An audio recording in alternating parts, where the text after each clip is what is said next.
Yes, and this entire team, top to bottom, I talked to a few of them today, is still angry from the Lions last year, falling just short to the Lions. They are back with a very serious attitude.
Time into their game. Really exciting to see his growth.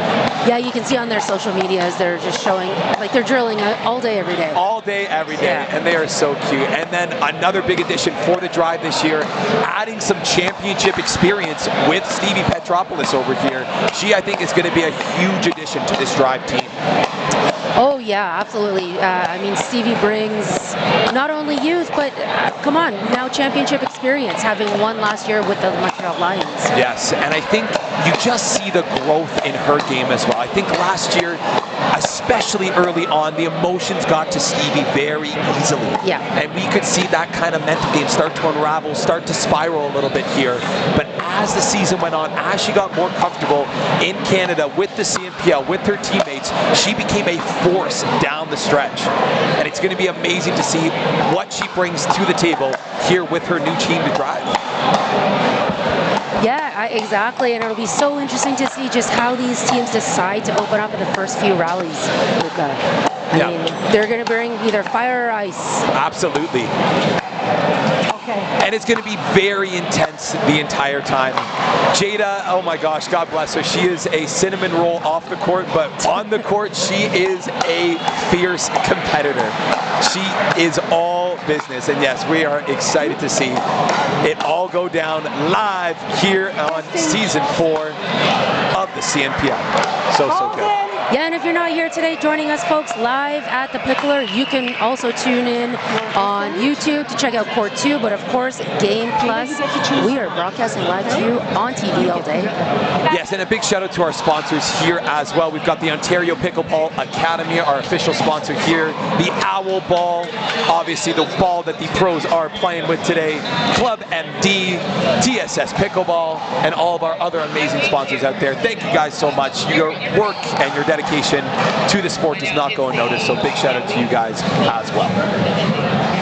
Awesome, Luca. Okay, well, it looks like we are grouping. The teams are regrouping, and we're about to get going here. I believe we're going to open up with some mixed doubles. Yes, we are. Mixed doubles round 1. Now, Sarah, in your opinion, a first week, now both you and I have played in the CNPL before, is this first weekend a weekend of experimenting? Is this first weekend of just, here's our best lineup, let's go, let's start out hard from the start? What would be your mentality going into this week here? I'd say traditionally teams are taking this first leg of the season as a way to find and format their strongest teams, right? Their best combinations against specific opponents as well. With the addition of new players being traded, players being drafted in, it's all about seeing what chemistry works. Yeah, absolutely, especially for the teams that have major changes this year. I'm looking at the drive, I'm looking at the York Yeti, right? It is all about experimentation, seeing who gels well together, what works, what doesn't. I know for some of these players, they haven't had a lot of opportunities to practice with each other, so this is a great way for them to get some reps. Exactly, and of course we have the newly branded Grand River Rapids as well. Yes, take a look absolutely. At. Okay, folks, here we go. We're going to get going. 0-0.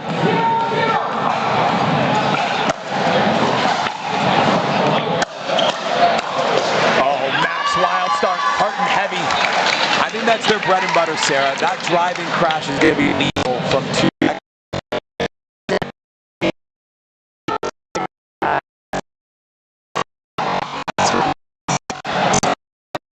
Ooh, misfire from Max. Good deep serve, though. I think a big thing on the other side here is that Stevie and Nick really handle power well. So I don't think these big drives are going to but we'll see how the match plays on. Nick.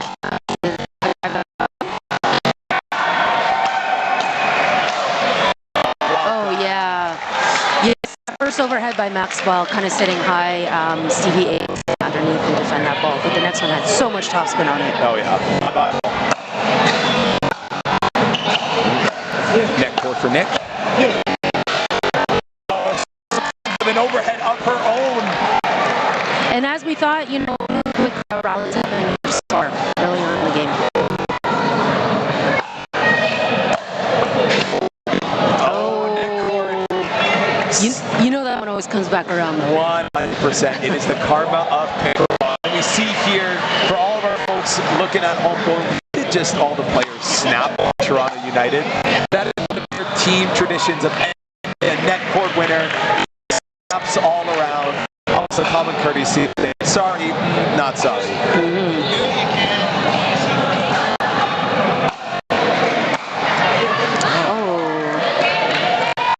Unforced errors here, Sarah. We're thinking the players might be a little bit nervous, maybe a little bit cold. Yeah, listen, nerves are to be expected first match of the season. This beautiful facility where really we have our spectators on the court. What a venue.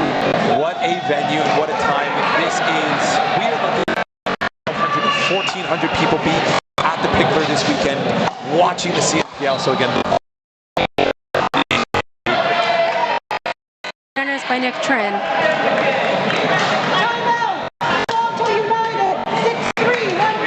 Timeout, United. Calm down, settle the team down. So what do you think Nick and Stevie are doing on Detroit Windsor Drive to take that initial lead here, Luca? I think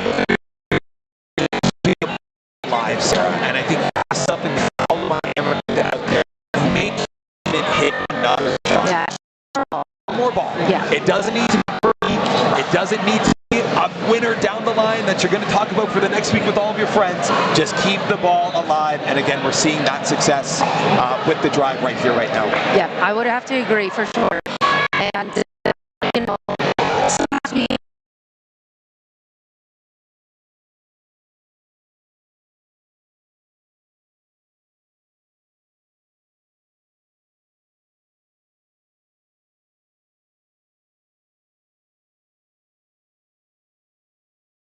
more sustained dinking rallies going back and forth here, but just with the paddle technology and the ball that's going on, and it's getting faster and faster, the game. It is always evolving, this game of pickleball. It is crazy to see. 6-3. Deep serve from Nick.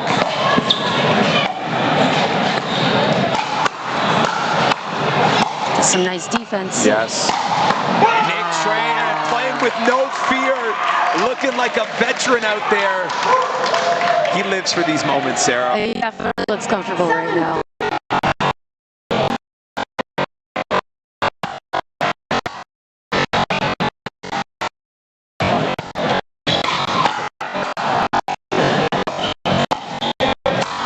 That's nice finish. Yes, absolutely. Great job of Cheetah. That ball around sitting. That's mistake. That forehand is.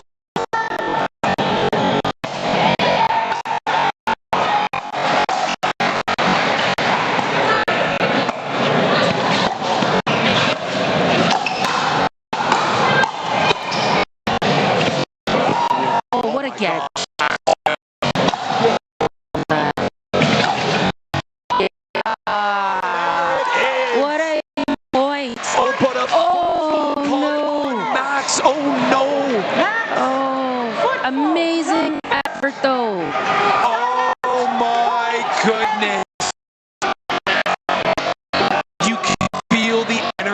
just leave Toronto United's bench.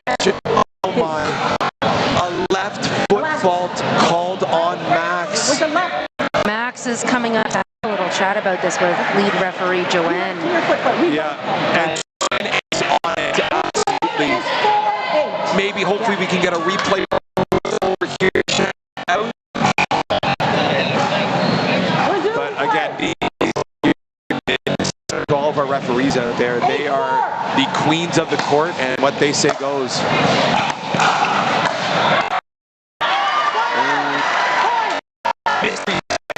That's okay. Again, it's always tough. Those calm that nervous system down, kind of take that breath. Well, there's a little bit of hesitation between Nick and Stevie there on that middle ball. Yeah. Toronto United, that's just something I'd make.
But in this case, we're not really anywhere near the end of this game. So I think that they just saw something strategically and maybe are going to think about changing their strategy a bit. Yeah, and looking to exploit it. Yes. And so let's see if we see any major changes happening in this next little bit here. Yeah, we see team owner, I should say, Brandon, talking a little bit of strategy to Nick and Stevie here. So curious to see and hear what he said. Maybe we'll talk to him after the game and see his thoughts there. Time in. 10-7. 10-7. Nick to serve.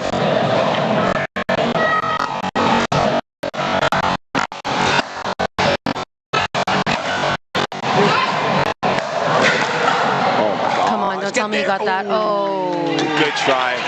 And that's the Jada we've come to know and love over here. Big power, big noise. She is a menace on that. Just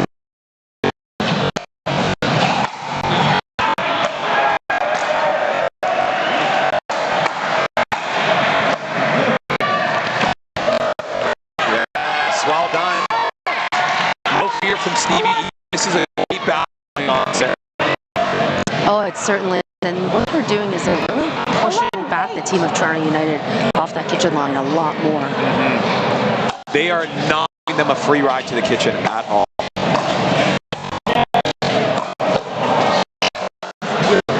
Jada has gone to Steve's backhand and jammed her a couple of times. I think Stevie looks a little more prepared, though, for that attack now. And I think, shout out the drive report here. I think they looking to go through the ready.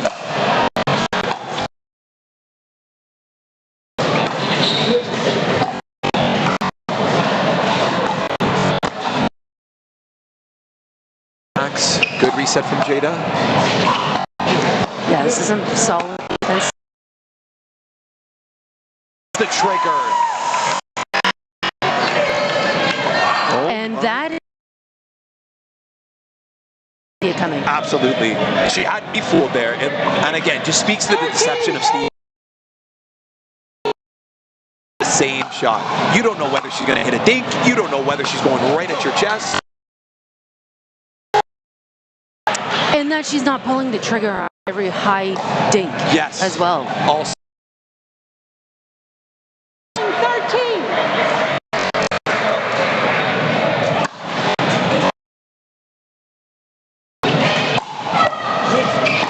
Oh, there's some miscommunication, right? That we're talking.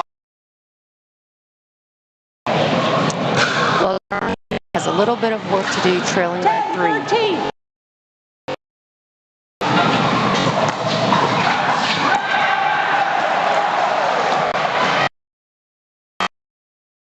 Both players work for it. By Jada. Little outburst of emotion from Stevie Petropoulos. Yep. Yeah, she knows. Jada burned her on the back door. Yeah.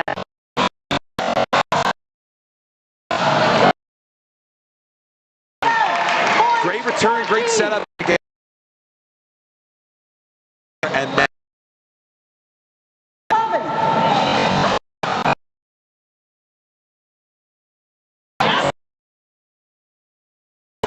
missed drops from Nick there.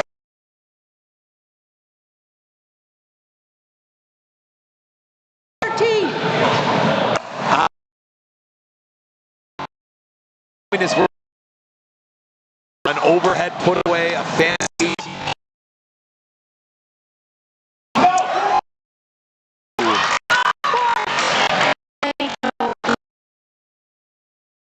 Other way. Yeah. And Nick can't stop that. He's kind of mid-flight. He's momentum. The other. 100%. Backhand too, right? Nick Tran obviously being a left-handed player here. So and pick up. Oh, no, they're on defense. They're still.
Well done, Nick Schran.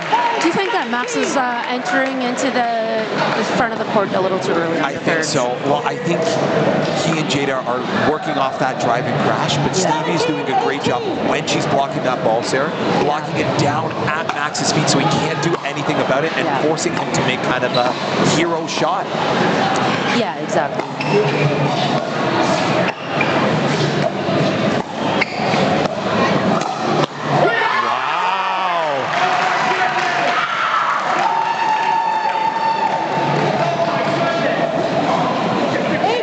Gotta love the energy from the bench.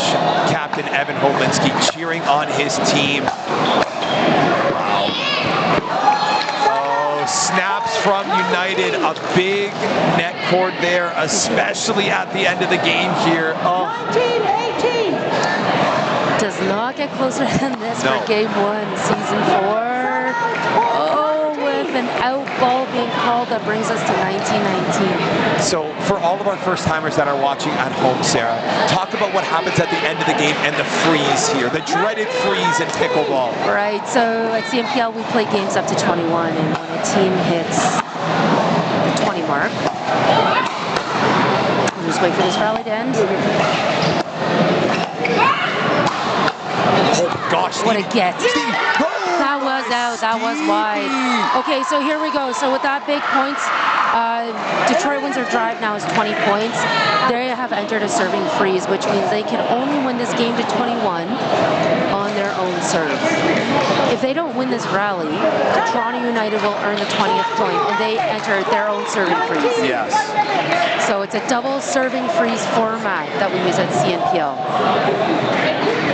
And look at just the composure of Nick and Stevie walking off the court. They are locked in to this moment here. They want this first game back. This would be a big statement win for the drive, getting up 1 early on United. Yeah, it would send a very loud message across the entire league. To take this initial win. Absolutely, especially against one of arguably, if not the best, mixed teams from last season. Like, I would put these two right up there, right beside Jess and Ryan from last year, obviously now separated. We'll talk about that a little bit later on the program today. Put it right up there with Anso and LC or Ernesto. Like, this would be a big win for them. I do recall Jada Berry playing a little bit more with Pat Kawamoto. Of course, he's not here this weekend, as you mentioned, but it doesn't matter over a season. Oh, absolutely. That they can come in like a formidable force.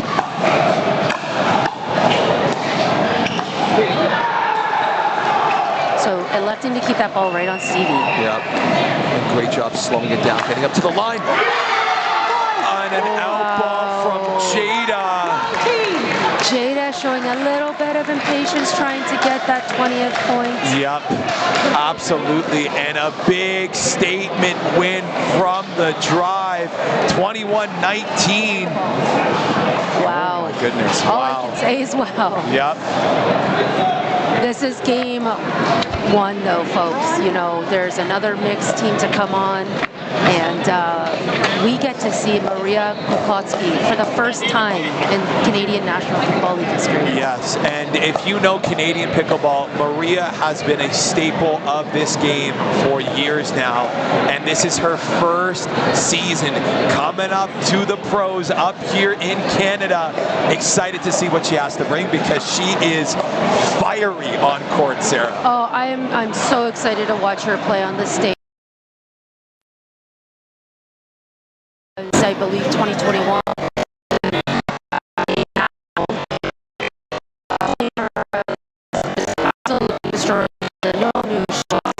We were just all taking a huge step back, like, who was this force?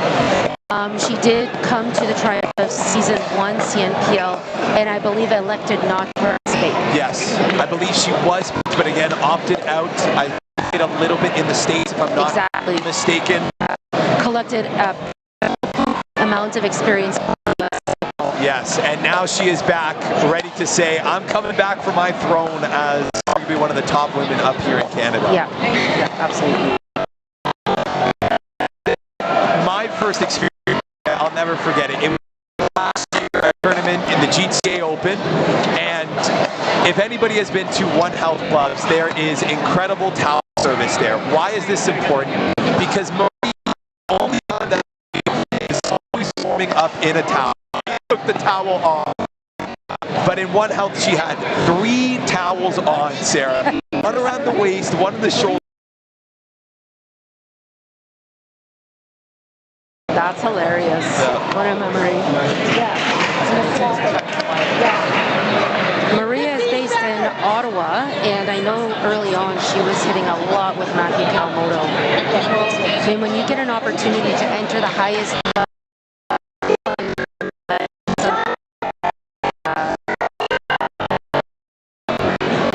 go far.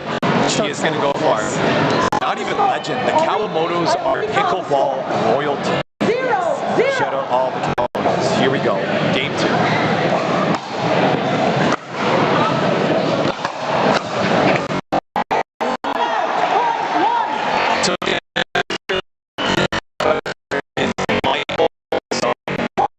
Against this 4-team on the drive. Do you think there's anything in Rizzo's game that says, oh, I want this one? Of course, every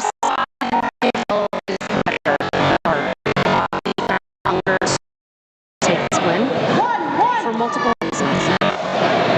And maybe, that owl ball works on Brad Chapman. Yep. Did not bounce at all. Not at all. 2-1.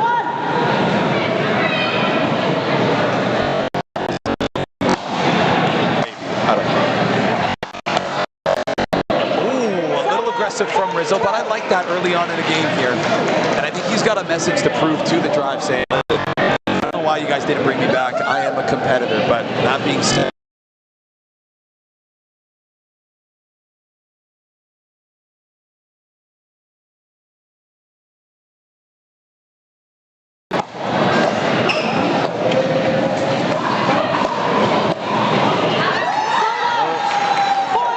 misfire here from Brad. That's okay though. He's getting his bearings as well.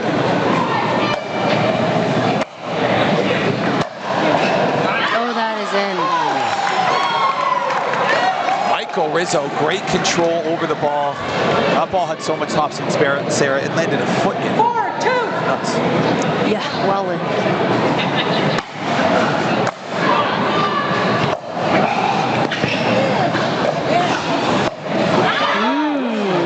So Brad Chapman taking Michael Rizzo's topspin backhand shot right away, right off the hop. Yes.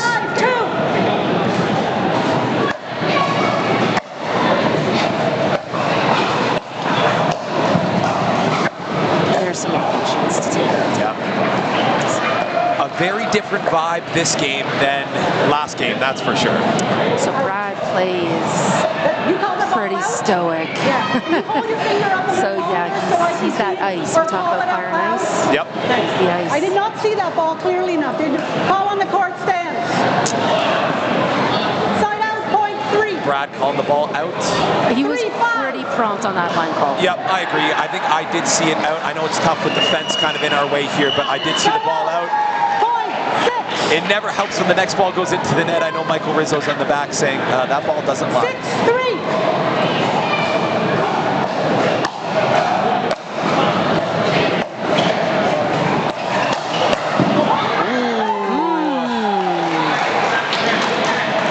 One. I think that ball from Maria was going out. And Brad, again, tough to fight those human instincts, but time out from the drive. Brad almost looked caught off guard to receive the third, but you kind of have to expect with the down the line return that he would be taking that third. 100%.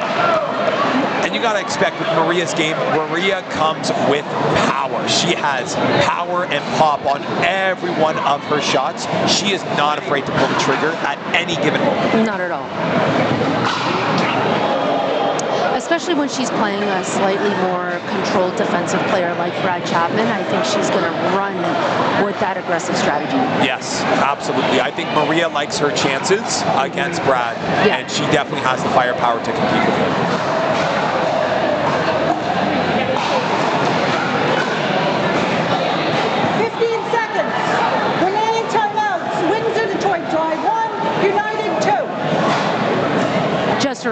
reminder that we are broadcasting live all weekend long on Game Plus TV. You can check out our Court 2 matches on YouTube, CMPL.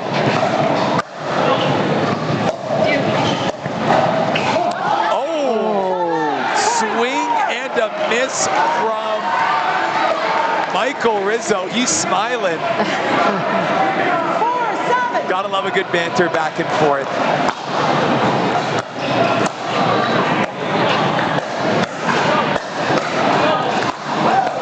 Good anticipation by Lexi there. Yeah. And Michael saying, I'm not missing that one again. Yeah. No. No more whiffing over here, that's for sure. Eyes on ball.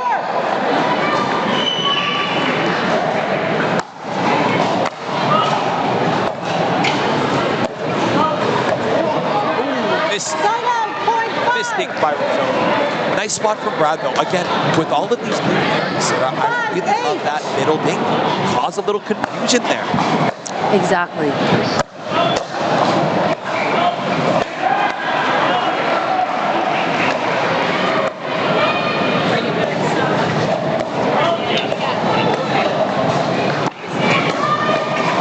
Wow, well done. Lexi all over that. Read it well, attacked it well, and then again caught Rizzo cheating too much middle. He just couldn't get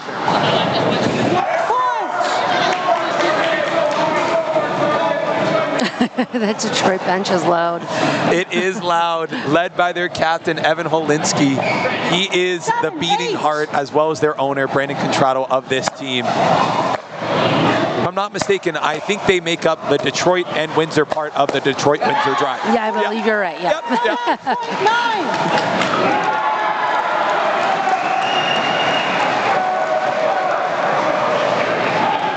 It's too close to me.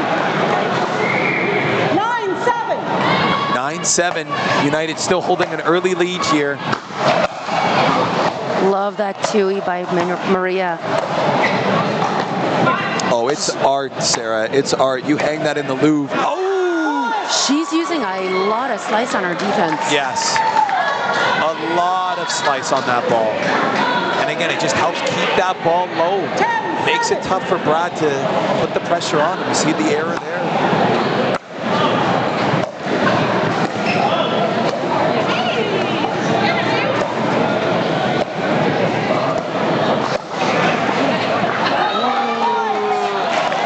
Have you picked up on any patterns from either team so far? Not yet. I don't think there's been a clear strategy from either team that I can pick up on, other than I really think that the driver trying to go through Maria here. And again, I'm seeing a lot of balls being fed cross court to Maria's forehand there. They have 8. I was trying to keep her in that dinky You have 11. They have 8. Yeah, I think what I'm sensing is United is trying not to let Detroit Windsor find any kind of rhythm. Yes.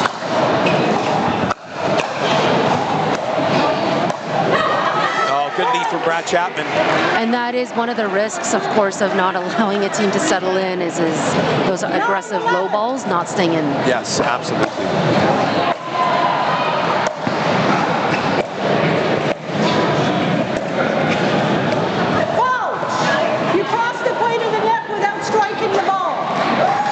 So I believe Lexi's paddle crossed the plane of the net when she was looking for the Ernie attempt.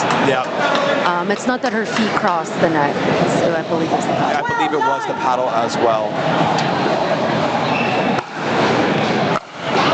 Yeah, I like Lexi being aggressive there, just putting a little bit more pressure on Rizzo, but it's the battle of the Icemen over here. Both Rizzo and Brad Chapman very much cool, calm, collected on court. Not to say that they're not intense, because both of these men have eyes that could stare daggers into you.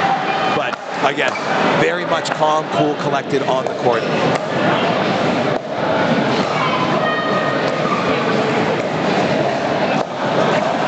Doing a great job moving that ball around. I think Lexi felt indecisive on what to do with that last ball. So Marie's had 2 forehand digs, neither of which have actually worked out in her team's favor. Yes. So I think Lexi thought there was an attack there, but elected to not at the last second. But if I was the Detroit Windsor drive, I'd be testing out that forehand dink. 100%. And they're keeping it on Marie's forehand right now. And I think they heard us.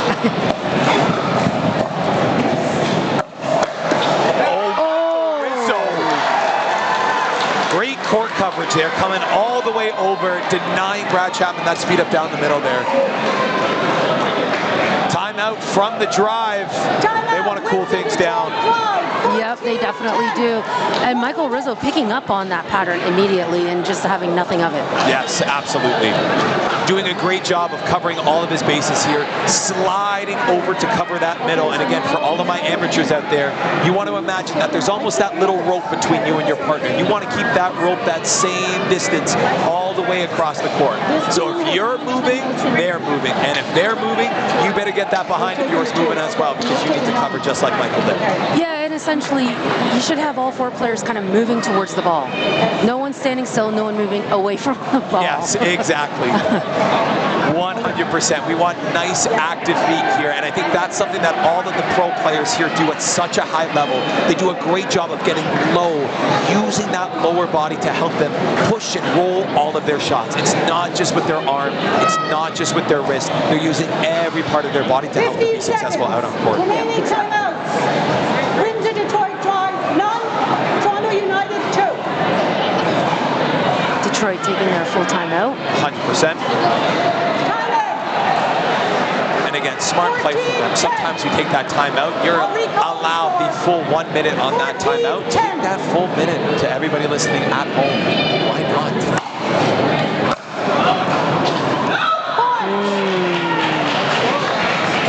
A very loud note from Maria, just affirming that that ball was well logged.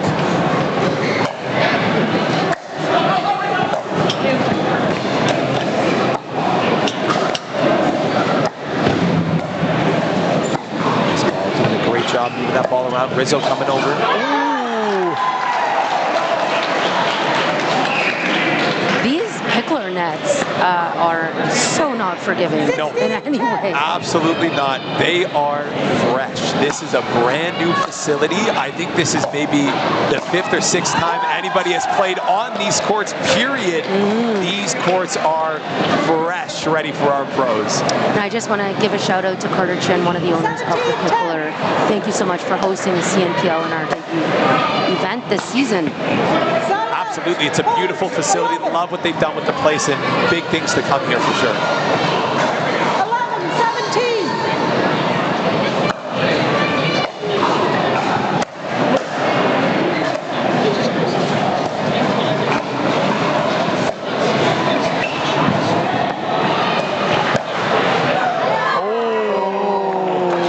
Just out.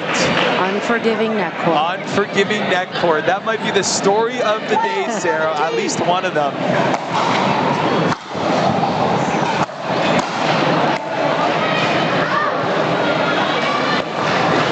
There we go. There it is. There it is. There it is. All day, baby. Lexi giving a little love to us commentators over here, but again, finding that spot. 13-17. I'm the drive. That's the spot that I want to key in on, is that Maria forehand dink. And Lexi doing a great job keeping it aggressive. Well, the first time Maria did a forehand dink, it sat high, and that's how Lexi went behind Michael Rizzo down the line.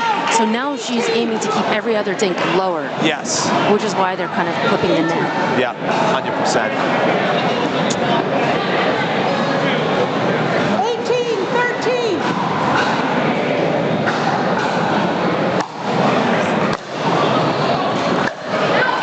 Good lead, good call, good communication.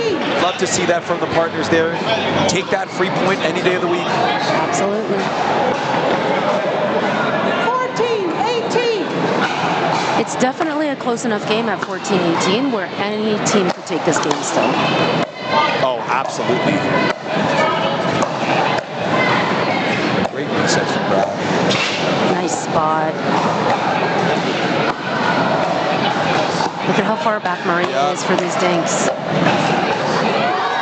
Oh my gosh.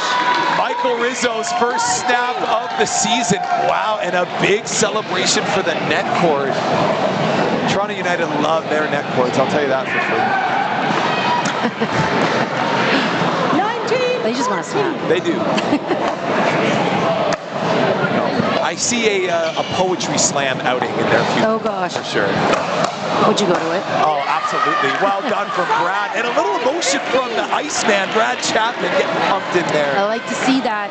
Brad is a great guy on and off the court, but nice to see some emotion. Absolutely. 15-19.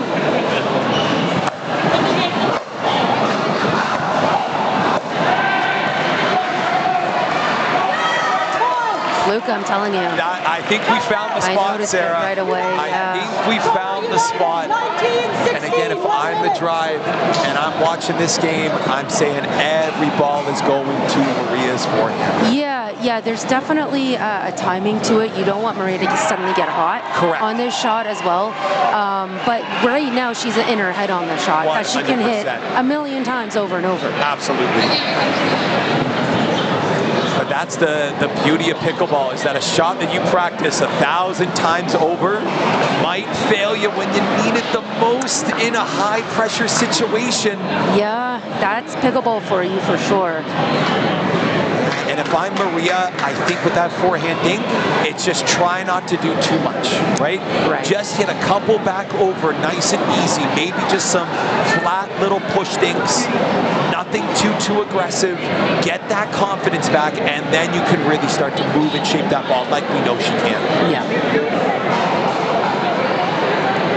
Yeah, and rally scoring, it's kind of rare to see points being taken off of the same infraction about 5-6 times. Yes. You know, you might see some outballs, like, and that's how you're getting the point. But otherwise, yeah, this is one that Maria's going to want to clean up. Absolutely.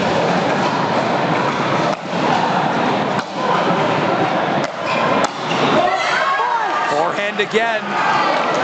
The yips. The yips. I think they're coming. I think she's feeling the pressure. Telling herself to come on.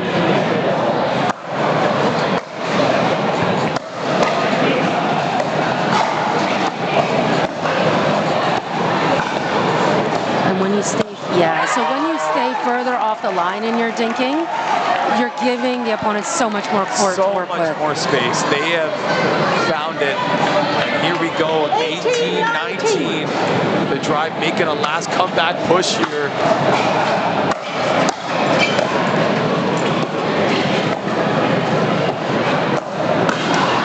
And you kind of have to ask yourself, what can Michael Rizzo do in this moment to support his teammate, other than just stay as a positive fixture beside her? But how can he insert himself a little bit more?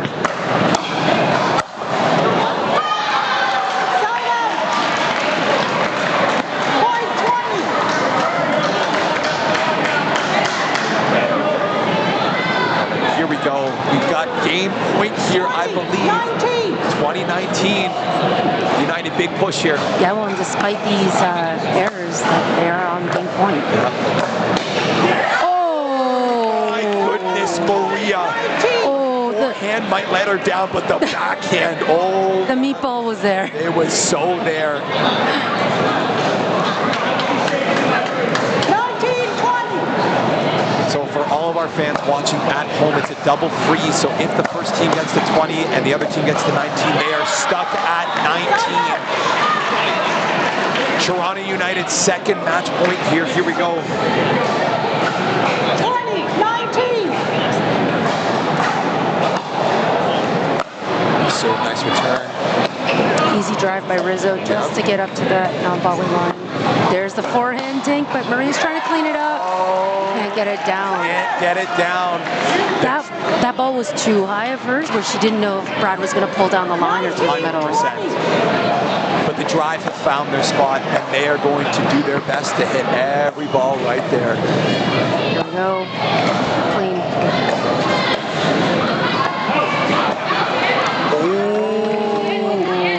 I saw that ball in. Oh my gosh. So overturned. Our first line call overturned by head referee. Michael Rizzo calling it out. Brad Chapman with the challenge. Referee Joanne calls it in. Game point 2020.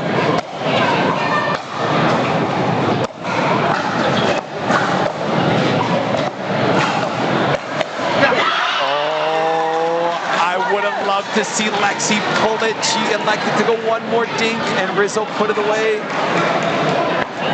20, 20. Oh my gosh. Edge of your seat pickleball here, folks.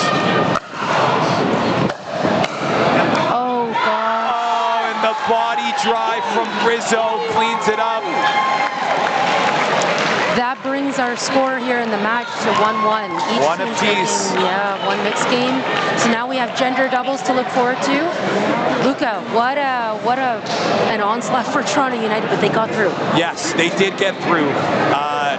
It was an onslaught. That was a grind of a win there. So shout out to United for powering through and able to pull it out, but gotta say, like, was not impressed from Maria today. She is capable of so much more, folks. And we will see that undoubtedly throughout the season. Maybe even just throughout the weekend itself. 100%. Yeah. So it looks like women's doubles coming up. Women's doubles coming up. 1 minute.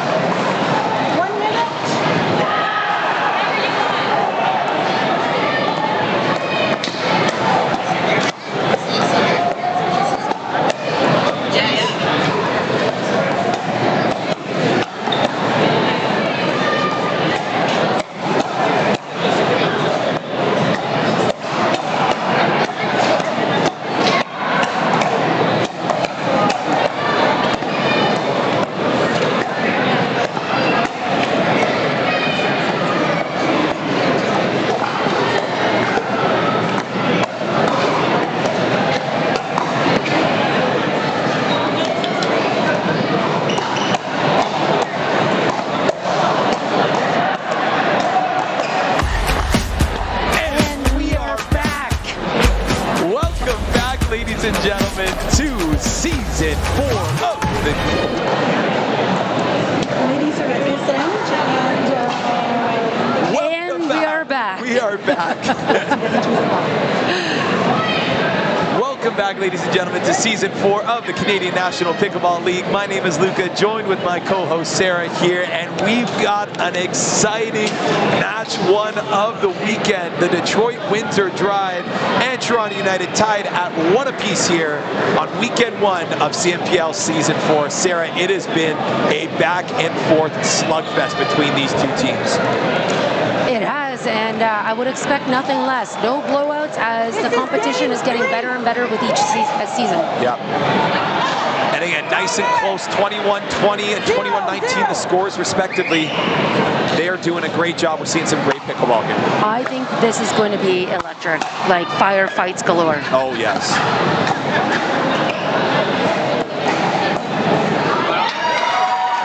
So why wouldn't Windsor Drive go and put pressure on Maria's forehand right away? You have to wonder. You have to wonder.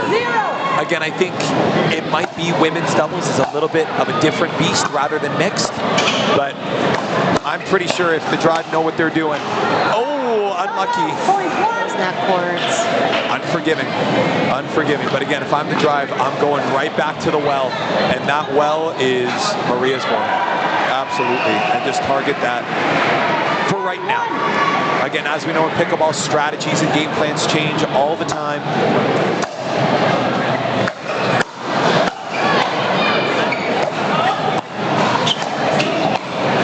Wow. Beautiful shot. And you hear from the crowd, they love that one. Oh, absolutely. And a fiery response from Maria, too. She is playing her best when she is at high energy levels, and I think that shot proves it right there. Out ball from Lexi. 3-1.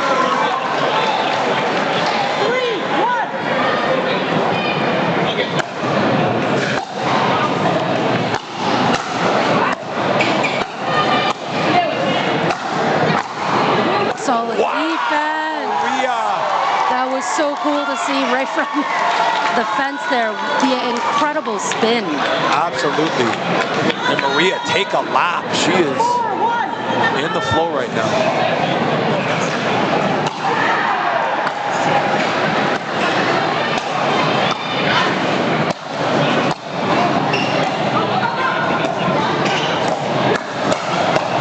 Nice reset down by the ankles by Jada. Oh, and a missed roll from Lexi.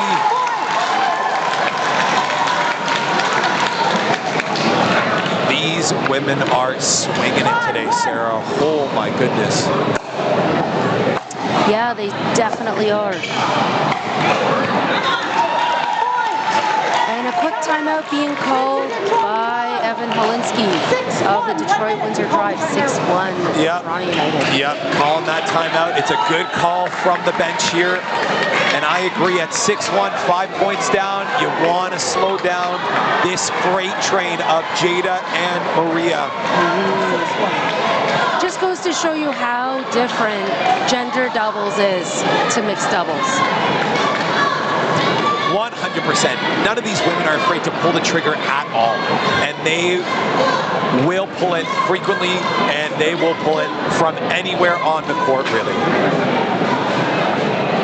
Again, you love to see it. They're doing an incredible job. Nothing much to say from United. It is all gas, no brakes for these two. What do you think the bench of Detroit Windsor Drive might be saying to their team? If I'm the Drive, Sarah, and again, I don't know if you agree with me here, I'm saying let's slow the game down. A lot of these points have ended within the first, I want to say 7, 8 shots. Let's draw it out. Let's extend these rallies into maybe 15, 20 shots. Let's get into that dinking battle. That's where they found success in mixed, and that's where if I were them, I would find success here. Yeah, I definitely agree with this.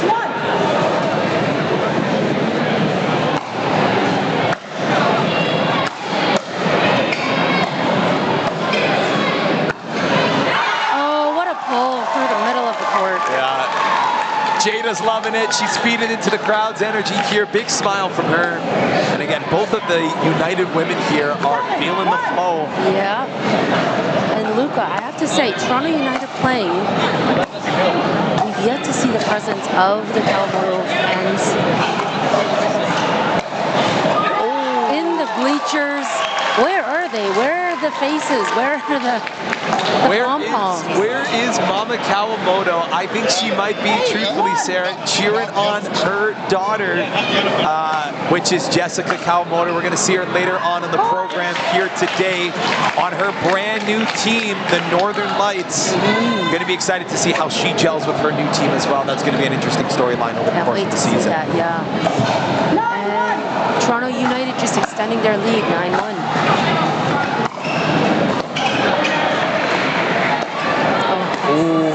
So high. Yeah. And again, Jada playing just a little bit further back off the line. And that's where we just see that hesitation to go and poach that ball. Because she was a foot or a foot and a half off that line, she wasn't able to jump and really attack it. Yeah.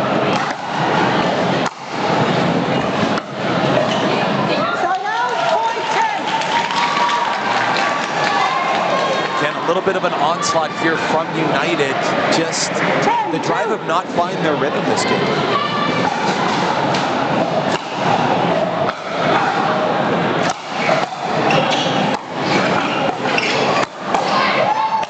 Oh, okay, so Jada had an amazing setup to that point. I think I want to see her give her a little more space to complete that last shot. She didn't really have the space to come around through the middle. Yes, absolutely. I think the fundamental thing with this team is that both of these women are alpha women. They love to take the ball. They love to put away points. So it's going to be hard, especially early on in the season, for them to kind of figure out who takes what ball, when to give the others the space that they need to succeed, because both of them want to put the ball away and put the ball away with authority. So that's 2 setups sitting there for Jada Bowie, and both balls flying out of the court, unfortunately. Yeah, just a little bit high, a couple execution errors there, but again, knowing Jada, that's going to be a quick and easy fix for her, that's for sure. Oh, drop shot. Interesting choice. Yeah. Really interesting choice.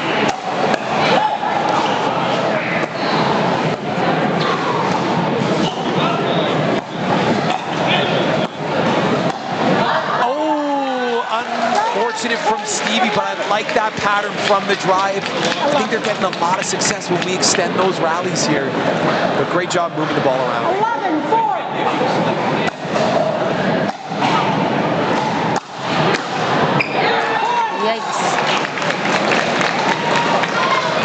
Stevie getting a little bit frustrated with her backhand here. It's so good. That shot is usually a put away 9 times out of 10, but we've seen a couple of misfires from Stevie.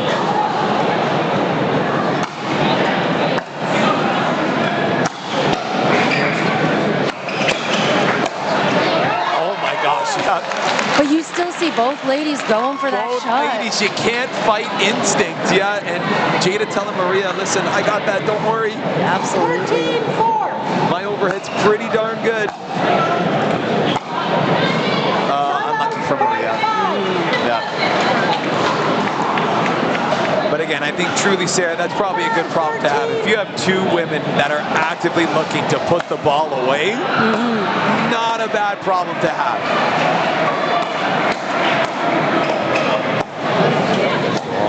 Good movement, great dinking. Seeing a little bit of dinking here. Nice to see. Oh, there's the pop-up. Oh, nice defense from Maria. That's her game right there. Yep.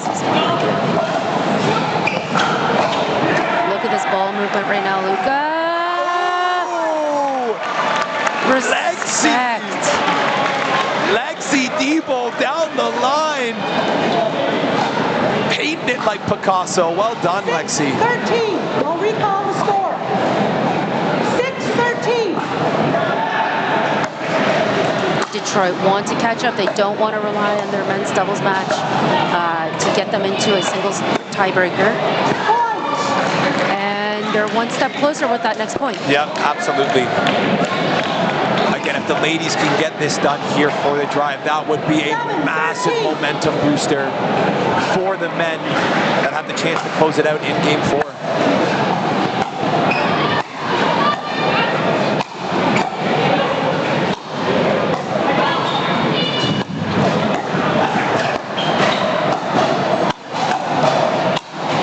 There, Maria again. Oh my gosh. Taking 60% of the court on the right side.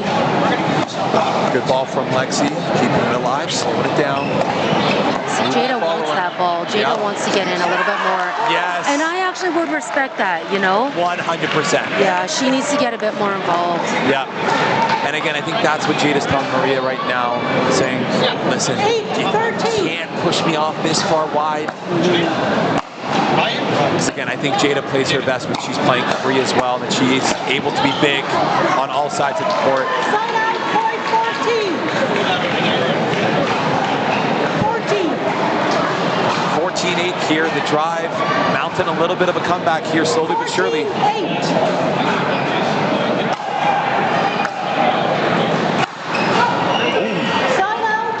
I believe that return was just a little bit too low to go for that kind of forehand drive. Would rather see a drip. Yep. 9-13. Yeah, for Sarah, for all of our non-pickleball people at home, how would you describe a drip shot? Well, first describe the other 2 more commonly used third shots, which would be a drive, a forehand drive, like a ground stroke. It's hard and aggressive. A drop being a ball that just kind of drops in front of the opponent's toes or within the non-volley zone. And then a drip is a hybrid of the 2. Yeah, absolutely. And we're seeing this shot be involved more and more, especially in the pro level game here in Canada, even in the States as well. Timeout. Toronto United. Timeout United. 9. Ladies want to go back and talk a little bit, but yeah, we're seeing it be such an effective tool to both advance up to the kitchen line while still putting tons of pressure on your opponent as well. Exactly, and what I really love about the setup of this shot is that you can have it disguised as a drop or a drive, depending on your technique. Absolutely. But it carries more pace than a drop. Yes. And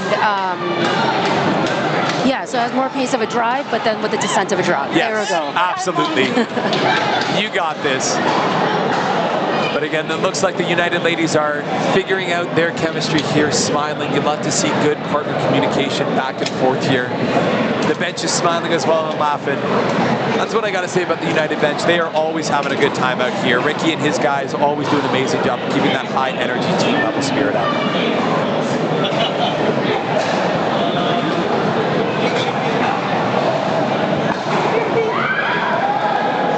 Both teams ready to go. And the refs are going to run out the clock on this 1 minute timeout. Yep. Joanne's ready, going back to her place on the court. 16-9. We are off.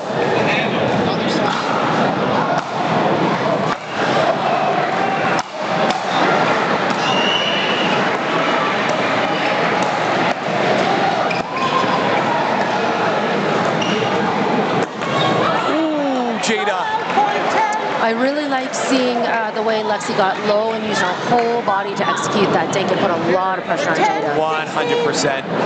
And again, Jada, maybe just a little bit more patience there. I like how you love to play aggressive, but wait for your moment. Yeah.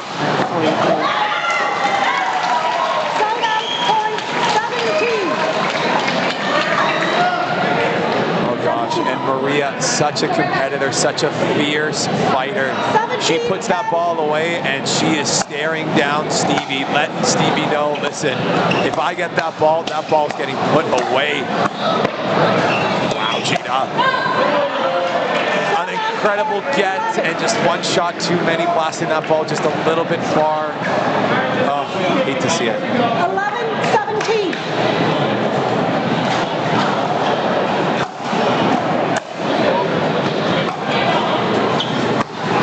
Arcing drop from Stevie. Good reset. Lexi getting the ball to the kitchen line.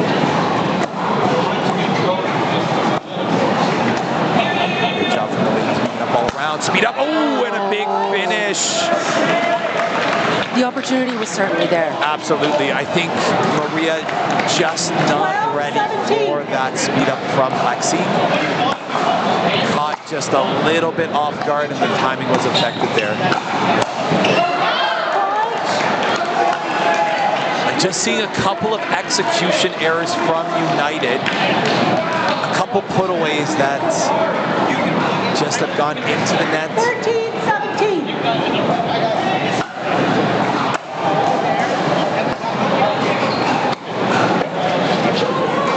Oh, Lexi getting caught off balance here. And again, great ball. Oh. Little barking going on from Maria and Stevie. Yeah, and Stevie's a fighter too. She's not going to back down, that's for sure.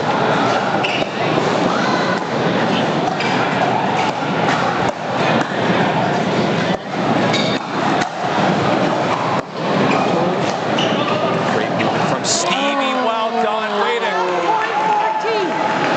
And she is giving it right back to Maria. A big yell. She is in it. Both of these ladies, fierce competitors. They want to win this bad, Sarah. Absolutely, they do.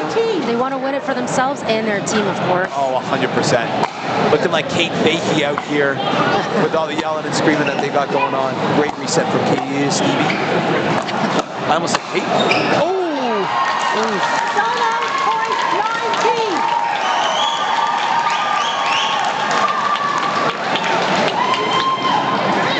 For all of those viewers at home going, why are the Toronto ladies clapping for a body bag? That is one of their other team traditions here, that whenever they go and get a body bag on an opponent, they're doing a big Viking clap.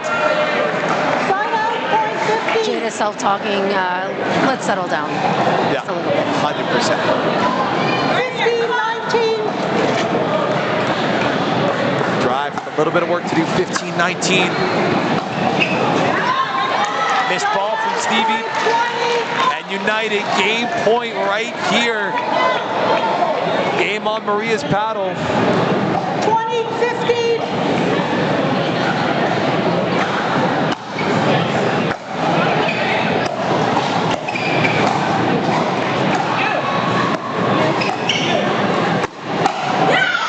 Wow. Huge last point.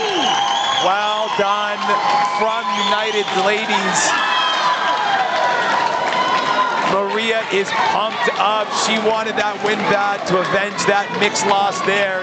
And we are 2-1 United going into game 4. These games have not been easy for either team. No, absolutely not.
back live here from Etobicoke at the Pickler for Season 4 of the CNPL.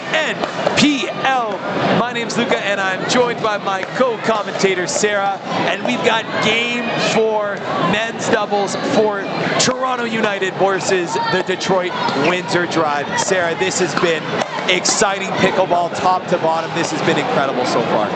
It's been so fun to see returning faces, new faces, great pickleball at a beautiful facility. And this is pickleball at its highest, at its finest in Canada. Absolutely. And now, for all those watching and you think, guys, that doesn't look like Nick Tran, that's because it is not. This is the first time in Season 4 we see a team elect to use the new substitution rule, Sarah, where now, at any point in the match, you are allowed to switch who is playing what games here. So obviously we saw that Nick was playing that first mixed game, and now they've substituted Nick for Evan Hoganson. And I really love the extra dynamics that this rule brings to the league. This means teams can get that much more strategic within a match. It means that they're putting out their best, and that's what we want to see. Absolutely right. And again, it gives you so many more options. We go back to the draft, right? Now that these new rules here, do you get somebody that is a mixed doubles specialist or a men's specialist, right? Taking a look at guys like Darren Wang on the Rapids, who we're going to see later on today, who predominantly plays men's, especially on that right side. Do you draft him just to say, listen, you're going to play men's, you're going to be lethal on that right side, and that's all we need you to do? I think it just adds another layer of strategy and excitement to Season 4 here.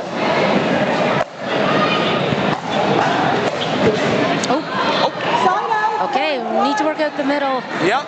Right away for Toronto United there. Yeah, and again, brand new partnership between Max and Michael here. M squared.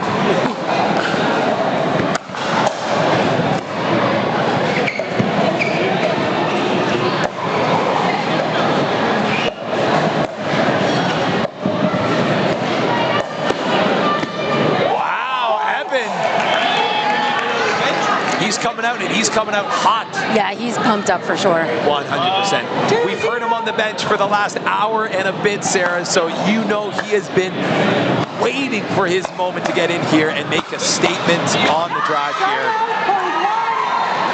Get in on some of the action, that's for sure.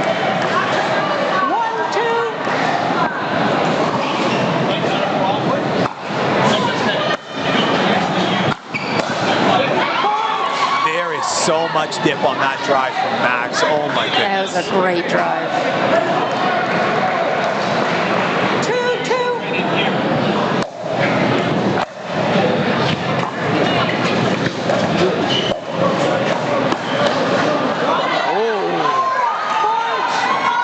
And again, a very different game that we're seeing here from the men's than to the women. The men are not letting these rallies go on for longer than 7-8 shots here.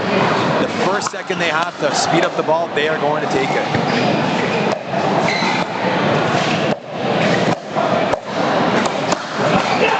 Oh, that's another shot clipping Evan. So they've gone into the body on Evan for 3 attacks. Yeah. I mean, that was a bit of an accident. The ball did come in out of it, but yes, still, it was the shot he was going for. Yeah. And I think that's something that United have identified early on, that, listen, we can take the ball to Evan's body. And they're liking their chances so far. And they're just kind of dinking and waiting for that opportunity.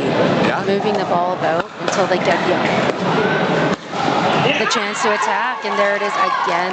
And we do see a lot more dinking typically within men's doubles, simply because they all respect each other's hand speed. Yes, a little absolutely. bit more.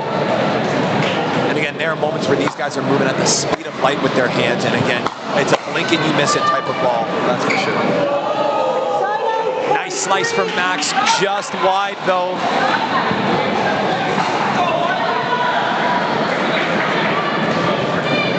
Five. 3-5.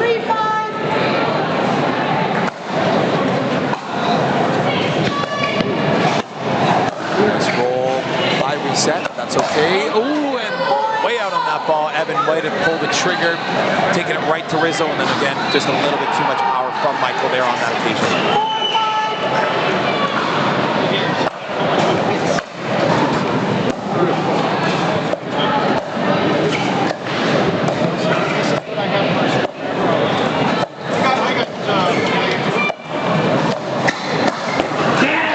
That's just such a composed play by Brad Chapman. Well done. He made that look effortless. Made it look effortless, and again, that's why we call him the Iceman, because he is calm, cool, and collected.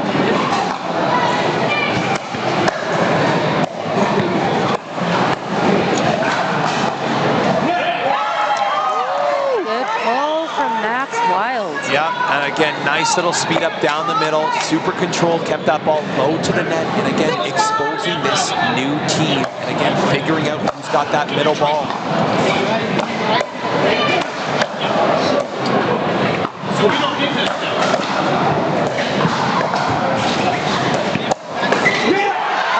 Rizzo doing a great job defending all of those high-pressured shots at his feet. Yes, absolutely. And again, it's a great slide. He moved so well to get that paddle in front of his body and take it and not get jammed on his right hip there. Great job from Rizzo. Misfire from Max. He's frustrated with that. And again, it's one of those that you can't be letting those points go and rally scoring. Every point is so valuable. Again, a misfire here and there will happen, but you want to try to limit them as much as possible.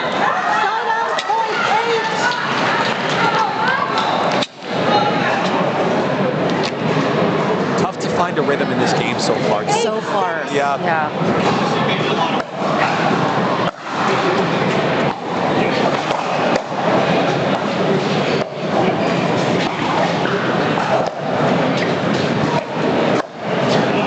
That's a nice lead by Chapman. Well done.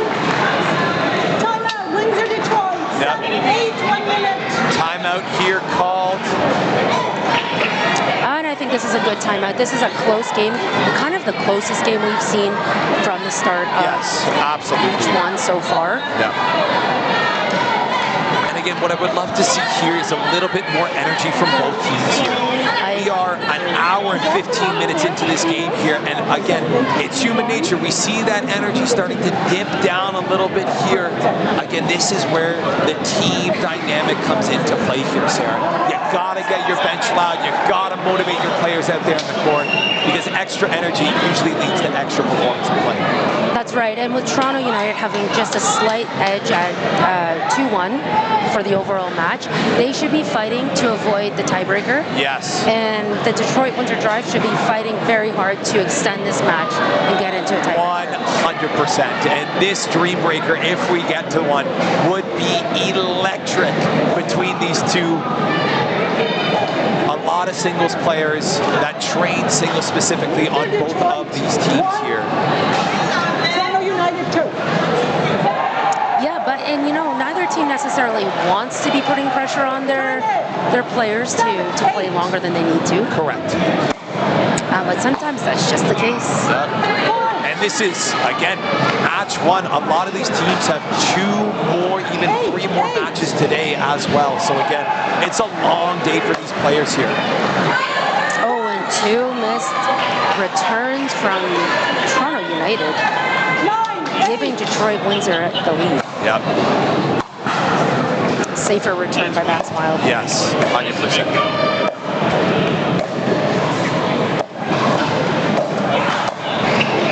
Little cheeky lob from Rizzo. Love that reset by Brad Chapman. Yep. Wow, lefty. Yeah, hand switch. Oh my gosh. Oh. That's a great angle from Max. Evan Holinsky putting the body on the line there. No kidding. Ready to jump into these newly installed fences here. Trying to test the foundation. 9-9.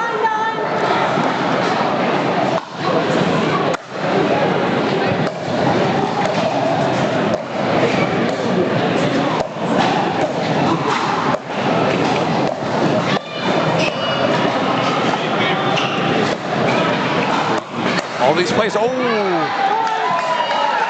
little bit early from Evan making contact with that ball. That ball sails long, and again, we are 10-9 United here. 10-9.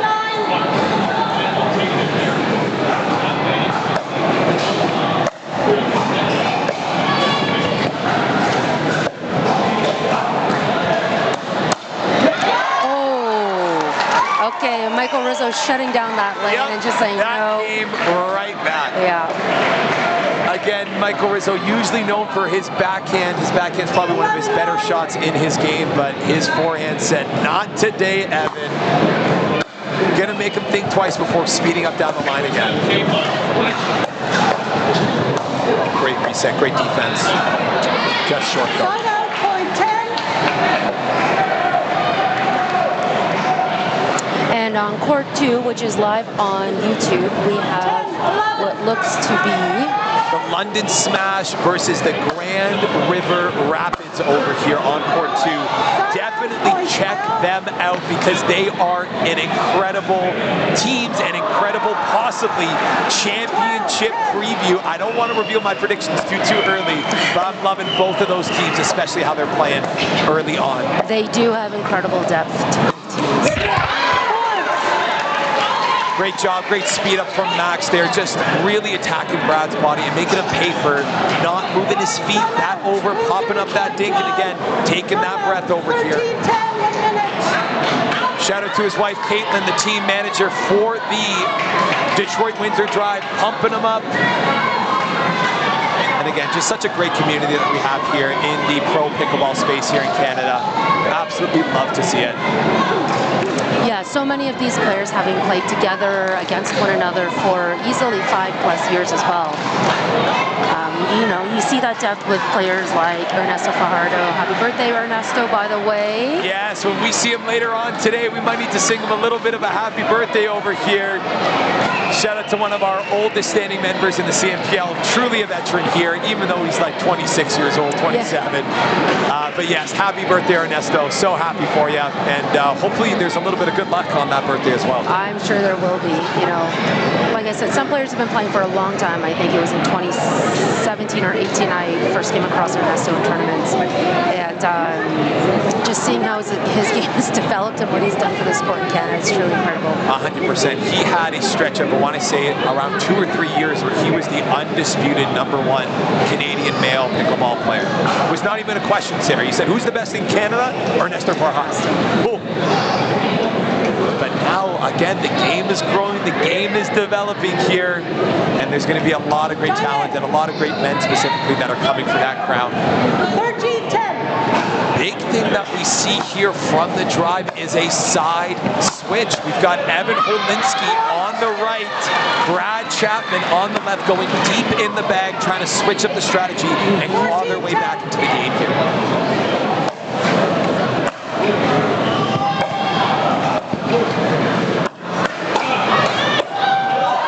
Wow, great hands battle, great exchange here.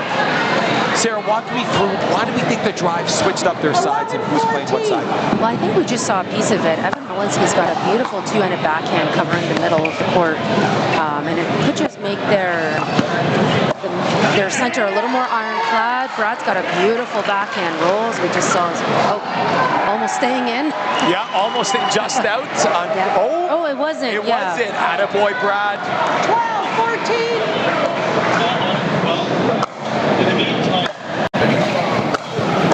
Nice ball. Keeping it low from Rizzo, moving the ball around. I like that presence from Brad, changing things up. Great lob. Max ran out of real estate. He ran out of real estate. Sorry, Max. We got to save the ESPN highlights for another point there. Oh, too bad. To his credit, Sarah, though, he's hit that shot before. I've never even dreamed of hitting a tweener on that lob retrieval, but for Max, that shot for him is like another Tuesday. It kind of is, yeah. And obviously something's worked here. And, you know, the other thing I was going to say about making a switch like this is typically the left-sided player can insert themselves a little bit more. If they're the ones being isolated, then the right-sided player can't get themselves involved so much. You know, the ball's on their backhand a bit more. They're getting pulled off balance a bit more. So I think this is the main reason why they changed things up. Yeah. And again, just to give them a little bit of a different look as well, I think that is so important. Again, everything is fresh. This is weekend 1 here. Obviously, United had a game plan going into this. Now they needed to change that game plan on the fly and come up with a new way to attack this new stacking strategy from Polinsky and Chapman. We saw at the start of the game some body shots. Yes, to Evan, right? absolutely. And that's actually kind of stopped. Yes. I don't think they've attacked Evan's body nearly as much now. And I think putting him on that right side, now he's more comfortable on that back here. He doesn't need to sit so heavy on the forehand to cover the middle. Smart decision from the drive.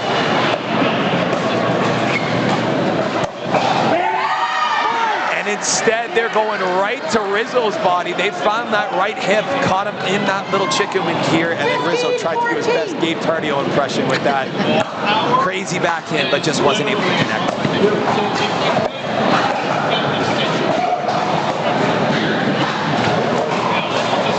Brad's going to lock down the middle of the court so well. So a bit of cat and mouse, a bit of chest. Oh, Evan Polinsky. Michael is a great net. Oh, no. And he wants that one back. He really does. He was being deceptive, but there was just a no bad execution, taking a bite out of his paddle. He wanted that one back, that's for sure.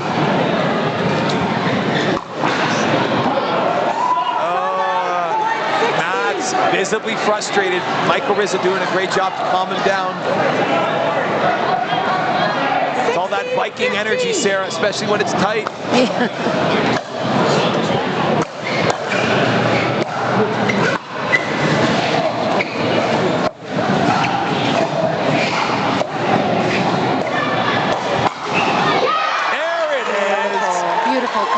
Yeah. And again, I think Evan just not ready for that ball to come back, or he was expecting it in a different place there, but really well done from Max, just shutting that down ASAP.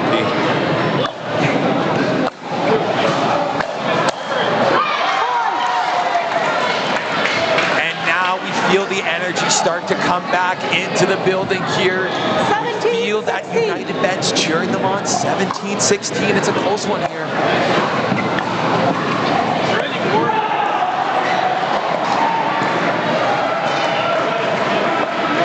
This is what Brad Chapman does best. Get them up to the kitchen line, stay in these dinky rounds, and that's why they're keeping the ball away from them.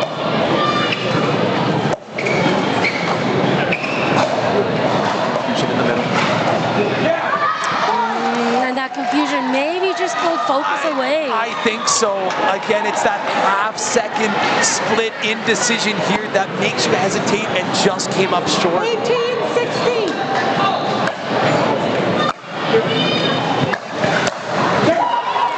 It's a high drive from Rizzo. I don't really like that, Sarah. Again, just stick to the game plan. Get up to the kitchen here, because at this level, anything high is going to get put away, and put away quickly. Exactly, and it's not that we don't want to see drives being taken, you know, but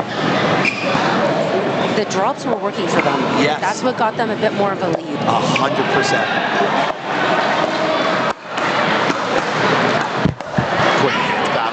Amazing reset by all of them, really.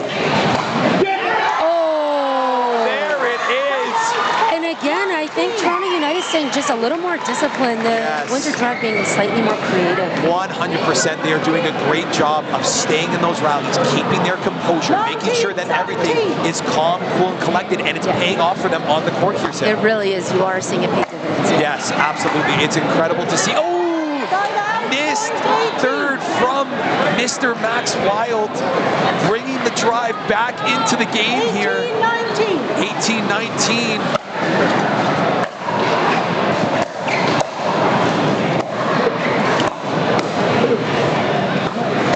Speed up. Oh my goodness. And Evan Holminski giving it right back to Max Wild. It is a yelling match going on here. 19-19. And this is where we may see players tighten up a little bit more. 100%. This is where you need the Iceman, Brad Chapman, keeping it calm, cool, and collected. He really will. He's not going for the bait. He's looking for something a little higher. Yep. Or put. Yep. He's getting it. Yep, there it is. Great reset from Rizzo. And again, back to the dinking. Oh my gosh, And again, I think there's little things pulling Brad's focus away. I actually think he looked down to see if Max touched down after that volley. 100%. And again, we just see how that momentary lapse of focus here can pull him away. I think if I'm a betting man, they're going to drive and crash here. Oh, just kidding. There was a little bit of a crash. Oh, Toronto United want to close it out right. Yeah, right here, right now. Oh, great movement. Oh, that's going to do it for them. Not the time. Oh, the net just being unforgiving. And we have said it from the beginning, Sarah, this unforgiving net cord, the net give and the net take away, and there you go, the first match of season 4 is in the books with Toronto United taking the big win.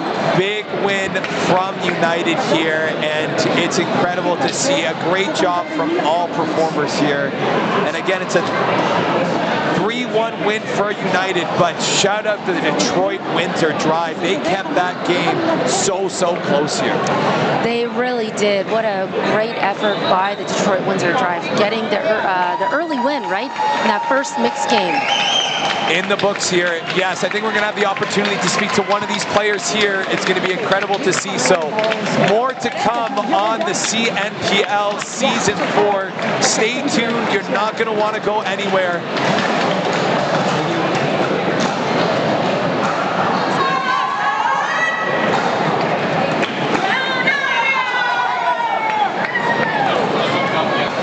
And with me, we have Mr. Max Wild here. Max, what a game, what a match. Incredible to see you back here in Canada. Welcome back for season 4. Thank you. Have you back, buddy. Oh, I'm so happy to be here. It's such a blast. I was looking forward to this, so thank you. Yes, very intense game against the Drive. Mentally, what was going on? Obviously, mixed game. Again, tough back and forth there. How did you bounce back for men's there? Honestly, I mean, I got to give all credit to Rizzo. I mean, in mixed and in men's. I mean, I think first game jitters, I honestly had them and missed some serves, missed some shots that I usually don't miss. And so to rely on my partners, Jada and Rizzo, I mean, they pulled me through it. So I came up with some, but all credit to them. Max, we saw a bit of a strategic change from the other team with Brad Chapman going to the left and switching it up. Did that change your game plan at all? Honestly, no. I mean, Brad right away came up with a good flick. I think the first point out of that, and so it definitely got in my head a little bit. But I think Rizzo and I just wanted to lock down, play solid, and that's what we did. Made some dinks and waited for our time. Yeah, and finally, a missed tweener. We thought it was because you ran out of some real estate. Don't talk about that. I don't think it's on you. No, honestly, that was just a stupid idea. I mean, I love trick shots, as you guys know. I love to go for fun ones, but maybe not the time.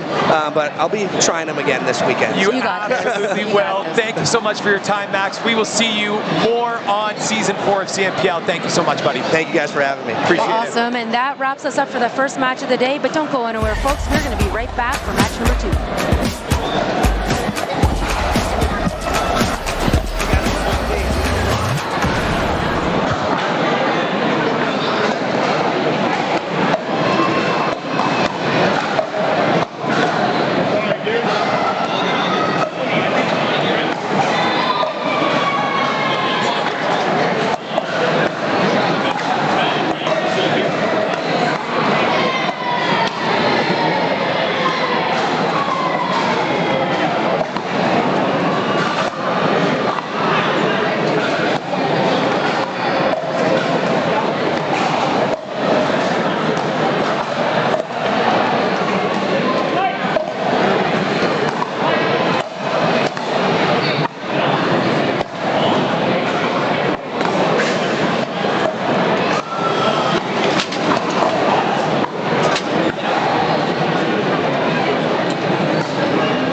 gentlemen, to Season 4 of the Canadian National Pickleball League. Here we are live from Etobicoke over here in Ontario.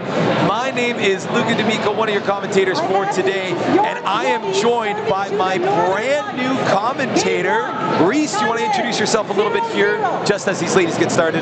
Yeah, hello Luca. My name's Reese, as you mentioned. I'm excited to be here today. I always love joining the CNPL for some commentating. Lots of fun. We're getting into it today with the Northern Lights and the York Yeti for the second match of the day here. Yes, it's going to be an incredible matchup watching all of these ladies compete here. And again, this is the first time we are seeing the brand new York Yeti, formerly the Southwestern Ontario Brewers, but they had a name change, a logo change, and these ladies are ready to compete today. Wow, and they are coming out firing. Oh my goodness, so good to see. For sure, and we see here Louise Kwong, this is her CNPL debut. Yeah, I just met her not super long ago, and I played with her, and I'm wow, this girl is quite good. So she's making her appearance here today, and I'm sure it'll be a great one. Yes, absolutely. Again, Louise, one of the big newcomers into the CNPL that we are most excited to see here. A lefty, former college-level tennis player. She is going to wreak havoc on the CNPL, that is for sure. One of our most exciting newcomers here. Yeah, and I think we see a lot of her competition happening in the U.S. As far as I know, she's quite the good singles player as well, and yes. I believe that she's living in Florida. I believe so. Yeah, so it's nice to have her over here as well, playing with us and you know, just contributing to this high level that we have here. 100%. And again, this is almost a completely brand new Northern Lights team, electing only to re-sign 2 of their 6 players from last year in Danny Boss and our boy, Mr. West himself, Joel Peltier as well. And then again, from top to bottom, we see additions like Ben Davis over here, Luis, obviously, that we're seeing, Corey Osborne, a big addition from the Smash, and then again, probably the most exciting name on that list, Jessica Kawamoto, part of the Kawamoto royal family of pickleball, Reese. Yeah, the Lights are going to be so excited to have her joining the team. That is such a great pickup. Definitely one of, if not the best female player in this league. Northern Lights are going to be so happy to have her joining in.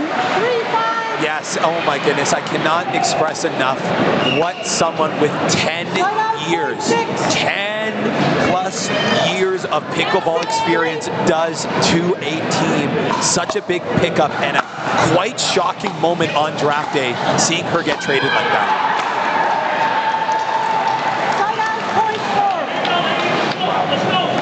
Again, on the other side of the net here, we have the York Yeti with their brand new free agent signing from the Detroit Windsor Drive, sorry, Audrey Young, partnering her up with Ava, their international player. And again, this is a brand new Yeti team as well, electing to only keep 6 out of their 8 players, or sorry, 2 out of their 6 players.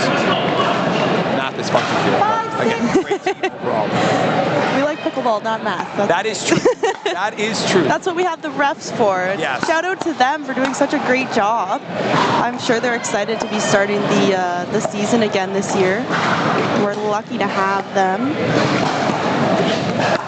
Yes, and both of these, I was going to say ladies, but one of our referees has substituted out, but our main referee, Joanne, she is going to keep everything tidy and organized on the court here. Make sure that these ladies stay behaved. Ava, well done. Big ball in the middle, big backhand. Yeah, we saw a couple mishits from the 2 girls on the side of the York Yeti there, but Ava made sure she got down on that one and put the ball in. It can be hard with some nerves, being able to control that ball right off the bat. You got to be confident in your skills. Yes, 100%. And what I'm loving to see here is just the growth in all of these players here. I know Ava, when I played with her last year on the Brewers, was using, I believe, a rhombus paddle. She's now switched to a Selkirk. We see Audrey using a new paddle. Danny's using a new paddle. So again, all of these players just goes to show how they're working on their game, developing their shots, keeping up with paddle technology here. And that's why we see the growth of the league grow year after year. For sure. And if we look on the court too, with the paddles, we have like two the biggest paddle companies, as you mentioned. These four ladies have decided to use those paddles, as they do have the best technology on the market, as far as I know. Yeah, 100% shout out Yola, one of our paddle sponsors here for the Club Med CMPL season opener. I'm a big fan of the Yola myself. Yeah, I do love a good Yola. I do. Just got my new Yola Hyperion. I felt that yeah, a little high five there in the booth. Yep. Hoping I can play just like these ladies with that paddle in my hand. Oh my gosh, don't we all? Like, yep, I wish. Oh, little misdrive from Louise there. Another thing to point out here is Louise is a lefty. Yes, she is a lefty. Every time I say that, they hold the paddle in the other hand, and then I confuse myself. But you're like, what? Yeah. So we have Danny on the left side, and I think she played a lot of right side last year, so this is a little bit of a different look. Yeah, and I think that just goes to show Danny's skill on both sides. Again, the lights women for last year, I believe it was MC on that team as well. So again, Danny's used to playing both right side and left side. But I do think she's more comfortable on that left side, that's for sure. A little timeout here. Yep, called by the lights. Again, just trying to settle things down. And again, trying to calm down the firepower of these York Yetis here. Yeah, we definitely see a lot of power coming from Audrey on the other side, which is much expected. She's got a really nice two-handed backhand, and I like having her on the left side of the court for sure. She's able to protect that line with that backhand. 100%. Yeah, and Ava's so steady. I remember watching her last year for the first time, and I was super impressed with just how steady she can be. She's just such a great right side player. I'm sure she's great on the left as well, but I love this pairing of Audrey on the left. Yes, and again, especially Audrey, obviously power couple with Nick Tran. Shout out them cuties. Audrey practices and plays with Nick, so she is used to that left-sided role. She is very comfortable playing the left side, as you see a close-up of her here. So again, this is nothing new for her. It is business as usual on that left side.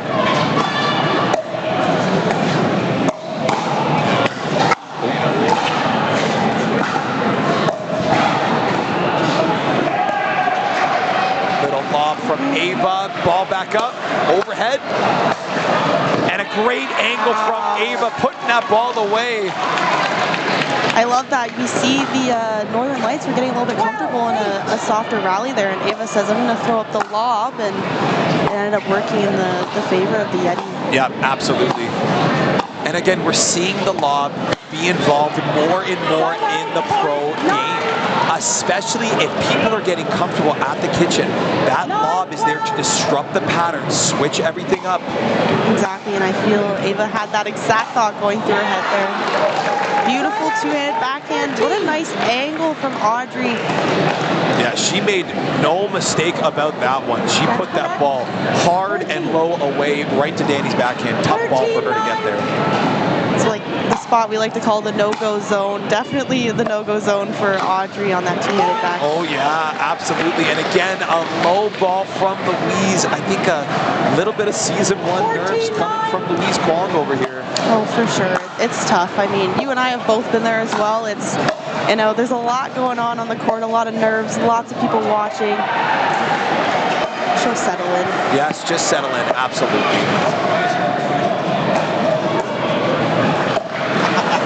Another lob from Ava, just hits the line. Louise. Oh, keeping that ball line. Great defense on the first one, but couldn't make contact with the second one. Timeout. Wow, Ava really is liking that lob, and it's working out in their favor. I don't blame her for opting to use that multiple. Yeah, she is loving that lob. I don't know if she spent a ton of time with maybe my friend Sneha, who loves her fair share of lob shots, but maybe her teammate Tara Di Giuseppe over there giving her a couple pointers, because I know Tara loves a good lob as well. For sure. I mean, lobs are great and can be very effective. Like you said, we're using them more at the pro level now. I really like Ava's lobs that are kind of going, like she's hitting them from the right over the shoulder of Louise. Yes. I like those ones that are going cross court and dropping. Absolutely. Set them up for that put away at the end. Louise was able to get that ball back over, but it's tough when you're on the run to reset it into the non-volley zone. 100%. It's a tough ball to get, but I think where they're catching is Danny is leaning a little bit into the kitchen there, trying to be aggressive with those balls, and it's just going right over her head because she can't take that step back and really jump for it. Although, that being said, Danny Boss, former D1 volleyball player here, if anybody can go and jump for that lob, it's Danny for sure. You have 15. I had the opportunity to see her in action playing some beach volleyball. Very impressive, quite an athlete all around. Yeah.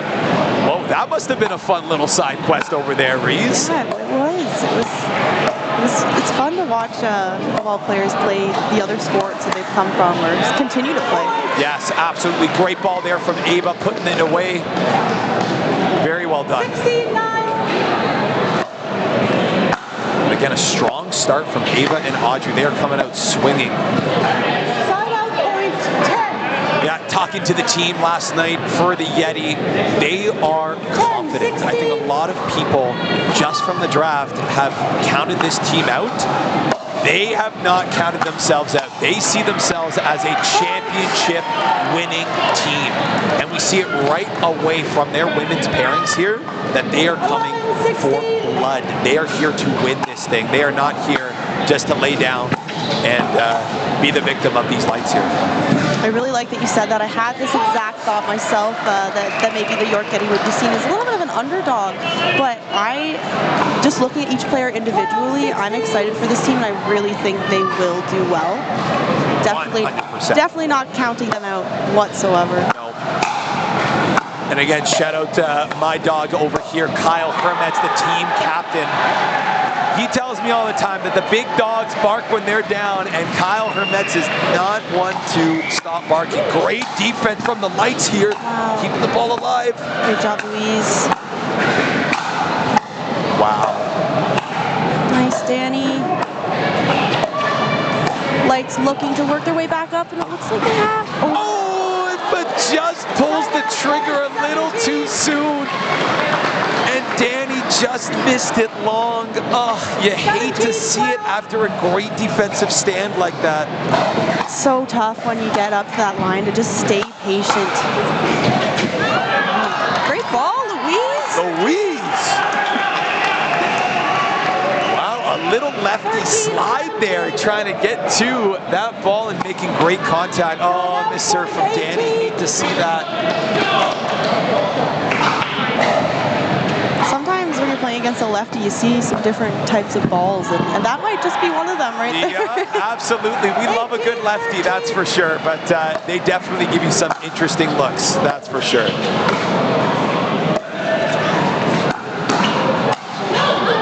Oh, Louise, you're there. I love that combo from her. Unfortunately, just couldn't get down on that ball. Yeah. Carried a little too far. And I think that shot's going to come with time. We got to remember, for all of our folks watching at home, Louise has probably spent under a year playing pickleball. Again, a high-level tennis player, has made the transition into pickleball. Wow, great get, Audrey. Oh! That's tough. Tough from Louise, but yes, has made the transition into pickleball. And already to be competing at the pro level after like 8-9 months is a testament to her, but the sky is the limit for Louise. Right, and she's no stranger to the competition, that's for sure. With that, we have the first women's doubles game over here. The York Yeti have taken the lead at the beginning of this match, and the ladies are quite happy to be coming up the court with that win. 100%, and I think that was big from the ladies ladies of the Yeti over here, and I think they're...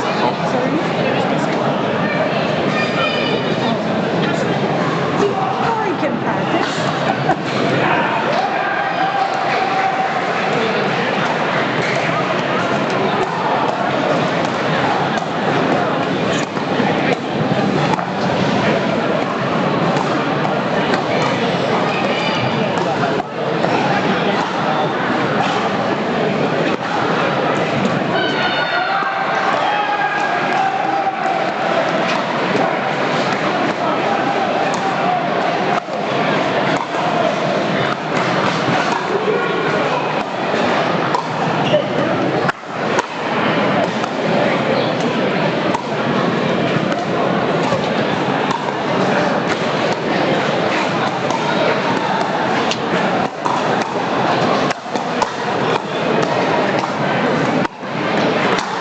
Welcome back, ladies and gentlemen, to Season 4 of the Canadian National Pickleball League. My name is Luca D'Amico, joined over here by my co-commentator, Reese, and we are live from Etobicoke here at the Pickler, bringing you Game 2 of the Northern Lights versus the York Yeti.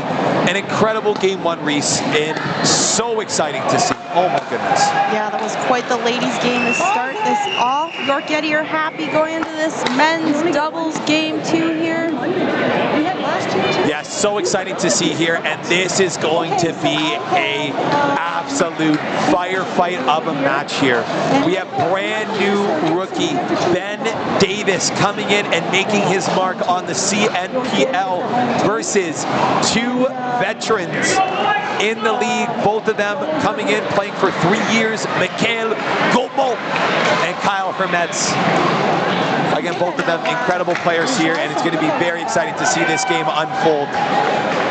Just had a thought here. They both speak French. You think they're speaking French or English on the court here? I want to say English, truthfully. I think Mikhail, I think his English might be better than Kyle's French. My thoughts exactly. All right, here we go. I'm excited to see Ben Davis, as you mentioned, on the lights. This is his CNPL debut. Yes. Coming all the way from Rochester, over the border there. Absolutely, and Michael Chow has had his eyes on Ben Davis for a while now. Obviously, Ben has been competing in Michael Chow's APA tournaments here. Shout out the APA. But he is like the golden boy for Michael Chow, and he is so excited. I talked to him earlier today to have Ben on his team. Such a great addition to this Lights team. Yeah, and I see a lot. I follow him on Instagram. He's constantly drilling. Yes. Competes lots as well. He's definitely no stranger to the competition in this sport, and I think he'll be a great pair with Joel over there, who is definitely a veteran of the sport. Yes, absolutely. He has been playing for a long time. And again, Joel just is such a competitor, such a fighter. He is hockey background, so he is used to cheering back and forth, getting in people's faces, going back and forth. Oh, Joel. Wow. A little bit of finesse from the big man over here. Well done, Peltier. Wow, I love that combo too. Do an overhead smash at the feet of Mikhail and then throw in that little slice drop shot. Very nice. Keeping it interesting here.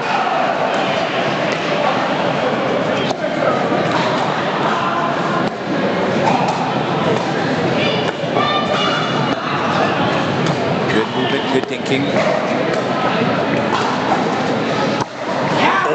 Joel, a little bit low there. We see those little rallies. We wonder who's going to pull the trigger first. 100%. Being very aggressive here. Sign out, point 4. Ball was out. Yeah, Kyle with the challenge there. I did see it out as well. Yes, and Kyle has a really great serve, a big serve for sure. I remember asking him a bunch of times, hey, can you teach me how to return those nicely? Because those are quite good. Often setting himself up for a nice drive on that third shot. Gets a nice shallow return. Absolutely. Great movement from all these guys here. Really working the ball well. High deep. Ball staying low though. big ATP, and just out from Joel. Well done, Ben Davis. And a great ATP defense from Mikael Como. His name is so fun to say. I love that ATP from Ben. He was really patient and waited it out, especially on your backhand. It's not the easiest shot to do. Correct. Absolutely. And just short from Kyle there. But I see a leg up in the air, hoping, willing that ball to go over. Doing his best. Absolutely. Top of the tape for Ben. We saw it in this first game here, Reese. These net cords are unforgiving. They are brutal. These are fresh nets. These are brand new. So again, we're going to see a couple of unfortunate net cords here. That's for sure. Yep, we're at the brand new facility here, the Pickler. So we're breaking in these cords, breaking in these nets. Oh my gosh, and breaking in these balls too with these speed ups. Well done. Nice rally. We see a lot of the men on the court are looking to move the dinks around a lot. I really like this from them. Making sure everyone's on their toes and moving at all times. Oh, and Kyle got the ball he wanted, but just couldn't put it away. He is in shock right now. Jaw on the floor. Oh, Kyle, you're there, buddy. He's there. He got the setup he was looking for. Unfortunately, not able to finish. I'm sure he will fix that for next time.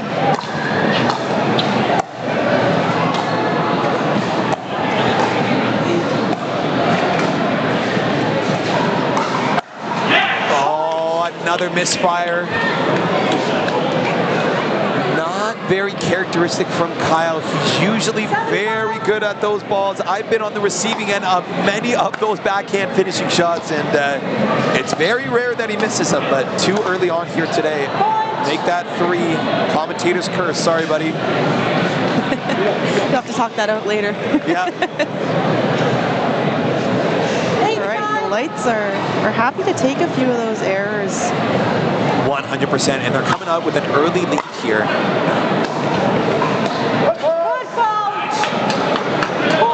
Yeah, that's a good call. Okay, I like that timeout from the Mets. Yeah. Sometimes you just gotta take a minute just to take a breather. Absolutely. From team owner Brett Shepley calling that timeout from the bench. And we see both benches here coaching their team, instructing them. Michael Chow pointing fingers, high-fiving his team here. And then on the other side, we got Mikael and Kyle talking strategy as well.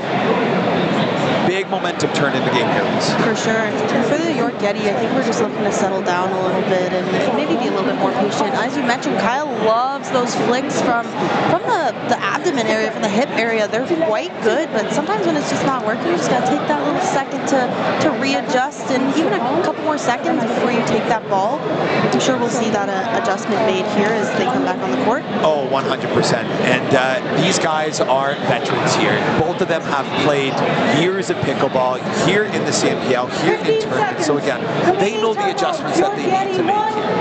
And again, it's just about taking that breath, slowing it down for Kyle, and again, finding their rhythm. And once they do, I think both teams will bounce back right here. Completely agree. Let's see what the York Getty have to say as we get back into it.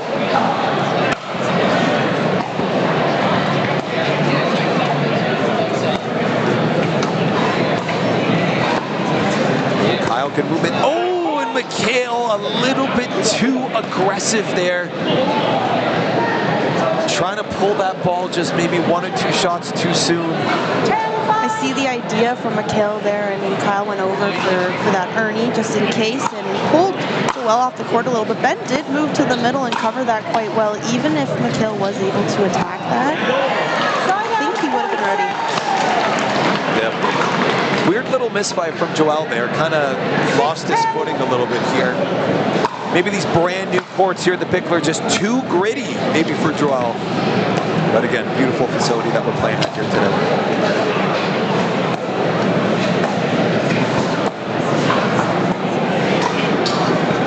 Deception from Joel on that there. Very crafty. Yes, and I love how low Ben is getting for these things here. Oh!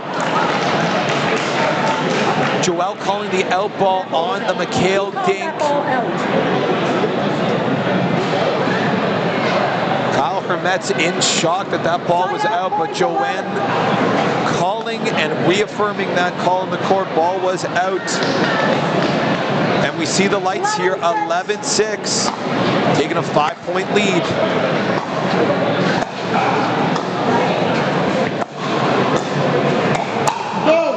Oh, well done. So in rally scoring, although this may look like a big lead, things can change pretty quickly. Rally scoring often stays pretty tight. What do you think about that, Luca? Yes, absolutely. I say to people all the time that rally scoring is for the underdogs because you are never out of this game, especially once you get to that freeze and you are at 20 points. We have seen time and time again teams crumble right at the end there because of the freeze. So you are never out of it in rally scoring. Oh, Joel, almost good put away from Hermetz. Really great spot, aiming at the feet there, forcing Joel to try and get down low to dig that. We got a safety first. We must tie our shoes here. Absolutely. All right, that was the quickest shoe tie I've ever seen in my life. That was maybe a world record time there, Joel. Very, very good at tying that double knot there.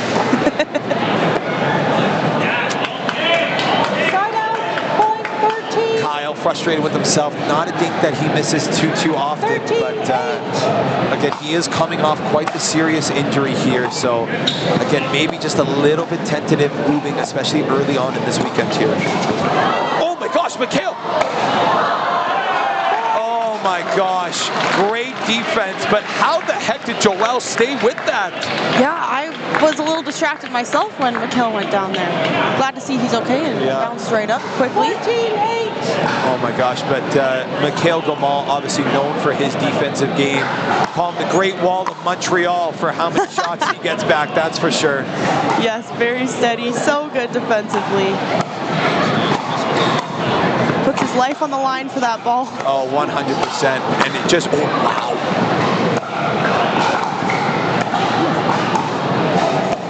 Roll, great movement, staying consistent here. Yeti able to get back to the kitchen and engage in the soft game. Yeah, moving the ball really well. Oh, and again, Kyle! Oh my goodness, so much work staying in that point, battling it out, and that is the 4th backhand we have seen missed into the net from Kyle. Yeah, that can be tough. Sometimes when you're just not in that rhythm, your timing's off just slightly, that can happen. Tough to adjust and wow, a little switch there. Yeah, a little do-si-do from Joel Peltier here. Time out from Hermetz. Visibly agitated. Throwing that paddle. A little smile from us from McHale Gaumont here. Again, he's got to kind of calm Kyle down here, get Kyle back into this game here. Because we're starting to see that mental game start to step from Kyle. For sure, and it can be tough, Luca. You know from experience as well, when you make a few mistakes in a row, it's tough to shake that off and just move on. Kind of hang on to those in a way, and that's what kind of separates the best from the best, being able to, you know, forget about those mistakes and move on as if it's a fresh game. You have to be confident in your shots going forward. 100%, Reese. I couldn't have said it better myself, right? It's about next point. Move on to the next point. We talked about it having a goldfish memory in pickleball. We can't harp on these things for too long.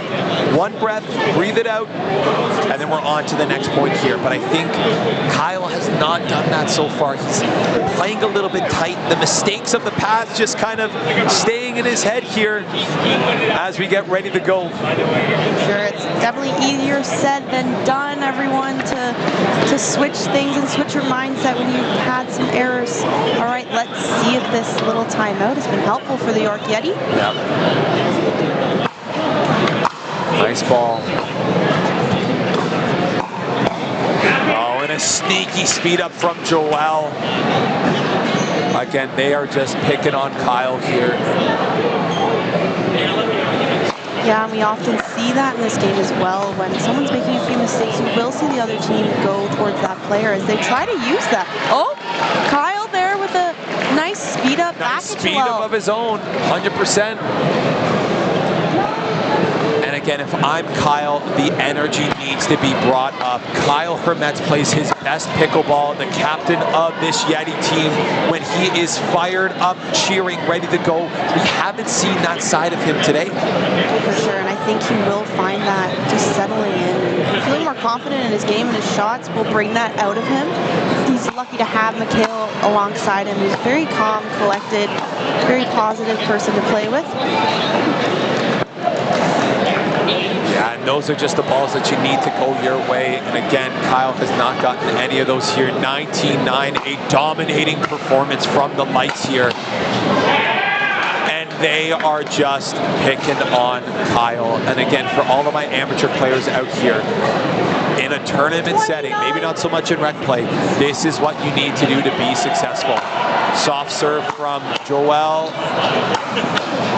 Great defense from Kyle. And that's it. Shout out to the Lights men. That was a beatdown of the York Yeti. Yeah, that was a very great performance by the Northern Lights. Yes, and more to come right here on season 4 of the CNPL. We'll be back. I just want to make sure we got this right. So we've got Ava here. Oh, sorry, we're switching sides. Or did the system switch it? Hang on, they were just there. You're going here. Okay, but I've got Ava. Okay, but is Kyle serving? So, okay, so, you know, the digital system is new for us today. This digital system is new for us today. So the setup, whoever did it, got it all wrong. That's why I'm verifying it.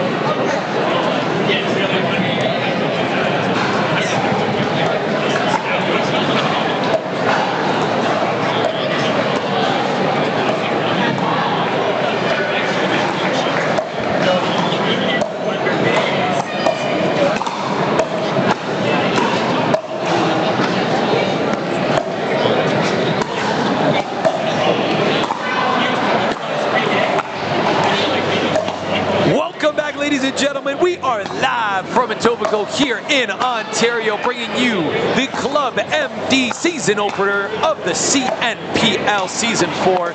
So excited to be back with you all here. And again, I am joined by my co-commentator, Reese, here.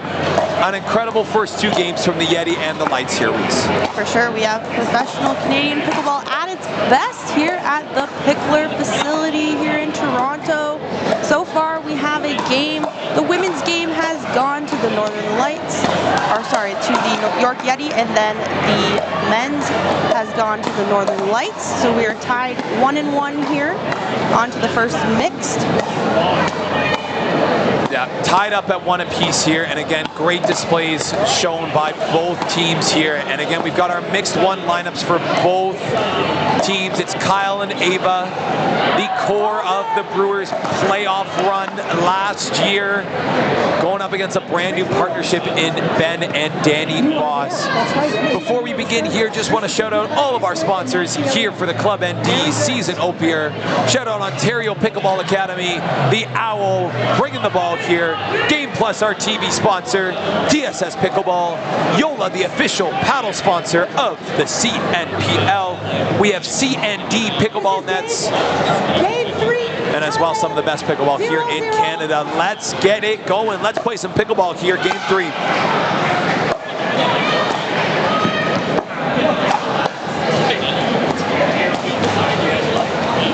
There's that backhand from Kyle. Wow. Good first rally to start off here.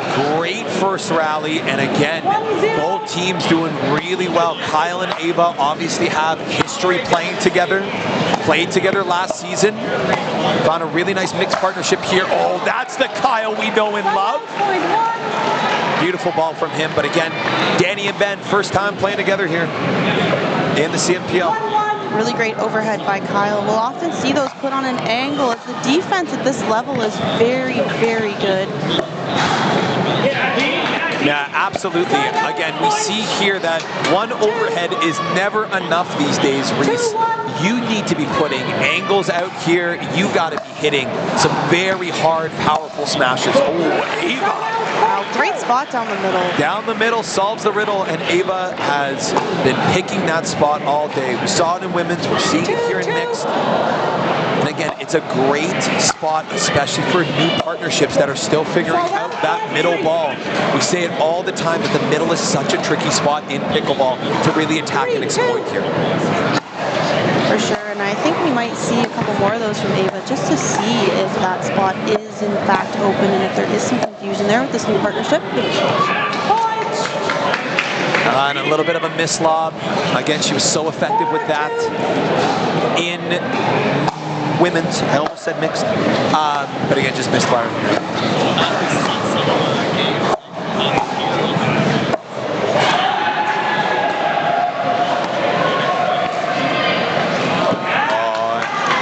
Ball by Kyle Hermetz there. I like the idea as we saw Ben was shifting into the middle a little bit there. Yeah, 100%. I just don't think he looks too comfortable out there, Reese. Yeah, and you had mentioned the injury of his. I wonder if this might be bothering him in a way or making him a little bit more hesitant than he typically would be. 100%. Again, great pull from Danny down the line. She has been practicing that shot relentlessly. Her and obviously Michael Rizzo from the Toronto United are a partnership off the courts in the CMPL here and on the courts. Oh, great setup from Ben Davis. If I'm the Yeti, I want to see a timeout here called, but I'm sure you don't want this to get out of control too early. Northern Lights already have a commanding lead.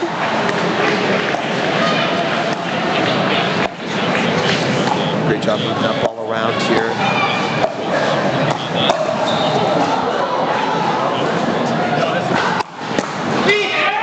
Wow, Danny Boss, no fear. Shakespeare ripping it right at the body of Kyle Hermetz, and a big point from the Lights here. This is a statement so far, up 8-2 in mixed game one here. For sure, I really love that Danny will go at the male in front of her. You saw her pull the trigger there at Kyle in front of her. Not afraid to play defense, not afraid to use those counters that she's so good at. 100%, and Danny probably has some of the fastest hands of all of the women here in Canada. So she is not afraid to speed up that ball because she knows she's ready for that firefight and that ball to come back at her. For sure, and sometimes in pickleball we see you start a combination looking for a certain ball to come next, whether that is a counter or not, and I think that's something that she often does with her speed ups. She's looking for the ball to come back to her two-handed backhand that she's so comfortable with. Yes, absolutely, and again, she trains patterns constantly. At this level, at the 5.5 plus, nearing 6.0 level, you're not just training speed ups, you're training for the 3rd, 5th, 7th shot in that firefight, learning and predicting where that ball's going to go back and forth. Yes, you're so right, Luca. It's definitely the difference between a 4.5, 5.0 player and this level that we are seeing now. Great spot by Hermetz, right at the feet of Danny. Those are really tough to pick up and a really great placement. 100%, and again, that's the Kyle we know and love, pumping himself up, saying, come on, we got to see more energy out of this Yeti's bench here. I don't even see the Yeti's bench. There's Audrey. She was filling up her water, I think. Yeah.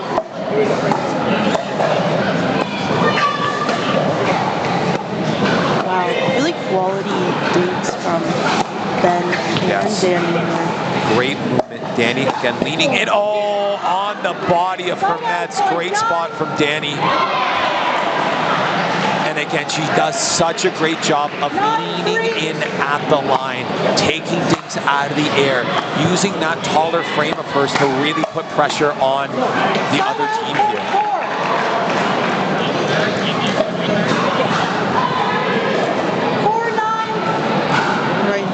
Back to the side of the York Yeti, looking to get some points, string some together. It's not my fault, Ava, I'm so sorry. Yep.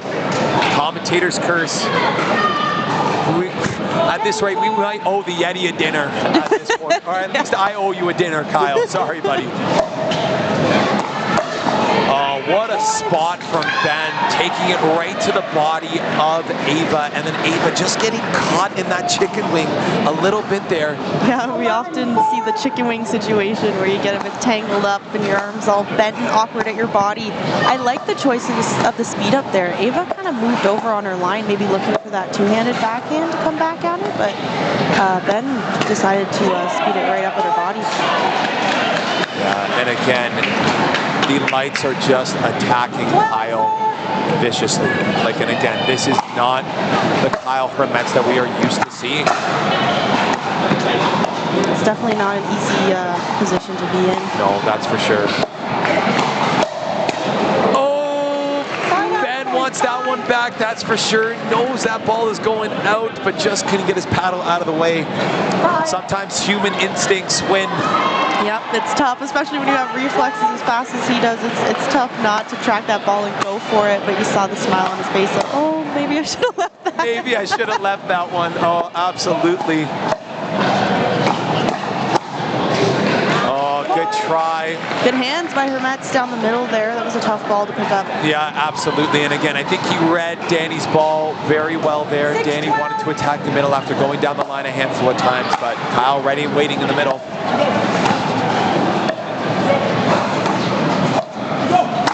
Oh, Danny Boss, put the ball away. I think we see some volleyball overhead power there. Oh, maybe just a little bit. Maybe just a tad.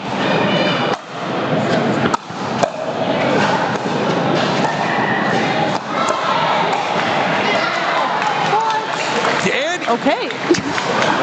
Danny Boss, get the protractor out. Oh my goodness, how the heck did you hit that angle?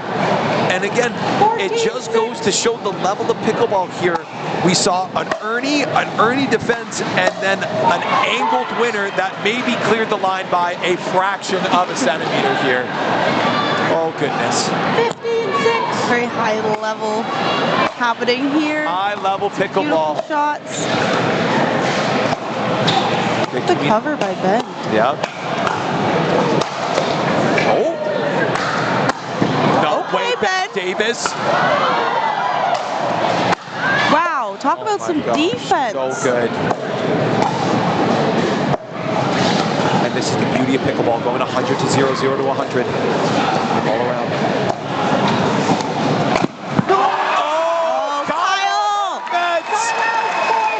We see a roar from Kyle there. This is the energy you're talking about, Luca. This is what we need to see from Kyle. Yes, oh my goodness, a roar of energy, a roar from the crowd.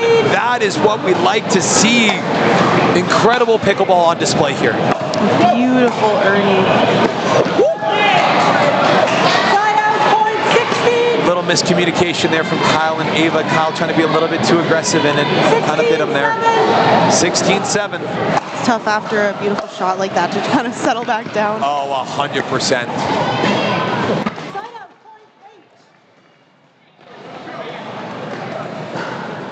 Rare error there from Ben. We haven't seen many. We haven't seen many of that.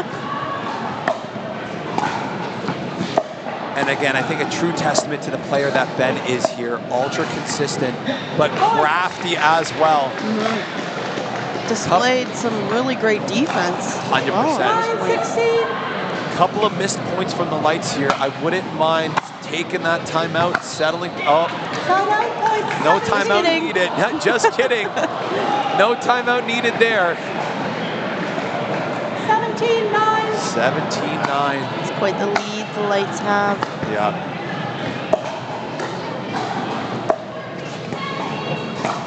That's a good roll from Kyle, making the adjustment on his backhand. Defense from Danny, well done. Oh. I do like the pressure from Kyle there. Yes. Trying to keep Danny on her toes, trying to keep her back. 10-17. 100%. And again, I think this is where we see Kyle at his best, moving around, getting involved in the point, being aggressive. Oh. Wow. Ava said, nope, I may be short, but I've got the hops. Yep. 11-17. And I don't know if Ben did the scouting report here, but Ava is a collegiate level tennis player. Her overhead is lethal, especially when she's using one of the most powerful paddles on the market, the boomstick.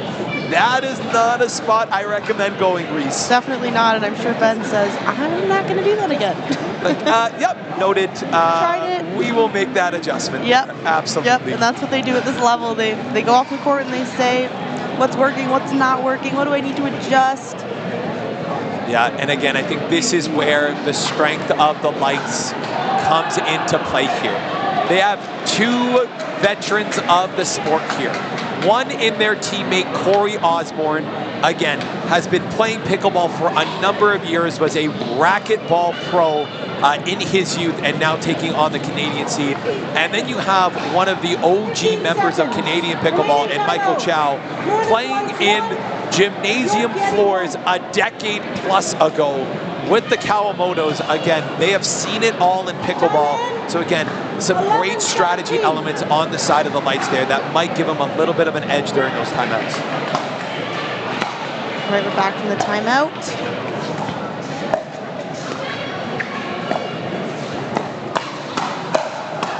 Oh my gosh, Ben Davis, that's what we're talking about when we're talking about patterns. It's the preparation and the readiness for the third, fourth, fifth shot in that. Ben was in the right spot at the right time for all of them. For sure, great hands by Ben, also by Ava as well. Yeah, I can't take anything away from her.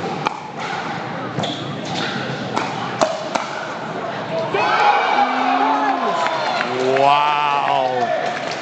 We see Ava sliding over there, over the line on her side, so she's set up on that backhand. 100%, and even still, Ben is still attacking the body. Ben Davis, welcome to the CNPL, buddy. Make a name for yourself. Not that you need to, but incredible display of performance so far from him.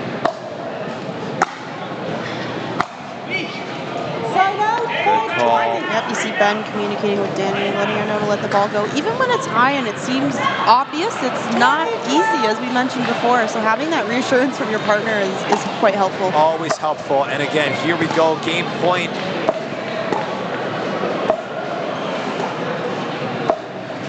Both ladies here have such a great forehand roll.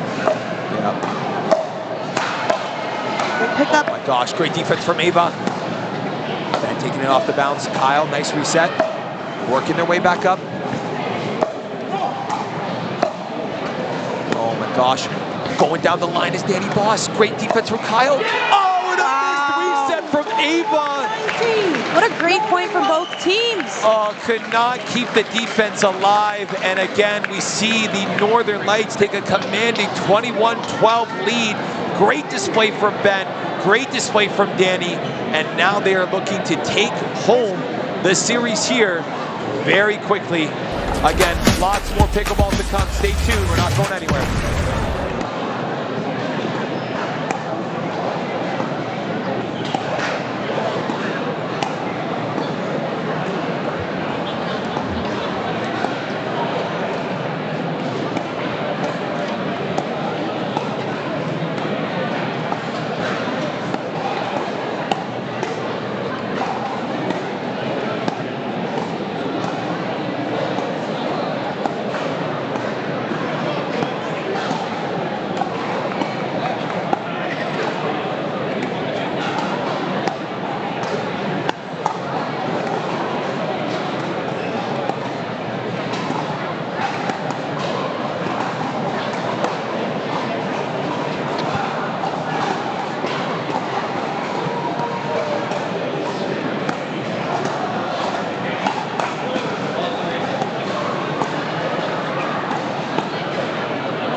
Back live from the Pickler here in Etobicoke, Ontario, bringing you the Med Club Plus season opener of the CNPL Season 4. My name's Luca. I'm joined by my co-commentator Reese here.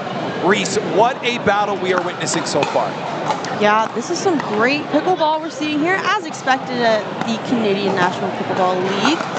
Very high level. We're seeing both teams really fighting their way through here. I think we're seeing the Northern Lights coming together really well. Ben Davis making quite the appearance on his CNPL debut here. Yeah, I can see why he is Michael Chow's golden boy over here, because by golly me did he dominate in that mixed game. Just an incredible display, and again, such a strong player, so consistent. Make a name for yourself, Ben. We'd love to see you. We'd love to have you here. Now, previewing this game here, we've got Joelle and Louise taking on Michael Gombo, the Great Wall of Montreal, and Audrey Young over here. The Yeti needing this game to force a tiebreaker here. The Lights looking to put this game away and not get into that singles tiebreaker. For sure, the Lights are up 2 games right now. As you mentioned, they want to take this one and take the entire match. I'm excited to see this. I think we have 2 mixed pairings that are not common at all. Mikhail and Audrey, which I think will be a really good mix. Audrey's got a lot of firepower, and Mikhail's quite steady, but I'm interested to see him take that left side role as he played on the right in his men's. Yes, Mikhail, not traditionally a left-sided player, likes to play more of that right-sided role, especially in men's. Very curious to see why the Yeti did not elect to go for either a Colby or a Tara in this game. Colby with Audrey, obviously Colby, their new addition this year, is a lefty. We know that Audrey loves to play that left side here. Could be a great pairing here. And then you have Tara Di Giuseppe, one of the best women in all of Canada, on the bench there. It's a bold move from the Yeti. Interesting to see their thought process there. Would love to talk about them after the game, about their strategy and why they chose to go with these pairings here. Yeah, and I think we'll get to see that. We'll see whether this was a good choice or not, and the York Yeti will be adjusting as they need to throughout the day. Absolutely. And again, I was talking with Sarah earlier on the broadcast today, Reese. If you owned a team, and this is your first weekend here, are you looking to solidify those matchups early on, or are you looking to experiment with who's playing well with who plays what sides? Give me your thoughts there. So I think going into it, you kind of have an idea, but you really don't know until you put those matchups in against the best of the best. And I think after this first event here, I was talking with Mike, the CMPL commissioner, and I was saying, you know, I think a lot will change after this first one. I mean, we might have teams and whatnot that feel that they're already playing really well together. They don't want to change up, and I think we'll see a lot of changes as well. Yeah, 100%. I think this weekend is a weekend for experimentation, that's for sure. But we might see some changes early from teams. And I think looking at the Brewers even last year there, as they made that playoff push, they made some key additions right before the end of the season that brought some new life into the team. I wouldn't be surprised if a couple teams during the course of the season make some additions, make some drops as well. And again, it's all about experimenting. You gotta find the right pieces of the puzzle, and if you do, good things happen. Of course. I think Mikhail was a little unsure whether that was in or out. Looking back at that line, I think it just caught a piece of it there.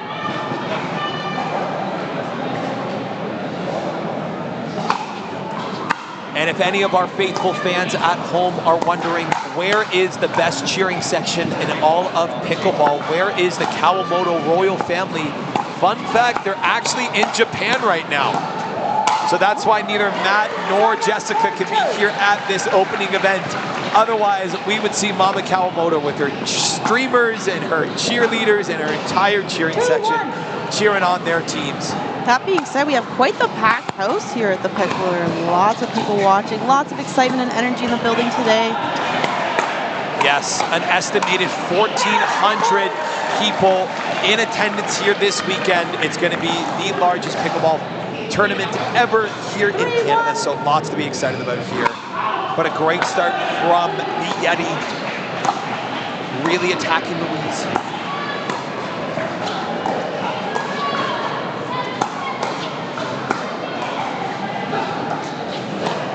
Work by Louise. I like that counter from Mikhail. I love that counter from Mikhail, and Mikhail is doing a great job of isolating Louise. We know that she was feeling the pressure early on in her women's game, and now to see Mikhail ruthlessly put the ball back to her every single time, it's an amazing use of strategy, and it's going to be interesting to see how the Lights bounce back here. expect to see Joelle Pelletier take more room up on the court, that's for sure.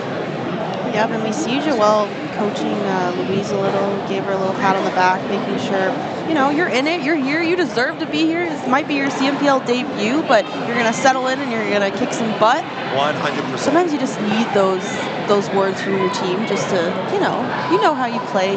She's a great player. She's just going to settle in and show us her stuff. Yeah, absolutely.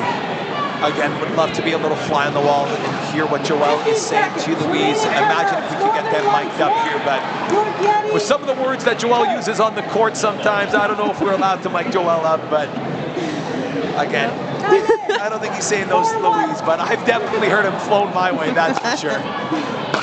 Great ball, great return.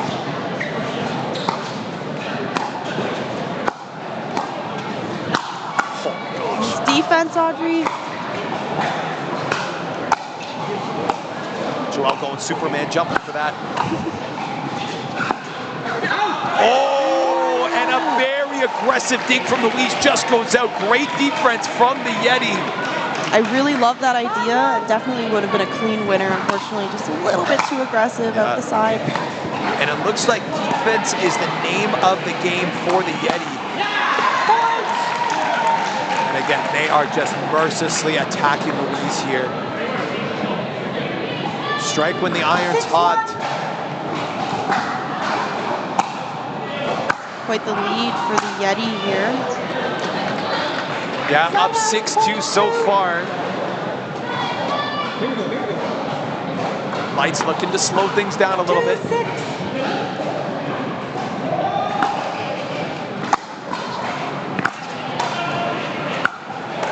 Oh, nice drives from Louise. Great topspin. Obviously seeing that tennis background coming into play here.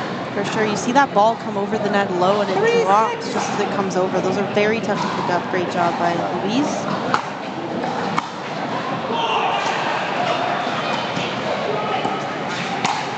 Oh, a high ball from Louise. That's going to get punished every time. Audrey says, thank you very much. I'll take that. A lot of firepower from Audrey for sure. She definitely loves those. Oh, yeah.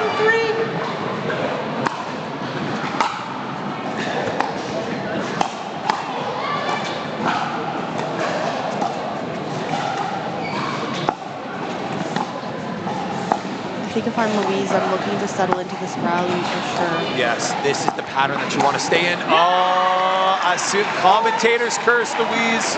You're going to be paying for a lot of dinners. I am on the hook for sure this week. But again, just tough to see. And again, if I'm Joelle, I gotta find a way to get myself more involved. Right now, things are not looking good for the Lights. I don't think Joelle has touched the ball in 5 or 6 points. And again, seeing it here, tough pattern that these Lights are in right now. 9-3. We see Audrey jump on that ball, run over in front of Mikhail. I love to see how aggressive she is. Even playing mixed, we don't see the women be very aggressive most times, but it works out very well for her. 100%. And again, Audrey's putting on a clinic here. Well done, working really well with Mikhail off the net. Well done by Louise to keep that ball alive.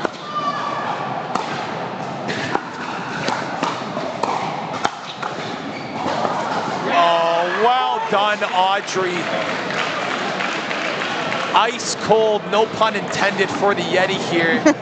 Well done for Audrey. She is playing incredible right now. She can't miss a shot right now, Reese. She's all over them. The soft ones, the hard ones, the speed ups, the counters. Great drop. Great lead by Mikhail. They are feeling the flow. If I'm the Lights, you gotta call a timeout here. 12-3.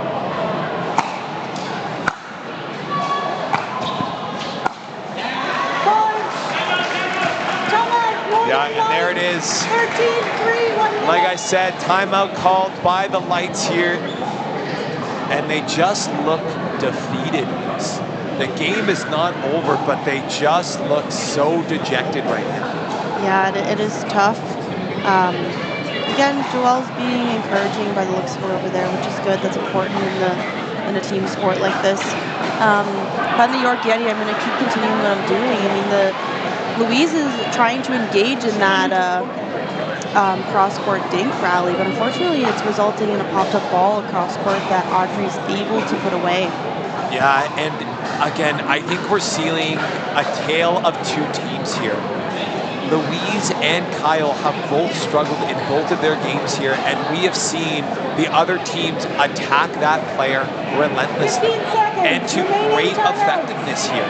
I hate to say it, Louise not looking comfortable out there, just like Kyle not looking comfortable there as well. And again, in pickleball, when you see that weak link, you got to exploit it as much as possible.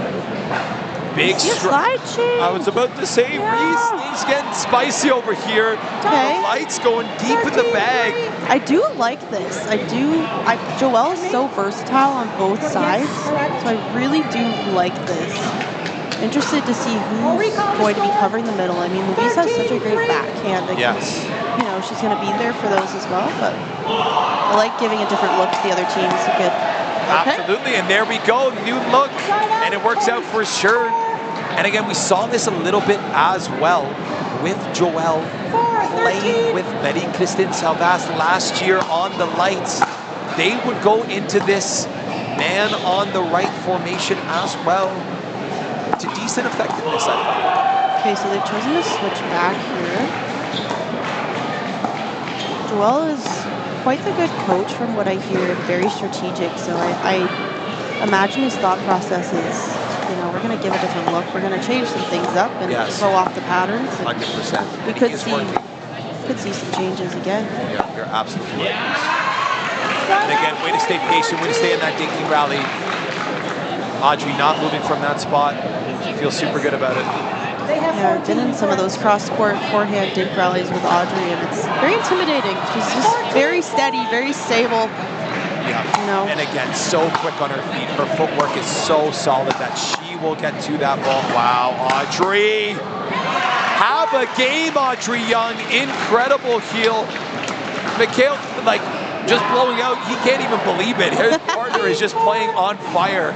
Yeah, he says, you know, all you take those, you do it. Yeah. Wow. Such a great shot down the line. 100%. Michaela is saying, listen, I've got some offense too over here. I can play around with these cats. Absolutely. Very well done from Michaela. You see a lot more placement over power from Michaela, and I think that's a big strength of his. And ooh, pick up. Oh, there it is.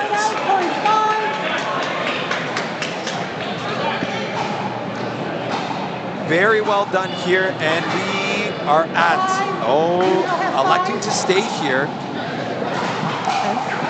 Okay. 5-16. Lots of strategy and thoughts going through the head of Joelle over there. 100%. Pick up. Wow. Good communication on the side of the Yeti. Yes. Louise looking comfortable on the left there. Taking it around, and well done.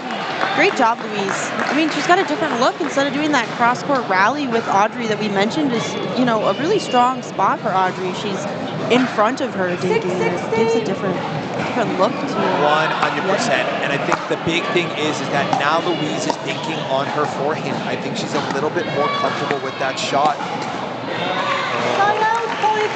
A little awkward spot there. Good spot. Awkward spot. And again, we saw the pop-up come from the backhand dink here. I think Louise might want to start relying on that forehand a little bit more. Nice serve from Mikhail. Great return. See Mikhail putting a lot of pressure up there, rushing in. Audrey's hitting her third. It's nice when you have a partner, someone like Audrey, who has such a great third shot. So reliable. Great pickup, great defense. Shot from Joelle. Oh, and that's mechanical move. Absolutely putting the ball away, attacking Joelle. And again, where is the energy on this Lights team? They look so defeated right now.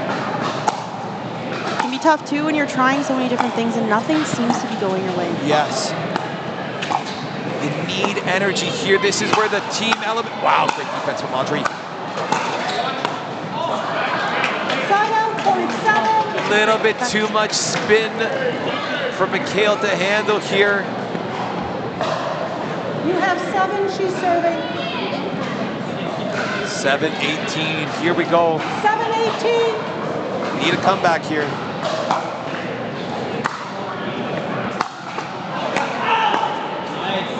Side out, point 19. We'll take it here. Very well done. Yeti looking to close out this game here. Yep, looking to get to that 20 to that game point, that freeze.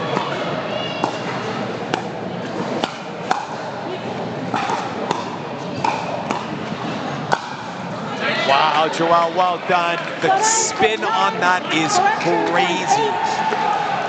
Joelle's really placing those deep in the court. It's tough when you're backpedaling. The ability to pick those up from your feet is very difficult, especially when you're on the move. Great return from Audrey, misfire here. And now here we go, starting to come back, 9-19. We've seen crazier comeback before, but this would be a pretty incredible one. Side out, point 20. And this is it. Game point on the line here for the Yeti. Heard Mikhail say to Audrey, let's get up to the kitchen. I agree, nothing fancy here, nothing changes. And they do up to the kitchen successfully. Step 1.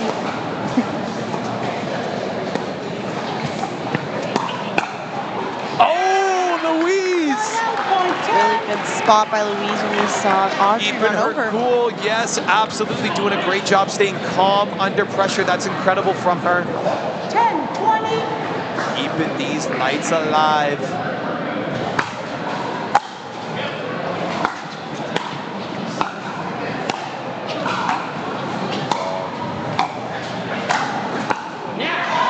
Wow, great ball. Match point 2 here for the Yeti. So this is where we see the other team who is not on the freeze sometimes come back, sometimes get some points, as the York Yeti have to win on their serve. Yeah, absolutely. Oh, Mikhail Gomol, a rare miss from him. And again, here they come. 1 point at a time from the lights, 1 run, and this could look a lot different.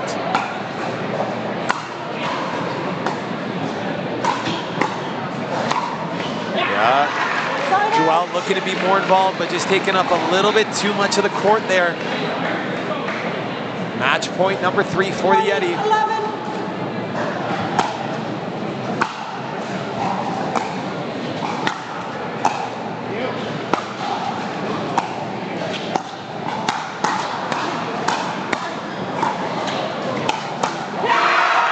Wow, and a big win for the York Yeti. They've got quite the cheering section going on here. Well done from Mikhail and Audrey. Big win, 3rd time's the charm. And we have our first Dream Breaker of season 1. Here we go. More incredible stuff on the way. Tied 2-2 between the York Yeti and the Northern Lights Pickleball Club. We've got more exciting pickleball when we are back right after these messages.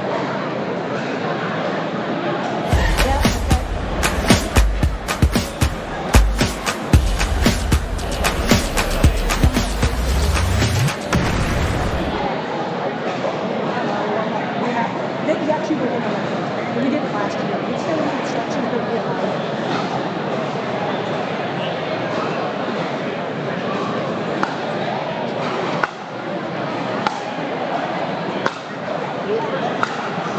Okay, you are the ready, and you're the away team, right? You're the home team. Yeah. So he's talking. Come here. He's right here. Just stay here. You hold that for me? Okay, Northern Lights. So who's first?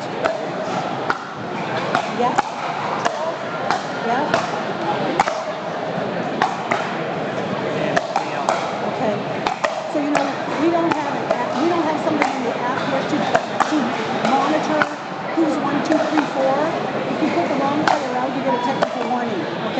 that's a new instruction. I'm going to tell you as well, here's a lineup.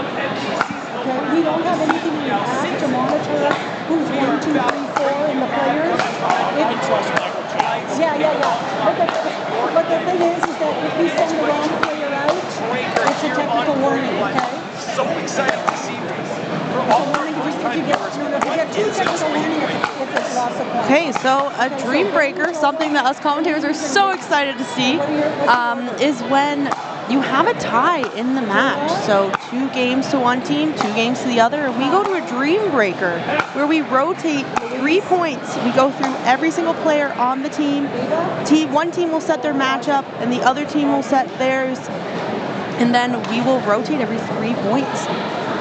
This is very exciting, something that everyone here is definitely excited to see, because this is the first dream breaker that we have today. This is where strategy comes in. Sorry? Yeah, go back. Sorry, you went right through it. No.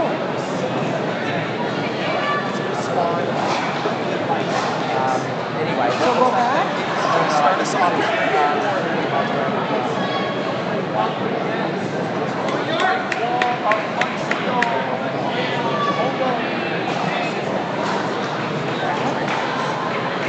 Yes, we have not only Ben Davis's doubles CMPL debut, but now his singles as well. And I've never seen him play singles myself, so I'm quite excited and curious to see this. If his singles game is anything like his the first players is Ben for Northern Lights. Sorry, this is for York. It is Mitch. Okay. big serves, And then big return, trying to hit those winners down the line. It is a different sport than it comes to hardly anything can go wrong. We are just tons of powerful round strokes, and this is going to be players are just getting set up here, start finalizing the system, and we get started. Okay, we see Mikhail on the other side, kind of working on some footwork there, keeping moving.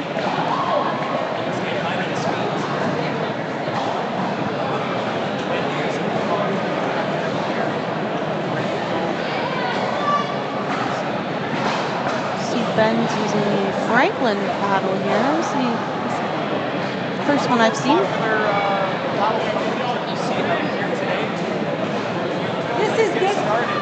This is game 5. Mikhail starting off the York Yeti with the serve in this dream breaker. 0-0.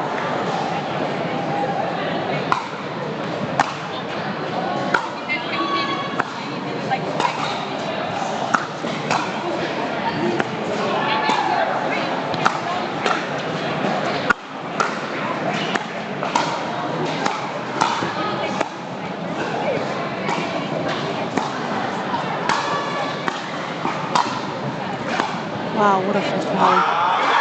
Wow! This is what singles is all about, ladies and gentlemen. Wow. 1-0. Pressure on. Amazing. I'll recall the score. 1-0. Really great job. Mikhail gets right to the line on that last rally. Oh, here he is again. Side out, point once. I didn't see him. Oh, Mikhail questioning that out call. What was out? What was out? Side out, point 1. It's important to shake that off if you're Mikhail. Side out, point Wow, big roar. Yeah, that's a big two. Doesn't matter. It's very different. Okay, so still yeah.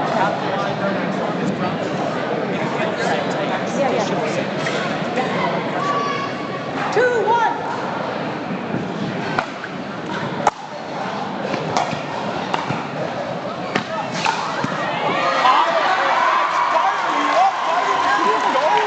Let's go, Kyle. Singles is a really strong suit of his as well. 3-1.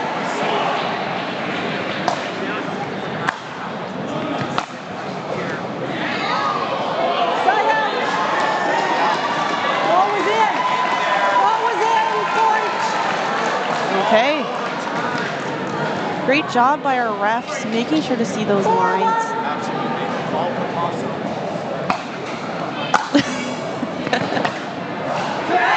And he paints the other line. Okay, Kyle. That's a huge 3 points for the York Yeti. Great job by Kyle. So 5, Audrey.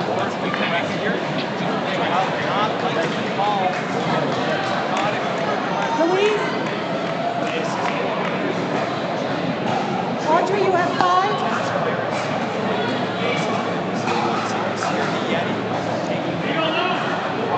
5-1.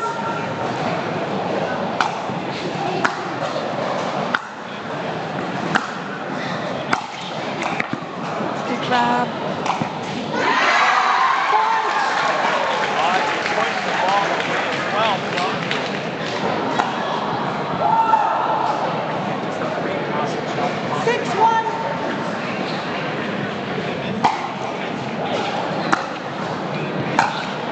Great return by Louise. Timeout, point 2.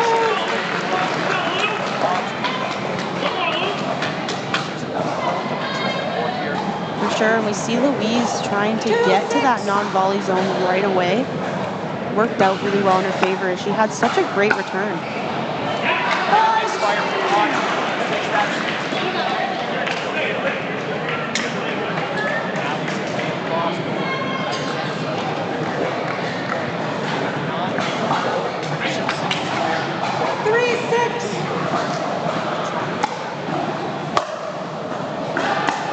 Great return by Ava. I think we'll see both ladies try to stay. Oh, there goes Danny. Good work.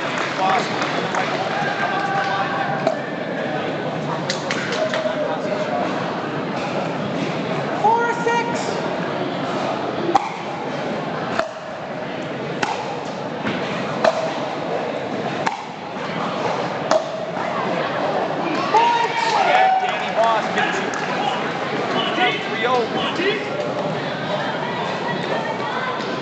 You now have 5.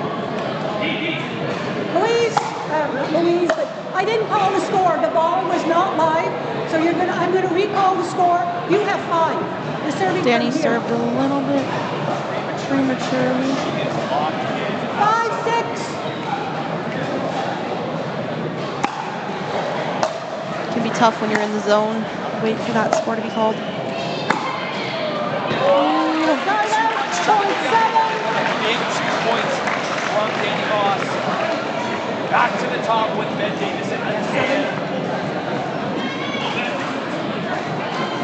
5-7. 7-5. We see Ben at the line this time. Timeout, point 6. Well done. Nice adjustment there. 6-7. Yeah, and I think you're right. I think he got off the court and made that adjustment. But next time I'm going to try and beat Mikhail to the line. 8-6. Good return. Gets his way to the line. Okay. Just out the back by the looks of it.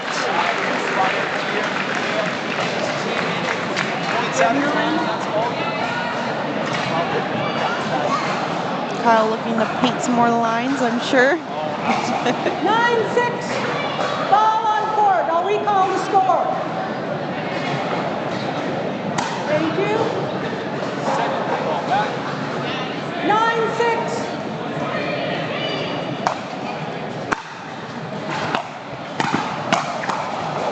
Wow. Really great job by Kyle. This is why you bring a guy like Kyle. 10-6.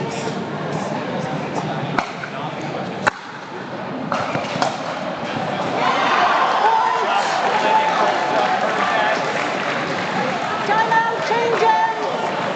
Change ends. 11-6. For sure. You can see the confidence on him playing this singles game. And the ability to forget about what has happened prior and just, you know, go at this like nothing has happened.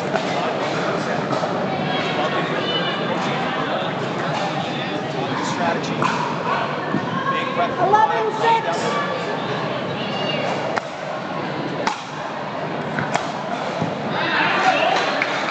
Side out, point 7.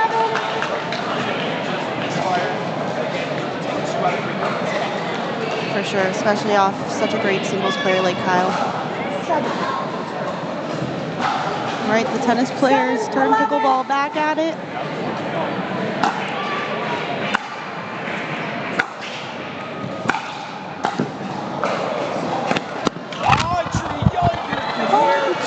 Looking for that ATP, that would have been beautiful. 8-11.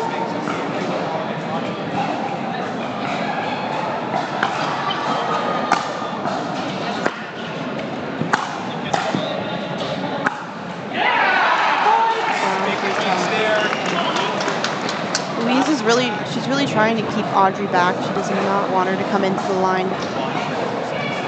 9-11.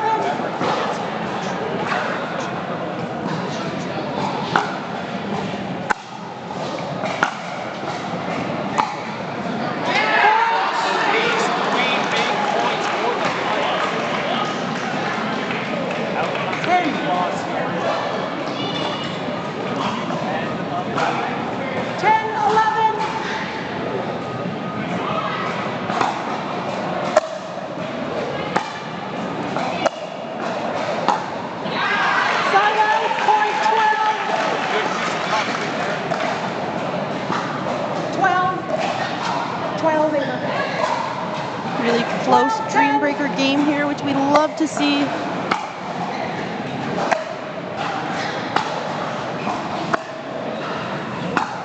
Danny coming to the line. Side out, point 11. 11-12. Yeah, my thoughts exactly. I mean, if I'm Danny and I'm able to move that well and cover the kitchen, I'm going to come in every time. Again, a big series from Danny Voss here, taking the trip out of the points, and we are all tied up here. 12-13, going back up. Back on the court. 12-12.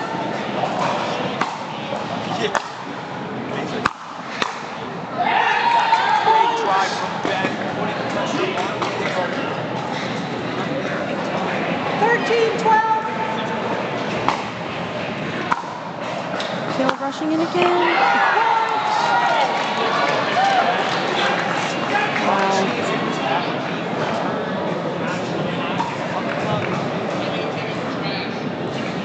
It's tough when you run to the line on not the best return. You really have to try and anticipate which way the person's going to try to pass you, which is not easy. The court might not look very big, but it's so hard to cover on your own in singles.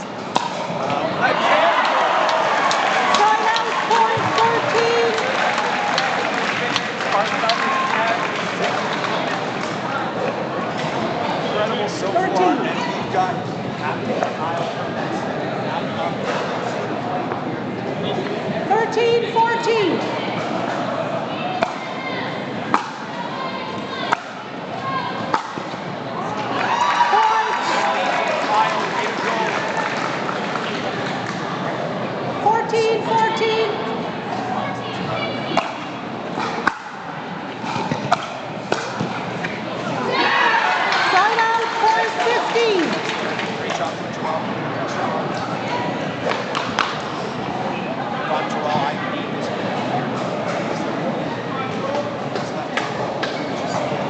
Kyle's going to do everything in his power not to let that happen.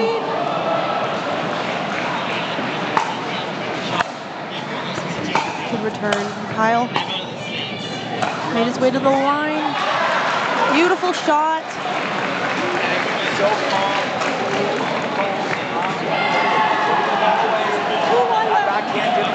Who won that rally? Point, side out, point 15. Right. 15-15.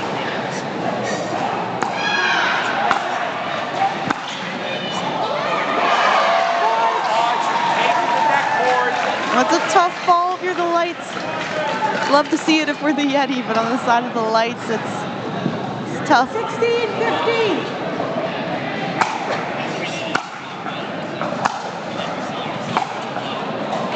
Side out, point 16. 16-16.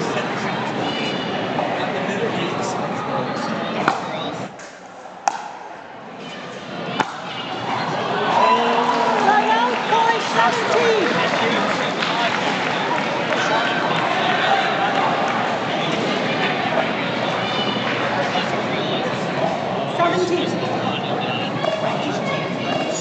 17-16.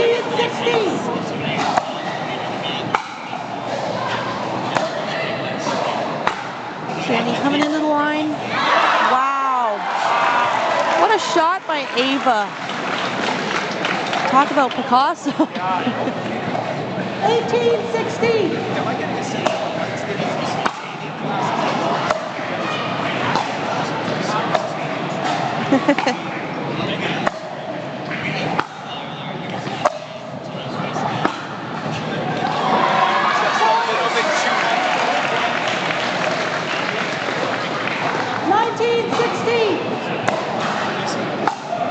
York Yeti want this so badly after having a couple tough games in that match.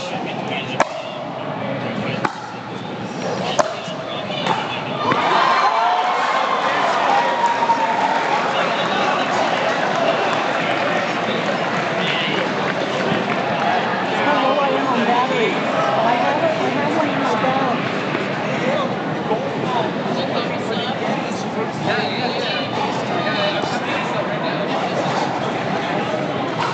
20-16. Both sides. Oh! Oh, what a tough way to end it with the lights.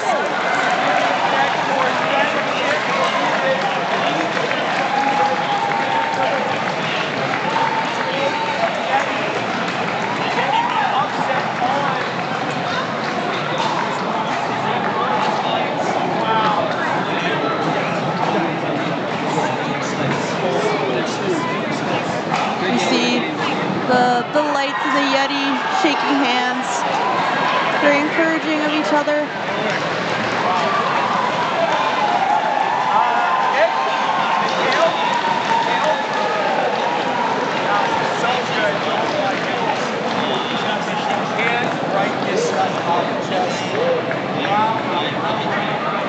What a great first singles dream breaker today.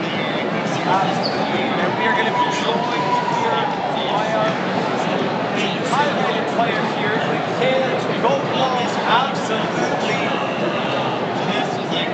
Mikhail, welcome, buddy. What an incredible game that we saw you here today. What were some of the emotions that are happening during that tournament? Oh, it's so fun. Dream breakers are the best, right? Everybody's so hyped up, and it's honestly, it's just so fun. It's a big team game, and we had a lot of fun. Yes, absolutely. You have now been dubbed the Great Wall of Montreal for your defensive skills here, Mikhail. Incredible display of defense. Just into your mentality of qualified.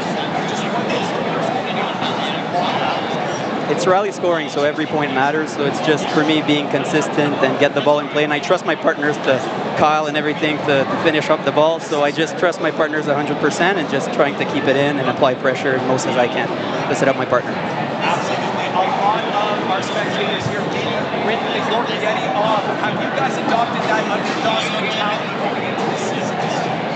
For sure. I think we can beat any team, and honestly, we have such a great team. So I'm so happy. Mikhail, you were an absolute pleasure to watch. Thank you so much. We are back here live with you on Court 1, so more exciting games to follow. Thank you, my friend. Take care. Thank you so much, guys. Thank you.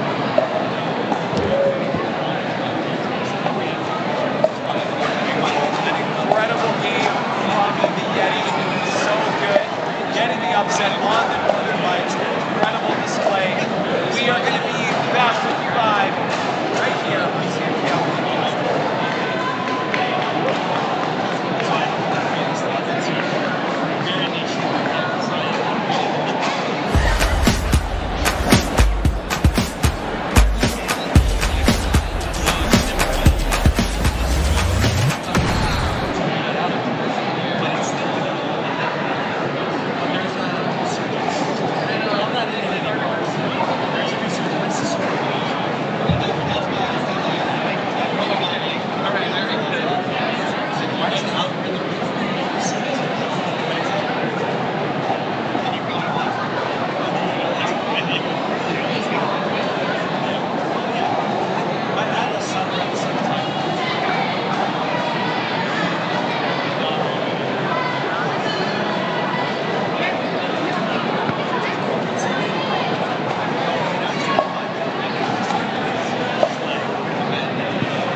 Testing, test.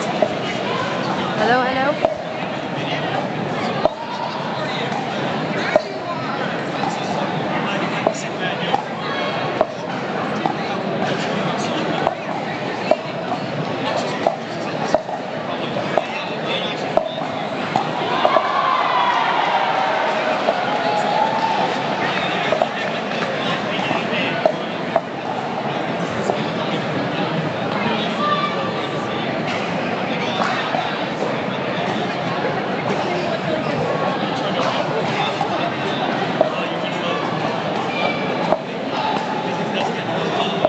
Back, everyone. Welcome to the Pickler live in Etobicoke, Ontario. You're watching the Canadian National Pickleball League in our 4th season. This is day 1 of our first event, and what a day it has been so far. Welcome to all of you who are just joining us. My name is Sarah McGinnis, and I will have Luca joining me in just a brief second. On court, it looks as though we have our next match coming up. Grand River Rapids playing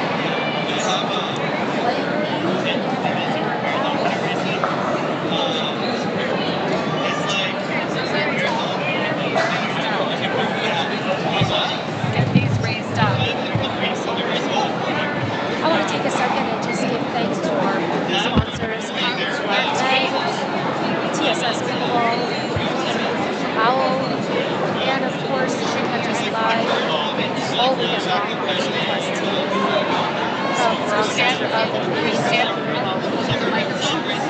As well, you can check out the other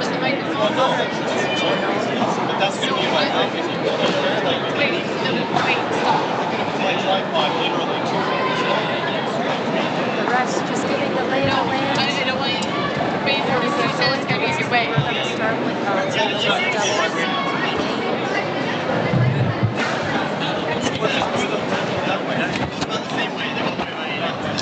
Microphone's still back. Yeah, exactly.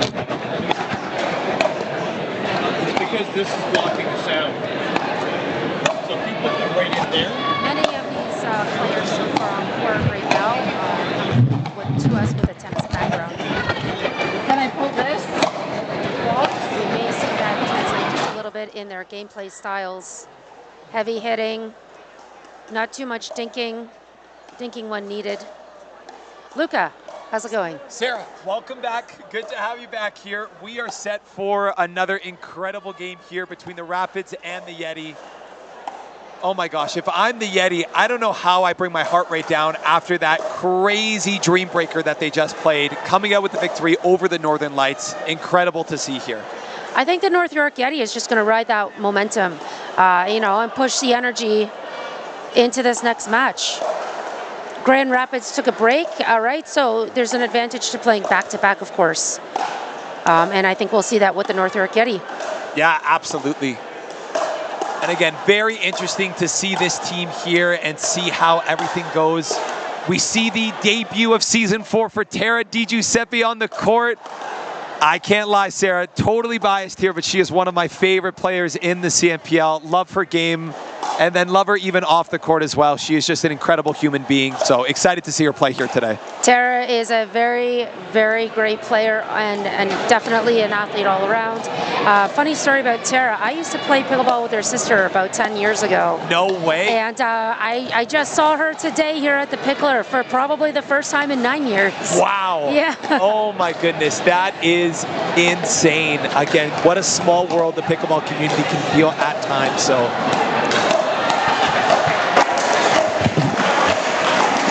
Absolutely. The pickleball world is small and yet not small at all. 100%. Oh my goodness, that is crazy to see here. And again, they have their work cut out for them, that's for sure. They're facing Marie-Christine Salvas and Antoinetta Toskova. Again, two of the strongest women here in Canada. I am so excited to see this game here. Yeah, absolutely. And I was just remarking that we have a lot of former tennis players on the court. And so how that's going to translate into game style. I mean, we know that Marie Salvis, she really plays with a lot of slice, especially forehand slice. Absolutely. And should she get into that dinking rally, I think that's what we're going to see is just slicing and dicing from her. Yeah, 100%. And again, both of these ladies from Quebec, both of them have played with each other so often here. They know each other's games inside and out. Fun fact, Marie-Christine Salvas is my mom's favorite player in the CNPL, even more than me when I was playing in the CNPL last year. Yep, absolutely. So again, heart is torn here, but again, excited to see this incredible game here because both ladies are going to bring it. Grand River Rapids serving to York Yeti. Well, with that said, we are getting underway. This is our third match of the day on Court 1. Time in. We're coming to you live on Games West TV.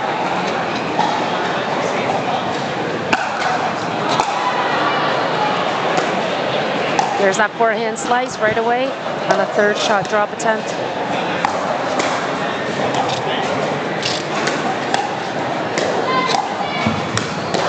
Wow, great first point here. And again, interesting to see Anto and MC playing this way. I have to think it's for Antoinetta's two-handed backhand in the middle. You would have to think so. When I was playing with them at the pro event that they did up in Cambridge here, we saw Anto on the left, MC on the right, but now they show up week one, completely different look.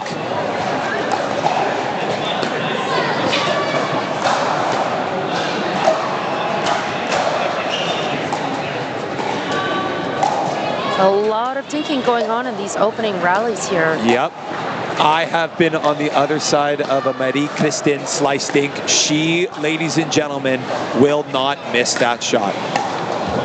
No, she will not. As have I. She's incredibly consistent. There's that two-hand from Antoinetta. A little bit too early on the trigger pull from Anto, I find. And again, Ava made her pay. 1-1.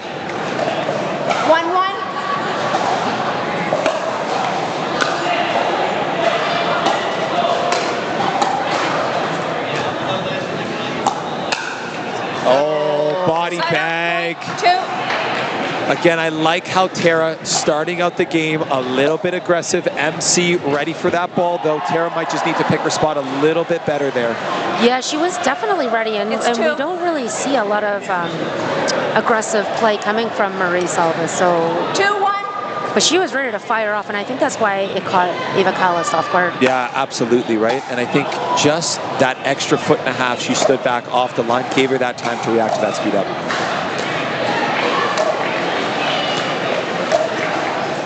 Really like how Ava's leaning in for those dinks, taking time away from her opponents. Absolutely. Oh, she got the look she wanted. 100%. Anto got away with that one. That was an interesting speed up, to say the least there. I think Ava's going to be mad that she misfired there.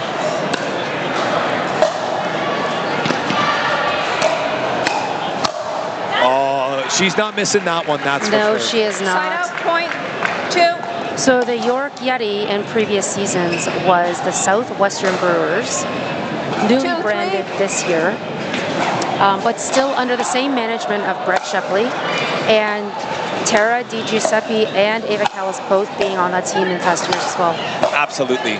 And again, speaking from experience playing on that team, Brett is an incredible owner, takes care of his players. So that's right, you were on our team last year. I was that team last year when we made our little playoff push there. You did. Happy to say I was a part of that team and that group. Very special from 2025.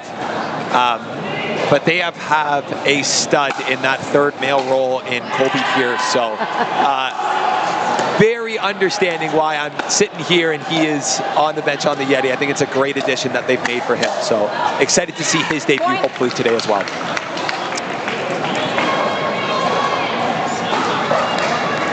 I'm seeing a lot of patience coming from the Grand River Rapids team. Stop play. Heard it? I said 5-2. Yeah. Yeah, absolutely. Yeah. Anto just confirming the score there, 5-2. 5-2.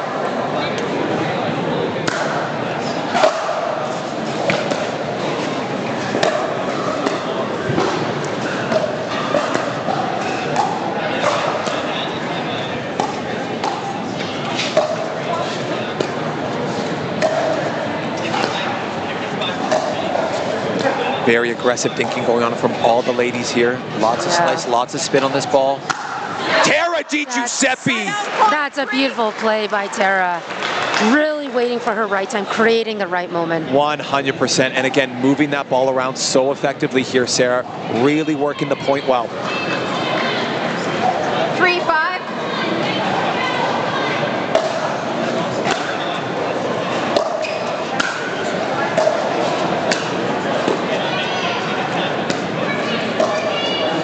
Great movement, Anto. Speed up. Backhand. We see the 2-E from Anto.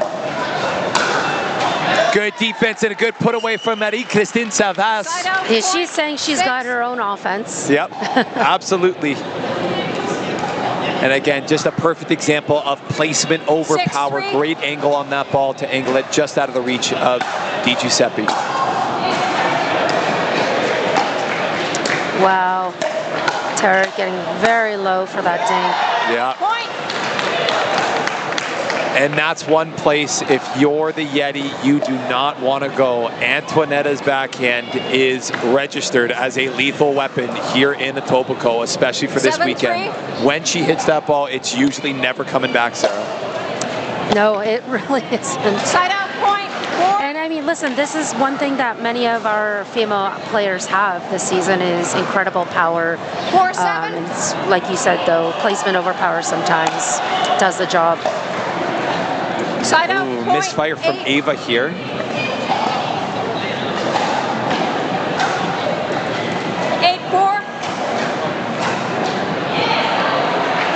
Big serve, Anto. Great return from Tara. Working the point.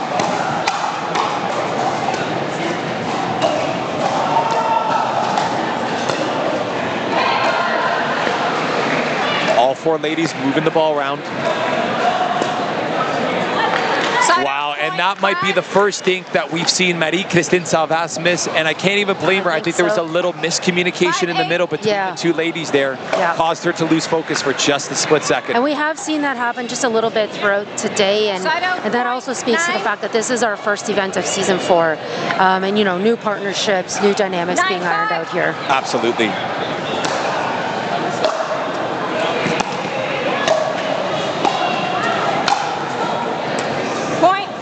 That roll not rolling quite enough for Tara Di Giuseppe. Yeah, just outside of her reach. Did not miss by much, but look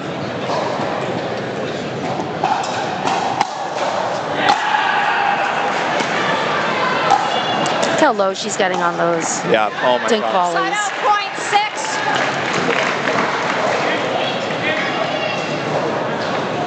Timeout. Serving. Servers.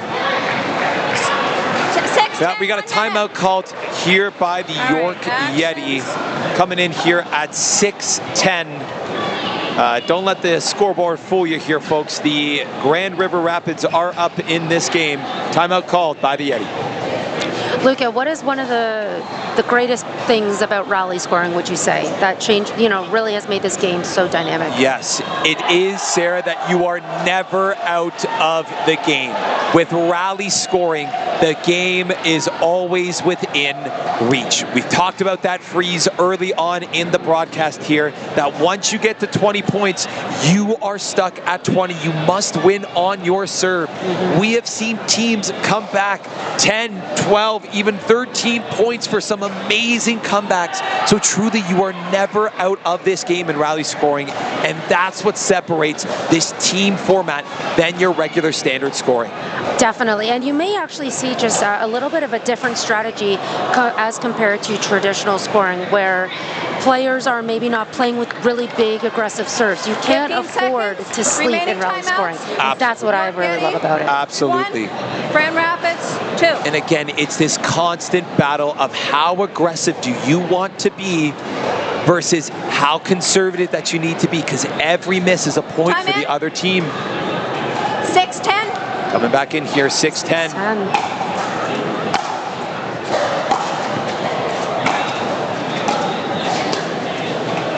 Yeah, the ATV angle, it was there, but I do believe that ball was Yeah, and we saw it on the cam here as well. Ball well out. Clearly, Carl. It looked good. Ball was in. Oh, and interesting, secondary referee is overturning this call. Overturn the ball. I mean, he's got a certain type of angle on that shot.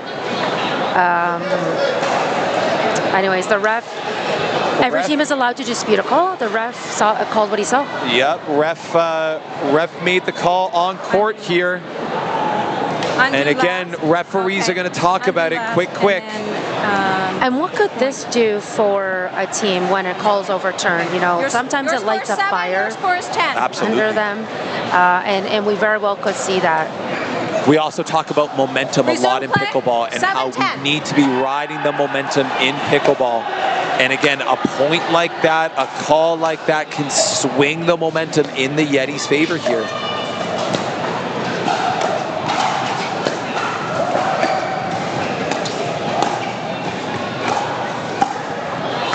Missed from Tara.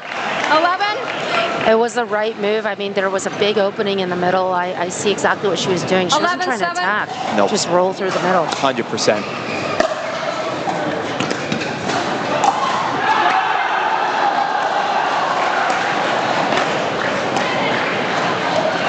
Great dinking from all of the ladies here.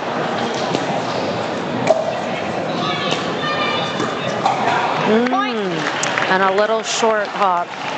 Dink. Yeah, I think Ava just got caught a little bit too close there. Just, again, took that ball too close to her body and unfortunately paid for it.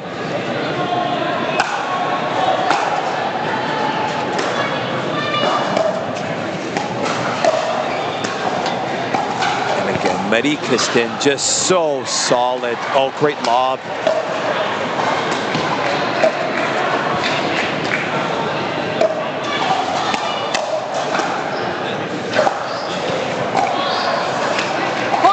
Wow, big play by Anto, speeding it up. Ava ready, 13, but then again, Anto, 13, great follow-up here, able to reset the ball, put it back in play, 13, keep the rally alive, and then unforced error.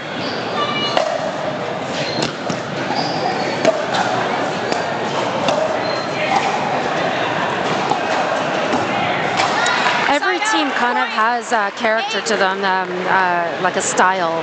And one thing that's actually kind of surprising me, is something I didn't predict at the start of this game, was the extended rallies. Yes. Everyone looking okay to go 15 plus 20 shots. 100%. And I think whenever you play against Marie Kristin Salvas, you need to be ready to hit 25, 30 dinks per rally. Yeah. Per rally. I know there's some of my rec sessions that we don't even hit 30 dinks total. Yeah. But in every point with Marie Kristin, you got to be ready to go the distance. Because there's that reset. Yes. That's the game she's bringing. 100%. Well done. Untimely lob there from Ava. And again, Marie Kristin makes her pay. Again, we usually talk about players on a spectrum. Are you more of a power player? Are you more of a control-oriented player? Marie Kristin is on the extreme end of the control side player. She is, and we don't actually see too many players at the higher level carrying that game style anymore. That's a bit more of what we would say like an old school style. But it is her game, and it works so well for her. It is so effective, and she can stay in these points all day. Great ball by Anto. Unlucky reset, caught Ava in a good spot. Yeah, it's actually really hard with today's technology of paddles and balls to have your resets not be attackable and attackable and attackable. Yes. And something I'm noticing, she is forcing such a good reset that they cannot, on the other side, do too many attacks. There we go. Ava's forced to dink. Yep. And it's funny that you talk about paddle technology. Marie Kristin is using a paddle from that was debuted, I want to say 2 or 3 years ago. Is that a Vatic Pro? That is a Vatic Pro. So none of this foam nonsense, none of this Marie Kristin says. She is using her tried and true weapon, and she is unbelievable with it. I can't remember last season. Was she playing with one of the owl paddles? No, she was same Vatic Pro.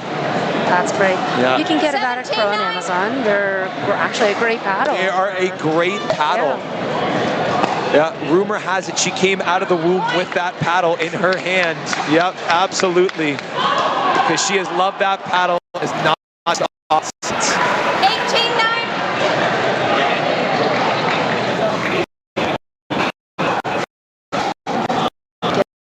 Do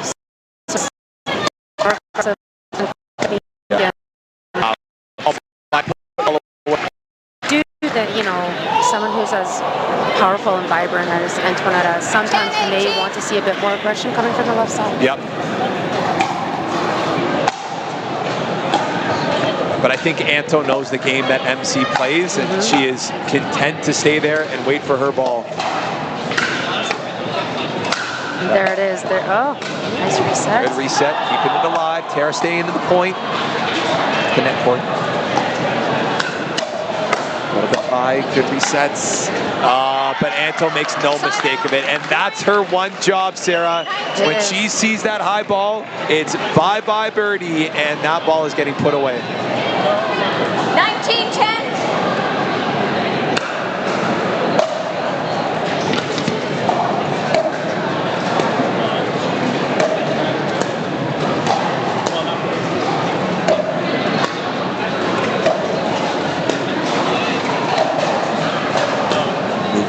Well, oh, what a dink.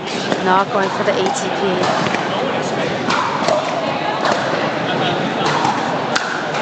Oh, Marie-Christine Saldas, Ali. She is incredibly patient with that soft hit. 100%. I don't think there's another player in the league quite like her style, who has her style. There might not be another player like her in the world, Sarah, I would say. She plays such a unique game at such a high level.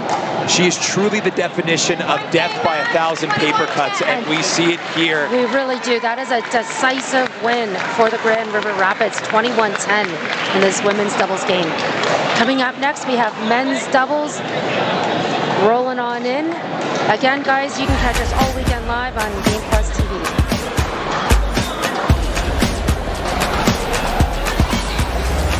So, Carl, I submitted that.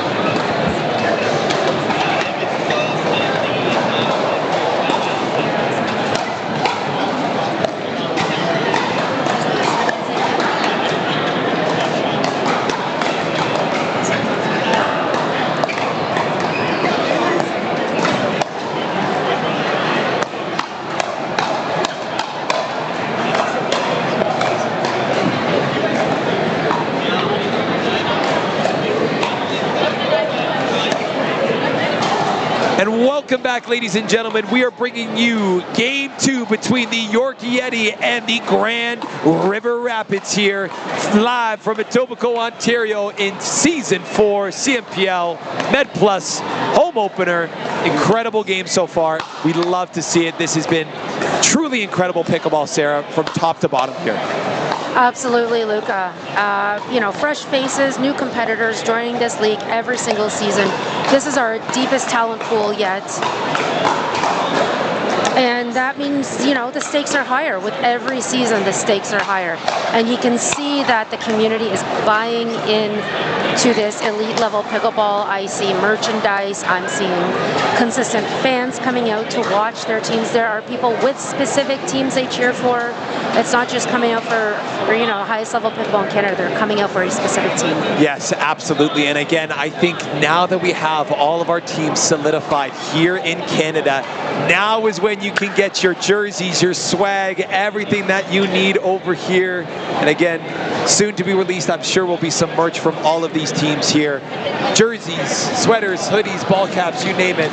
These teams will come out with it. And 15 seconds. Oh my gosh, Sarah, I am so excited to see this. This is the debut of Bruno Valletto, the round 1 pick 1 from this year's draft.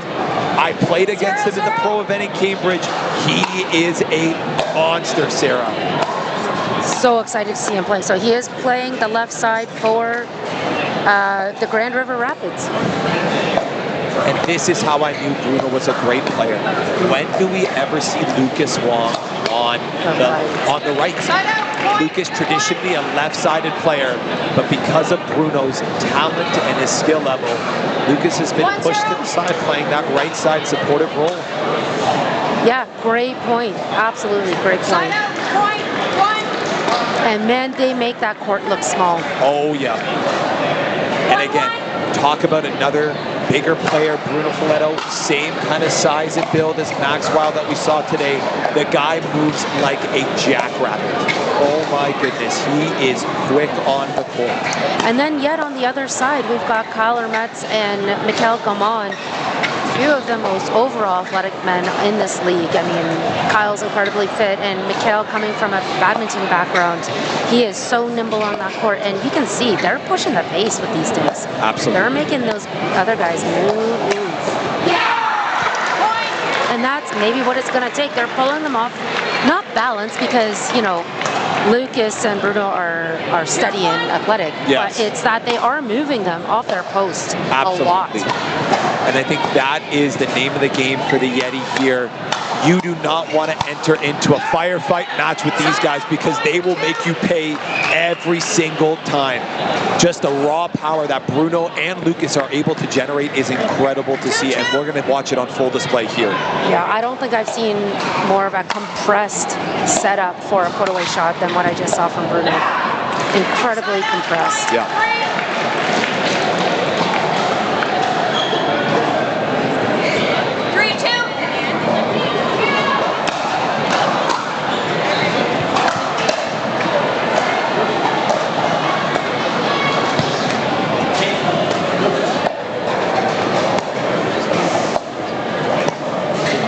Great movement here, moving the ball around, keeping everybody honest. Again, yeah, I do believe this is the game style that York Yeti has come into this game thinking that they're just going to move. Lucas Wong, yeah, beautiful. Such a pretty ball. Yeah. Exploiting that middle, and again, so deceptive and so composed. He had me fooled, Sarah. That ball looked like every single shot he hit before, yep, and yet it's blazing past Hermetz and Gaumont.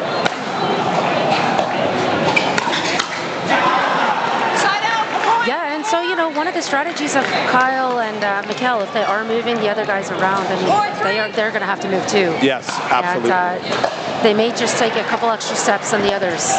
They may have to. Yep. Just out from Mikhail. He wants that one back, that's for sure. Just missed by a little bit there.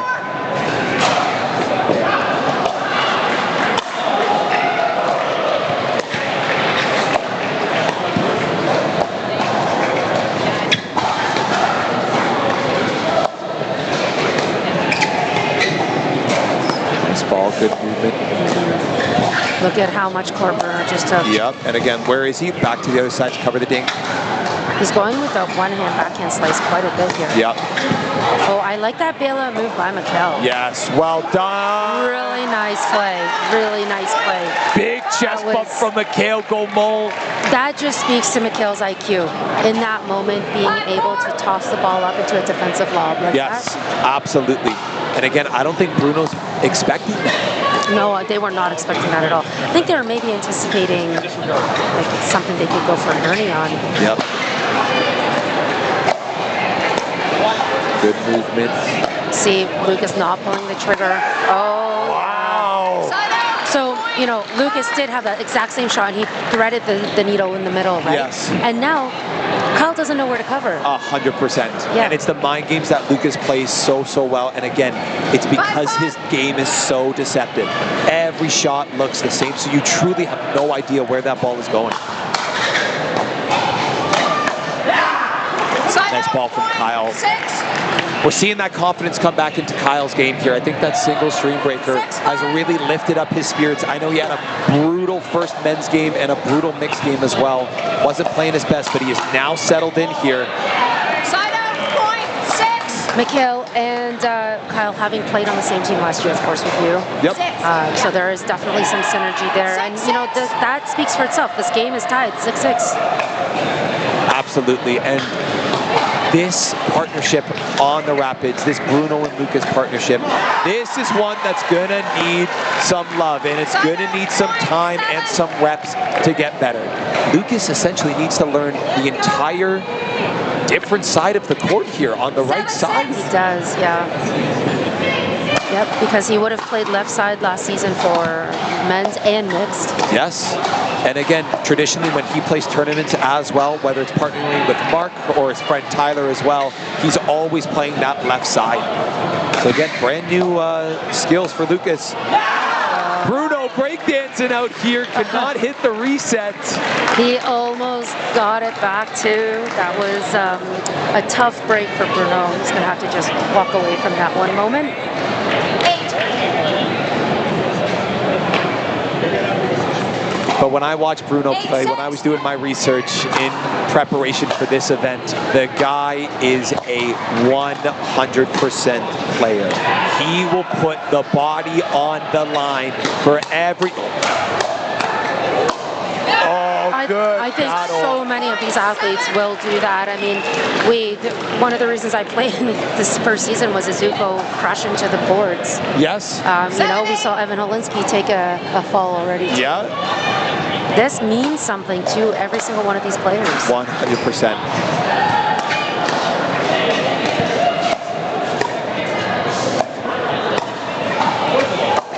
Oh! Lucas Wong. I don't think I've ever seen an ATP land on the other service box. Wow, that was a sharp angle. He got a great, you know, gimme from the net court, of course, but wow. Amazing placement. I don't think it'll take Lucas too long to understand the right side. He looks pretty okay right there. He looks pretty good on that right side for sure. Yeah, there he goes, threading the middle again. Maybe he was meant for right side. Maybe. I don't know. If you ask him, left side Lucas is, I'm pretty sure, his new Instagram handle, that's for sure. But again, he does look comfortable on that right side, and we've seen that middle speed up work twice now. If you're the Yeti, Sarah, whose ball is that? Mikhail. Yep, I would agree. Yeah, the player on the cross court, because Kyle has one role, and that is to cover the line. And when the line is shut down, Lucas isn't going to go there. No, absolutely not.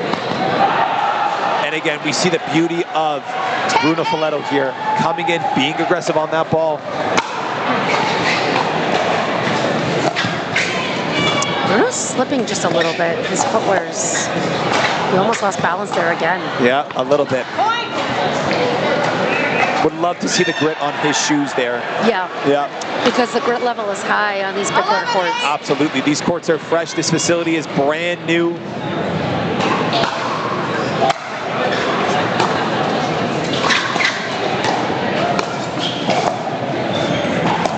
Great movement. I like that choice not to go for the ATP. Yep. Bruno. Especially when he's off balance like that. Great ball. Wow. Oh my gosh. Great defense from the Yeti. The coverage by Kyle Ermetz there was awesome. Looking like a ballerina spinning around, doing a pirouette, and timeout called here. I think simply the amount of surface area that the Grand River Rapids can cover with their stature is really showing. It's showing when we watch the court coverage and scramble of the York Yeti. 100%, Sarah. I couldn't agree more. And especially Bruno. He is a blink and you'll miss him type of player. 1 second he's touching Lucas on the right side, and on the other second he's covering a cross-court dink. His footwork is impeccable, and he's moving around the court so well.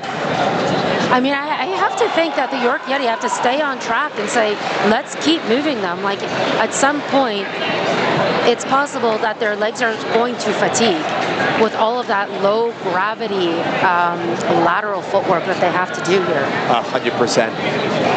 I think thankfully here, Bruno has had years of tennis background and tennis experience, that he is ready for these types of moments and ready to endure everything that's going on here. And again, it's years of training paying off. And I mean, look at the size of those legs. That those might as well be tree trunks for as far as I'm concerned.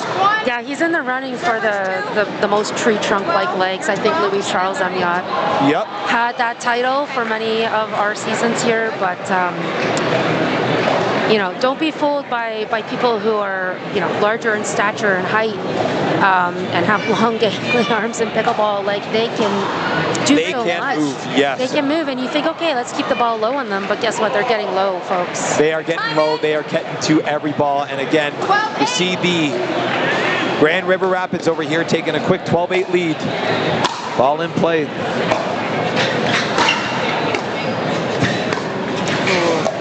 What do you think of that distracting move by Bruno there? You know, it's not something that I have in my game. It's not something that I typically. Oh my gosh! Wow. Not something that I typically recommend for amateur level players. It seems a little cheap to me, but again, well within the rules. 9-12.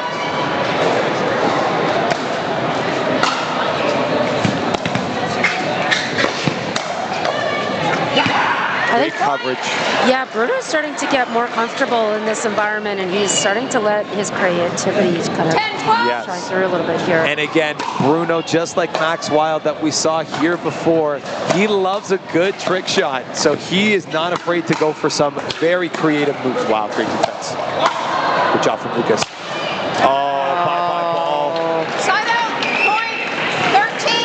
Great put away. Such a tough angle for Mikhail to cover. And in these last few rallies, since coming out of the timeout especially, it does feel like that the York Yeti are scrambling to stay in this game. Absolutely. Again, I think the power of the Rapids is overwhelming these boys a little bit. I would love to see them go back to this slow-paced thinking game, because I feel like that is where they're getting a lot of their points from, and they see a lot of their success. Yeah, at the end of the day, you have to play to your strengths, and whatever those strengths may be, it's what you embrace. 11-13.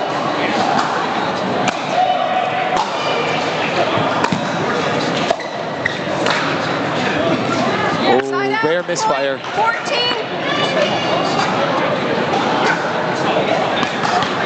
Here we go, big serve from Lucas here. 14-11. Big serve indeed, pushing right to the baseline. Right to the baseline. And that's the look that they wanted from the serve. 100%. On a great deep serve like that, so important that you take advantage of it, especially after a weak return from Mikhail. 15-11. And of course, this does look like it's becoming a pretty cushy lead, however. Oh, wow, what a get from Mikhail. Covering that middle a little bit tighter now.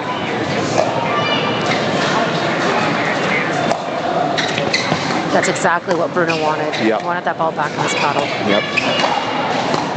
Very aggressive here. Oh, Bruno. That's what we need to see if you're the Yetis. You gotta stay in those dink battles. And again, both of these guys committed to the patient game here, and it's working out. 12-15. Yeah, exactly. Anything can happen in this rally, scoring just a little swing of momentum. Who knows?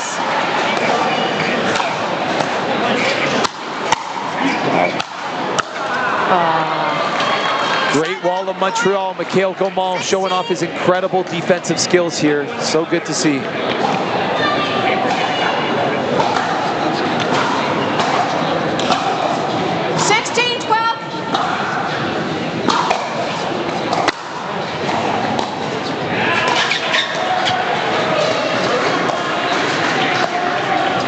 There's the ATP attempt. In this game in particular, I'm getting the sense that players feel like they've run out of some space. Yes. This game in particular, though, right? This is our third match of the day. I don't necessarily see it with the others. Absolutely, and I think it's so slight, but these little black barriers that are on the court here with all of our amazing sponsors, shout out to all of them, as you can see here, take up that extra little 6 inches of space that could be the difference between hitting your shot and missing your shot. Great court coverage from Bruno, coming all the way over, being big in the middle. You love to see it. 18-13.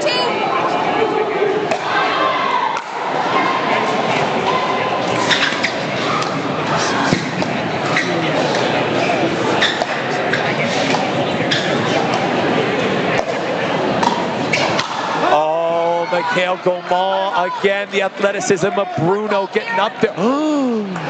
A football push-off. Foot fault off He Bruno. must have pushed off going up for the overhead. We have a replay.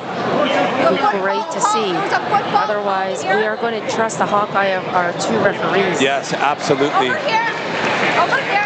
Again, Bruno looking over at Coach Shaquille on the side there. Coach Shaq saying, shake it off, Bruno. Don't worry, you'll be right back. Well, no, you know, this is what York Yeti is hoping for, a bit of a momentum shift. They're down 4. 14-18.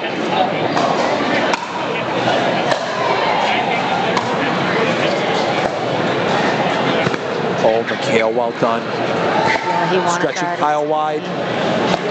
Oh, great balance. Oh, the no look, down the line speed up, and then the stare down. The stare down. Oh my goodness. I've said it once before and I'll say it again, Sarah. It's like a middle school dance with the amount of eye contact going on between these two. Holy smokes, Bruno.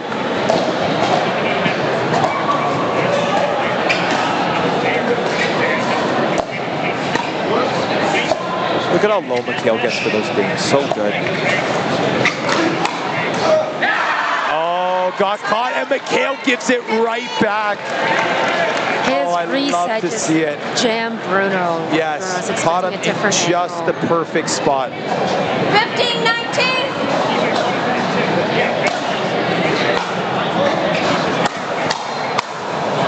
Oh, an appropriate look for McHale for sure.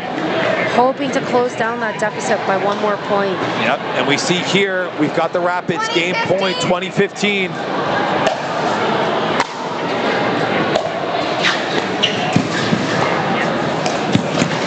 Oh, misplay from Bruno. 16. Maybe a little fatigue in those legs, just couldn't get there in time. I'm just wondering, yeah, if now he's starting to feel it. Yep. 16-20.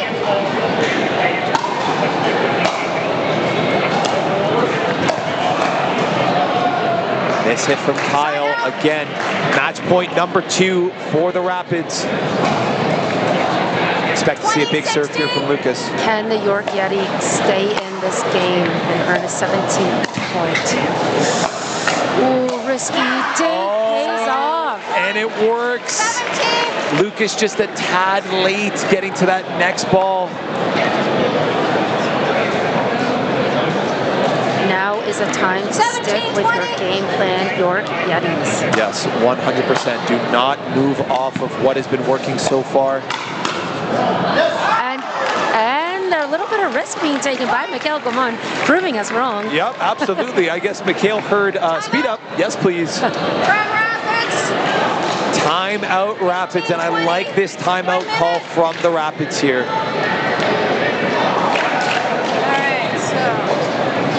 Again, Yeah. sorry, I was going to say, just looking at Coach Shaq talking on the bench here. Wow, look at this duper prediction here. A 78.9% chance for the Grand River Rapids to win. That is crazy. That is a massive prediction for sure. We have seen duper predictions go one way or the other, but rarely do we see such a difference. Yeah, we might need to get these numbers updated too, because I don't remember the last time Lucas was a 5-1. I think he started pickleball maybe at a 5-5 when I first met him. We might need to get these numbers updated here, because I think the Yeti are putting up way more of a fight than that 21% that's being shown here. Indeed. And what can they do with the ball on their paddle, serving in at 18-20, facing down another game point potentially, should they not get this one? Yeah. Time in. Pressure's on for sure. 18-20.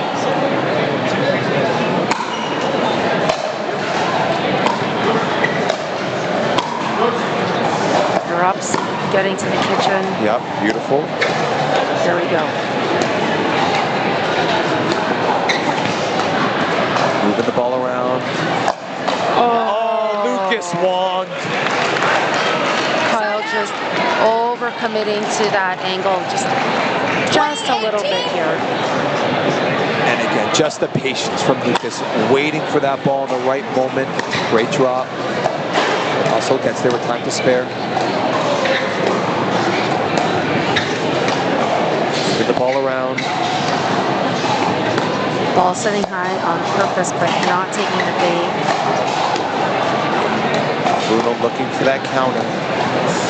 Here's that angle again. Oh, works this time.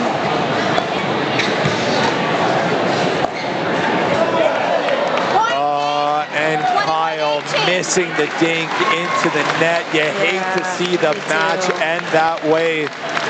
But a decisive victory for the Grand River Rapids, up 2-0 here over the York Yeti.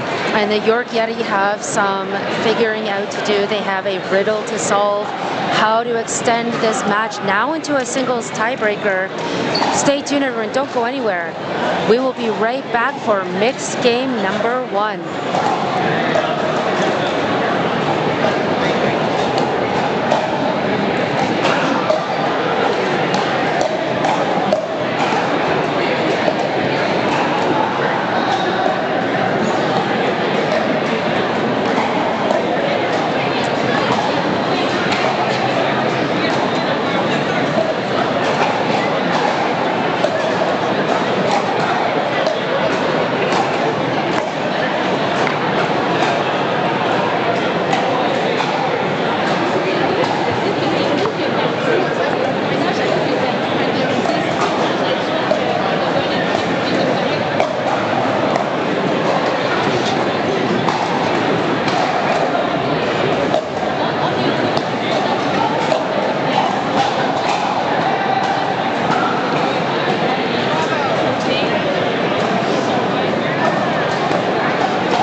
Everyone, for our mixed game of this third match of the day. Grand River Rapids taking on the York Yeti, leading this match 2-0. My name is Sarah McInnes, everyone, coming to you live here at the Pickler in Etobicoke, Ontario, joined by Luca. Hey, Luca. Sarah, good to be here. Some incredible pickleball going on here, and we're about to enter our mixed doubles game 1 over here. We've got Bruno and Antoinetta going up against the backbone of the York Yeti, their big star pairing from last season, Ava and Kyle. About to see an incredible match. Rapids looking to put the game away right here, right now. They sure are, and should they actually take this match at 3-0, the 4th game will still be played. Yes. That said, of course, Kyle Ermetz and Ava Callis of the York Yeti don't want it to end in this one, and this is a duo that we have seen time and time again. I think the last 2 previous seasons they've been playing together, so they definitely have an understanding of their roles, responsibilities, and how the other person plays. Yeah, absolutely. Again, you have that team chemistry there. Bruno and Antoinetta, this is a brand new partnership here from these two. Again, haven't had the most time to train together outside of maybe 1 or 2 practice sessions, but let's see if they can figure it out on the court here today. Absolutely, and it's not just this one premier court that we have going on, guys. We also have an additional match on court 2. You can view that court on our YouTube channel, CNPL, Canadian National Pickleball League. Yes, and again, just want to shout out all of today's sponsors. Thank you, Game Plus, for being our official broadcasting channel. TSS Pickleball, Club Med for sponsoring the opening weekend here. CND Pickleball Nets, the Owl Ball, the Ontario Pickleball Academy, and Yola for all of our paddle needs. Thank you, guys. The CNPL would not be possible if it was for you guys, so appreciate all the love and support that you've shown this season. And thank you to CNPL for really bringing and showcasing the highest level of pickleball in our country. You know, back when we started 4 seasons ago, our commissioner, Mike McInnes, really just had a hope in mind that he could help raise the level of pickleball in Canada. And, you know, I am definitely grateful for everything that he's done. Absolutely, and we have said it time and time again, Sarah, all the way from season 2, that the level of pickleball gets stronger and stronger every year. We look back at some of those season 1 games, and it almost looks like a different sport with how our athletes are moving controlling the ball all over the court. Just the amount of growth that we have seen is truly incredible. It is a different sport. It is. From the time that I came in, Luca, to like 8 to 10 years ago. I mean, how long have you been playing for? This is going to be my 3rd year playing pickleball. Yeah. Yep. So how much has it changed for you, even just within 3 years? Night and day, truthfully. I remember practicing so much my perfect third shot drop and getting it over the net, and we've seen almost the extinction of the traditional third for players electing to go for a drip shot or any one of these more kind of fancier shots with more spin, more finesse, more power. And again, I think that has to do with a lot of the influx of these tennis players, these other racket sport players coming into pickleball and being so effective right off the bat. And I think just truly athletic and sport-minded people coming into the game as well, really thinking about this play logically. Hey, why am I hitting the hardest shot, which would be the third shot drop why am I hitting it 22 feet away to land in the kitchen perfectly from the baseline? Why wouldn't I drive, take a few steps in, and then take a drop shot 5 feet in? Absolutely, right? And again, it's these little intricacies that have grown the sport, that have grown pickleball into a nationally and even internationally recognized sport. Like, ladies and gentlemen, if you thought that pickleball was for the older, elderly crowd, you are mistaken. Pickleball players are true athletes, and we are getting a great display of all of them here today. We definitely are, and it is still for the older generations. That is true. That is true. My grandmother was hacking around with me the other day. God bless her. 82 years old. That's awesome. Incredible. Having the time of her life out here. Not sure what the delay is here on game 3, but we're looking to get ready to go any minute now. I believe our head referee might be dealing with some technical difficulties here. Again, in this amazing brand new pickler facility, some things are still getting set up a little bit here and there. So again, trying to fight the bugs that come with any grand opening here.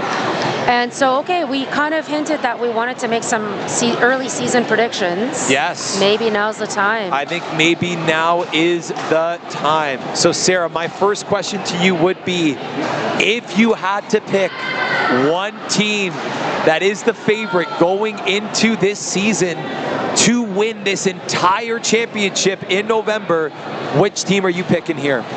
I know it's tough. It's like picking your favorite kid.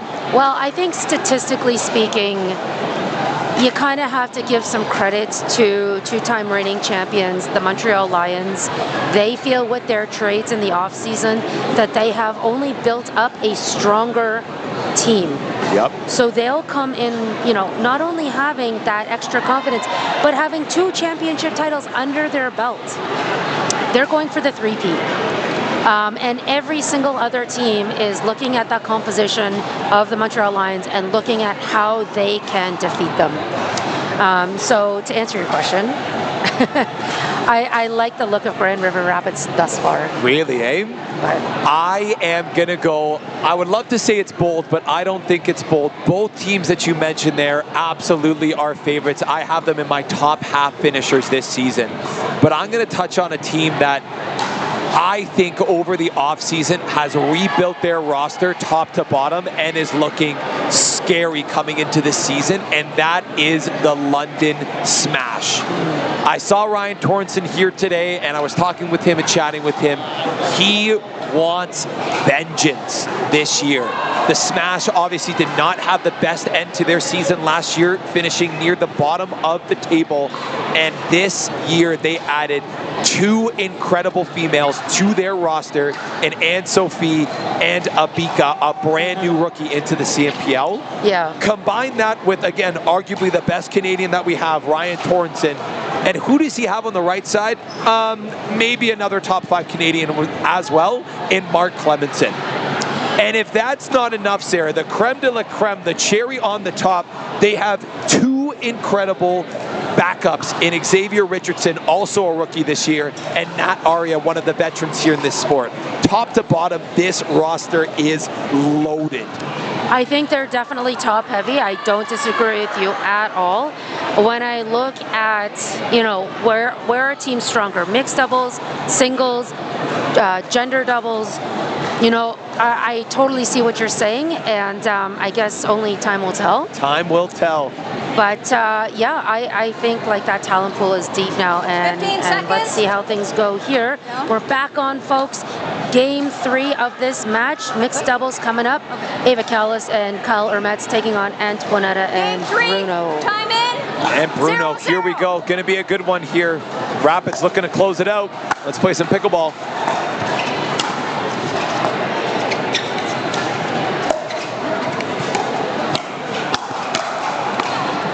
Wow, Anto, good defense. Yep, she got moved around in a laneway where Bruno Folletto just could not help out.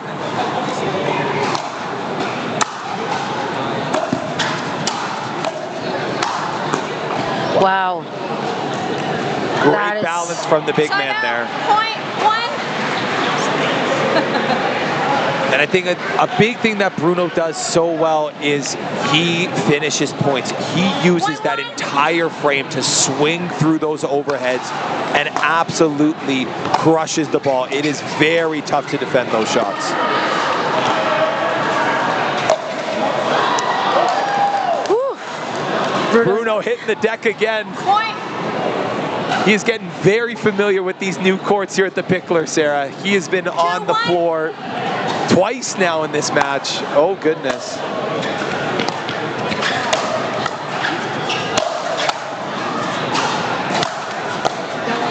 Well done, Kyle. Side out. Point. Putting the ball away, no mistake there. 2. 2-2.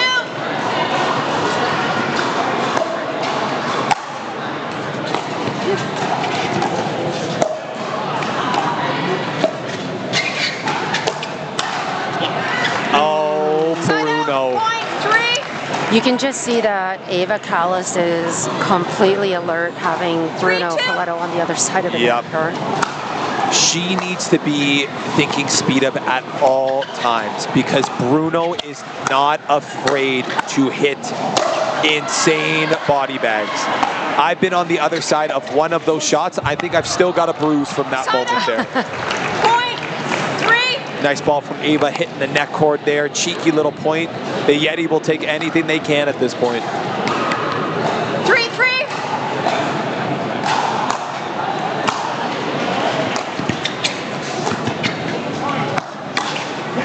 Point.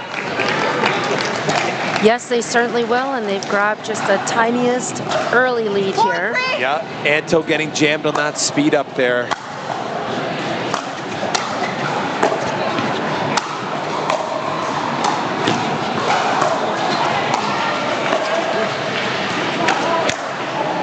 Side out. Point. Kyle wondering how he missed that one. Yeah, in shock a little bit there.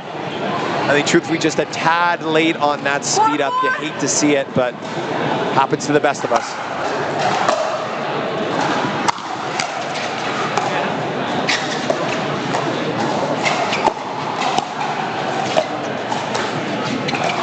Great patience from Bruno, moving the ball around, using the full court.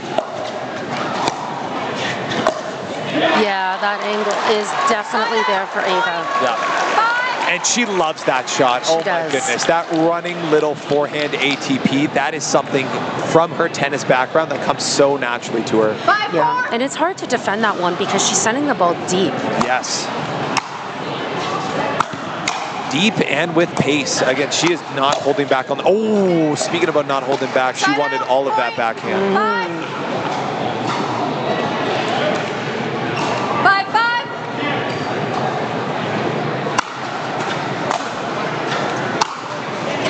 Oh, Point. scary ball up near the face of Ava. I think she's okay. She's a trooper. You okay? But I don't think she was expecting it there at all, Sarah. No, definitely not. And one thing I 6-5. just noticed is all 4 players not wearing eye protection Yeah. in this game. Definitely a pickleball no-no. You, at this level especially, and again for all my amateur level players out there, you need eye protection. Get yourself a pair of safety goggles, some kitchen blockers, whatever it is, you need to protect those eyes. Oh, unfortunate roll off the net cord. Yeah. The net gave her one and the net took away one. You know, it's the net karma that we've been 7. talking about That's right. all day today, Sarah. 7-5.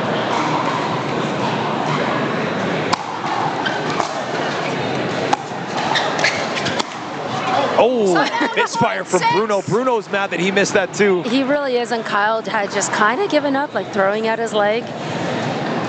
Yeah, he's very fortunate that Bruno missed that one, that's for sure.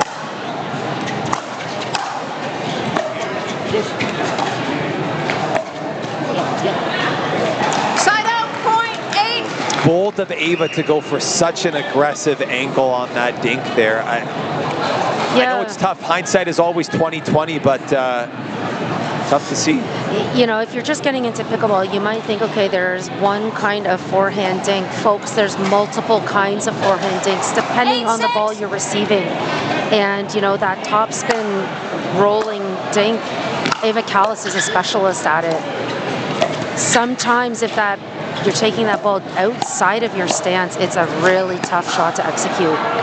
Yeah, absolutely. Speaking about tough shots to execute, Anto trying to go down the line on Kyle. She really tried to fake the line there. I mean, I love to see that confidence, and you kind of have to try to put that ball behind your opponents every now and again. Absolutely. Oh, Kyle, you gotta do better than that, my friend. Just an ugly miss there, trying to go for too much, pushing Anto out wide. A little bit more patience. Take that breath. 9-7.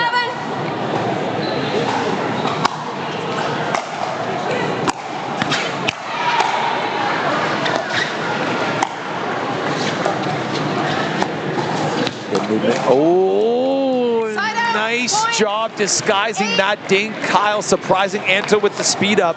I think we could detect that coming, but it is so hard to detect when you're on court. 100%. And again, just a great spot too, catching Anto right shoulder. Couldn't get out of the way there. 10-8.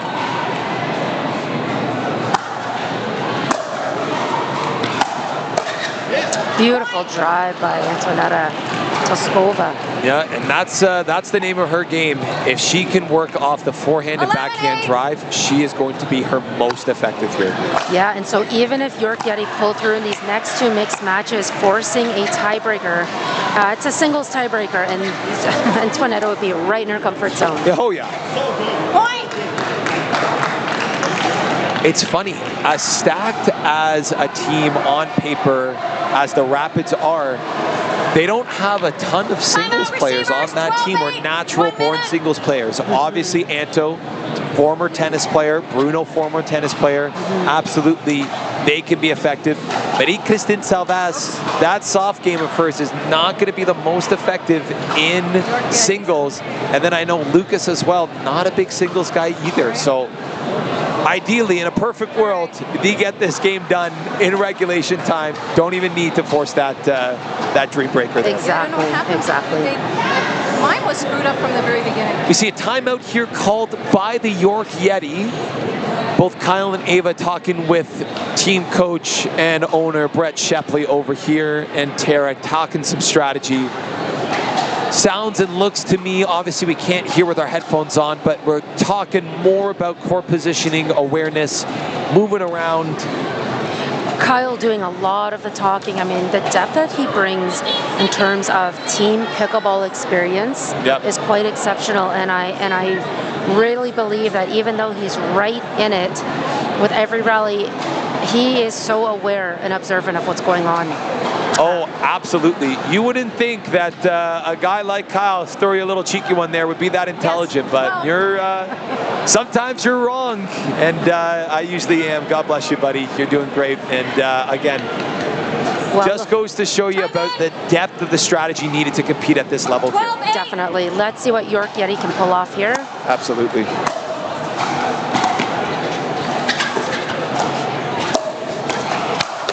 Oh. Net cord again. Yep. These nets are unforgiving. We have said it from the start, Sarah, that the net is going to be ruthless today. I think we should have started a net cord count, like a winner count. Should. Yeah.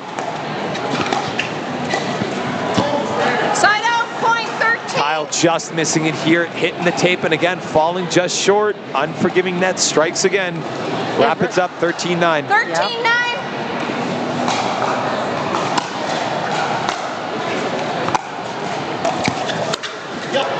And collecting points one at a time is not in favor of York Yeti. Yes, correct. They need a run, and they need it now. Absolutely. 14. And again, just talking about Bruno's court coverage and court awareness, just so lethal, moving so well, reading the ball, and attacking, finishing these points here. A lucky break. 10. Unlucky from Anta. Would love to see her move her feet a little bit more there. She tried to catch it off the short hop, and I think just maybe a little bit of lazy footwork there.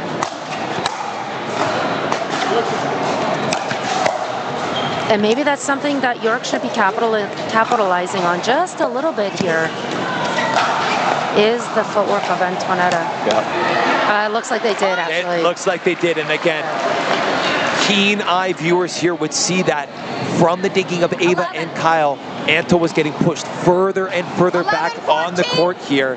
That again, she was really pressured, and then obviously made the error and popped the ball up.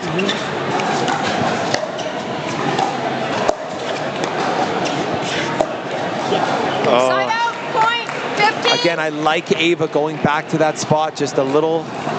I think maybe a push jink. Yeah, I think you're right, Sarah. Tried a little too much with that roll. But again, I think the Yeti have found their spot. Yep. Yep, there it is. There it is. Kyle coming over. Going down the line, Bruno breakdancing. Beautiful control by Kyle Hermetz. That's a great play. And again, something for our amateur viewers at home watching here. Look how Kyle used the entire court when he was attacking that ball, going down Bruno's line, attacking the middle, pulling Anto out wide, always keeping his opponent guessing. Great job by Kyle there. Side out, point, 16. Another miss from Ava. Like, this is what we're talking about here, Sarah, about that one at a time point here. The Yeti need to string a couple of points together, get that momentum going. Just caught. I think it was good. Yeah, just caught. Okay, I'm not shocked that Kyle actually is calling that out. It was very close. It's like the last part of the ball maybe caught the outer part of the line. Pardon? Kyle, call on the court is out. Bruno clearly going to challenge this call here. And Bruno is frustrated. It looks like. So, yeah. I think maybe one of the issues is also Kyle did not make his out call right away or definitively. Yep. He turned around and then claimed, the out call, but. Yeah, and I think call overturned. I think the right call was made here. And again, exactly what you said, Sarah. At this level, calls need to be quick, prompt, and with confidence. You can't go, maybe it was out. Again, the referees are not going to take a liking to that. And folks, if you're playing, rec level pickleball, there are no replays on those indecisive calls. When in doubt, the ball is in. 13, 17. Yeah, 100%, guys. It's a little plastic ball, We're out here having fun. No need to cheat people out of a good shot. Yeah, exactly. Oh, what a funky rally that one. Yeah. 18. And so that lead continues to build for the Grand River Rapids. 18, 13. Yeah, and as we get into the latter half of this match here, they are looking to put the game away, 3 points away. Good movement. Yeah. Such a great inside-out shot. And again, I think Ava this game is struggling with her dinking and her power control. We're seeing it a lot of unforced errors into the net here. That last one maybe overcompensating a little bit, popping it up to Anto, and Anto's not making any mistakes with that ball. Testing the line again on Kyle Hermetz. Oh, Bruno. Boy. Things unraveled really quick for him there. Very quickly. Again, bold of him to go for that poach, and Ava ready on the other side. Again, she read the scouting report that Bruno will speed up frequently, and he will speed up right at the chest. He is not afraid of a body bag. Not at all. Side out, point, 20. Oh, I don't know if I love Kyle coming that far over. Ava's ready to hit that drop. It was a late decision. It was a late decision. And again, we got the Rapids on game point here. Match point, in fact. Yeah, match point.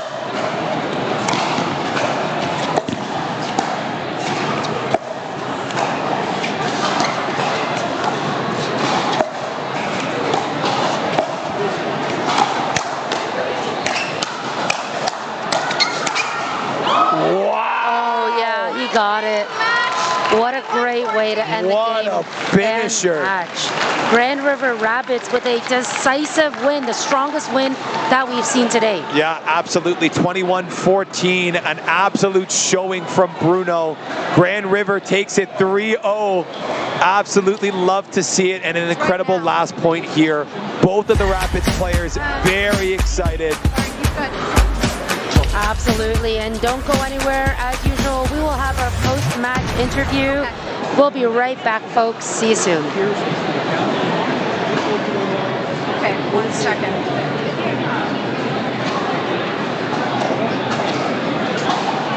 Let me get out of the way here. So, you're getting.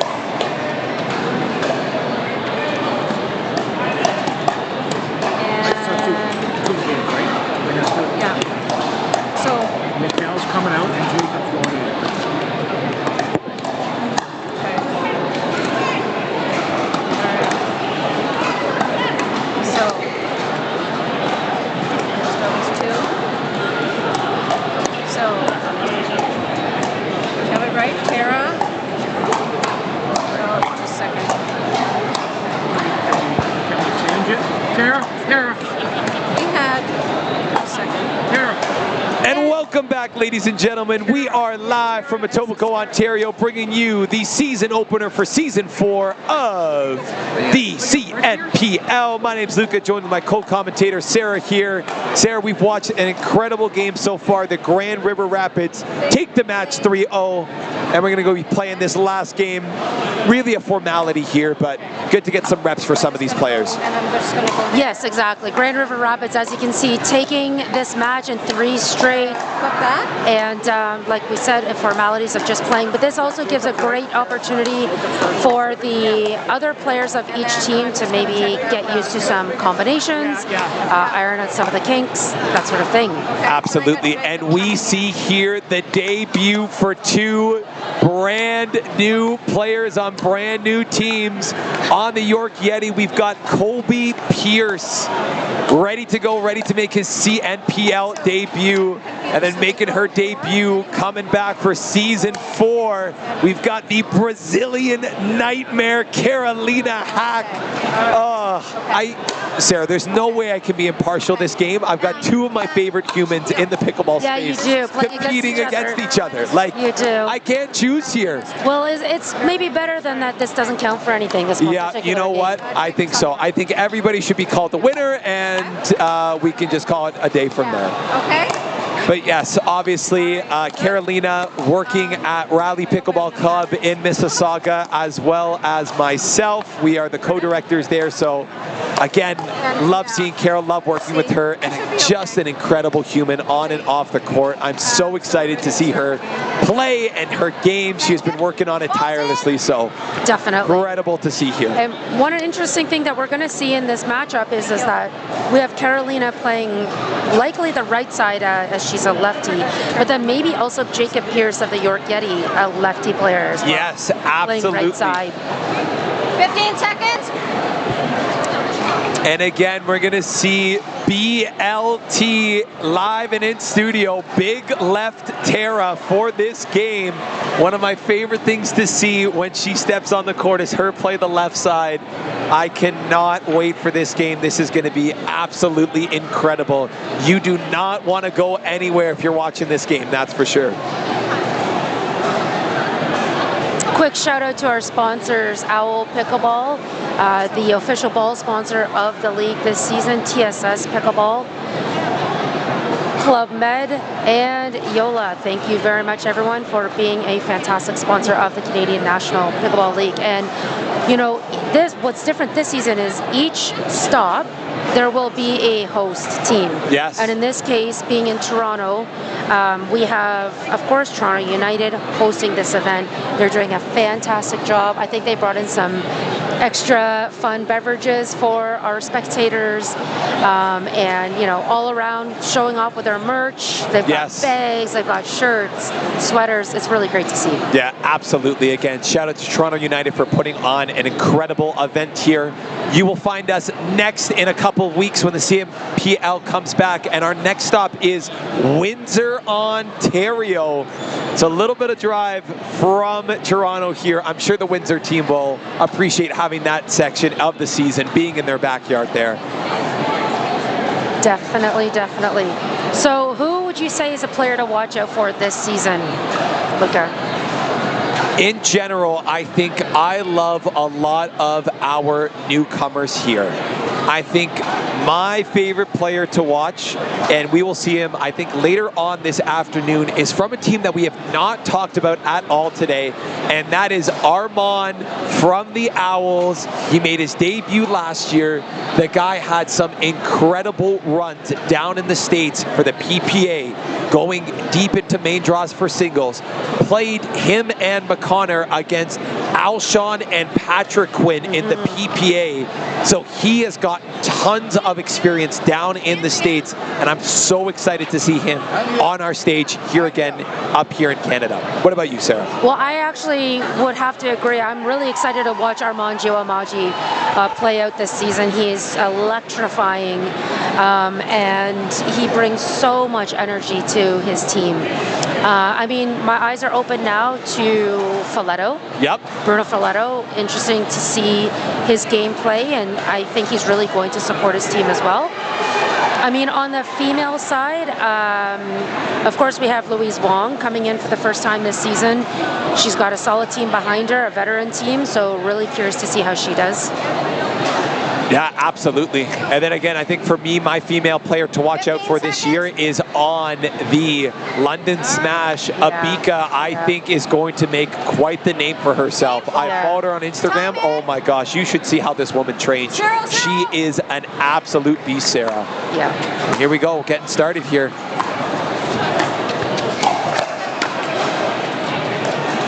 Fiery start. Luca happy to be on the left side, I think. Oh yeah, absolutely. Feels so at home on that left side. And look, you can just tell his movement is so compact and confident. He is at home again on that left side there. And we're going to see a clinic from Lucas right here, right now. 1-0.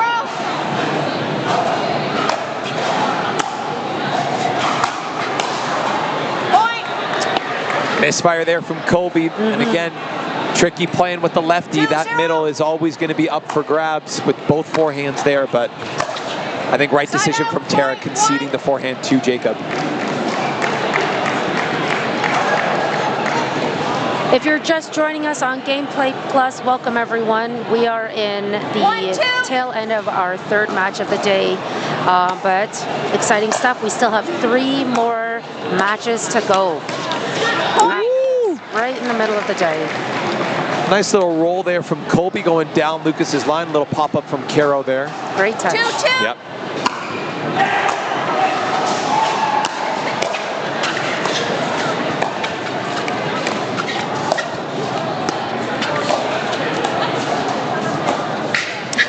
Wow, that's a high slice backhand. And, you know, Jacob Pierce has all the height and time in the world for that shot. That was wild. Again, playing with a left-handed player, there are some shots that you are just not used to. There are some incredible angles that they can create. Side out, point. But on the other hand, you got the righties over there, and that's a shot we have seen time and time again from Lucas. There's no mistake there. Yeah, that's right. 3-3. But again, the big thing that I gotta say about Colby's game here is that he has been putting in the work. I remember in February when me and a couple of the other Ontarians went down to play the APA out in Ottawa, played Colby for the first time there. And again, you could see the talent, but very raw. Within the span of 2-3 months, he has developed his game and has become, oh, big body bag. Becoming a much more well-rounded player.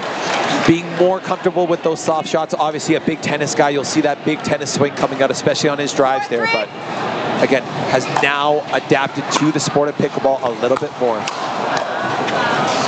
Nice drive from Carolina.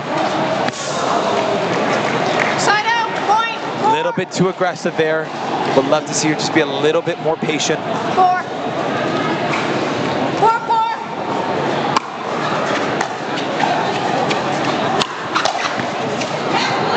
Whoa, that lands in somehow. That lands in somehow. I don't know if that's how Caro drew it up, but definitely a nice shot. Vamos, Caro. 5, 4.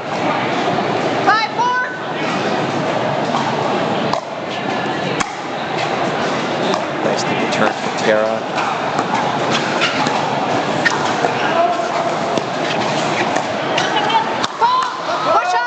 There's a push-off foot fault. Push-off foot fault on Colby. We have6 a few of these today. Yeah, we absolutely have. And 6, again, 4. something that the Yeti needs to take into account here is that, oh, what a drive from Caro. Love that volley from Lucas. Wow. Yeah. So controlled. Well done. Well, just oh my goodness. great job keeping the pressure on. 100%. And again, something that we see from Carolina here is that she loves to lob. Yeah, she does. She absolutely does. That's something that her and I work on and when to use it strategically. So don't be shocked if you see a couple lobs from Carolina here. Amazing hands by Lucas. Wow, and the court awareness to track that ball going out. Nice little firefight between Colby and Lucas. 8, 4.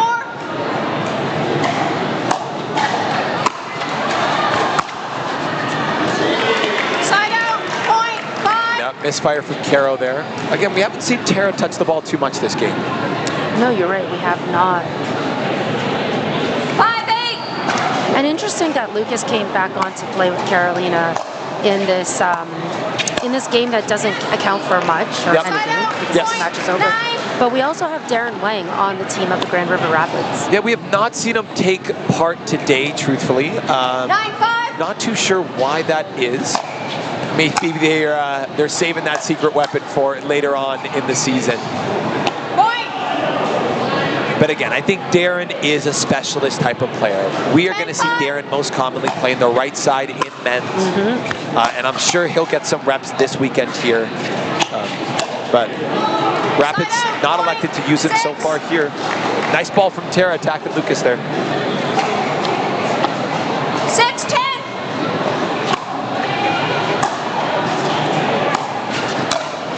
Oh, just one court coverage from Lucas. One big step, great backhand, 11. putting it away.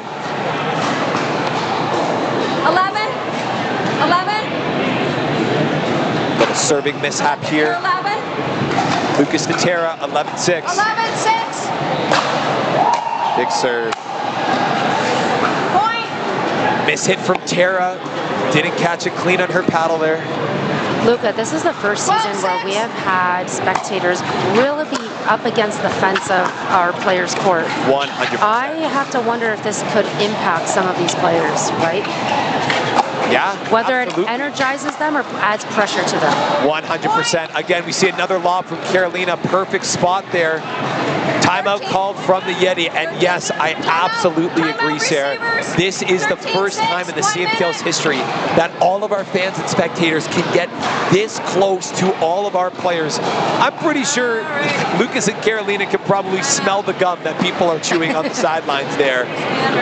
Yeah, I agree. Well, and hey, when they come back to our side of the fence, they can totally hear what we're saying about them. Oh, absolutely as well. And we've gotten a couple fun moments here back and forth with the fans and the spectators, even the players kind of cheering and tracking with us. So love to see that and love to see all the support here. Always.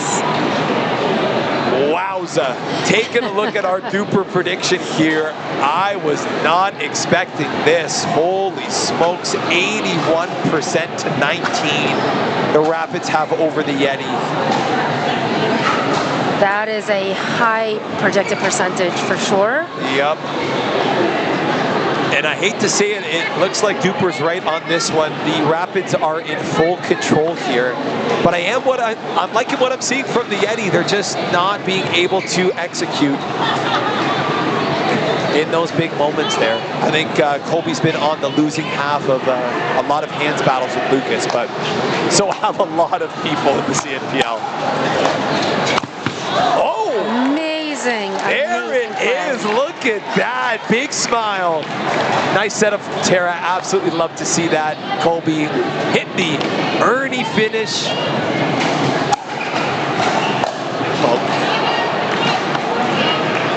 Same woman. Same woman. Yeah. You know, they're human. They're human just like the rest of us. Nice deep serve from Carol. Lucas, good roll.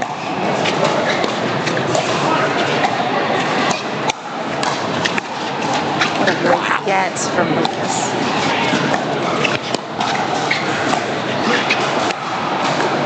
Lob shot. Oh. Carolina hacking at that one. Yeah, absolutely. I love the little punt there, Sarah. Very cute. I think just took too big of a swing there. Wanted all of it and just not executed correctly.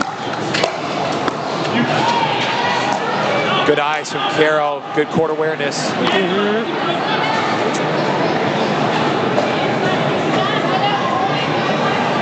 It sounds like Tara's having a little chat with the ref, just confirming that call. Both refs confirmed that it's out. Yeah, and I agree with Carolina here, just out. I saw it as well.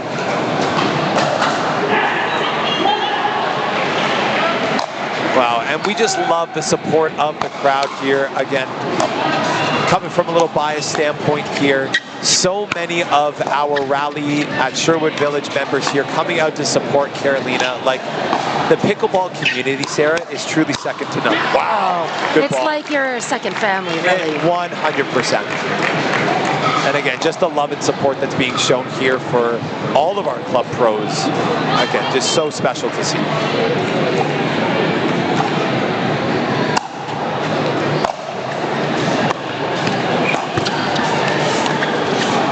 Ball. Let's put the pressure there. And what I love about Lucas's game, Sarah, is look where he's standing on the court. Lucas is coming well over that middle marker, well over that middle tee to come and be aggressive, take those balls. And again, what that's allowing to do is play Carol free. Oh, good ball from Lucas. Wow. Oh, yeah. Oh, and Colby Pierce. And that's what he can do on his forehand side. Absolutely. Telling Lucas that he needs a map. He looked lost out there, going in the opposite direction of the ball. Colby, again, using that lefty skills. Love to see it. This ball by Tara there. Again, I've worked with Tara a little bit here. She plays her best pickleball when she is playing confident and free. I agree. I mean, most players are like that, but yeah, definitely agree. I think some see it more than others, and I think Tara, when she is confident and playing to her fullest potential, is Lucas. Telling Colby that, listen, I can hit some angles too over here. Well done, but yeah, again, it's such a mental game, just as well as physical here. Again, cannot understate the importance of that mental game.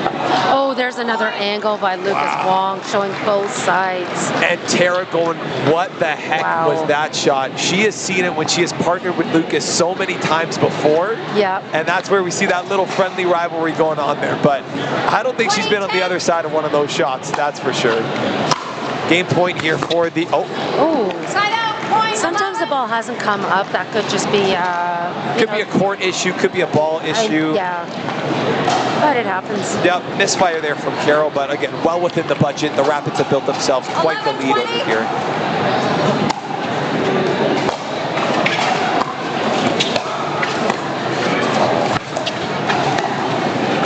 Beautiful ball from Lucas, right at the feet of Tara. And again, I think what we're seeing here is Lucas's ability to target the female player is really paying off for the Rapids here. Whereas on the Yeti, they really can't isolate Carol because of how much court Lucas is taking. Yeah. Side out, point. Good ball there, good resets, good finish from Colby. And so they get this ball back. They're still in the game. Yeah, clawing their way back here. Little slice cheeky serve. yeah. Good backhand from Carroll. Let that ball go out. Again, great pressure by Lucas. And another game point on the paddle of Carolina Hack. Yep. 2012. Good deep serve, nice return. Coming out firing. Oh, There it that's is. just too high of a dink from Tara. 21. And that concludes this match with the York Yeti falling short to the Grand River Rapids. Yeah, again, I would love to say that it was close, Sarah, but this was a dominant showing from the Rapids across all games here. Winning 21-10, 21-18, and 21-14. Just lethal top to bottom here. Again, very excited. We're going to be able to talk to some of these players here as they are shaking hands. Just an incredible game top to bottom from the Rapids. I can see why you picked them as one of your favorites here. Yeah. Yeah.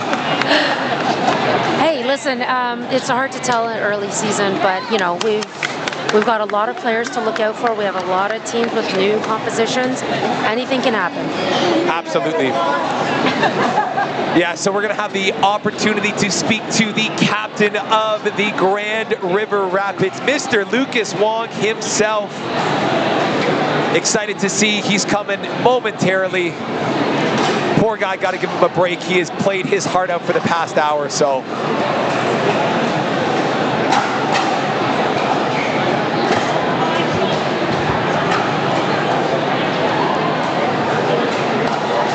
Captain Lucas Wong, good to have you on the program here. A dominant win for the Grand River Rapids. Talk to us about what you were feeling during that game there. Yeah, it was a great game. You know, going against the Yeti, it's never going to be easy. So we had to grind out a few of those first few sets, but then it seemed like we found our rhythm towards the end. So really happy to get away with the W there. Yeah, awesome. We have a big addition in this team this year, Bruno Folletto. What's it like playing with Bruno? This is a new look for you on that right side. I appreciate his patience so far. I'm kind of working my way through that right side. I don't have a lot of experience there, but he's been super helpful, coaching me up, letting me know what kind of shots to hit and when, and you see when he does out there. Yeah, he takes care of the rest. Lucas, so you got to play right side, left side today, and you know, as we mentioned, playing right side with Bruno. How did that feel out there for you? At times it feels great. At other times it's like I feel like a duck out of water. So it's tough to give a straight answer on that one, but I'm going to keep at it, and you'll see by maybe the next tournament after, it's going to look natural. He's so modest today, Sarah. Yeah, you did not look like a duck out of water at all. We love the way you were threading the middle with that forehand on the line as well. Oh, thank you so much. All right, well, good luck the rest of the weekend and this season, Lucas. Thanks for being with us. Thanks so much. Great catching up with you. Thanks, buddy. All right, everyone, and like we said, that concludes our third match of the day, but don't go anywhere. We have 3 more still to go. Coming up on Court 1, we've got the Vancouver Owls taking on Toronto United, Season 1 champions Toronto United, and on Court 2, the London Smash playing the Northern Lights. My name is Sarah, and I've got Luca by my side, and guys, we will be right back with you again soon. Don't go anywhere.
And welcome back, ladies and gentlemen. We are live from Etobicoke, Ontario, bringing you Season 4 of the Canadian National Pickleball League. You just watched the Grand River Rapids take down the York Yeti. And our next game here, we are watching the Vancouver Owls taking on Toronto United. This is going to be so exciting, ladies and gentlemen. My name's Luca. I am joined by my co-commentator, Reese. Reese, good to have you back on the program here. Yeah, I'm excited to be back. Took a little break there, but got to watch some of the last match as I came back in. I'm excited. I'm really excited to watch Maria and Jada play here. I think they're a great team, and I'm just really excited to see them play. I also haven't seen on the side of the Owls, I haven't seen Kelsey play before, so I'm excited. No, neither. First time. I think Kelsey is a rookie here in the CNPL, so again, excited to see her play. She is a young and emerging talent as well. And she is partnered up with Anna Daichenko, an incredible player using that patented owl paddle of hers. Again, Vancouver Owls, Adel Powell. It looks like a match made in pickleball heaven. So excited to see both of these ladies compete today. No, sorry, yes, I've got you on the And right. shout out to Owl Pickleball again, as we're using their ball, the official ball of the CNPL this season. I wonder if using an owl paddle and an owl ball gives you an advantage. It might, honestly, but the way Owl pros have been playing, I know that Anna and Kim, their other woman on this team, have been playing incredible. Their last pro tournament out in Red Deer, both of these women walking out with some serious hardware, lots of golds, lots of silvers. So again, they're coming into this first week in form, excited to see what they bring. Oh my gosh, if you look at Anna's paddle, look at this sweet spot that has been worn out by how many times she has hit the center of the paddle. That is some precision, for sure. That is some precision. Wow. You look at my paddle, it is ball marks everywhere. But you look at this one over here, it is gorgeous. Oh my goodness. So good. Kelsey Grambo maybe didn't get the owl message here, playing with the 6-0 coral. We've got Jada using the Luz. I believe Maria's using an Apollo paddle, if I'm not mistaken. So again, lots of new paddles for all of our ladies here. All right, Maria is starting out with the serve here for United. Side out, point one. Just out here.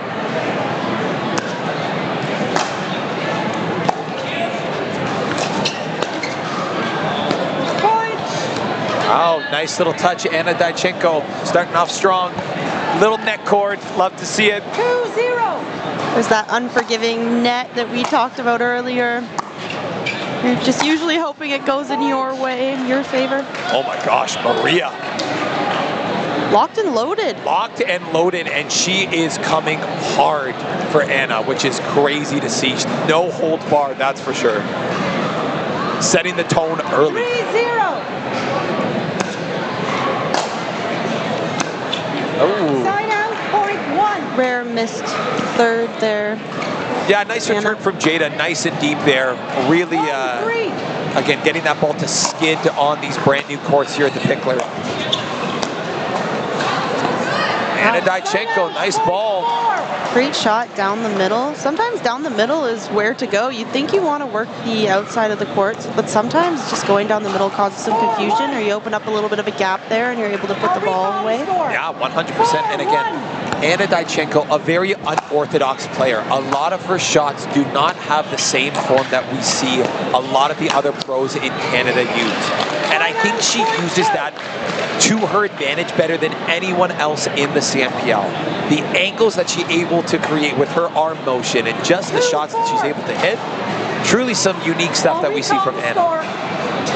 For sure, and in the CNPL we see so many different styles and different ways of playing. Some people play more power, some people play more of the finesse game. Seeing a lot of firepower coming from all four of these ladies. Oh yeah! just a great put away from Anna. Absolutely. Kelsey Grambo giving her some big pops for that. Absolutely. Love to see Kelsey get into it here. Again, not familiar with her game at all, but the Owls definitely are. Seems like a great addition to the team so far. I think she's quite the, Kelsey's quite the accomplished player in the U.S. I think she's signed to an MLP team. Wow, good for Kelsey. Where's that Shaquille O'Neal meme when you need it of the, sorry, I was not familiar with your game, because Kelsey making a statement here, up here in Canada. Again, if the Owls sell some merch, I would not be surprised if a lot of Kelsey Grambo jerseys go away. That being said, though, it is tough to out-popularize Kim and Anna. They are so cute together, and they play so well. And they are off to a hot start here. Timeout called by United here. Again, not off to a hot start, and I know you weren't here for game one, Reese, but again, the pairing of Jada and Maria also started slow that game as well. You think the nerves are getting to them a little bit here, or what do you think's going on?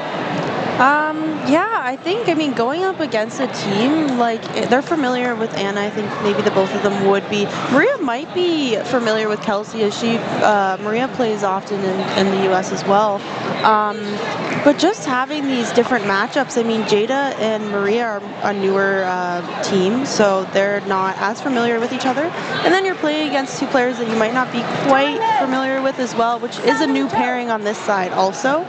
Definitely some nerves and some things going through your mind when you're taking on these teams. Oh yeah, absolutely. Oh wow. Heavy hands, Kelsey Grambo. Again, putting her entire body weight into that shot there. Really well executed from Kelsey.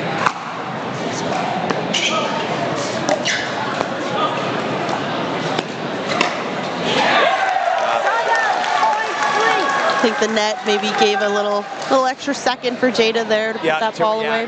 And again, something that we see from Anna is that any ball that she can take out of the air is probably going to be a speed up.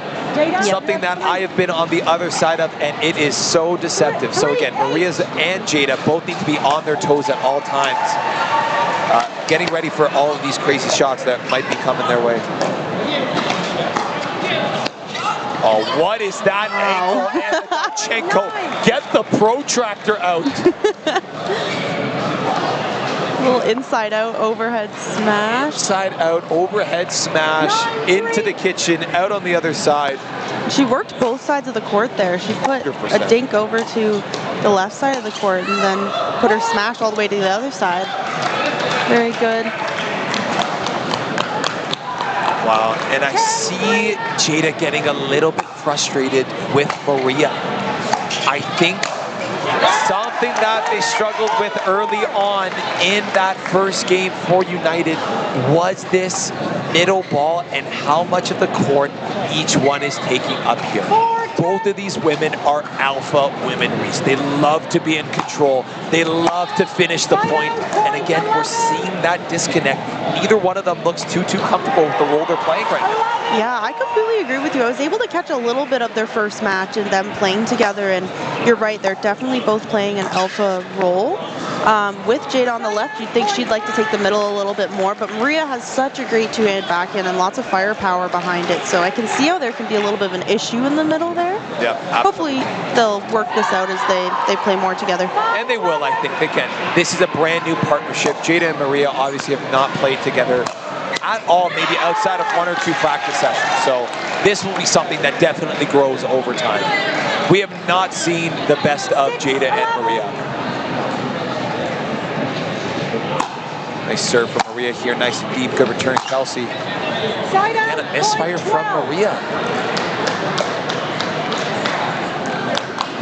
Just reading the body language from some of these players here, again, not the most positive here early on in the get-go of this match. Wow, what a drive by Kelsey. Yeah. Sometimes we joke around in pickleball, sometimes it's the easy one that gets you, the slower ball. 100%. You'll hit 5 or 6 incredible shots going, how the heck did I get that? And then it's the easy one that you got to hit and you've hit a million times before, that's the one that goes into the net. Like that return from Anna Dychenko. Again, commentators curse, brutal, hate to see it. 8-12. United clawing their way back here, 8-12.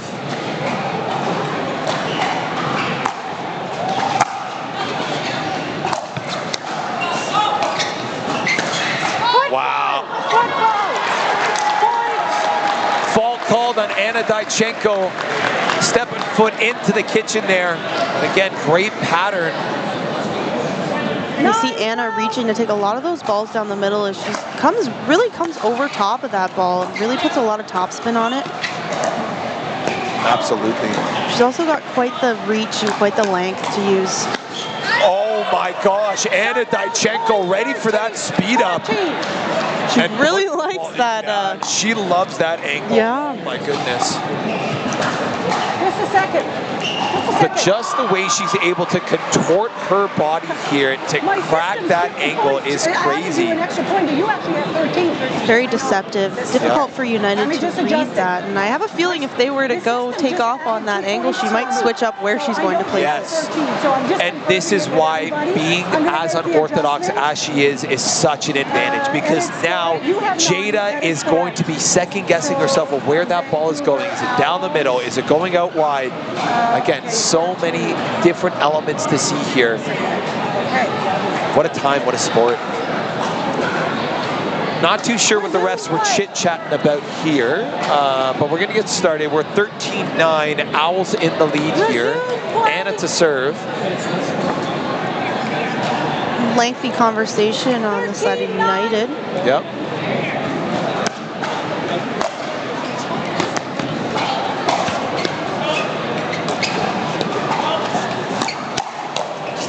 Oh, Kelsey Gramble. Wow, great job from Jada to fight that off. Great coverage by Kelsey. Again, we see here Jada sold out for the cross court and it ended up working out for a great job. Great ball from United.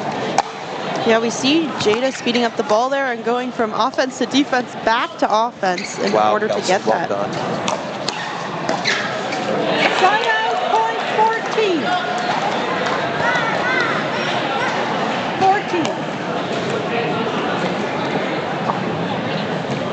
Yeah, Reese, I am falling in love with Kelsey's game here. She is a competitor. I am so impressed. She's very steady. Really doing a great job at setting up her partner and putting balls away on her own when she balls away on her own merit. Well done, Miss Grambo. And she slid over and said, I got this one. Yep, no need for the angle, Anna.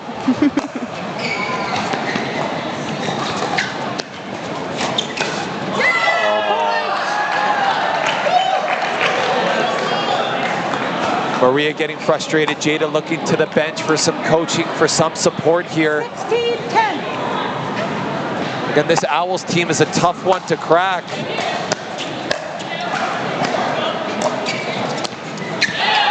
Wow. Anna's backhand flick is just insane. Yep. Gross. Gross, gross, gross. Yeah, she's able to reach way out in front of her, fully extended and able to put so much onto the ball. And again, she's using her larger frame to her advantage. All that reach being put to good use. As we see an unfortunate body bag. That's catching tough. the tape and then catching Maria near the neck.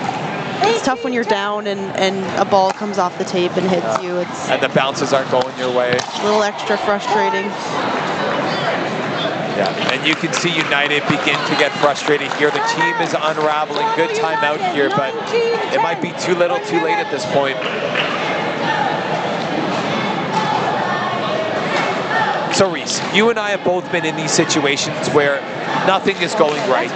The tape is taking points away. Our drives are going into the net. If you're United, if you're the team right here, what are you telling these two ladies to get them back into the game? Yeah, I think, as I mentioned, Anna's taking a lot of balls out of the air. I think we have to force her to take balls off the bounce or maybe keep balls away from there if we can at all costs. I just feel like she's able to reach and speed a lot of these up, and that's where things are going wrong on the side of United. Trying to prevent her from attacking as much as possible would be beneficial, I'd assume. we'll see what they choose to do. As we see there, another backhand attack from Anna. Yeah. Just, oh my gosh. It's so good. Neither of these ladies look comfortable out there. Like, this is a partnership for United that definitely needs time and energy and growth, because it's not looking too good. Wow. And a great dink by Kelsey Grambo. Big win, big celebration from the Owls, setting the tone early. And again, we see here that we've got our men's game coming up. Stay tuned, folks. You do not want to miss this. We are bringing you Game 2, Owls United. More when we come back.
Welcome back, ladies and gentlemen. We are live from Etobicoke, Ontario. My name's Luca, joined with my co-commentator Reese, bringing you more action from Season 4 of the Canadian National Pickleball League. An incredible match brewing here on center court. We've got the Vancouver Owls up 1-0 against the Toronto United.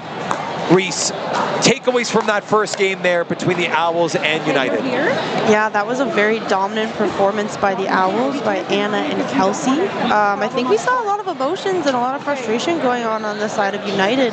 Maria and Jada, as we mentioned, are a newer partnership. That's going to take some time to figure out. And of course, we don't have, a lot of time. You want to figure these matchups out and teams out as soon as possible. United's definitely looking to take this next one, and they have quite the strong team, Max and Michael. So they're really hoping to take this next one. I have not seen, I've seen Armand play last year, and I was very, very impressed. He's just so quick, so dominant, so dominant on the court. So I am excited to see them play. I think the Owls have a really, really strong team.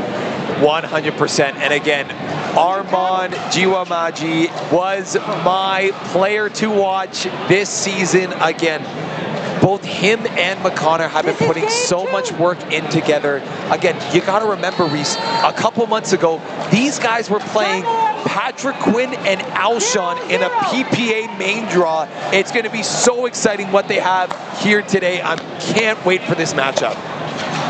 Yes, I was just going to mention that these two do have,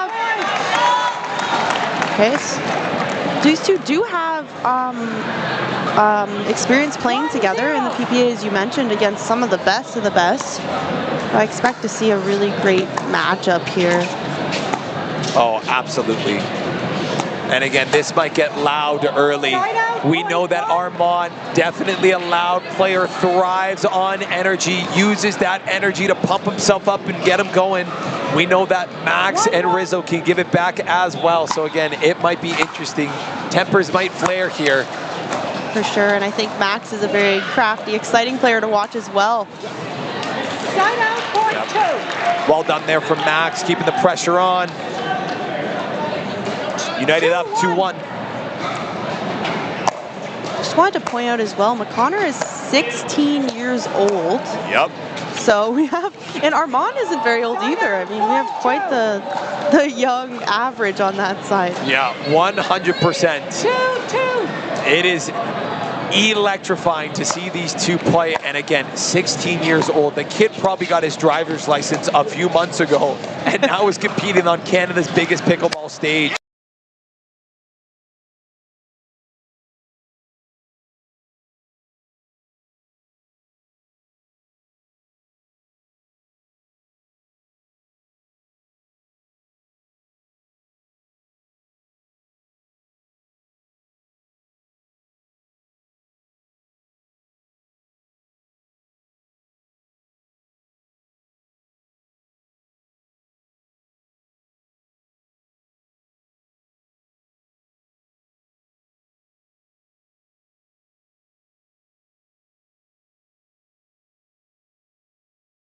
Here, you can see that he wants to poach. You can see that he wants to be aggressive, but just hasn't picked his moments quite right yet.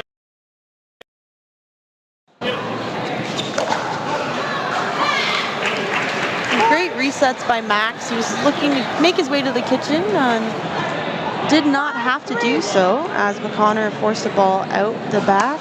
Yeah, 5-3 here. Oh.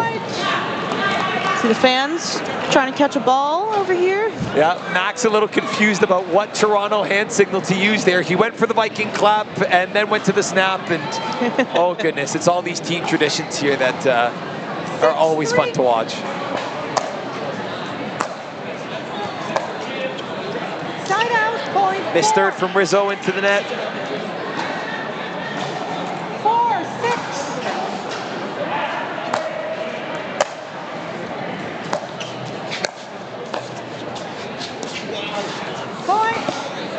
And like another couple of errors here. A missed third and an unforced error there on the dink. It looks like Max was maybe a bit on his heels when he was trying to hit that one. Yeah, I just don't think his footwork was in the best position there. So again, gotta work a little bit there. Oh. Again, neither team looking too comfortable just yet. They haven't found their rhythm, I don't think. Yeah, we're not seeing a lot of long rallies so far. Some quick points are happening while everyone's trying to settle in here.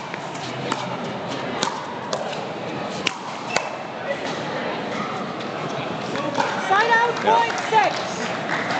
Lots of firepower from Armand. Lots a lot of pressure. 100%. Lots of firepower there. And again, I think the big thing for these guys here is it's an energy game. A lot of these guys have played 2 matches already today. So again, it's about conserving that energy, keeping those spirits high, positive momentum, positive thoughts, right? And again, that sometimes is the difference between winning and losing. Yeah, these are some long days for these teams. I'll recall the score. You're playing 2 games per match, sometimes a singles dream breaker if you are tied 2-2. And a great spot from Armand here, going down the line on Rizzo. Rizzo sitting heavy backhand, so got caught in that chicken wing there. Big serve from McConnor. Yeah, I was going to say, it looks like the heavy serve. Yep. Wow. And a deceptive spot, catching Max right on that right hip. So good from the young lad. Yeah, very deceptive, like you mentioned. And even speeding that up from below the tape is deceptive in itself. And both, oh wow. Oh, one for the fans here. Ball going over the net. Definitely want to keep your eyes open if you're the fans around here. Oh, heavy hitters. 100%. Armand smashed that ball so hard it cleared the fence after the bounce. I was going to say, even after the bounce, the ball's still traveling so quickly. Yeah, when my ball hits the fence, it's because it's out. It's not because... Wow! Okay, Armand calls it out. Max agrees, but wow. Yeah. Some big fire. Swing from Max there. Armand immediately looking over to United's bench saying, yeah, no, that ball was well out. The score, 11-7. Big serve. Point. Misplay, timeout called from United. Who called timeout? Toronto United, timeout, Toronto United, 12-7, 1 minute. Okay, we've got a little bit of a lead so far for the Owls. If we're United, are we just trying to collect ourselves? Do we have a different strategy going back? Are we just making unforced errors? What do you think? Yeah, again, I just don't think either one of these teams has settled down and found the rhythm that they want to play at. I think both of these teams naturally want to move at a quicker pace. They naturally want to hit the ball back and forth, use those heavy drives, big serves, big returns. I think for them, the key to this game, it's going to be slowing the game down. The team that can control the kitchen line, work the point, wait for their opportunity is the team that's going to be the most successful here today. Yeah, I completely agree with you. I mean, building the point is so important, especially at this level when it's tough to outpower each other. When we see these 4 men on the court, like, they're all so powerful. They all have such great counters, such great attacks. At what point do you need to kind of build the point more and change it up a little bit? We see the dupers here. They're very similar. All similar, yeah. All players. things considered. Wow. Wow. Big put away from Rizzo. Max asking for the ball. Oh, nope, just kidding. Ball was found.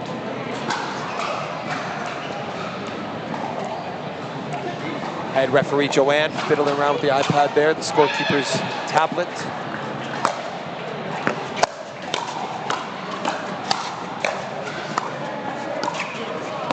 Armand inserting himself well there.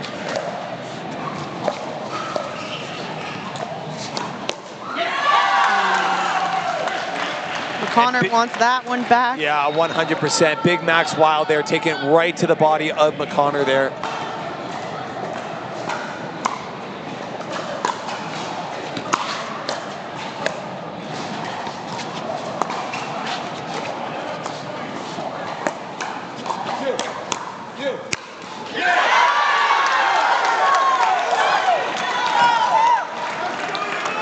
And now we see that energy being brought back for United. Crowd getting into it, teams getting into it here. United thrive off that energy. Let's see if they can keep it up. Ooh, maybe a little too much energy as Rizzo sends that ball right into the back fence there. Yep, sometimes you gotta find a nice little middle, not too much energy. Still gotta have a little bit of patience in your game. Yeah, 100%. It's tough when you string a couple really nice points together to kind of settle back down. Yes. Oh, and again, another ball for our fans here. And again, they are really attacking McConnor here. They are taking it to the body, testing his hands early.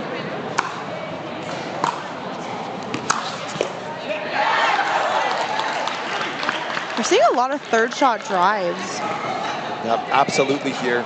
There's a lot of attacks off the bounce, so I'm wondering if they're opting for some third shot drives rather than the drop, as those seem to be attacked a lot of the time if they're not perfect. Even off the bounce, there's been a lot of speed ups. Yep.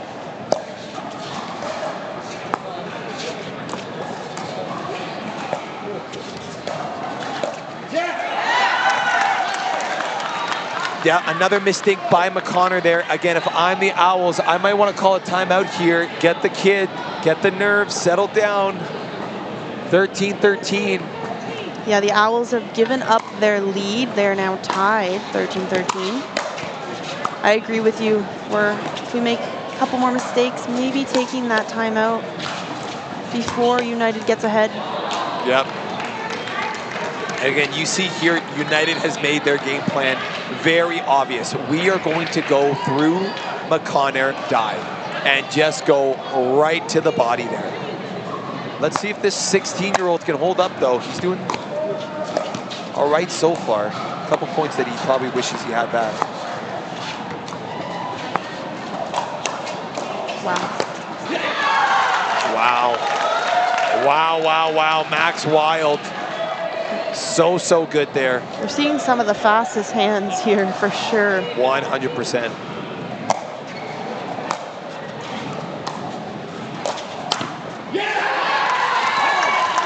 Big Viking clap for the body bag on United here. Again, they are attacking McConnor non-stop.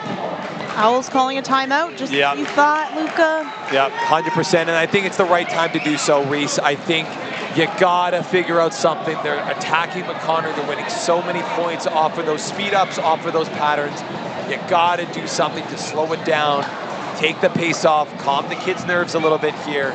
But again, good showing so far. Nice adjustments from United.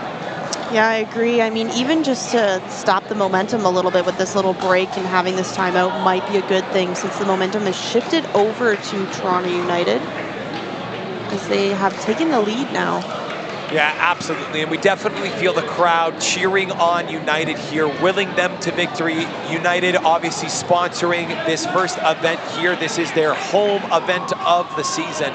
So again, the United faithful, loud and proud here in Etobicoke. Remaining timeouts. Max and Rizzo cheering each other on, trying to hype themselves up as they take a small lead into the latter stages of this match here. I mean, if there's a time to do it, closer to the end of the match would be a good time. 15-14.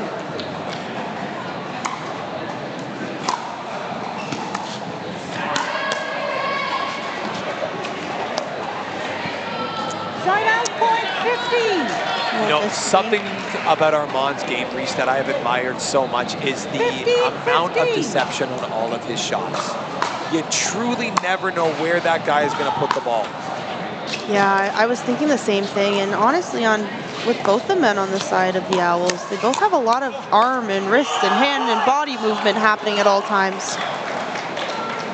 And there it is, the patented Armand yell. Oh, I love to see the energy that he brings. And this is where he plays his best pickleball. When he is fired up, ready to go, good things usually happen. Wow, great spot by Max. That just shows you sometimes it's just precision over power. 100%. We know he can hit the ball very hard, but he was able just to flick that down the line and get that winner. 16-16. Yes, absolutely. He was doing a great job there, understanding the movement of the point, covering well. I'm looking for that. Yeah, he says, don't pop it up or I'm going to attack. Yeah, and good deception from McConnor there, moving it around. Rizzo not knowing where he's going here. Owls slight lead, 17-16.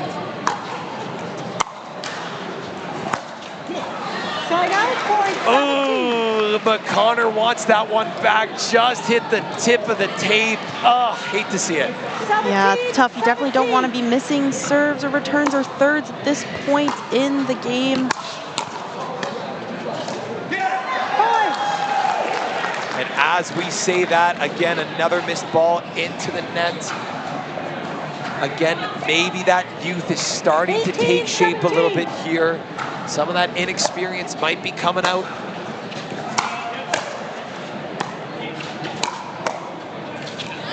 Yeah, well done. Would love to see Armand get more involved here.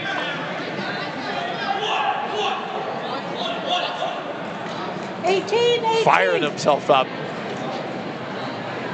Like you said, Armand thrives off of that fiery attitude, and we see that coming out. Side out, point 19. Really Good. great idea. Yeah, I liked it. The ball was there. It was sitting up nice for him. Good leave. I agree.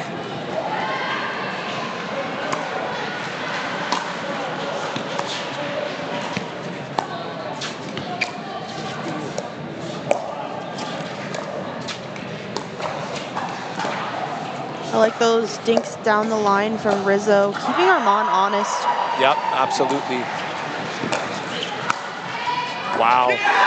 In the air. Unorthodox from Max Wild. I don't even think he planned to hit the shot that way, but again, it works for United. I don't even think his feet were on the ground. No, I don't think so. It might have been mid-air that hit. Yeah.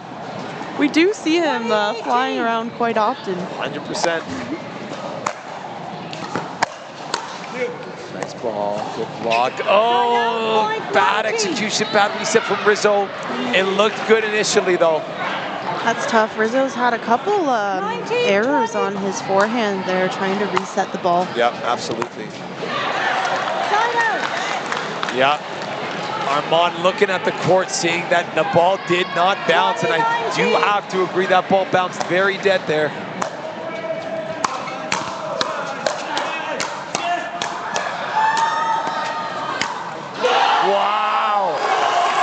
Wow, wow, wow, wow, wow. Even the United fans are cheering for that point. An incredible display. Great hands from all players here. So good. For our viewers watching, it's tough to see just how fast the ball is traveling. And the players are only, 7 feet on either side of the net away from each other, so 14 feet. And like, that's insane how quickly they're able to get the ball on the paddle. Yeah, I honestly, Reese, I didn't even see that ball in those last 4 or 5 shots there. It was back and forth. Close your eyes, blink and you miss it. insane here. That's just the reflexes and the anticipation these players have. They sometimes, I'm not sure if they even see the ball, they just anticipate where it's going to be and where it's coming back. 100%. It's sometimes a guessing game at the highest level, and these guys are guessing pretty well right now, I must say.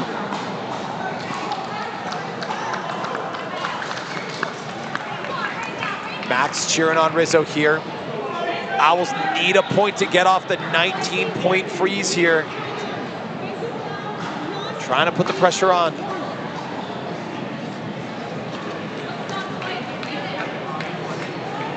Here we go.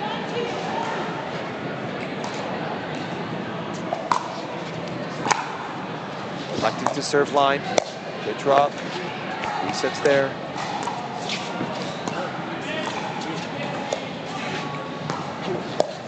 Good movement from the Owls. And that's a big play. Armand says, no, sir. And we've got game point here. Oh, my goodness. All right, we're at 20-20. Owls have to win on their serve.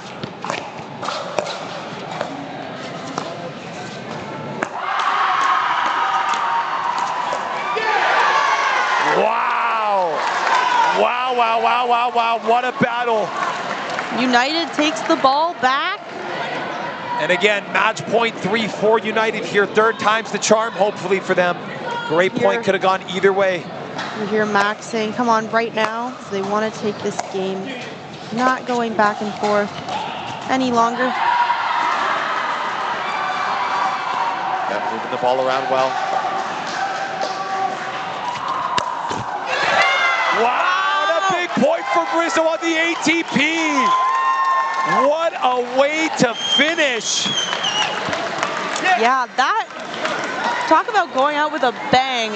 What a great ATP to finish this men's doubles game. Oh my goodness, wow.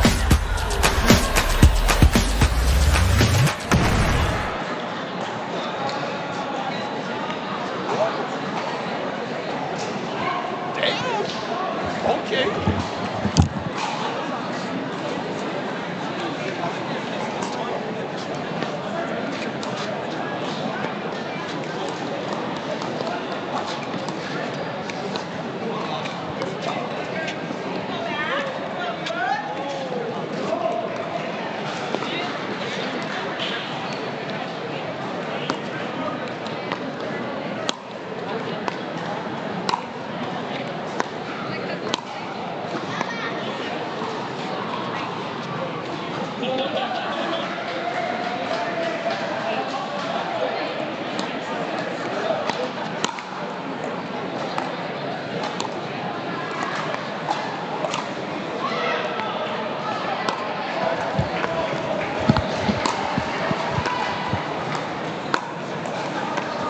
Okay, and we are back at Season 4, the Canadian National Pickleball League Club Med at the Pickler. We have Armand, and I believe Anna. I think Kim is warming. Oh, Kim's in now for Anna by the looks of it. And we have Jada and Max on the team of United. This should be a really great game. I'm excited to see this. They're just hitting a couple balls to warm up here.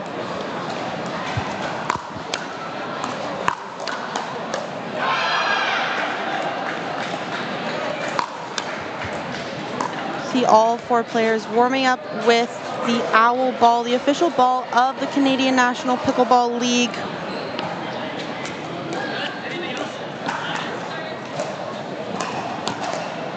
See, Kim Layton has recently switched over to the Owl paddle as well.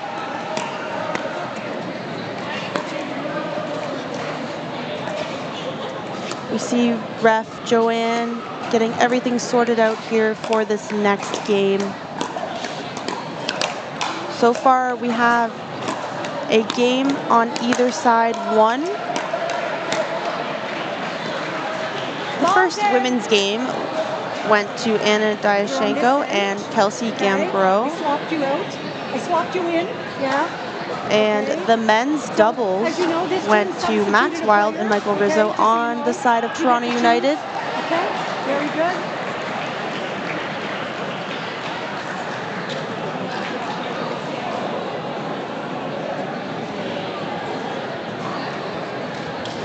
Both teams speaking with their coaches and fellow teammates, looking to get ready for this next match and get all fired up and ready to go. We're constantly getting coaching from our teams on the sidelines.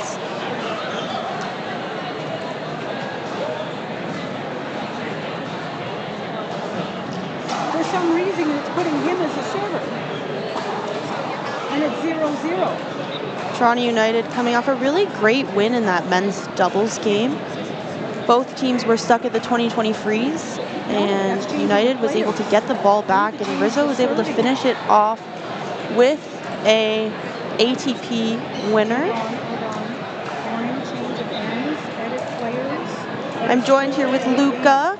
He's back in the booth, and we'll get ready for this mixed doubles match. Yeah, absolutely, Reese. It was such a close men's game. Love to see it here.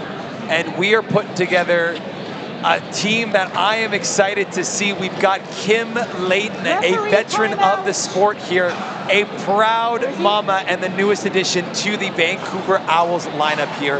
Going to be so excited to see her play here. She is very fun to watch here, and again, it's great to see Kim out here playing with Armand. This is going to be a very good mixed game right here. Yeah, Kim is such a steady right side player, and I think Armand's going to definitely be taking a lot of the middle, as he does with anyone that he plays with. He is able to create a lot of offense from the left side. 100%. I think if he was playing with Ben Johns, Armand would want that middle ball. Absolutely. And I think that's what he's playing at his best. Here we go. Let's play some pickleball here.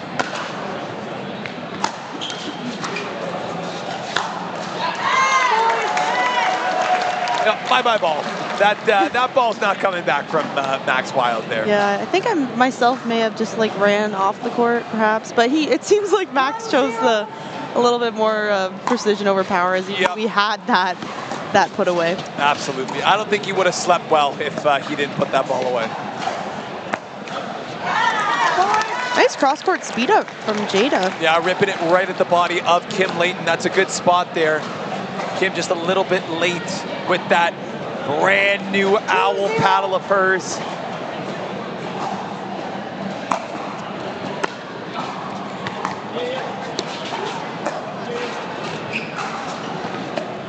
Great thinking going on all the way here from Armand. Oh, a little bit too much, spoke too soon.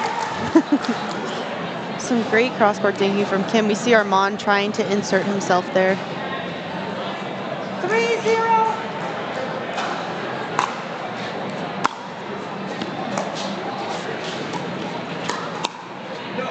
Oh, just wide from Armand.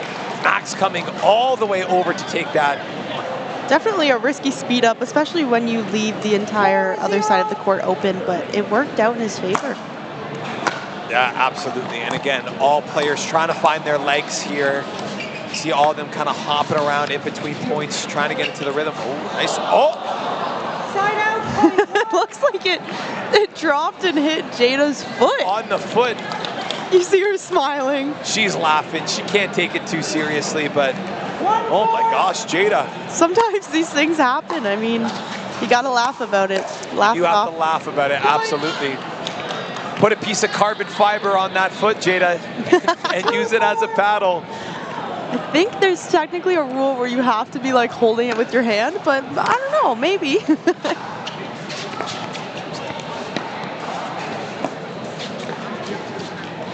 Ladies engaging in this cross court. Yeah, doing a great job. Lob over Kim. Armand, nice battle. Oh! Wow. The athleticism from Armand. 100%. Like a last ran switch. Almost the entire length of the court there in a fraction of a second to get to that ball. Very well done.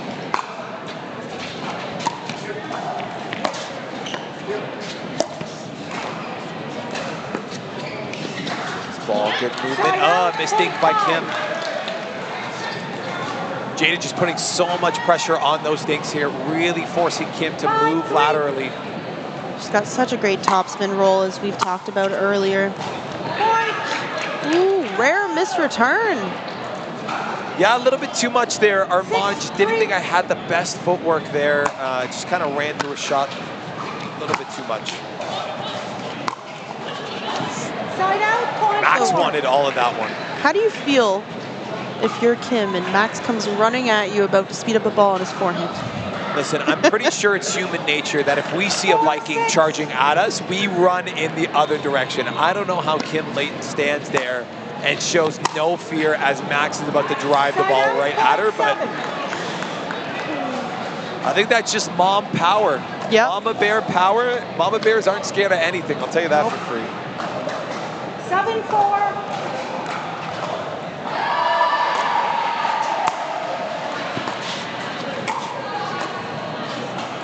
Yeah, good ball from Armand. Being big in the middle there, well done. 5-7.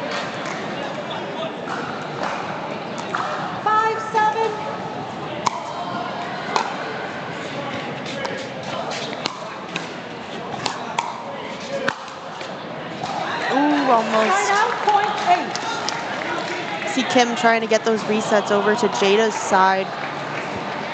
Yeah, but it's so tough. It's tough to really direct that reset where you want it to go. And again, timeout called from the Owls. They got to sit down and talk about it a little bit here. So I'm thinking they're going to want to try and get that ball a little bit lower. Max is able to come into the middle and attack a lot of them. I think they're getting attacked too much, unfortunately. Yeah, 100%. Again, just taking a look at the players and where they're from over here. Obviously, we see the West End connection with Kim Layton and Armand over here, both playing out of the west part of Canada. And then meanwhile, we've got Jada and Max Wild here on completely different countries here for their country of origin. But again, playing like they have last year as one of the strongest mixed teams in the league. But Armand and Kim hoping to take that title from them. Definitely an experienced team on the side of United. Very successful season last year together. Yeah, coming oh so close to the championship. But just could not pull it out in the latter stages there.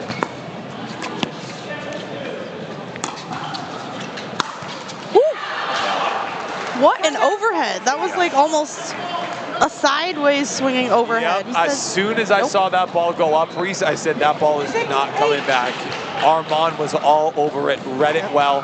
He was not letting that ball hit the ground, that's for sure. For sure.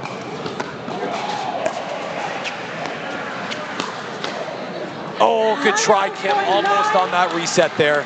Just about. And again, I think what's so interesting and what doesn't get talked about enough in Kim's game is her length. And again, that lob on most women from Max is a pretty good one. But because Kim is so tall, that extra time gives Armand the space that he needs to get up and go clobber those balls. Absolutely. That's 7-9 here. Owls keeping it close so far. See Armand coming way over to take that third. Yep. Oh! Pressure. Side out, point 10. Kim, one shot too soon. 10-7. Kim Scorpion. She does like those. For Yep. Sure.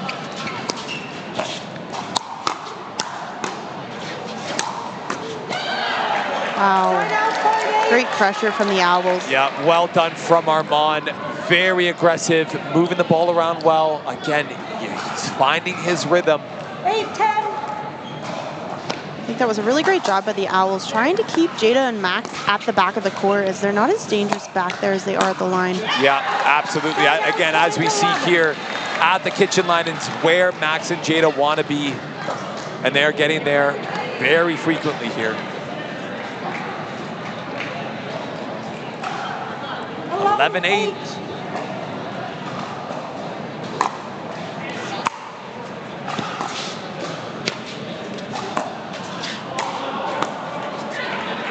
Side out, point 9. Yeah, good ball here. Armand and Kim smiling. They're having a good time over here.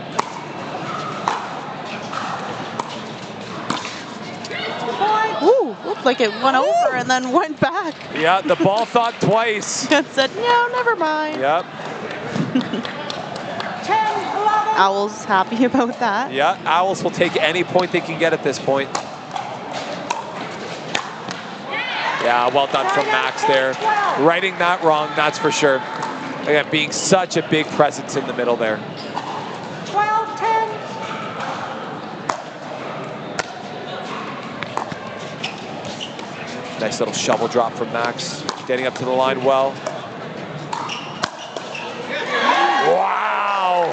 Firepower from Jada. Right Oh my goodness. Big shots from Jada there. She saw the speed up coming, was ready, and made no mistake about it. Great return. Yep. Oh! A little bit of pandemonium. Changing of sides. Still up. Oh my goodness. Max is fired up. Max Wild. Living up to his name for sure. No kidding. Wow, such great defense. So quick off the bounce. Timeout called by the Owls. Armand wants that one back, that's for sure. Oh, Reese, those points are the worst. They're the best and the worst. They're the best if you're United, but oh my goodness, I have been there so many times where the ball is on your paddle, you want to put it away, and just an unforced error at the worst time. Yeah, you can see the gears that were turning in his head too as he was about to put that away on a heavy angle on his forehand, and unfortunately just wasn't able to execute. Yeah, unfortunate for Armand there. Maybe the fatigue setting in a little bit here. I mean, it's got to be hard to keep up all of that energy that he had. 100%. Again, this guy plays nonstop. He is, again, a warrior, a competitor, a fighter, but again, he is also human. It's okay, it's natural for the legs to get a little bit tired, and I think that's what happened there. Just wasn't quite low enough to hit that put away. 14-10.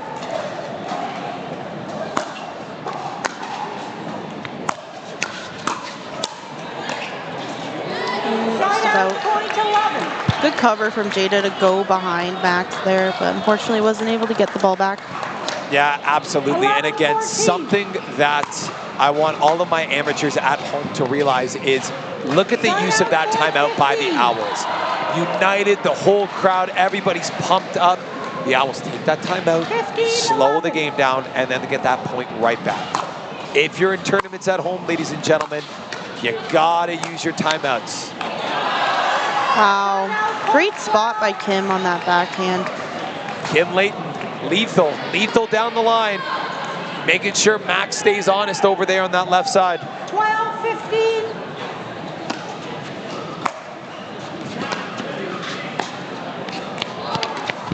Ooh. Side out, point 16. That's tough. That is tough indeed. We'll take some snaps for United there, that's for sure. Net cord, and again, the ATP was there. I just don't think Kim waited as long as she needed to. It's tough when you're on the run for a short ball like that. Oh, for sure. But this is what I like to see, Armand being aggressive, taking a lot of that middle there. 13-16. Asserting his dominance, making his presence known.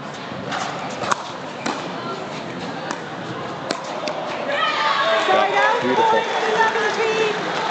Good spot by Max at that right hip.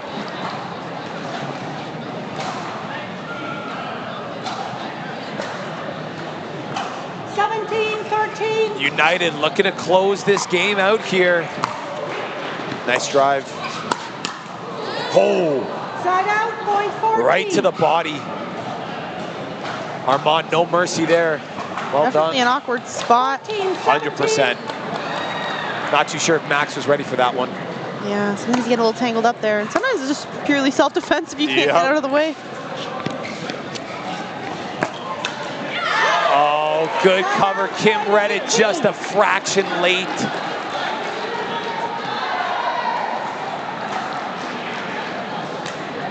(18-14). 18-14.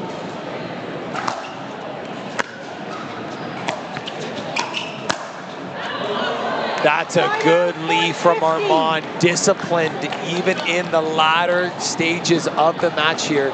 Taking that breath. 18. Letting that ball sail long. Armand coming way over for that third. Yep. And a nice lob. Oh, net court. Oh, I like that choice to go down the line by Kim there. Yep.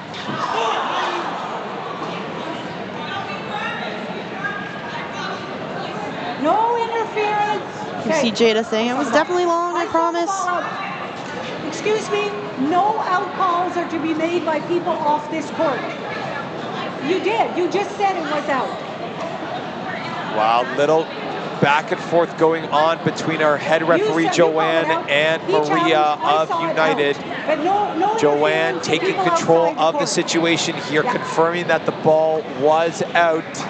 Resume play. Joanne also making a comment that the benches of the teams cannot call the ball out. It has to be one of the 4 players on the court at least. 100%.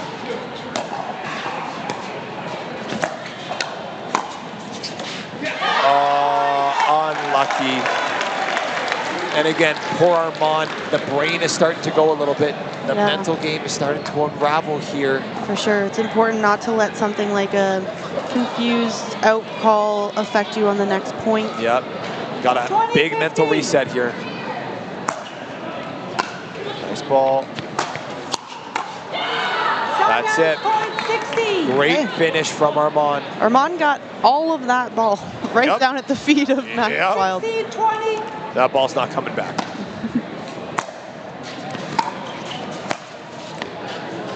Great reset from Kim.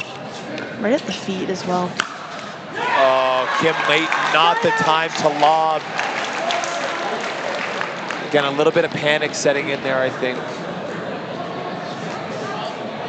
But again, if I'm Kim, one of your strengths is the soft game. Don't be afraid to sit in there, grind it out a little bit. Wow.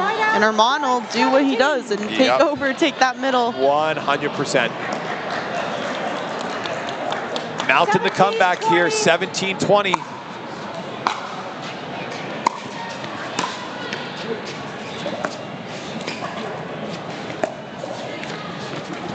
Ball. Wow. There it is, Armand. Using that athleticism, jumping over the kitchen line, hitting the Ernie successfully. 18-20, Owls back in it here, Reese. Yeah. Armand was able to shake off those couple mistakes, those couple errors during those first couple rallies. And now he's doing some crazy stuff. He goes for that Ernie. He's covering so much of the court. He's being big in the middle. Hopefully the Owls can keep that up. That's what they're looking for. Yeah, come back. Absolutely. And again, I think that's something that often goes overlooked here. It's the mental game of pickleball. I follow Armand on social media. Shout out to his account there. And again, one of the big things that he stresses is this idea of focus. That's why you'll see him yelling during games to focus, bring back that mental state here. And again, we see that mental training pay off. Owls in a close one here, 18-20, trying to make the comeback. Takes a lot of mental strength to come back when you're down, especially when your opponents are at that freeze. Good serve from Kim. Yep. United looking to finish this so that the Owls cannot crawl back anymore. Yep, and this is the time to do it here. Do not let the Owls get another breath of life. Wow. Great job by Armand. Great court coverage, taking up such a big presence at the line here. So good. Armand's gotten a bunch of points with that two-hand backhand right down at the feet of Max. I'm thinking if there's anywhere to go, it might be at his feet, as he's quite a tall man. Yes, absolutely. Timeout called from United. They want to talk about it. Big offensive timeout here. Max and Jada, you're going to try to strategize here. Reese, put yourselves in Max and Jada's shoes, all right? Okay. Maybe not Max's, because I'm pretty sure he wears a size 14. Okay, that's a big shoe. I'm like half the size of his shoes. But so I'm thinking I'm a little stressed that the Owls have come back, but that I gotta forget about that and probably play a little bit more I would honestly say maybe a little bit more passive. I think Armand's feeding off the energy and the momentum on their side right now, and speeding up the ball and getting into those firefights might be a little bit of a dangerous option. We'll see what United chooses to do here. I mean, ideally they'd like to not let the Owls get to that 20 as well. 100%. I think they've got a little set play here. Excited to see what they're up to. I think Max was looking to crash there. Yeah, 100%. He needed a little bit of a better third from Jada. That drop and crash, I think that's what they talked about here. Owls need this point.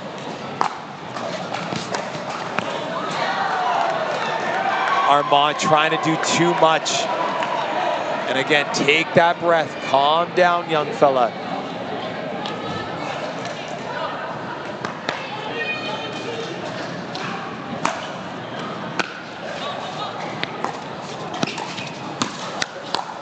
Wow. Wow, Kim Layton, ice in her veins.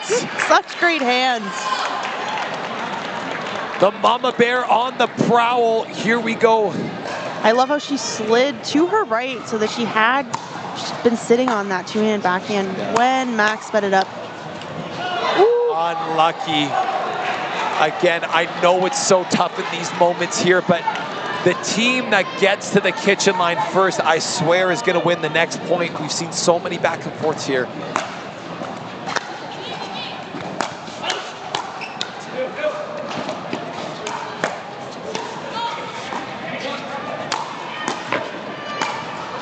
Oh, wow. That angle is just too good.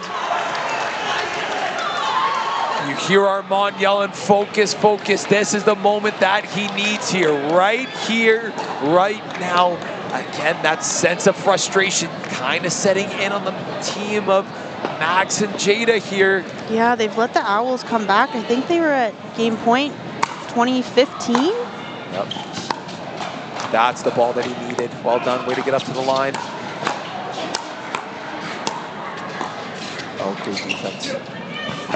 United trying to get back to the line. Okay. The ball from Kim. Kim Layton! Kim Layton in the clutch! Wow. Owls are hyped. They are ready for this. It is right here, right now for Mama Bear Kim Layton. That is so good from Kim. Keeping them in this. Max is trying to attack her, and she says, absolutely not. I will hit that back at you down the line. Absolutely. They've crawled back from 15-20. Oh my 2020 goodness. now.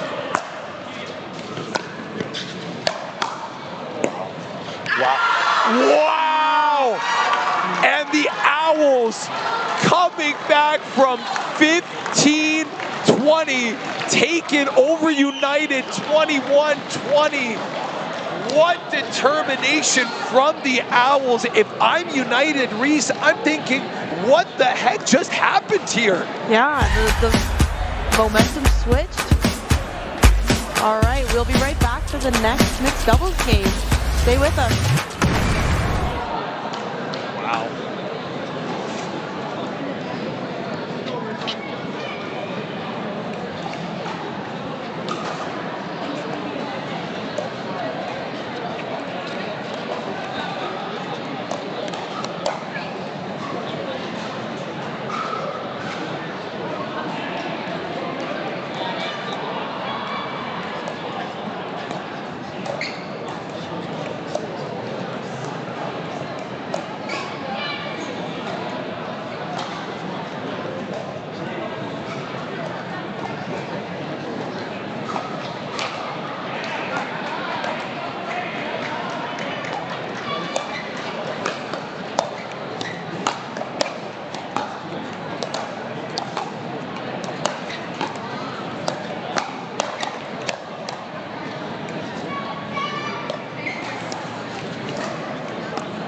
Welcome back, ladies and gentlemen. We are live from Etobicoke, Ontario with CNPL Season 4. Big shout out to all of our sponsors here, Yola Club MD, CND Pickleball Nets, Game Plus, Owl for the Balls, TSS Pickleball, and the Ontario Pickleball Academy. Without your guys' support, none of this would be possible. So thank you so much to all of our fantastic sponsors here today. Reese, oh my goodness, what the heck did we just watch there? Yeah, we watched the Owls come back from 15-20, fight off a bunch of game points, get past that 19 freeze, and win the game. It was just absolutely insane and such a great fight. We talked so much about that mental strength, and the Owls displayed that entire game. 100% here. They did an incredible job, and they are working so hard. This is the beauty of rally scoring. You are never out of it. It's incredible to watch, and it's incredible to see. Yeah, so United definitely wants to take this next one.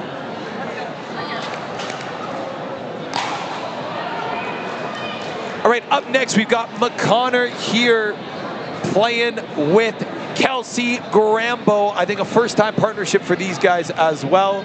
We've got Maria and Rizzo over here as well. Are you here? Again, Maria and Michael Rizzo hoping to tie up this series here at 2 apiece and force a dream breaker. Yes, so we would love to see a dream breaker, as we usually do as the commentators. The Owls definitely don't. Yep. Nope, the Owls are saying, let's get this done ASAP, please and thank you.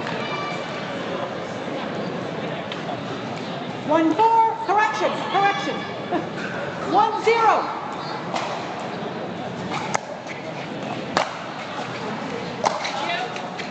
Oh, good get, good drop. Rizzo coming over, taking that, being aggressive here. See Rizzo really looking for that middle ball.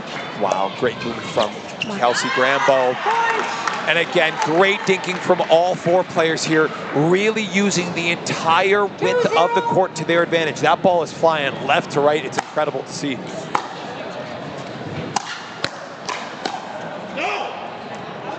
Wow. Great drive. You see Rizzo moving up, looking for that crash. With someone like Maria on your side, you know you're guaranteed to have a really great third drive. Yes, and I think that's going to be the game plan from United here. I really think they want to work off Maria's drive. If Maria can drive that ball and force a pop-up from the Owls, Rizzo's got the agility, he's got the speed and the strength to get there and poach that ball and put it away.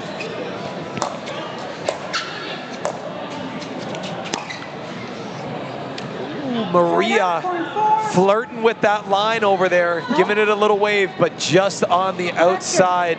Couldn't connect with that down the line passing shot. You called it out? Okay, because I saw you do this. All right, let me make a correction here. Little live scoring update here. Again, our head referee, Joanne, thought the ball was in. Ball was out. 2-3. 2-3 the score. Error fixed. Let's go. Point. Speaking about errors, brutal. Maria into the net.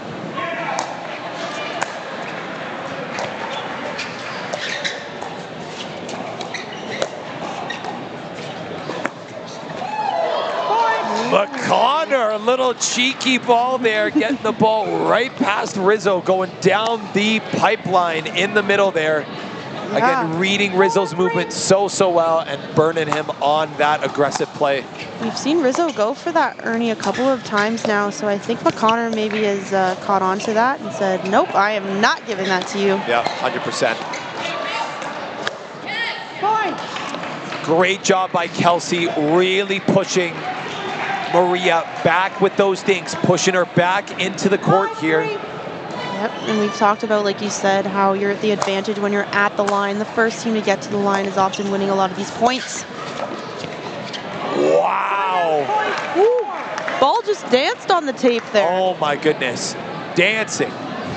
Get that ball some tap shoes, holy.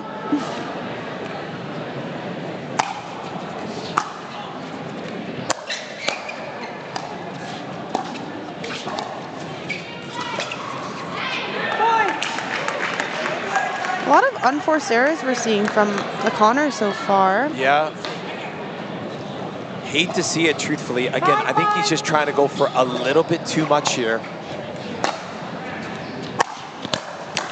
Yeah, and there it is, that Maria drive, Rizzo crash. They're smiling at each other. That's the pattern they want to see. Yep. Sometimes it's hard when you're committed to it, even before the serve has happened, and then it doesn't quite go to plan to lay off.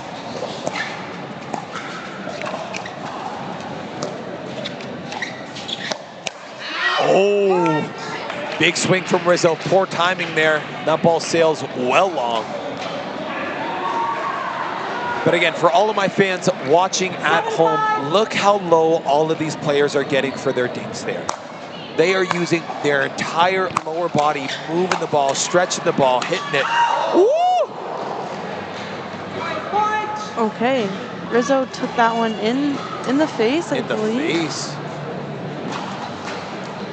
He just wants to take a timeout. Okay, good idea. Yeah, good idea Looks there. like he's okay and he's smiling, but he just wants. Kelsey's making sure he's okay. 100%. Good sportsmanship here on the court, as always. Great sportsmanship from Kelsey there, going out of her way to make sure that both Maria and Rizzo are okay. They took some heavy blows to the body there, especially Rizzo taking that face shot. Yeah, and it's tough, and these players hit so hard and so quickly.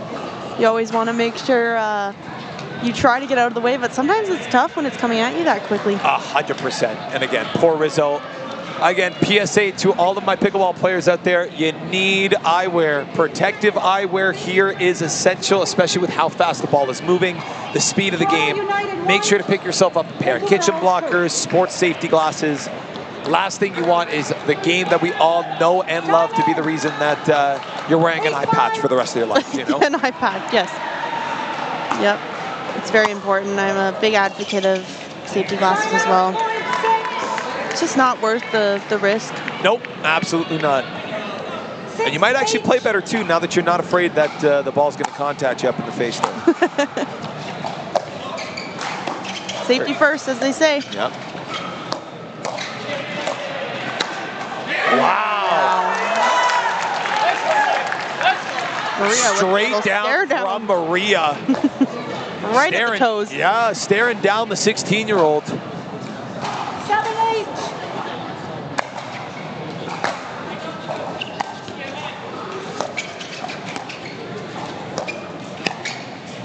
Off the tape. Oh, great job by Kelsey. Good stretch. Wow. McConnor die. What a flick.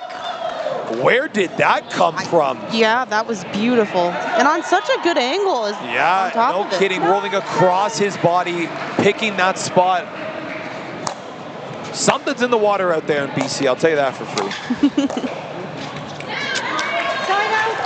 Just short there. Popping up a little bit too soon. 8-9.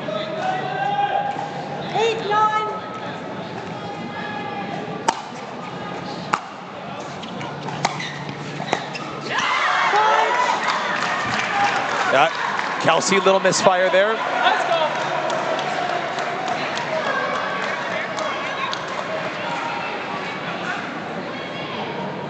go. Maria a little confused there. Back on track, 9-9.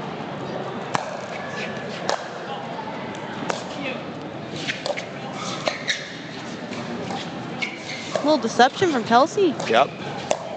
I like that she went for that Ernie. Oh, McConnor dive. Okay. Holding that ding for so long and fooling Rizzo. Yeah, Rizzo ran one way and McConnor put the ball the other.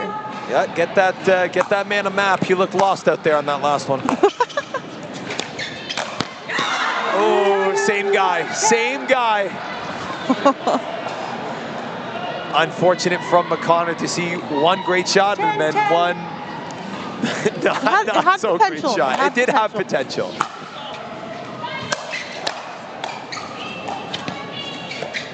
He's got a lot of tools in his tool belt. Okay. Wow, Kelsey Graham. The more I watch her play, Reese, the more I'm impressed. Yeah, she's solid. She is so solid. Incredible top to bottom here. Very consistent. Just the fact she's ready for that third, fourth, fifth ball to come back her way. Wow.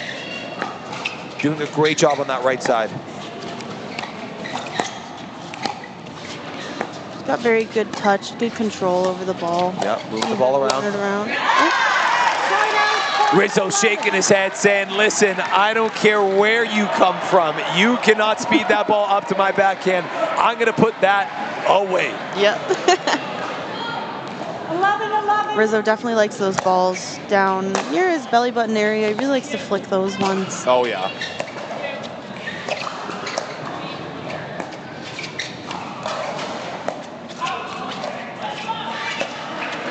Good movement, moving around. Connor attacking the middle there.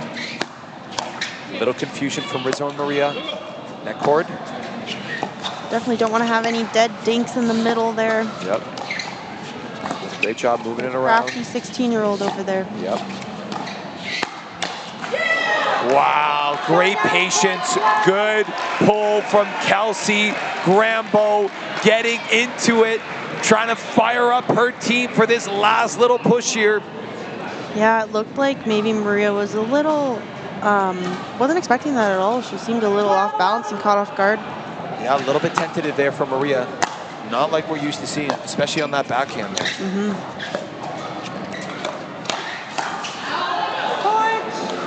Rizzo going for a little bit too much there. Would love to see you stay in that a little bit more, Michael. You can't rush it, especially when we see that Kelsey has the hands to keep up there. Yeah, the Owls are really taking advantage of going down the line on Rizzo when he's coming to the middle of the court.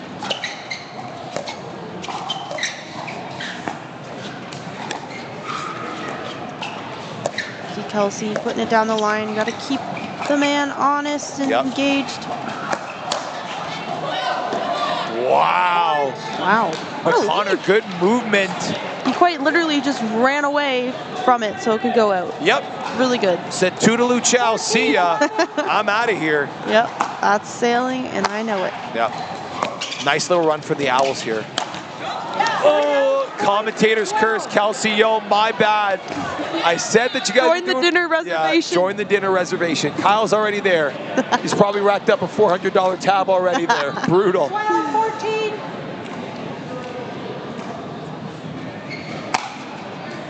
Nice serve.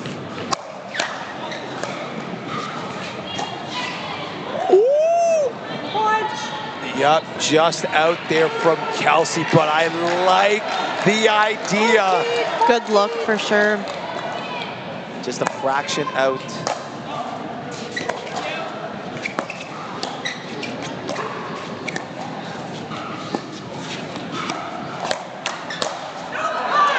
Wow, good Great work. cover from Michael there. Really doing well, seeing that ball, moving towards it. 14-14.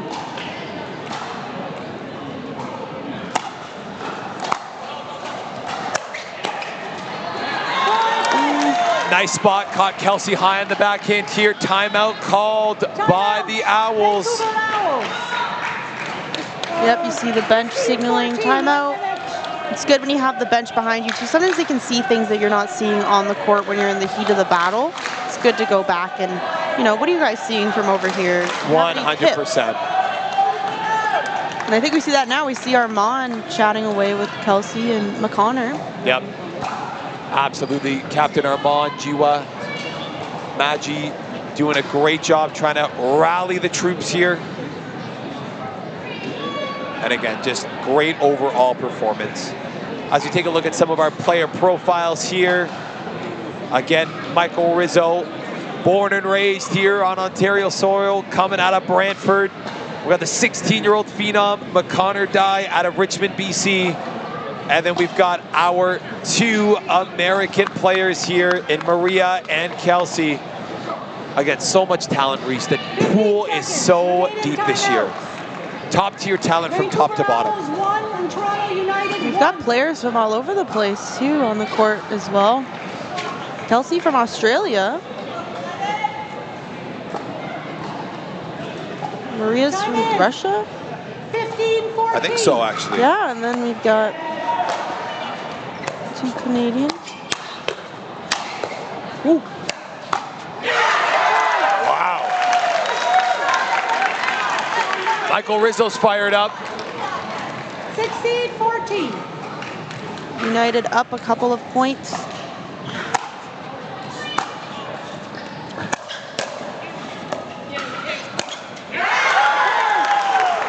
Rizzo smiling out here. He's doing a great job.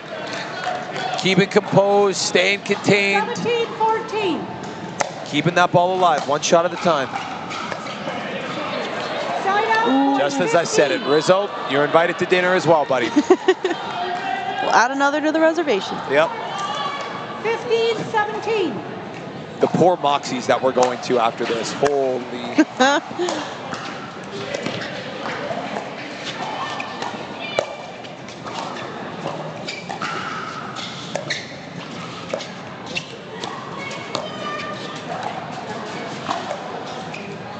Great movement from all the players here. Big speed up.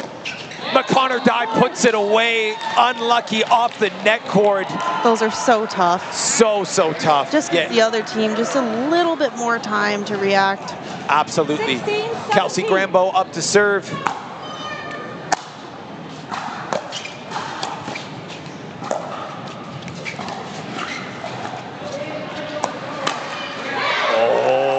Kelsey was sitting on that. Sitting on that. Rizzo playing a dangerous game, trying to speed that up there. Kelsey just did not execute, but she was ready for it.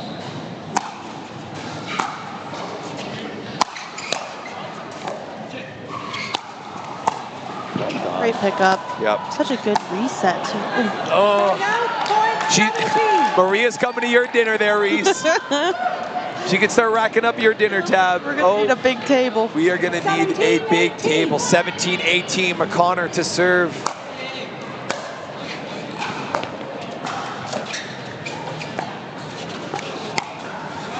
Wow. Maria Klokotsky going down the line on McConnor die. What a great shot. Yeah, Just giving him the hold Maria that. eye, staring daggers into his soul over there. Yeah, you don't want that. That's No, absolutely scary. not. Intimidating stuff. Side out. But again, McConnor, it's the 16-year-old phenom out here, unfazed, not rattled. Playing What some a of his response. better pickleball in the latter half of the game here. Oh, high drop from Kelsey. And Rizzo makes her pay. Match point number 1 here for United. Having a little discussion, maybe have a play. Yeah, little whisper going on for Maria and Rizzo. Big serve. Shallow return. Wow. Great points.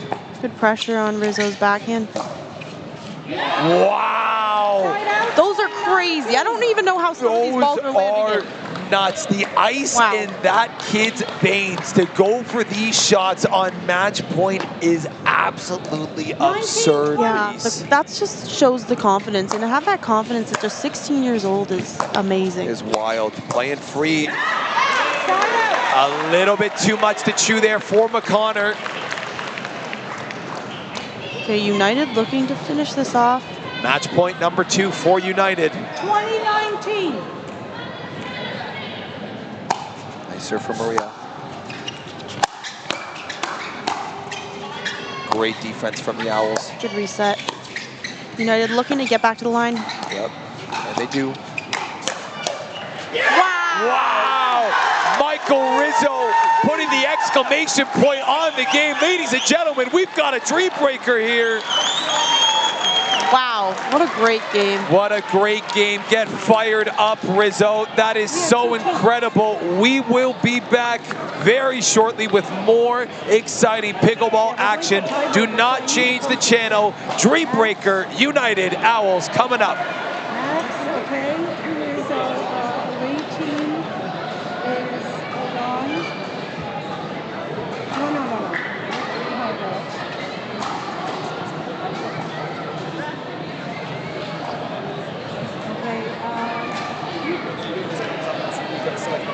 Yeah. Ideally, But you do I'm trying select. to remember who's the home team and here It's is Toronto. Whichever's the first team. Oh, yeah. Okay, so the away team, you gotta give me the lineup. And who's your coach?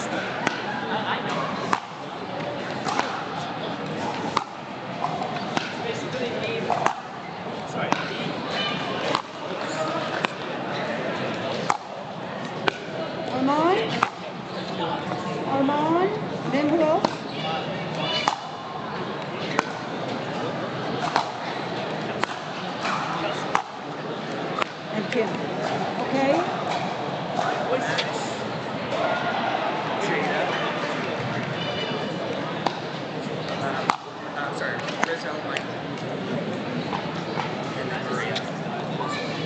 So you guys know we're not really tracking the order. So if you're in the wrong order, it's a technical warning for the team. Okay? Okay, let's resume. No. We keep going. There's no timeout. There's no warm up. Okay? So you are who's again the house? I need that written. Where's my thing? Here, okay. So Toronto United, you are serving. So you have the balls. Yes, you do, and I will let you know. Okay, balls in. Balls in. Okay, so we're here. And who is starting? Armand and Max, and you are serving. And welcome back, ladies and gentlemen. We are here live from Etobicoke, Ontario, bringing you the dream breaker between the Vancouver Owls and Toronto United. Armand, no stranger to singles here. This is his moment. He lives for moments like this. Absolutely going to be electric here, Reese. We got the two big dogs up first. Some of the most electrifying men in this league, Max Wild on the United and Armand on the Owls. Absolutely. Here we go. Singles dream breaker underway.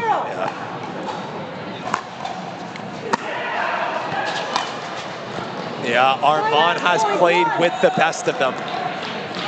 Going up against Hunter, Yates, Johnson, some of the biggest names in single. Armand has played them and has done pretty well so far. Oh. Looked really close. Looked really close. Armand gonna challenge here. I did not see it clearly. Did you see? Okay. Call on the court stance. Ball is just out. 1-1. 1-1. Good deep ball from Armand. Armand, quick lead here. 2-1. Owls take it. Out comes McConnor Dye. Ooh, against going Jada, up against Jada Bowie. who is quite the accomplished singles player herself. Absolutely. Coming clutch many times in the singles. Yep. Wow.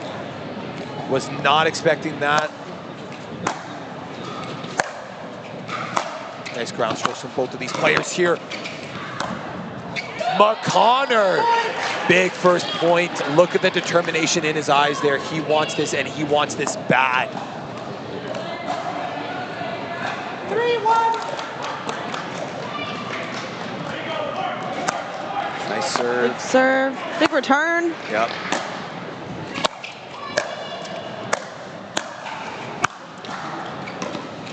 Jada recovering well off the net. Oh, it's in a little early on the call from McConnor. Jada smiling, a little bit of a miss hit there, I think. 2-3. Not Good taking herself. sportsmanship Good here. sportsmanship. Yeah, not taking herself too seriously. Wow, right on the line. Yeah, a lot of these ground strokes we see right at the back portion of the court. Yep. Oh, and this is going to be exciting to see here. We've got Michael Rizzo and Kelsey Grambo. You have 4. 4-2, Kelsey to serve. 4-2. Good serve. Oh, Ooh. That was beautiful. What a serve. Oh my goodness. Lethal like Rambo out here. Holy smokes. She's a painter. She painted 2 lines right in the corner. Right in the corner. With your team on calls. Calls are to be made by you, and overruled by us, okay? Here we go. Joanne reminding 5-2. everybody, listen, the only players making calls are the ones on the court here. Second warning from United. Nice drop and a good ball from Rizzo. Great spot. Yep. The precision by all these players, the ability to hit the lines and pick corners is all these crazy angles is just outstanding. Yeah, especially in singles here. It is so incredible to see because you've got to go for those big shots. Oh, unlucky from Kelsey. I think that's tough. Big swing there for United. 2 points for Rizzo. Maria versus Kim Layton. The battle of the Mama Bears here. I'll recall the score. 4-5.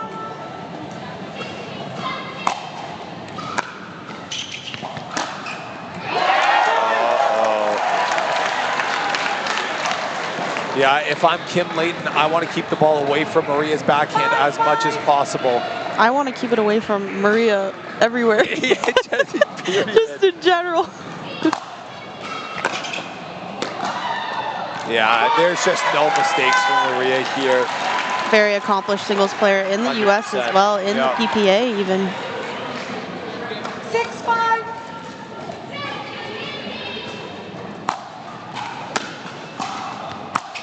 Yeah. 3-0 from Maria. It did not take her very many shots to do that. That just shows her experience in this singles game. And again, that's why you see United drafting Maria with such a high overall pick here, because of that singles experience. 7-5.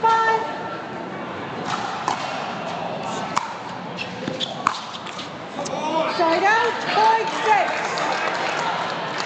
6. Armand giving the eyes to Max over there, having a little cheeky discussion over here. 6-7. Shout out to all the 14-year-olds that made the joke 6-7. Great shot by Max. Yeah, putting it away down the line. A little bit high on the drop from Armand. 8-6. 8-6.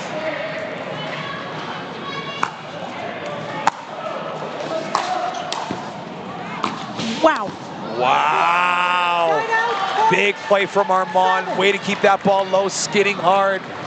Armand knows it's not over, even when he makes a good shot, because Max just absolutely motors his way across the court. 100%.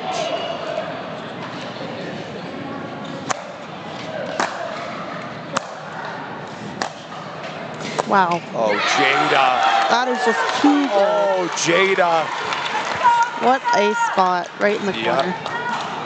We've seen her hit that exact spot a couple of times. 100%. 9-7. Jada. Oh, miss hit McConnor.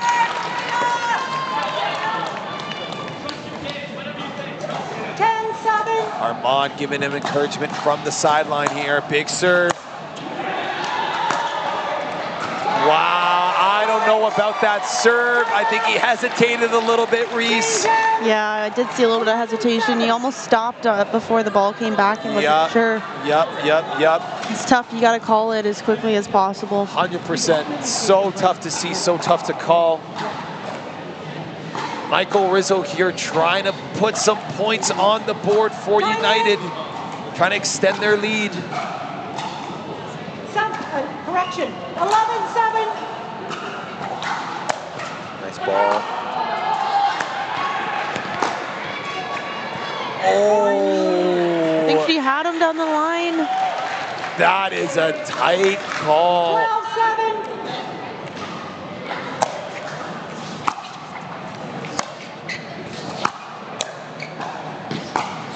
Oh, Kelsey, good try.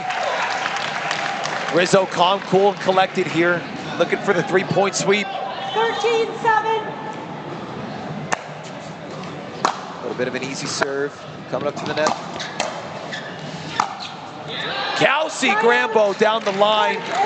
Really great shot. Big point for the Owls here. Owls to serve, 8-13. We need a big performance out of Kim Layton here. Kim's got to come away with at least one, hopefully 2 points here. It'd be huge even just to take one off of Maria. Again, cannot afford to let Maria dominate like she did in the past. Nice deep ground stroke. Oh, there's the one. Okay. There it is. Can we make it 2? Let's see. Got a double up here. Kim coming up. Net cord. Net cord back in return. And then the finish. We got a little rally there. Unlucky here from the ladies. A little net cord love, both sides. It all works out in the end. Yeah, big point here. Kim trying to stay light on their toes. You have 14. Maria, you have 14. Maria going to stand on the correct side.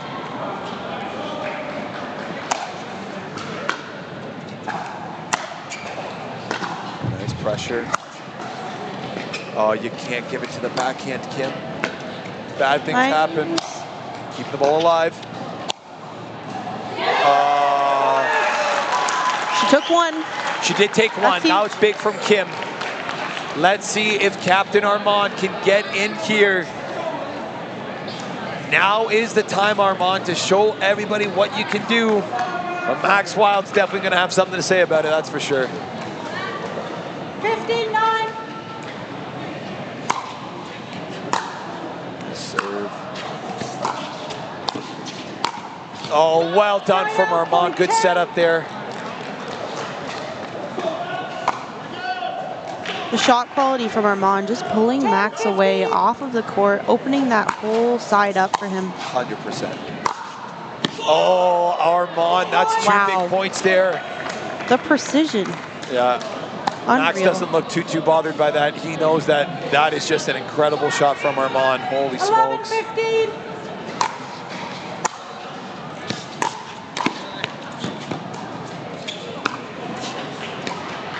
Wow. We said we needed a big performance from Armand, and we got one. Big 3 points from the captain. And I would like to say it's clear skies for the Owls, but then on steps to the court, Jada Bowie. Oh, goodness. 12. McConnor's got his work cut out for him here, that's for sure.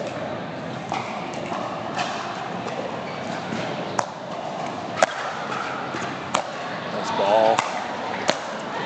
Wow. Too good. Big fist bump from Jada. She's loving it right now. 16-12.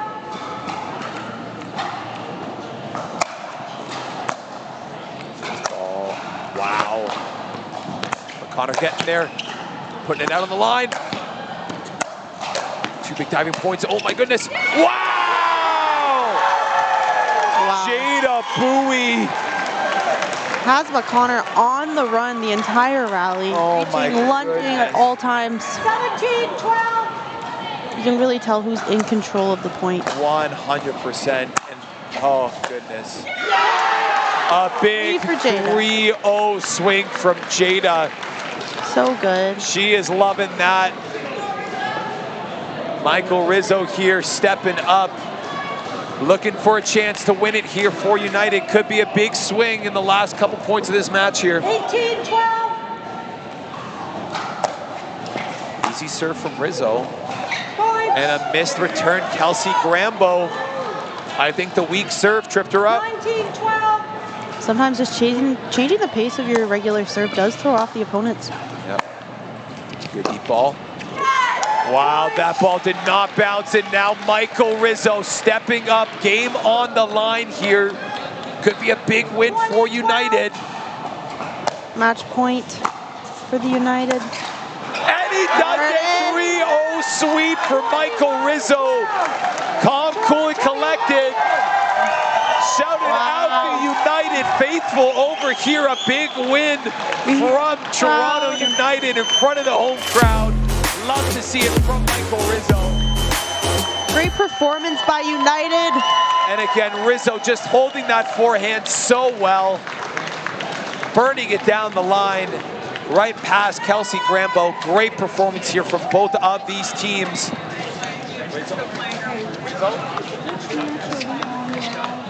Again, an incredible job done by Michael Rizzo here.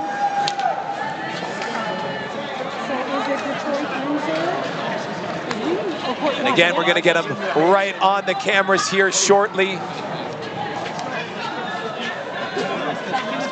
Such an incredible game, Reese. Oh my goodness, top to bottom. Really, so really good. Great Great to see. Great singles played by United. Michael, great game here. Such a competitor out there on the court as always. Walk me through those last 3 points in the dream breaker there. How are you feeling? Pretty dialed in. I feel like my teammates do a great job of getting us a good lead. Our singles team is pretty stacked, to be honest, so I can kind of just do my part and clean up. But, I mean, credit to the Owls. They're really solid. Yeah, no, our team is just dialed in right now. Yeah, it's a pretty good problem to have when you have Max and Jada on your team as singles, and Maria as well, top to bottom. You guys are quite the singles team. Talk me through this partnership that you have with Max Wild. How's it going so far? Are you guys finding that you're gelling a little bit more? What's that chemistry like? I mean, who doesn't love Max Wild? He's so easy to play with, on and off the court, great guy, and he's an incredible player. So I just have to do my job, make some balls, look for some speed ups, and let him kind of flow around. But man, I love playing with Max. He's unreal. Yeah, absolutely. And again, talk to me about your mixed game. You like to play a very aggressive mixed game. What's that like playing with your teammate Maria?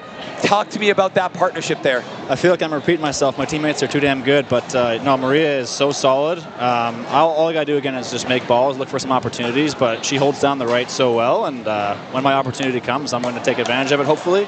But she makes it really easy for me, for sure. Yeah, 100%. Rizzo, you are too modest because in all those games you played incredible as well, coming up in those big moments here. Thank you so much, and we can't wait to watch you more this afternoon. Thanks, Luca. Appreciate it. Take care. Thank you guys so much. That is it for United versus the Owls, and we are back with you more after this.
And we are back, everyone. Welcome to Season 4 of the Canadian National Pickleball League.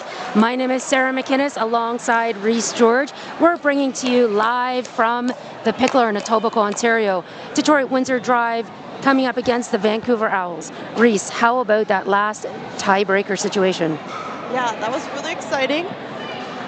Yeah. So twice now I've done some singles dream breakers, so that's really exciting for us commentators.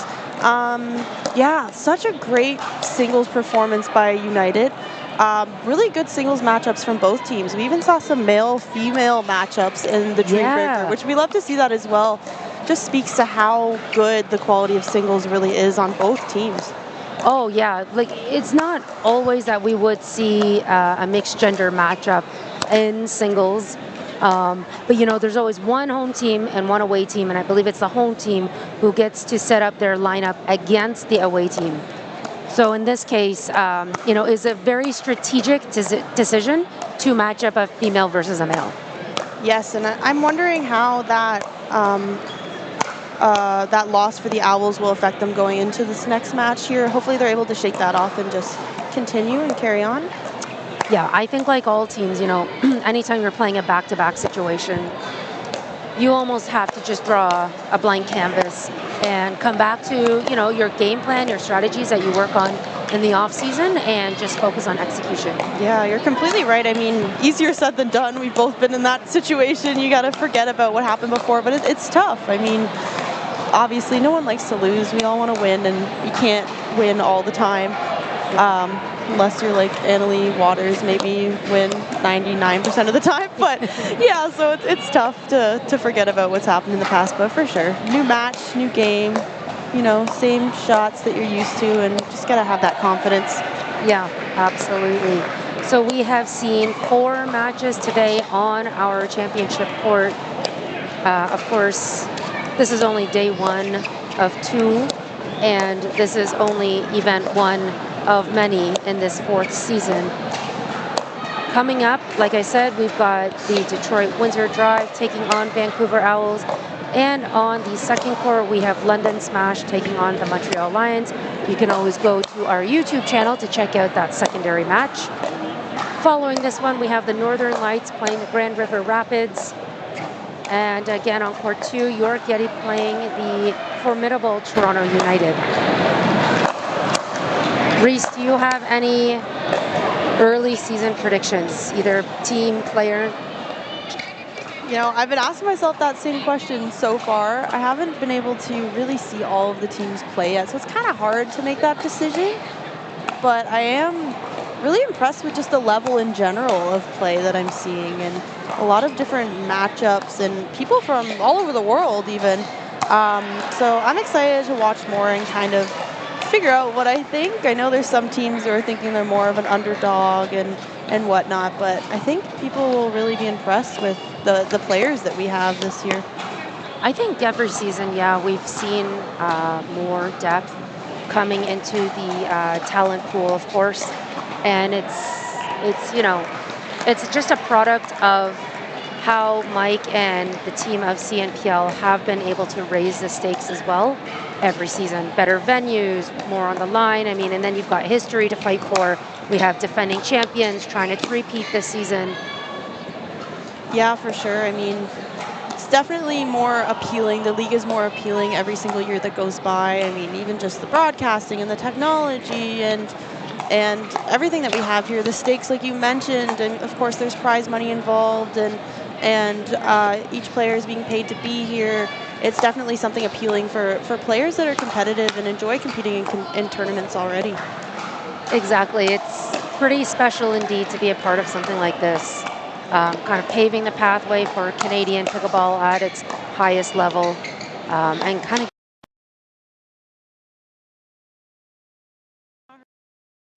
to do anything. Always a good. We love. How is coaching going in the Niagara region? Yeah, it's been going well. I mean, I've been focusing a little bit more lately on playing and drilling. It kind of seemed to go back and forth. Sometimes you need a little bit of a break from playing a lot, but yeah. Looks like we're getting ready to get underway here with the first game of this match, which will be women's doubles. We see some introductions happening on the court here between Stevie and Kelsey, and also Stevie and Kim. It's nice to see that we have good camaraderie on the courts here as well. I always like to introduce myself to people I'm playing against in tournaments as well when you haven't played against them before. At the end of the day, we're all here to have fun. I mean, we started playing the sport because we love it, right? Exactly, exactly. So stepping on court for the Detroit Windsor Drive, it looks like we've got Lexi playing with Stevie. Lexi and Stevie, a newly formed team, and Stevie being the youngest competitor of last season, based out of Montreal, Canada. I have the Windsor Detroit And we've got veteran Kim Layton on the other side representing Vancouver Owls, playing with a new teammate, Kelsey.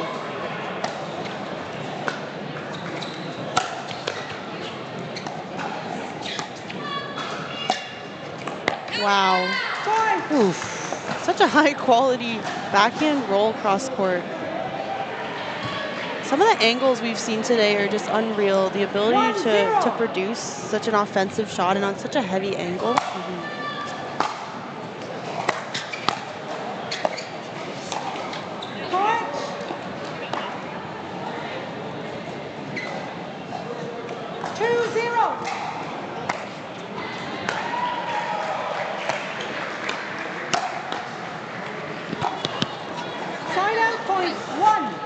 Maybe a little miscommunication there. I think Lexi was able to get to that ball. Stevie looking to cover for her.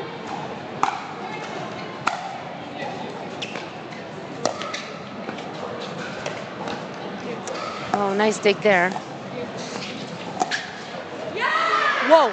Oh, and Kim she lets that one go by, thinking that it was going to go out the back. Wow. Very nice shot.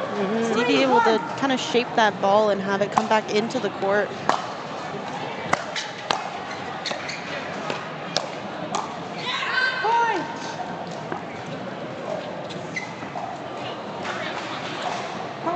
Drive taking a bit of a lead here right off the bat.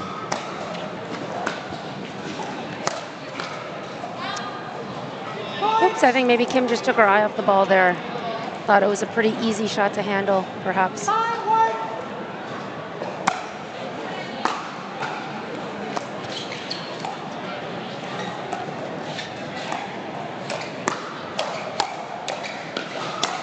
Great hands from everyone there. Side out, point 2.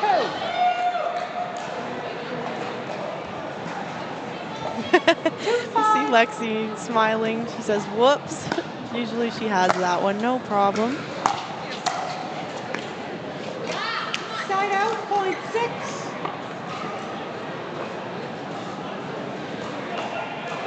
6-2.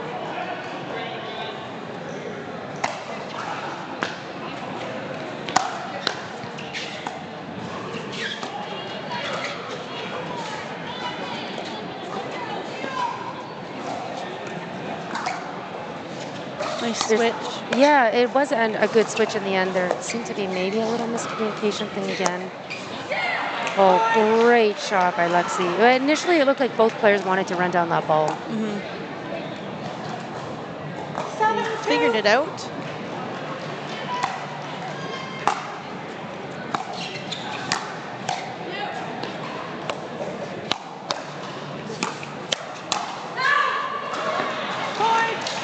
Lexi making sure Stevie knows that one's out. Let that one go. I always like when my partners do that. They yell at you. Little helping hand. Yep. Kelsey is really working hard to generate what she can in this situation. Yeah, I think she's being a little bit isolated. Yep. Great shot. Making nice work there. 3.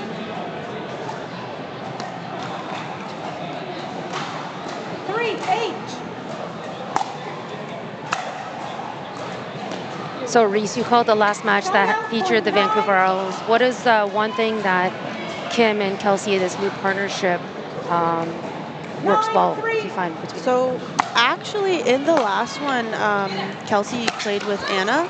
Okay. And then because there's a new rule now where you can change your players in the middle of the match. So Kim came in to play the mixed in place of Anna. So I haven't seen this partnership yet.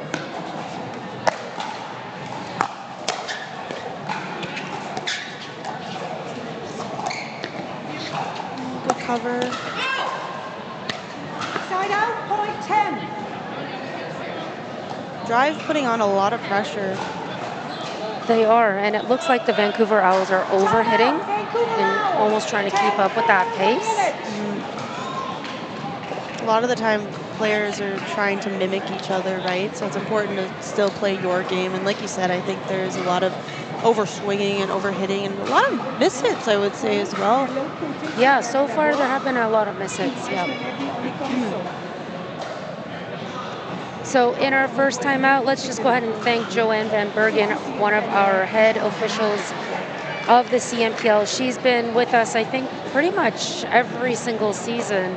Runs a tight ship. She makes sure that we stay on track. So we appreciate you and everything that you and the officials do for us.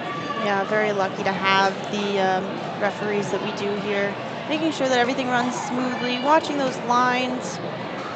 Really great job.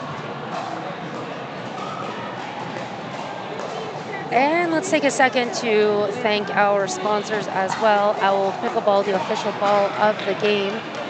We also want to thank Club Med for being a great sponsor of ours, and TSS Pickleball. Okay, coming out of this timeout, we need to see some energy and pressure coming from the Vancouver Owls side. Let's see what they do here.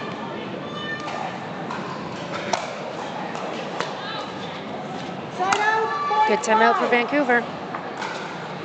Sometimes it just takes that timeout and a little bit of a break just to throw the other team's momentum off.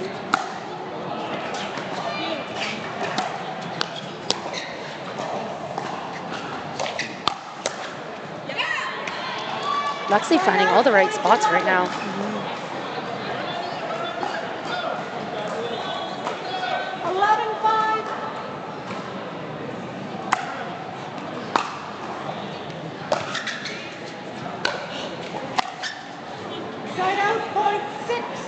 Stevie coming over, maybe a little too far to take that ball, as I think Lexi was in position to take it.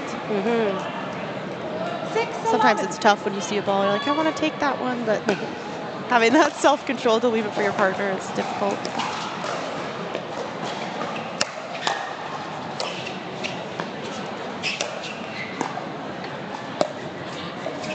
Yeah, and you know, Stevie's not seeing as many balls as Lexi right now either, so it's possible she just wanted to make sure she stays hot with her paddle versus kind of being frozen out. Yeah, she does seem to try to, you know, put herself into the rallies as well, which is probably for the reason that you're saying, for sure.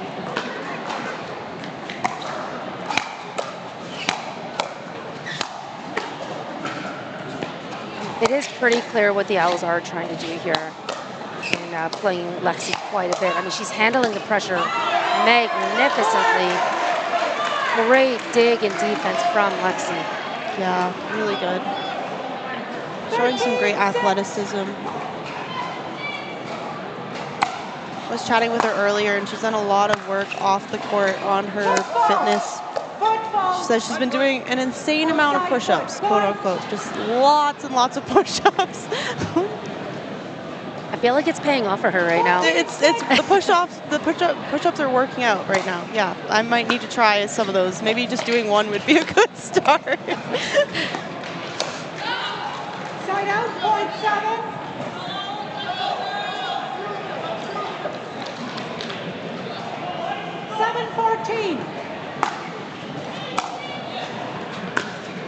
Quite the lead for the drive. It is, yeah. All this with one player being put under more pressure than the other. Like, very distinctly it's happening.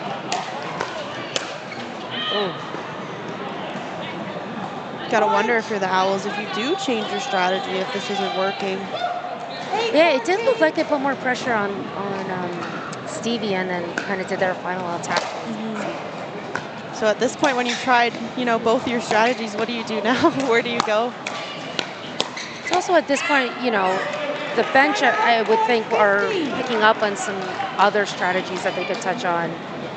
You know, you talk to the highest level players in North America, they often just go back to the fundamentals if something's not working for them, which means sound shots, get yourself to the non-volley line, you know, be very confident on the ones that you're attacking. Nothing too crazy, too fancy. Easier said than done again. Oh, that's a really nice spot. I mean, that was Kelsey's to take, in my opinion. I agree. Coming cross court to her forehand. 16-9.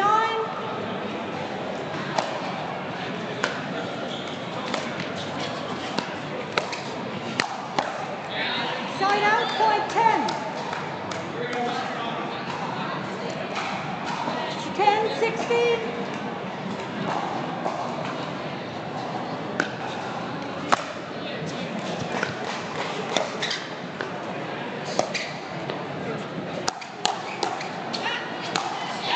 There's the fire that Kelsey's bringing to the team, and Kim absolutely can play that right side to set up her partner on the left. For sure. Kim is such a solid right side player. She's still got the versatility to play on either side as well. It's such a positive teammate to have. Side out, point 17. 17-11.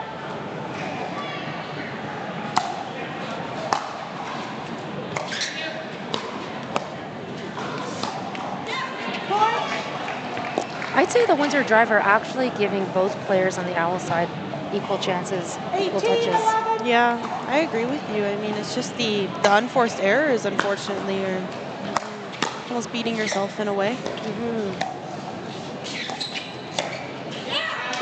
Nice take. Both players on the drive hungry to get that ball in the middle. And timeout being called by the Vancouver Owls. I think this is pretty timely indeed at 19:11. Yep, running out of time to call a timeout. Exactly. I'm curious to see if the Owls come out with a different strategy, maybe going back to their initial strategy or something different, maybe the bench is seeing, like you mentioned. Do you think it would be advantageous for them to actually slow down the ball and engage in that dinking rally, like that longer extended rally, pushing the patience of the other side? Oh yeah, I think so for sure. I think that's exactly right. I mean, the drive are swinging at everything and attacking everything, any high ball. I think for sure that they need to slow it down and try and build a point. I'm wondering too if maybe they'll perhaps switch sides. I don't know. I think it would be an option just for a different look, but it's not looking like it. Yeah, I'm not sure if that's necessarily the right move. I do like the power of Kelsey, and her being on the left side makes a lot of sense. Kim can do really well to set up a team. That said, again, they're just not kind of like drawing into that slower dinking rally at this time. Well, we'll see what they do coming back on the court here.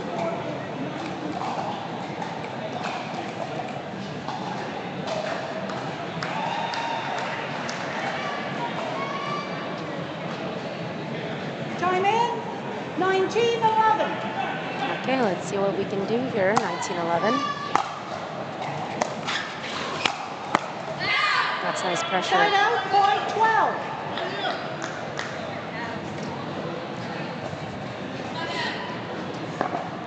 How players motivate themselves. Yeah, we all do it in a different way. Whatever works for you.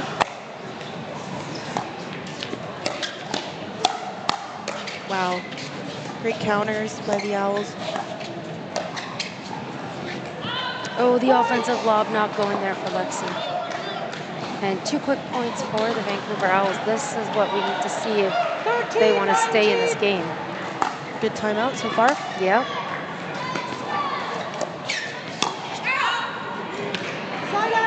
I like that take, just maybe a bit more of a roll. I mean, pretty hard. She was stretched out. Yeah. 20-13. Sometimes that can be the problem with the two-handed backhand when you're committed to it is reaching for it. I know myself kind of like feel like I have shorter arms, so I struggle with that sometimes. Body jam and the put away. Point 14. Great combination by Kelsey. Yeah, I think she's pretty good at that combination. I've kind of seen it throughout the day. 14-20.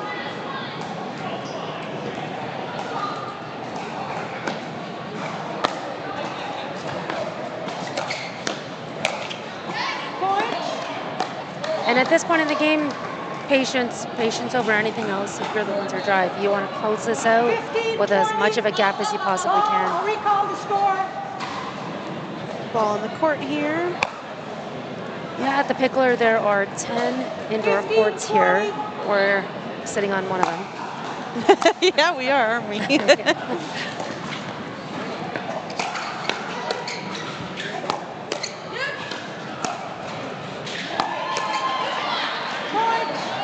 And another point earned for the Vancouver Owls. I mean, they are creeping in with this serving freeze.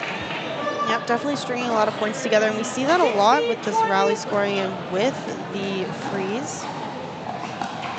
Teams are able to creep their way back in when the other team is stuck at that serving freeze.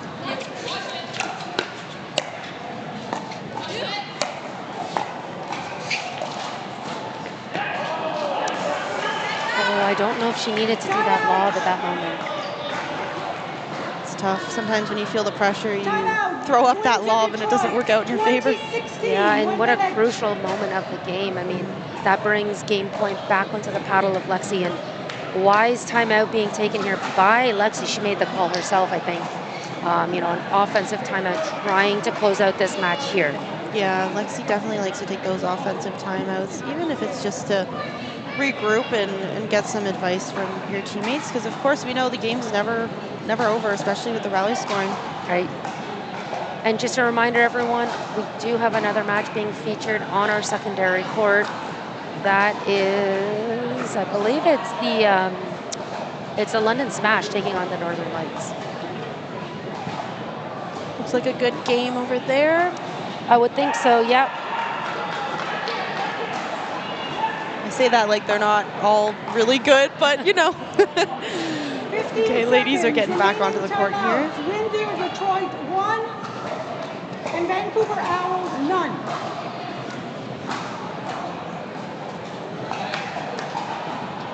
Time in. 20-16. And they close this out.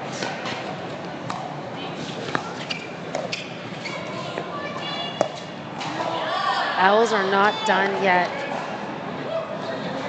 Side out, point 17. 17-20.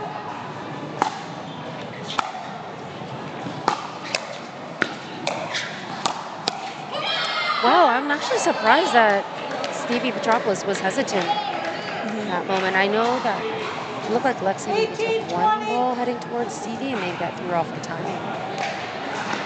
Yeah, I noticed, and also playing with Lexi in some tournaments, that she likes to take that ball down the middle with her backhand, even though she prefers to play on the right side.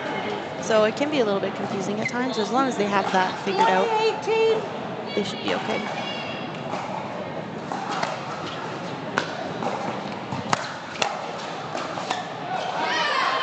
Side out, point 19. Okay, and here we see that freeze causing an issue for the drive. The Owls are working their way back. They really are, and Lexi expressing some emotion there with that last play.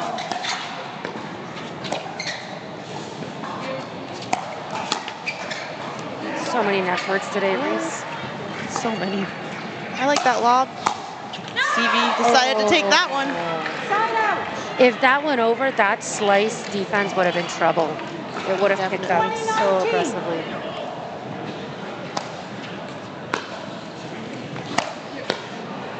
Good spot from Kim Layton.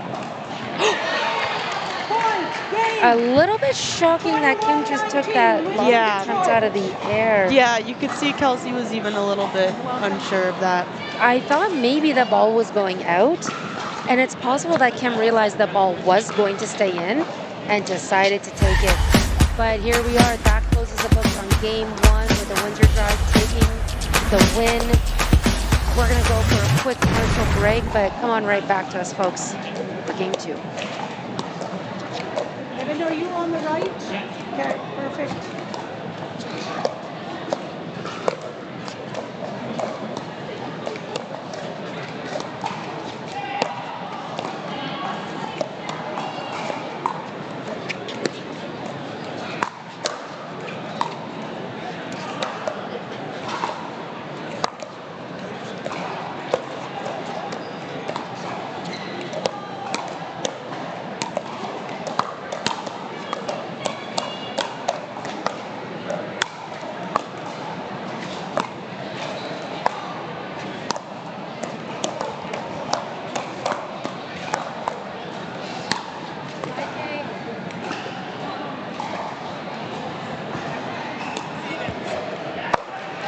And hey everyone, we are back ready to start the men's doubles featuring the Vancouver Owls playing the Detroit Windsor Drive.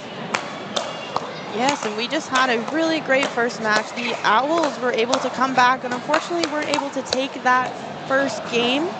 So the first game went to Lexi and Stevie on the side of the Drive. We now have Evan and Brad on the side of the Drive, who are a newer partnership as well. I'm not sure how much experience they really have together, as Brad is from quite a ways away from Evan. And then on the other side, we have Eugene and Armand. I have not seen Eugene play yet today. I saw McConnor play for the first time and was very impressed with him, as he is just 16 years old. Yeah. Armand is playing lights out. Yeah, Armand is just so exciting to watch. One of my favorite players to watch for sure. So electric on the court. the athleticism is crazy. Just such a great player all around. And he really brings intensity, but the electricity, man, it's palpable. When Armand's on court, he really goes all out. He leaves nothing behind, for sure.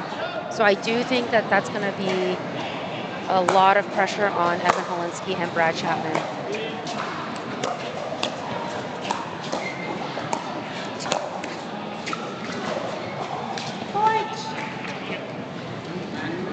Quick point to the drive.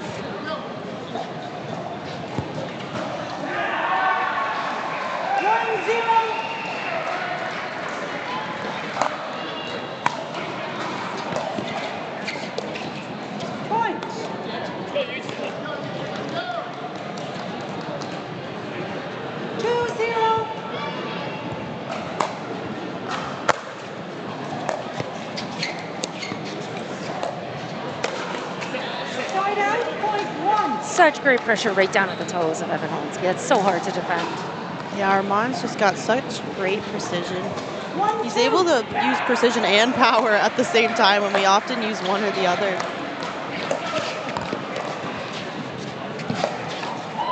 Perfectly placed ATP by Holinsky. Once again, placing that kind of at the feet. Yeah. I mean, sometimes we're running to get that ATP defense, and you're able to push that right at the feet of the person who's running for it. Third shot lob. Wow. See too many of those? No. But it got them to the net. Some confidence, too. I mean, we have two pretty good overheads over here. Ooh. Not that one. There's a lot of slice thinking going on so far between these guys. Forehand slice thinking.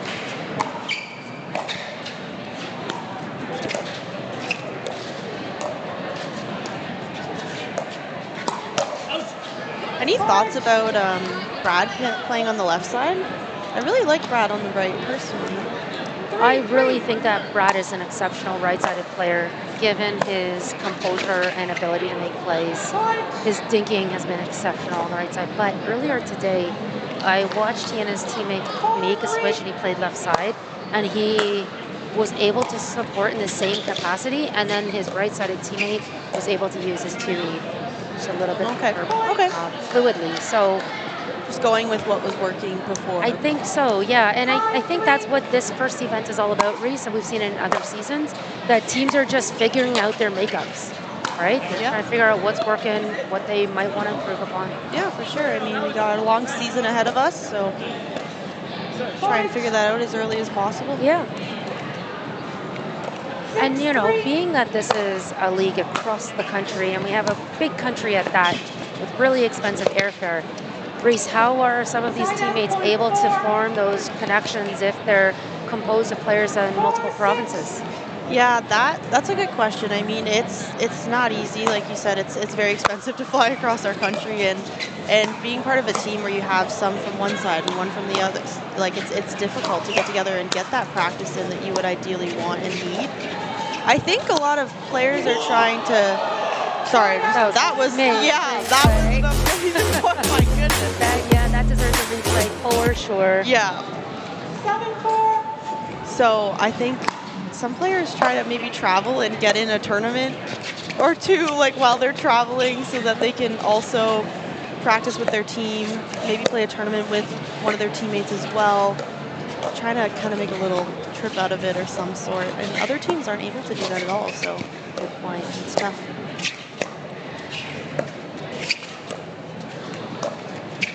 That ball is barely getting over to Armand. There we go. But what I noticed was Armand did not do the same two types of dinks in a row. He went for like a slice or that shovel, and then he went in with a heavy two-handed backhand topspin dink, really pushing the pace back and forth there. Yeah, he's got a lot of variety in his shots. We were talking about how deceptive he was earlier as well.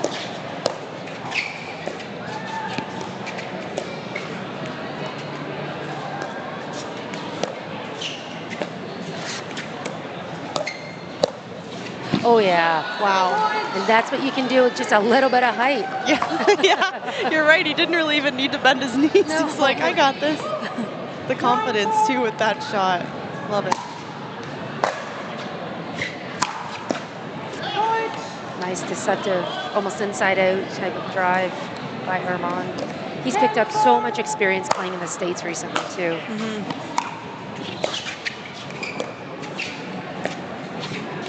I know he's had some good men's doubles matches alongside McConnor, I believe. They had a really big win. Didn't they take down Christian Alshon and his teammate? Or I know they Hayden and Patrick. Yeah, or like they played them for sure, but yeah, maybe they took a game off them. yeah. But that's just great experience. I mean, to be able to play against people of that caliber, and you know, the caliber kind of varies depending on where you are, where you're located. But to play against the best of the best over there is just speaks to the level that this league has come to. Yeah, and as you can see, we've got our duper predictions pulled up for this game. And one of the closer duper predictions that I've seen all day, Reese, there was one prediction, it was like 87-18 or something like that. Oh, wow. But this looks like a pretty even match, despite what the score is currently 11-4 for the Vancouver Owls. It's funny, like they're the exact same duper rating for Evan and Brad and Armand and Eugene for doubles. Yep, that is very interesting, for sure. That is crazy. I mean, we see some different singles ratings, but that is pretty strange. Wow. Our teammates are pretty similar to each other.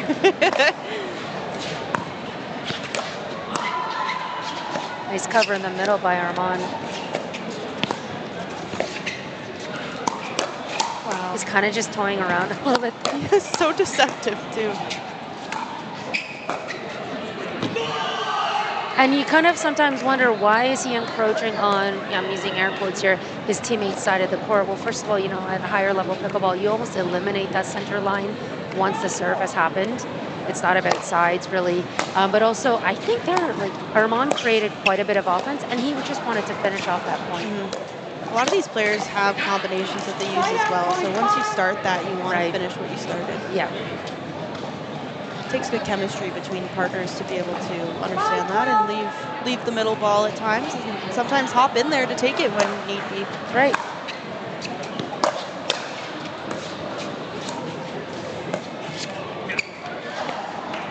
Side out point 13. 13. I like the chemistry that I'm seeing from Armand and Eugene, actually. I'm not sure how much they play together, but they seem to have pretty good chemistry. It seems like, they're playing well off of each other, not so kind of foreign, I suppose, right? To one another.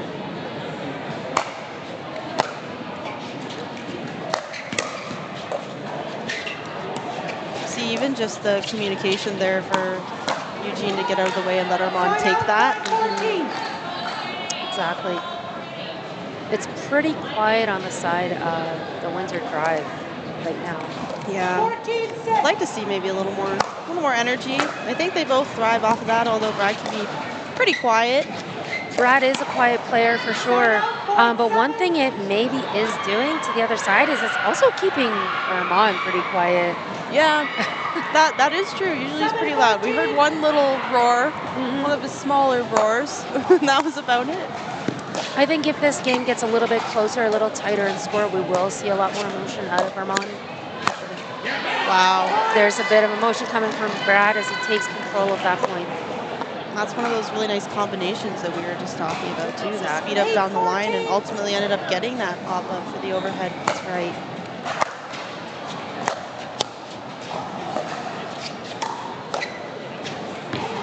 Side out point 15. Oh, some soccer skills there from Chapman. 15. We have a lot of multi-sport talented people here.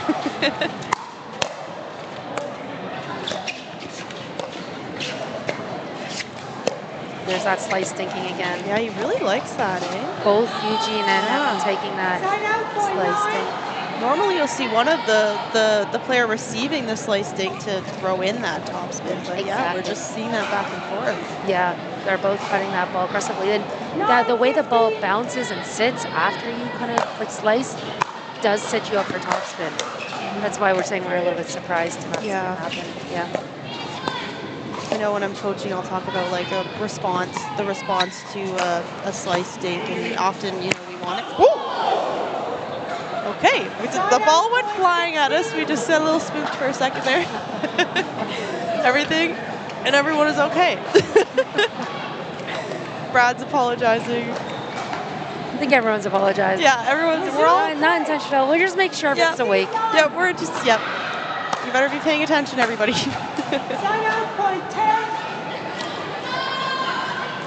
Sometimes we mishit the ball a little bit and it goes flying into outer space. There's no way his paddle's delaminated right now. Definitely didn't get on top of that one.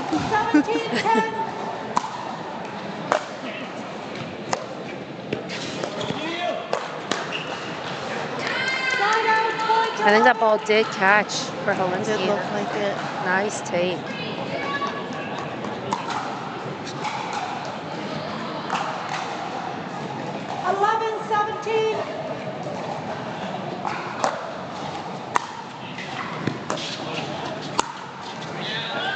Beautiful shot. I feel that the slice drop is maybe not the best idea. I mean, I feel like Armand's gonna speed the ball up like well off the bounce and out of the air. It's like maybe just not putting the third there at all might. Yeah, that's a good point.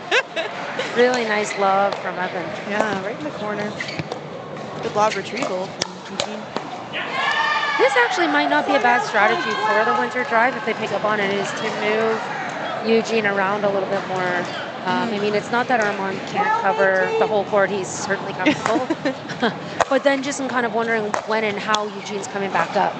Yeah. You know, that might just take Armand's focus a little bit away there. That's true. I did have that thought that the drive should maybe try and move the dinks around a little bit more, because I think that the Owls are doing well with that. They're building their points by moving their dinks around. You mentioned Armand wasn't putting a dink in the same spot twice. I mean, that's true. Yeah, different location and different type of dink. Yeah, it is. I mean, yeah, just to have that variety and versatility and be able to actually execute it when you want to as well.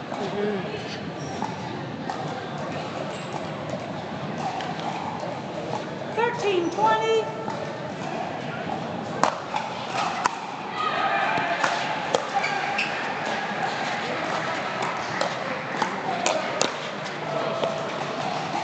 Man, the Owls are just leaning in aggressively.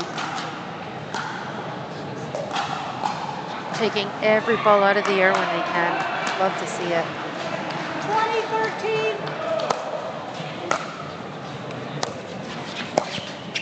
It's an ATP. Right on the toes of Brad Chapman. Oh, for the win. For the win. I've seen a couple of those today for the win. Yeah. Wow. What a way to finish it for the Owls. Yeah, and that's a nice win for the Owls for sure after losing in the women's doubles game. So that completes 2 of 4 games that we are going to see here on court. Tied 1 apiece. Coming up next, we got mixed doubles. Hang tight, everyone. We will be right back.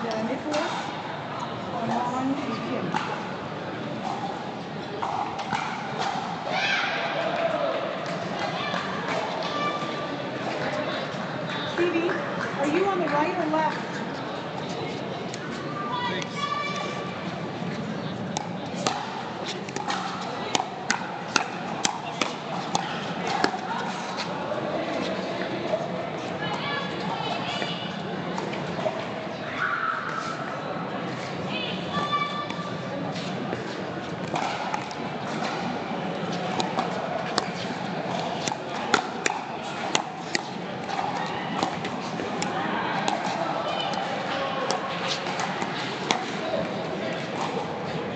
And we're back, everybody. Thanks for sticking with us today. You're coming to you live at the Pickler in beautiful Etobicoke, Ontario, for the CMPL Season 4 home opener.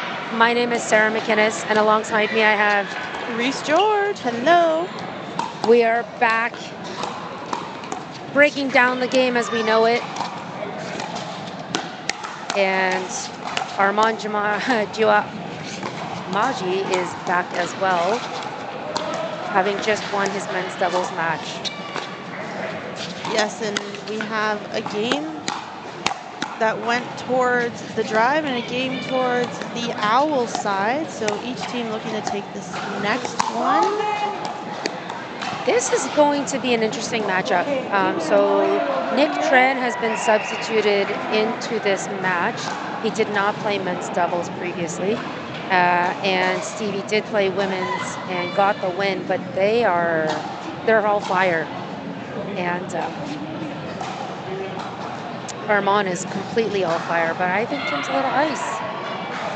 Yeah, I think this will be interesting too, because I haven't seen today Stevie and Nick play together, and Stevie's obviously looking comfortable on the left-hand side, as she just played with Lexi, played really well over there. Definitely.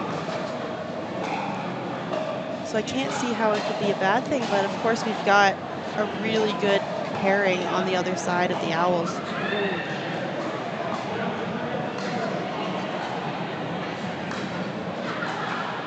And Stevie, last year I believe she was the youngest player of CMPL at 14. Yeah, yeah, something like that, like very, very young. And she's playing so well. I could be wrong, I haven't seen her play a lot, but she does seem to even be improved from last year, in my opinion. I mean, she's playing a lot. I see her Instagram, and she's constantly competing over in the US and getting a lot of touches in for sure. Yeah, and you know, you talk about Stevie's improvement. She does have a championship title under her belts, having previously played with Montreal Lions. Yep, this is true. Definitely gives you some confidence. Yeah, going into the next season. Like, I was part of a team that won this last year. Well, you know, and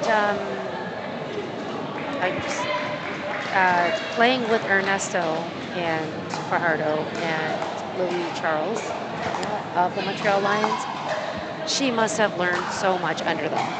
Oh, for sure. We've got two of the strongest male players in the league, kind of taking you under their wing. Yep.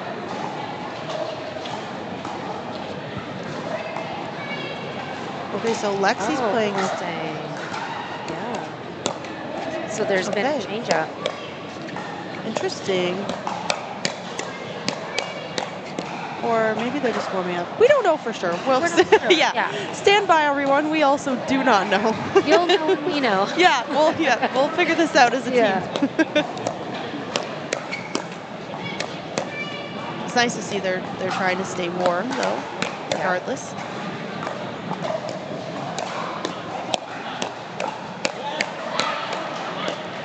And as previously mentioned, this is our first stop of Season 4, but coming up later in May, we have the Western Split being hosted at Pickleplex Windsor.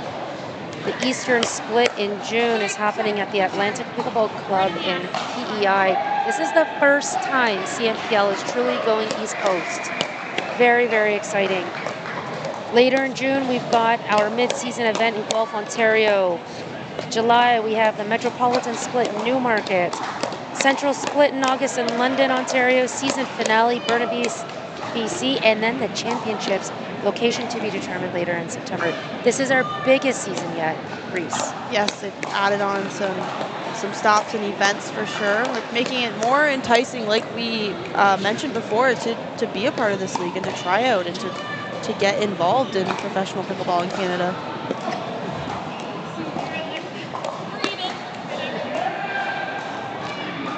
Okay, it looks like Evan and Lexi are playing, but you never know.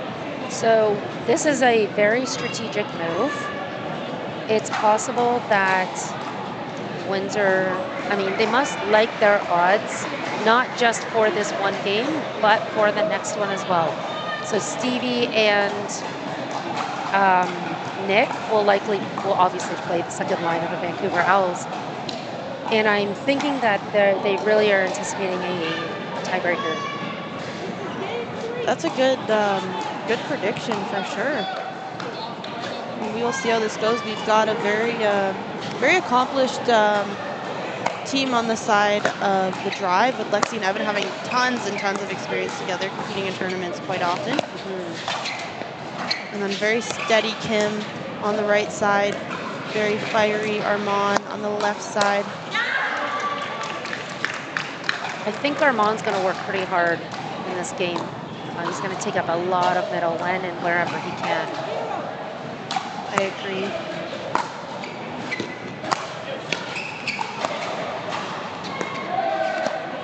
I wouldn't be surprised if we see Lexi try to go down the line a couple of times on Armand if he's doing so.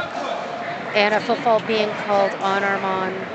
Looks like a push-off. Actually, this ref in particular, their secondary ref, has called this on this court a number of times. I mean, I'm not saying he's making the wrong call. It's just he's on it. It's an observation. Yeah. Yeah, I've seen actually a few, 2 or 3 called on Armand on the foot faults on the line there. 2-0.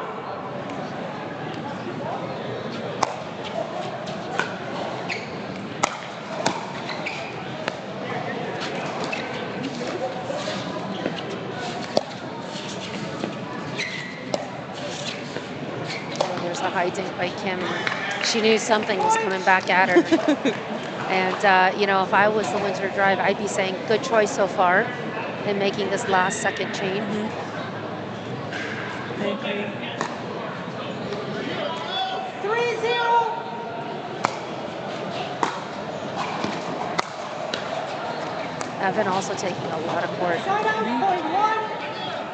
I think they usually will start playing that way, and if it's not going well, they'll adjust, because as I mentioned, Lexi likes to take those middle balls, even in mixed. We see a little, Armand's like, why did I do that? I don't know. Oh, we're going to try that again. Perfect. I feel like, I don't know, not used to the owl ball, perhaps. Yeah, I've heard it doesn't bounce as high as the Durafast. I mean, nothing does, I don't think. Yeah, it doesn't move as fast. It doesn't bounce as high. Yeah, it's a different ball for sure. What do you think of the switch in the ball? Well, I really like that we're supporting Canadian products and companies, for sure. Being that the Owl Pickleball Company is Canadian, based out in the west side of Canada. It's not that players can't put this ball away, because we have for sure seen players put this ball away. There are some balls on the market that make it that hard to do. Yeah, I think that's all I've got so far. How about yourself? Yeah, no, I agree. I was going to say the same thing, that we're supporting Canadian in a Canadian league. And yeah, I definitely had a hard time playing with the Durafast myself, so I think this is maybe a better ball for the league. I could be wrong, but a lot of players are used to playing with a ball more similar to this. Reese, what do you think of this score? 6-2 for Detroit Windsor. Yeah, I personally was kind of expecting that. I just feel like Lexi and Evan are really solid with all the experience that they have, but I think sometimes their emotions can get in the way as well. So if we do see maybe a change in momentum, then it could be a little bit of an issue. And I think Armand too sometimes starts a little bit slow until he figures out what he needs to do and then brings that firepower. So I think we could see that as well. Kim's just trying to be steady on the right side. They're doing a pretty good job of isolating Armand and then throwing that ball over to his backhand side, as I mentioned. So.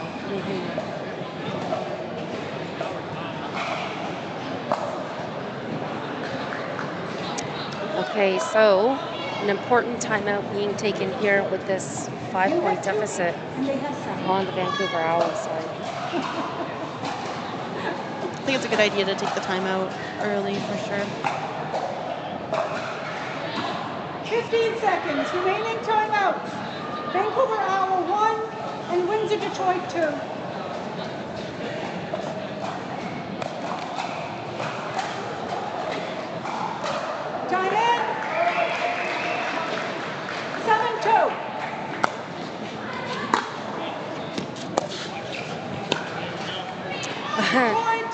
Nice leave. Good leave. I've seen some funny ways people have left some balls. Sometimes you don't realize the last minute and jump up in the air, lift up a leg, whatever you got to do to get out of the way.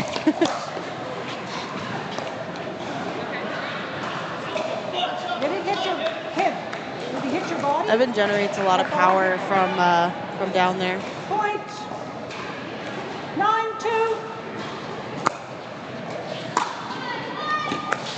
Oh, I feel like that's a miss it. We'll never know for sure. Oh, I think throws up the lob. Wow, what a dig by Herman. Yeah, on overhead. 3-9.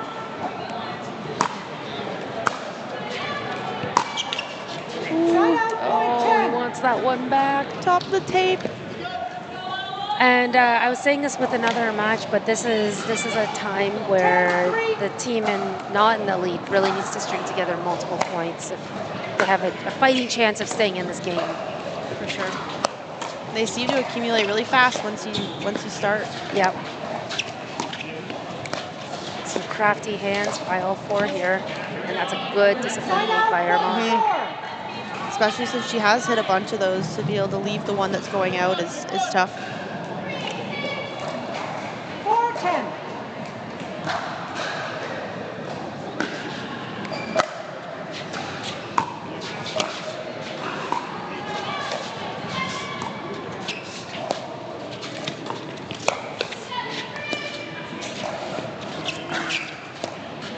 Oh. Evan had maybe a few too many options. Yeah, I agree. I was like, is he going to go back to Kim, to Armand's backhand? Oh, we're going to throw up the lob. That was a little bit out the side. It happens. Couple errors for the drive. 6-10.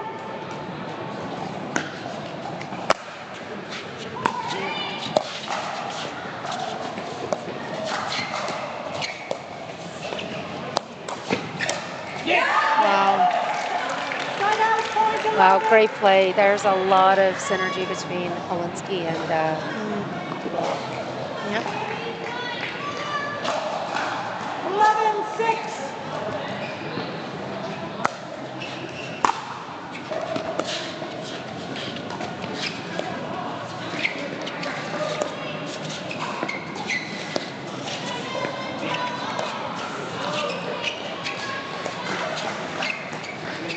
A lot of pressure on Kim right now.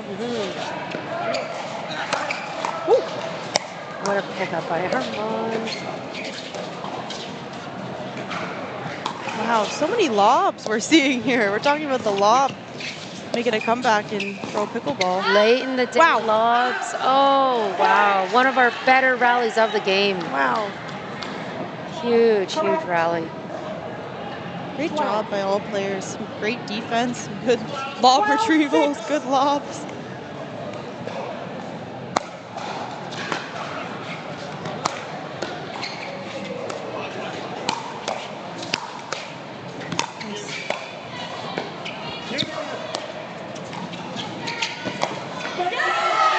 Wow. All right, we're seeing the fire from Evan. We are. He's fired up. It's good, and lots of, yeah. Yeah. This is not a timeout. And that is Joanne keeping this game on track. Yeah. She says this isn't a timeout, false alarm. Sometimes players just need to towel off. We got a little replay here. Some great defense by Lexi.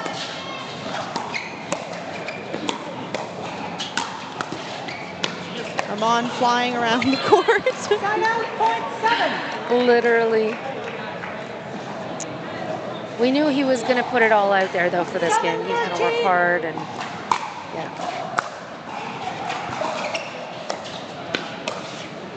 Okay, nice setup by Armand. Kim cleaning that one up and forcing a timeout. Timeout, Windsor, Detroit, 8:13, 1 minute.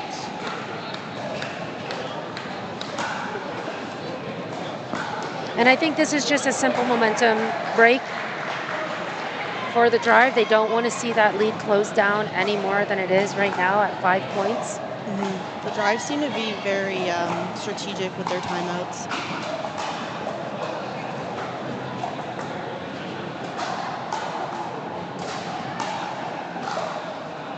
Again, on court 2, we are seeing London Smash playing Montreal Lions. And that's actually going to be a really good head-to-head match, I would believe. Defending champions taking on a whole new composed team, London Smash. 15 seconds, remaining time. Big makeover in the offseason. Windsor Detroit 1, Vancouver Owl 1.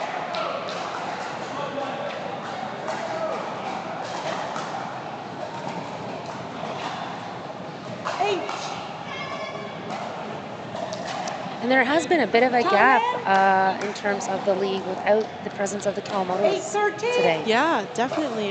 Luca had mentioned that earlier as well. It's like, oh, if you notice, it's a little tiny bit quieter in here. There's not a Kawamoto cheering squad because they're in Japan at the moment.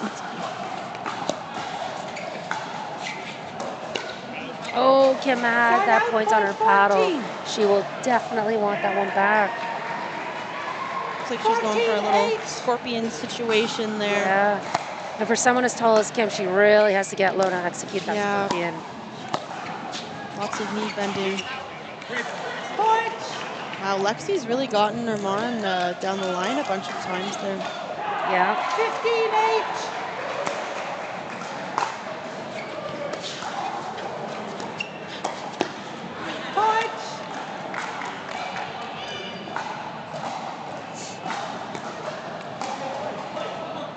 15-8.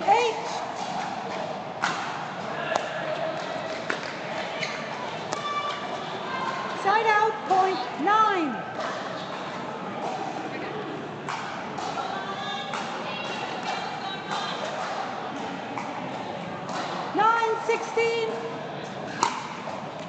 Big serve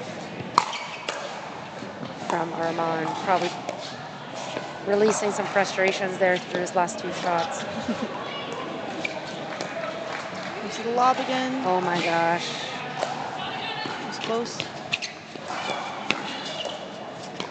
Oh, you got left side Kim. Yeah, she looks more comfortable. Yeah. It's like, okay, my time to shine on the left side. Yeah. Oh, I think maybe Lexi's seizing up. She'll get a cramp. Yeah, I think so. The dreaded calf cramp. She's for sure going to play at this point, but I hope it doesn't seize up cause again. her to seize up anymore. Sometimes it's not the best option to keep going. But 10-16.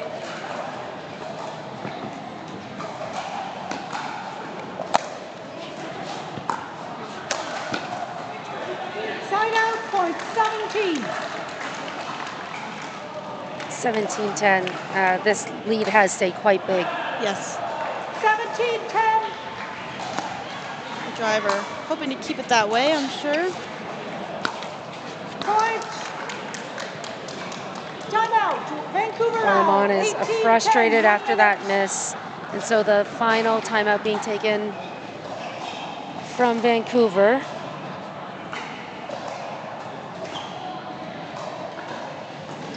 It looks like there's not much to say on that bench right now. They're just trying to fight their way through this situation. Just got to make our shots. There's been a few unforced errors. See Lexi stretching out over there. See Brad's wife, Caitlin, rubbing something on her thigh there. Numb out the pain, I think. Yeah, oh, there we got a little close up. Good job, Caitlin. They've got their own medical staff. Yep. Oh, she says put some right there too.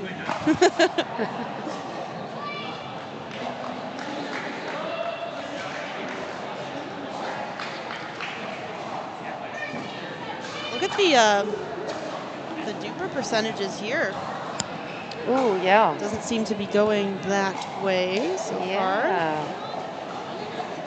Actually seems almost the opposite, the complete opposite. Percentages could be true. Yeah, I agree. 18. 18. Time in. 18-10.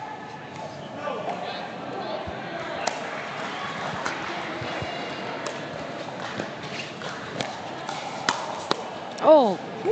Oh, she almost got that. Almost got that. It looked like Evan gave up on the point, too. I mean, when Armand's setting up for an overhead, I mean... Fair.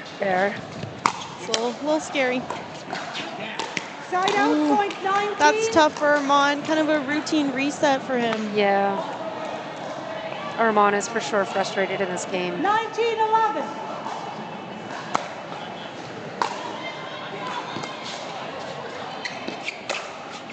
Side out, point 12. I like that placement for Kim there. Evan tried to attack it, but I think it was maybe a little too low.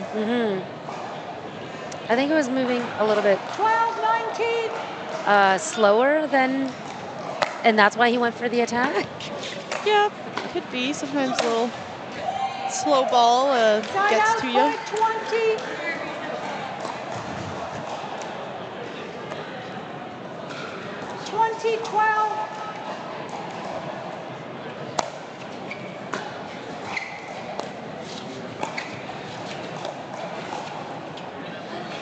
Side out, point 13. Just out the side there. Net was not helpful. And with this serving freeze on the Windsor Drive, the Owls could make a few points back in their favor. That lob was wide. Point. We've seen that lob a lot of times. 14-20.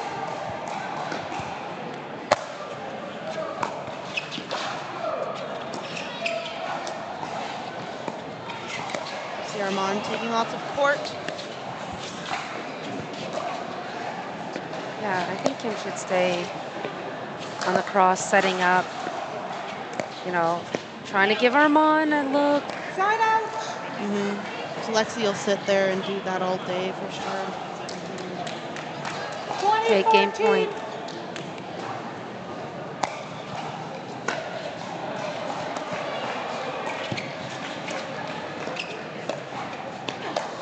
Oh my gosh. There it is for the drive. 21-14. Yeah, the Vancouver Owls almost gave up. They dropped their paddles and Evan just blocked that ball for a winner.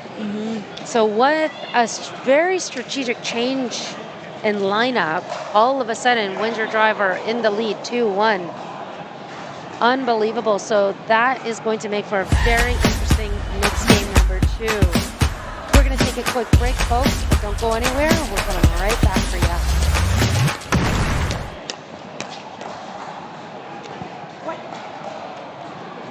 Okay, let me get a check because we are definitely having IT issues. Okay, so we have got, yeah, that's right. Okay, so this one, I'll start it. I'll do this. I gotta edit players. And Kim is on your team. No, I just want to click. All the players have switched teams, so I know them by the, so Kim's not in here and Kelsey's in it instead. There we go. Okay, that's good. And Kelsey's going to be serving. So, hold on. So we're going to switch. Okay, so Kelsey and you. Okay, and your Owls. And let's see.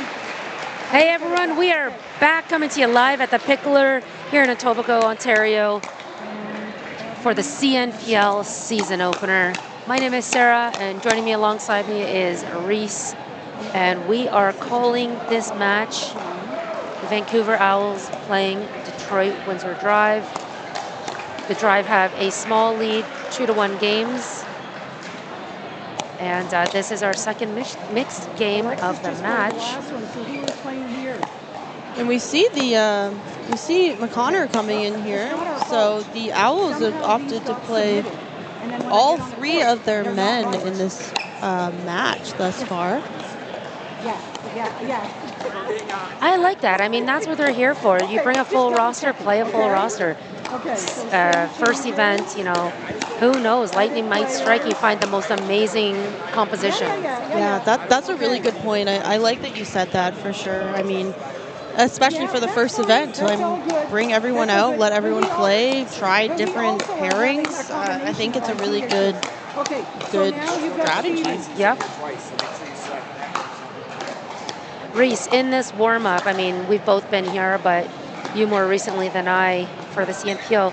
In this warm-up, I mean, are you thinking about things? Are you just hitting with a clear head, trying to win the warm-up, so to speak? Are you thinking about things? I like that. I sometimes try not to think too much. I'm like, I just need to work on my shots, and you know, like it's something that might be in my head that okay, I haven't been hitting my thirds very well. I'm gonna just do some extra thirds here and try to make them and focus on them. So I'm trying not to think about, I think, the people that I'm playing against, more just about myself and what I'm trying to work on and accomplish here. How about you? Yeah, I definitely try to clear my head and focus on finding a rhythm, right? So, you know, it's very easy in pickleball to get distracted by external factors, things out of our control. I saw earlier a couple players just getting distracted by even things on court, and it just pulls you away from the moment a little too much. So, yeah, I think for me in a warm-up, it's groove, it's consistency, it's finding energy in the legs. Yeah.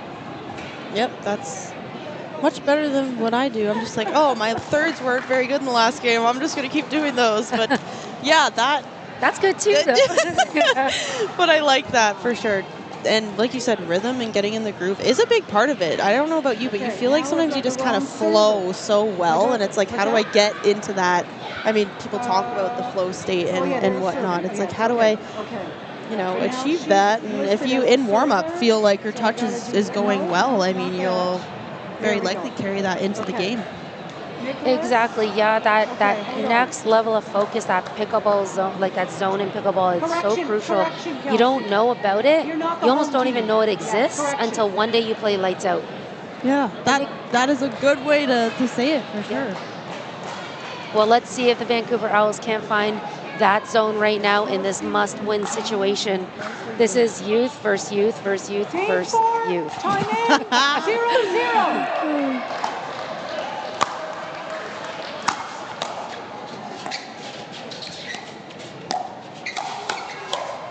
Yeah, Nick's not going to shy away from those cross-court attacks. No.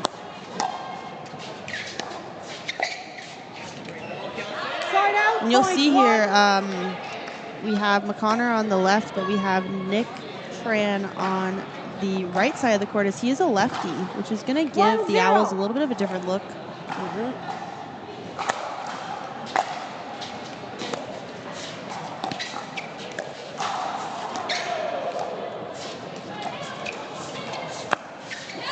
Okay, that is not coming back. That was a bullet of an ATP. Such an incredible angle, such incredible pace. Wow. No chance. 2-0. You see Stevie getting frustrated with herself. A couple of things that just, again, outside of her control. Neckboard. Giving McConnor that, you know, setup. Yep. And we all get them. It happens to everyone, right? I feel things work out eventually. Yeah. Do you think that Kelsey's going to stay on this cross-court attack to Nick? Probably not. So she dipped into the well and Nick handled her fine. She did it again and she won that point. It's maybe she'll give it a couple more tries and see if it goes in her favor. Yeah. There's a nice attack down the line. Yeah, I like that attack. I mean, Stevie was definitely ready for it. Yeah. Even just switching it up and trying out some different spots.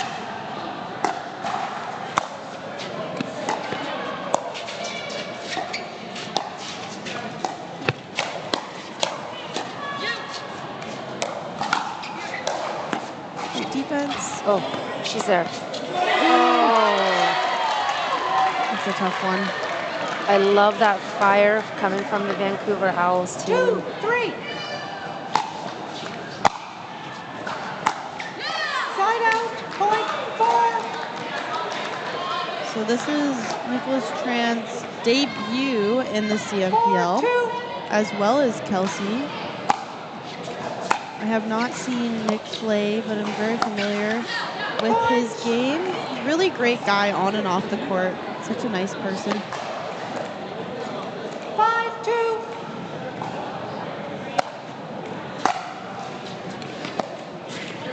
Side out, point 3. Came way over to take that, Connor. You kind of want to see Kelsey take that one. 3-5.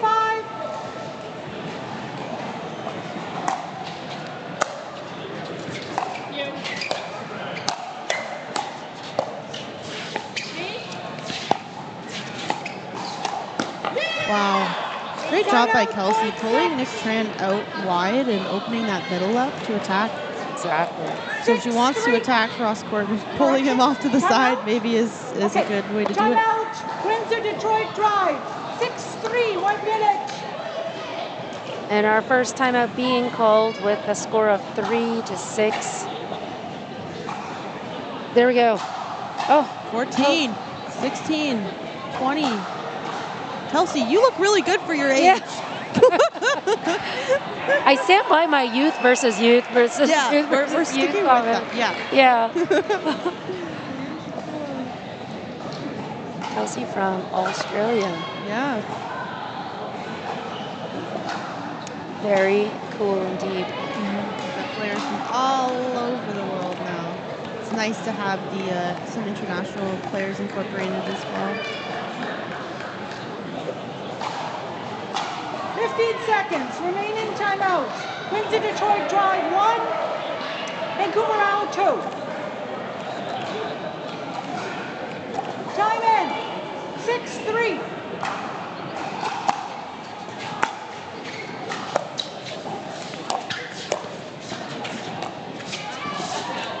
Point. Just a little bit wide.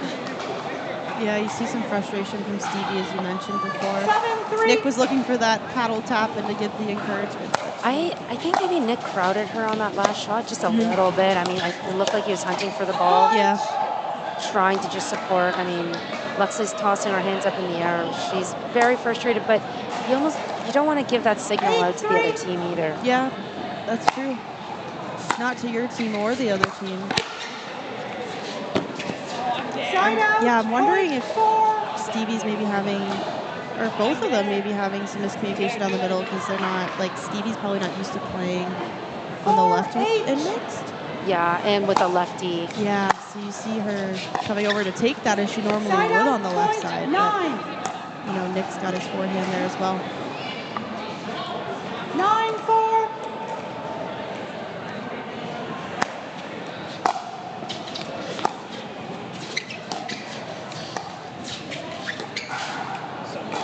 Some easy fundamental moments being missed by Detroit. 10-4. Playing maybe with some nerves. And then Side out, point 5. he's served by Vancouver Owls. 5-10. Yeah, the drive looking not to let this lead for the Owls get out of control. There's that compressed firefight by Nick Tran. Oh, that landed in? That's crazy, it landed in. Yeah, I don't think any of the four thought it was going to. Yeah, must have been right in the corner. Shoelace tie. 11-5.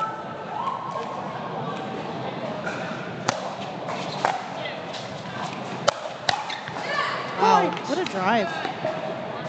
Would you say that Owls are putting tremendous pressure 12-5. on Detroit, or is Detroit kind of making these errors? I think Detroit is making too many errors myself. I think they got to make sure they don't let their emotions get in the way as well. You know, just forget about the last point and carry on. Also easier said than done, as you're talking about. That is, yeah. I'm not very good at that myself, but I know that's what you're supposed to do. Word on the street is. Yeah, that's what they say.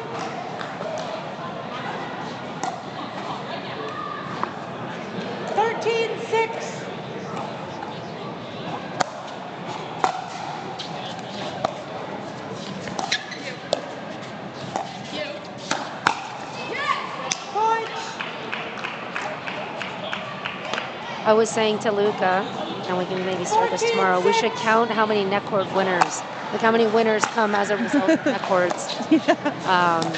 Because there's been so many, and these nets are incredibly unforgiving. Yeah. Timeout. That's true. They're brand new. I mean, 6, 1 minute. I love the design of them with the gap in them underneath. It's just very clean. Big shout out to the Pickler, the first one in Canada, located right here in Etobicoke, Ontario. Thank you for being tremendous hosts. Same with Toronto United being the host team of this event, of course. yeah, and as we were talking about the nets as well, shout out to C&D Pickleball nets that we are using here for the CMPL. Thank you so much.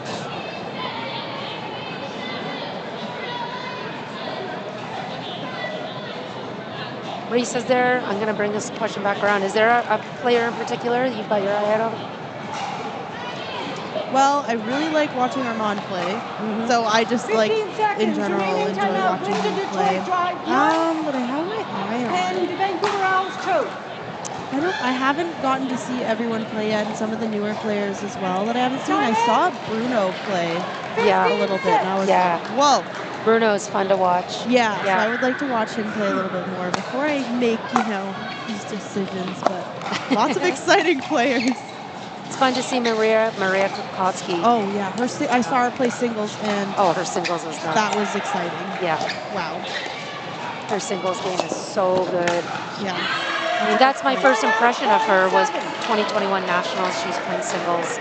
Kind of out of nowhere, no one knew who she was. And it's just like, whoa. Yeah. Now we know who she is. Yeah, exactly.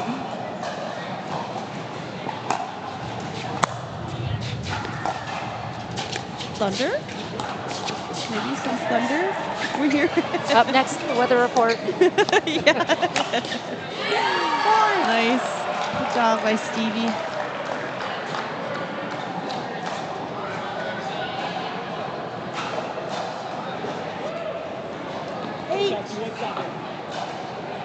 All right, we've got quite a gap here in the score still. Drive looking to close that up a bit. Wow, great angle. Such a good angle. I mean, with the players at this caliber, you really have to do the angles these days. There's such good defense.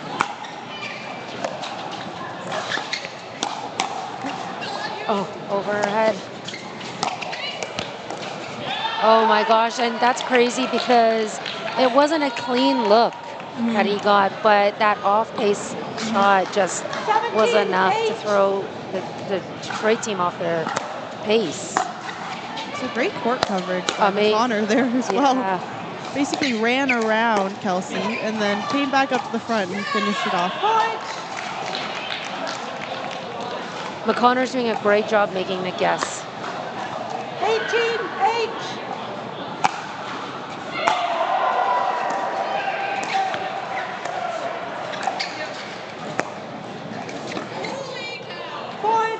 Okay, so no out call being made there. Wow, that was insane. Yeah, that angle and pace was insane. On the run, on top of it. Yeah. 19-8. Wow. Looked close.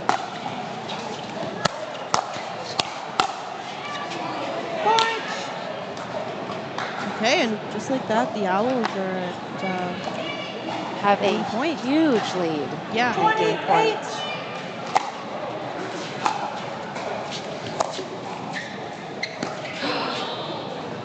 Whether or not that lob was going to stay in, we will never know. But that brings us to a game point, 21-8 for Vancouver Owls, and that's what they've just done. They've sent us into a singles tiebreaker. Yeah, another one. Another one for you. Every single one that I've been here for has been a tiebreaker. This is exciting. Very exciting. And a position that, again, I think I said the Owls wanted to see very strategically that tiebreaker. Yeah, you called this. You totally, yeah. Knows. So this is going to a tiebreaker. This is strategic. So I need the captain. So we're going to wait to see what these lineups look like. Of course, the home team gets to stack up against the lineup of the visiting team. We're going to reveal that when we come back from this commercial break. See you soon, everyone.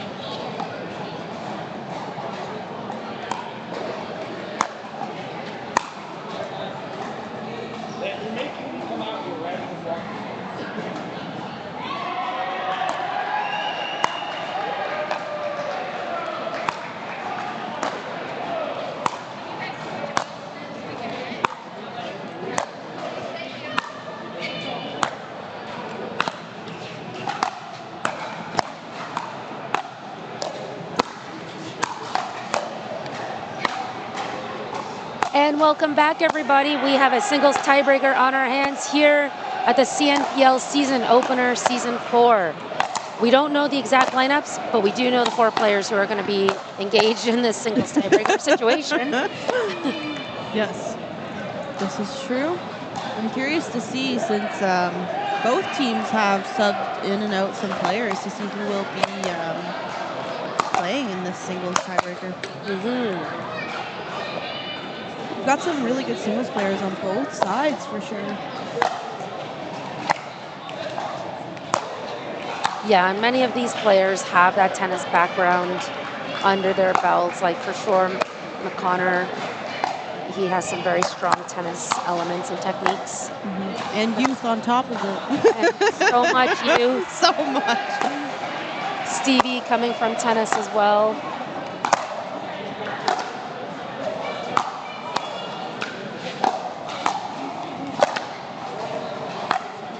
See Kim coming in to warm up a bit as well. Kim does not come from a tennis background, but she's worked very hard on her singles game.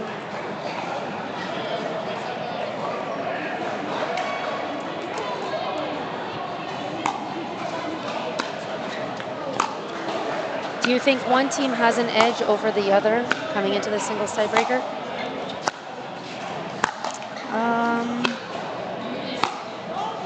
That's tough. I feel like the drive all around maybe have a better singles team, but I also think Armand and McConnor are quite the singles players themselves. Like very, very, very good. So I'm not sure which way this will go. Hopefully they are the home team for their sake so that they can choose the lineup very strategically. That's a good point. Evan? Okay, Evan and Armand. You're right, they could use that to their advantage if they're having the same thoughts as us. Third one of the day for Vancouver Owls. Do we have legs in us still? This is the big question. All right, here we go. This is game 5. Evan Helinski for the drive. Starting us off this singles dream breaker. Oh, what a cut. He's there. Oh my God, this is a crazy rally. That was huge. Okay, that is quite the rally to start off this dream breaker.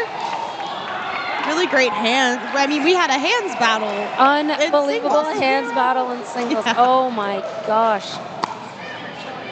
I love this matchup. That ball was just deep.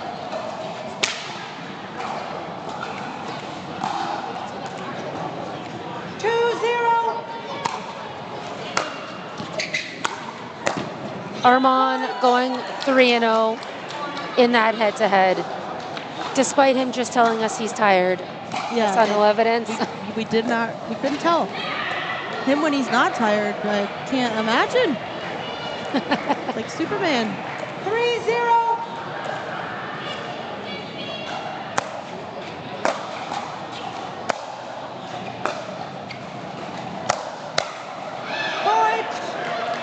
A big smile from Lexi. I mean, she was there. She read the play right. Probably said, whoops. 4-0. It's good to see smiles on faces, even when we're making mistakes. These players know how to fix those and what they need to do. Yeah, there's a smile from McConnor. We see another male-female matchup here. Yeah, I have been seeing that a lot today.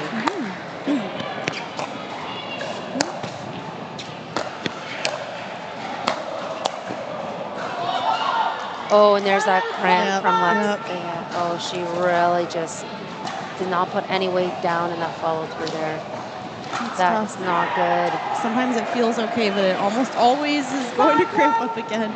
With these new substitution rules within a match, I suppose they can choose anyone for the singles. Yeah, I wonder if after you've set your lineup, if you're still able to.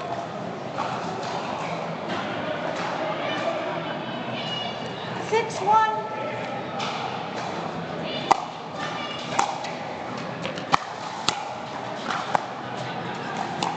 What a drop.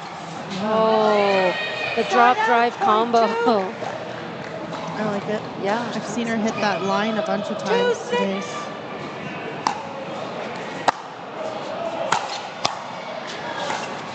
Side out, point 7. This is a big lead from the Vancouver Owls out the gate. 7-2.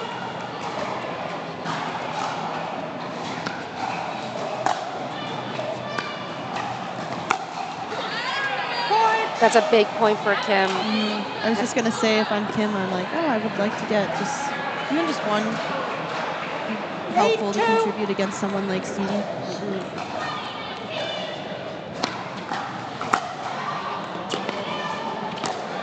Wow.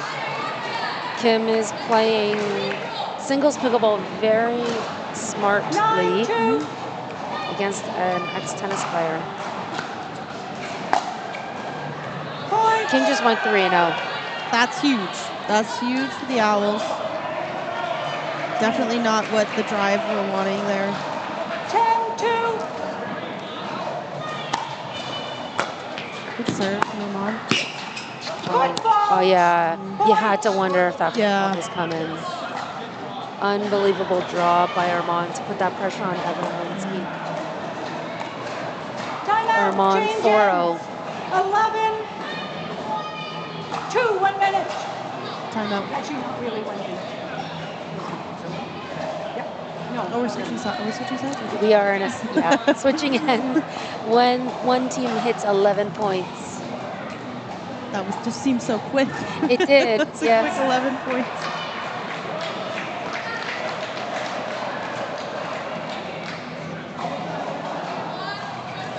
So I wasn't sure how this was going to go, like we discussed at the beginning, but I feel like this is definitely not how I expected. I didn't expect there to be such a point differential. I would agree. Yeah, I thought it was going to be neck and neck. During this tiebreaker, I mean, and it could end up somehow becoming neck and neck. 3-11. But the Detroit team has some work to do here. You know, you also have to wonder, end of day, fatigue, decision making, all of that is impacting these players. Yep. And let's see how she does with this cramp. She has to play through these next 3 rallies. 12-3.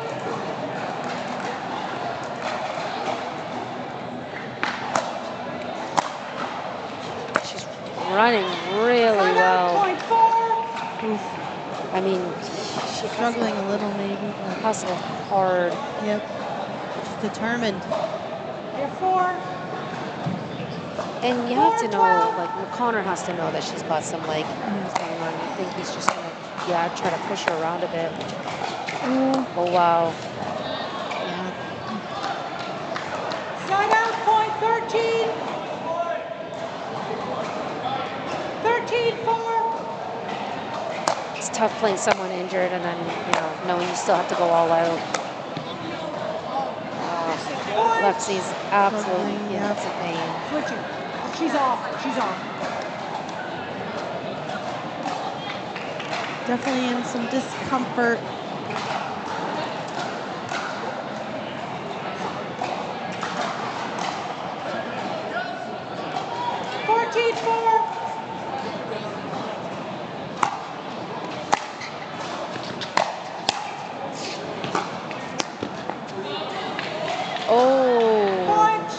Out call made.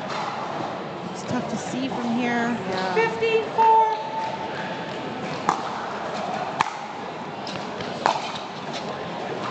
Side out, point 5.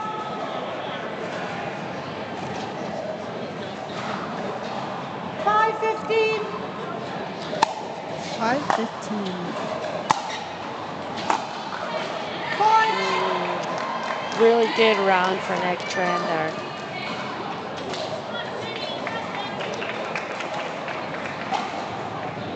All right, Kim took the last 3 points off of Stevie. Let's see what she does here. 6-15.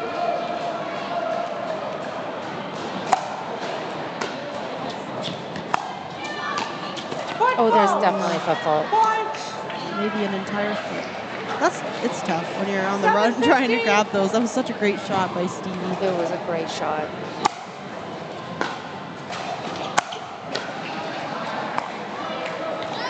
Ooh, side out, point 16.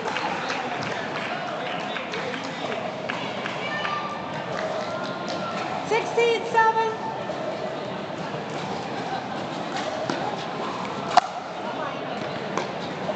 Oh, it's a high third from Kim. Yeah, oh. Side out, point 8. She is still taking the majority of the points between the two, maintaining that lead. Again, it comes back around to Evan's got some work to do, but he's playing an absolute spitfire. Yeah, Evans had a lot of out balls out the back as well. It's got to be tough when you're playing against someone like Orban. You want to, you're probably thinking the court feels so much smaller. He's everywhere.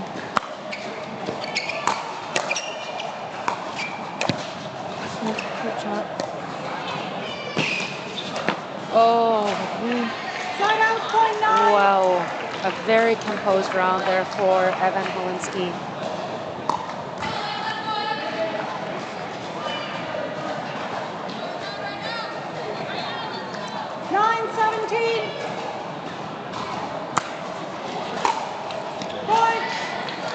Okay. And that's what he needed to do. Exactly. Yeah. Oh, Lexi. She's not even running onto the court very well.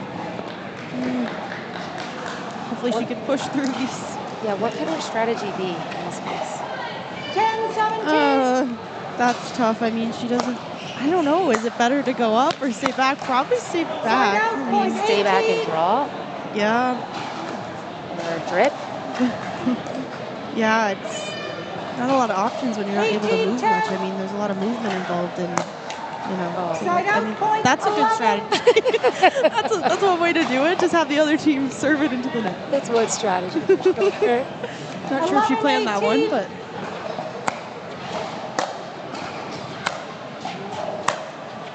Yeah. Just get balls back and hope he makes a mistake almost. Side out, point 19.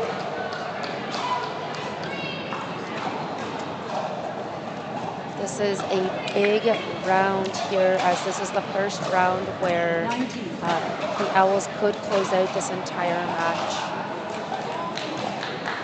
I'm sure Kelsey would really like to do so. She looks ready. 19-11. Let's see how she does against lefty player Nick Tran.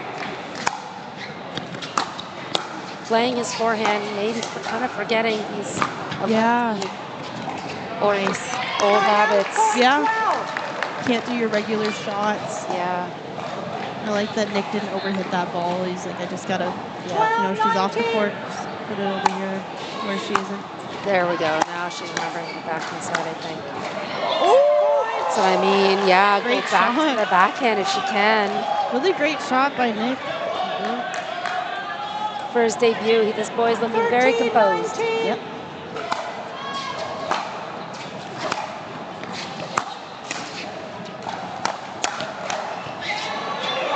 That's huge for Nick. Huge. Keeping his team alive. You never know, it can come back. And if Stevie can have a huge round here, I mean, suddenly we're in like a crazy situation once again. 14, Stevie. 14. 14-19.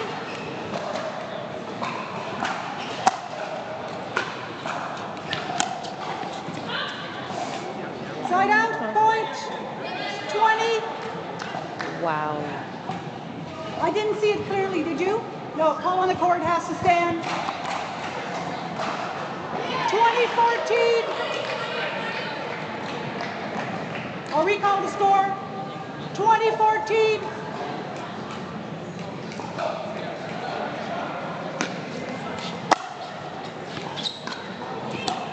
Games points. I did like that idea, but I went a little bit too 15-20. So Vancouver not going to close out the match, even if Kim wins this next point. which she does. She just gets that match point back onto Armand's paddle. And of course, it comes down to this duo. It's head to head.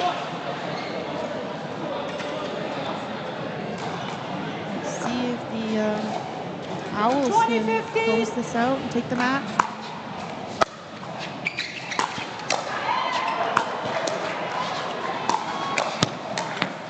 There it is, a neckboard winner. Neckboard, surprising. For the match. Vancouver Owls. And as usual, we will have a post-game player interview. I appreciate it. Reese, things to look forward to if you're the Windsor Drive. Things to look forward to. Lexi's leg not cramping next time. I'm sure that wasn't helpful. I do really like the pairing of Evan and Lexi. I think, you know, as usual, they play really, really well together. Yeah. Again, Nick's debut here. Well, sky's the limit. I think he'll just go up from here. CV playing great as usual.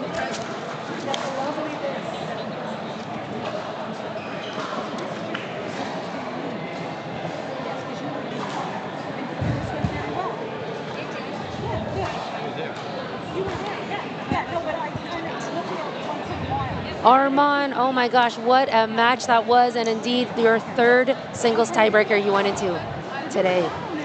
You talked to us a little bit early on just about your legs. Yeah. But you made it. I mean, there were no signs to us that you were fatigued. No, yeah, like 3 dream breakers in the first event is definitely mentally tiring as well physically. I'd say more mentally, just like having to go through that repercussion again and again is something that gets a little tiring. But no, I think we played great as a team. We're kind of finding it in the dream breaker. It takes a little bit of time just to adjust because we have new players and everything. But yeah, I think we're going good. Yeah, we were kind of talking about how many of the teams brought their full roster. Is this the opportunity to mix around and find your different matchups? Was that one of your strategies as a team today? Yeah, like as our first event, we want to try things. We never know what combo works really well. So I think definitely bringing all the players is what we're going to do moving forward. And I think that was the right decision. Yeah. Yeah, and we saw there that you played all 3 of the men on your team. How was that for you? Did you enjoy playing with the both of them? It was good. Yeah, I did that all the last year. I don't think I sat a match. It was just a lot of fun. But again, I love playing with different people and everything. So we were just testing different matches, different combinations, what would work, and I really liked it. Yeah, it was fun.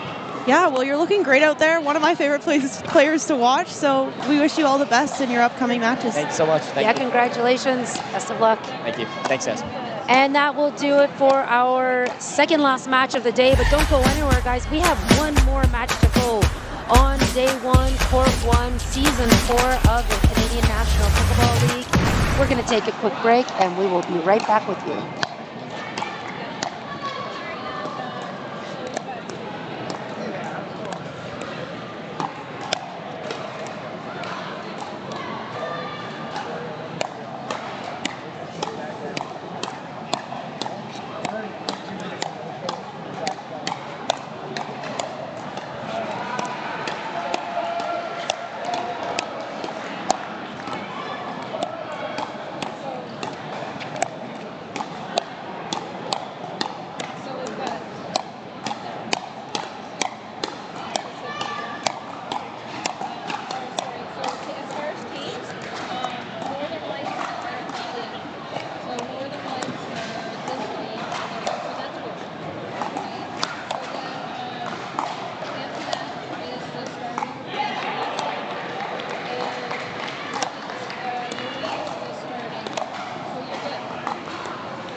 Okay, guys, ball's in. Okay, everyone, welcome back to the CMPL Club Med season opener of season 4. We have the Grand River Rapids against the Northern Lights. We're going to start off with the women's doubles, as we usually do here at CMPL. This is rally scoring, which means there is a point awarded every single rally. Shout out to a couple of our sponsors, Game Plus TV. We are broadcasting on right now. You can find our other stream on YouTube, our court number 2. Big shout out to Yola Pickleball, our official paddle sponsor of the CMPL as well. 15 seconds.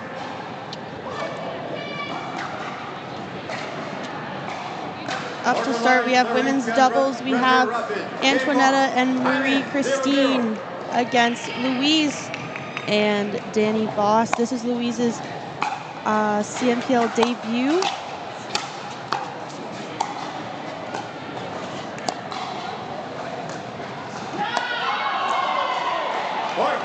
I've played with Louise or against her in one event, and she can pull the trigger in multiple ways. Like the offense that she brings to the right side is really special.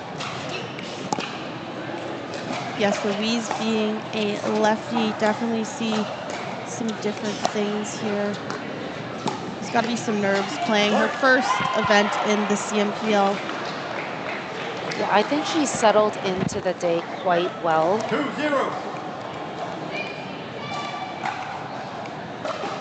And we do have Marie Christine Salvas playing against her former team and teammate. Yeah, this is true. 3-0.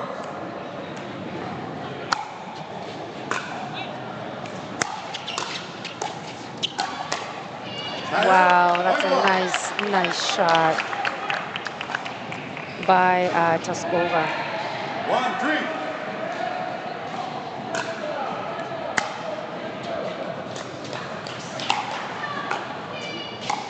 So I think typically on the side of the Rapids, Antoinetta is more of an aggressive player and Marie is more of a defensive, reset, softer finesse game player. How do you feel about the formation that they have over there with Marie on the left? Yeah, I remember seeing Marie play left side quite a bit last year and always kind of questioning that strategy.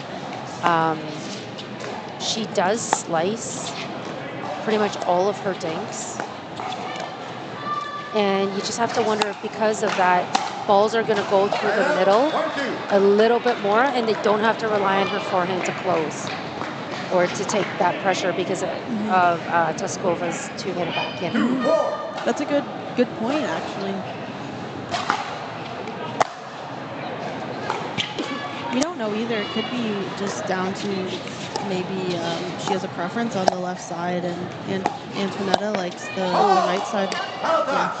Yeah, exactly. I mean, that was an incredible dink, and Louise decided to try and volley that shot. Touching your paddle into the kitchen after a volley is no bueno. Yep, can't do that. The refs are on it, making sure they're catching all of these faults. Great shot by them. See, there it is. That's Antoinetta coming through the middle. Yep. Okay. Right, because I feel like Marie's always slicing down and it's sitting in a way where there's height coming back on a lot of shots. And Antoinetta's crept in just a little bit more hunting for that shot. I mean, we do see a lot of the time a strong backhand taking the middle, so this might just be another one of those instances. Yeah, really nice heads-up play by Danielle Voss. I think it just landed in the corner there. It did, yeah, it did. A timeout being called here by the Grand Rapids. 6-3, 1 minute.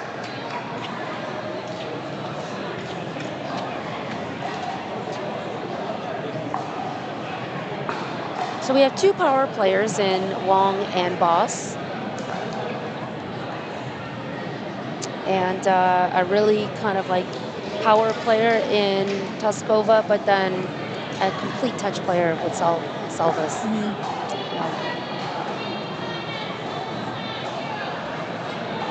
I think we'll see a lot of the speed ups coming from Louise and Antoinetta.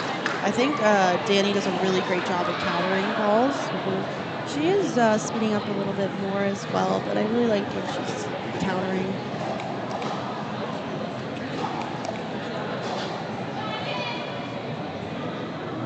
Fifteen seconds. Timeout remaining. Grand Rapids 1. Northern Lights 2. Do you think with today's game, the way it's evolved, that power is the way to go? So I was thinking no for a while, but I'm starting to think maybe it is that we just need to adapt with the game. Not that there isn't a need for versatility and to be able to play the soft game. I still really like, I like and prefer to kind of try and build the point.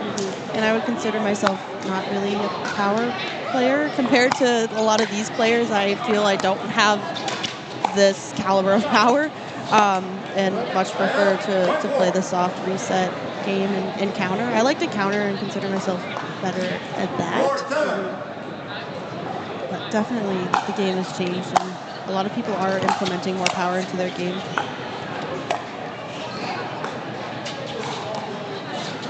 We do see a point being built up right now, though. I think with the change in the ball as well, shout out to Owl Pickleball for the official ball of the CMPL. The change in the ball from last year, I think we're seeing a lot more of the softer game, where this ball isn't traveling as quickly, isn't bouncing as high. I think the players have a little bit more control over it. There's more feel and more touch. Okay, that is an interesting play there. I mean, well, we'll see if this becomes a pattern, but it was that they started attacking Antoinetta. The light started attacking Antoinetta after a reset of Marie's and then finished on Marie. Oh, I want to see Louisa take a little bit more time and care with that shot. And, you know, in that moment, you're not expecting the net cord, just place the ball back down. Wait for something else. Don't try to do too much or overhit. There's no urgency in that case, if you can help it. Yeah, again, easier said than done. Seems to be a common theme.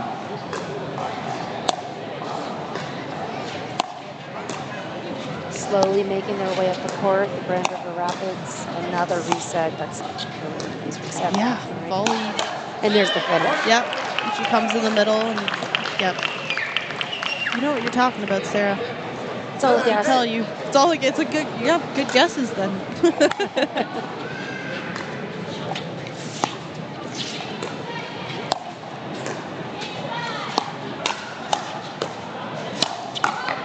That's the combo that works for Northern Lights. That is the combo that's working for the Northern Lights. They're putting pressure on Marie, and then one of the reset attempts that sits too high, it's going to Antoinetta. And then they put the pressure back on Marie.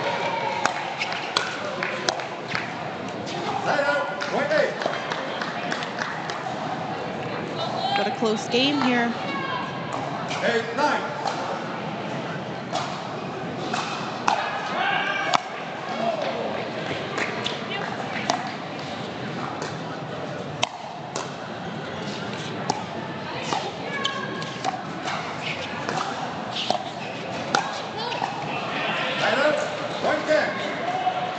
Have you seen Antoinetta hit a one-handed roll?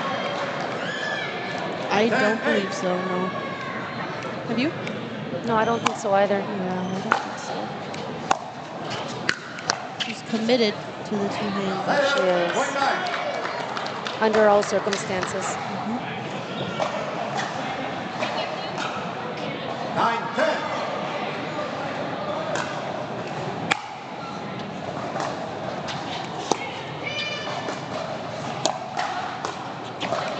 Side out, point 11.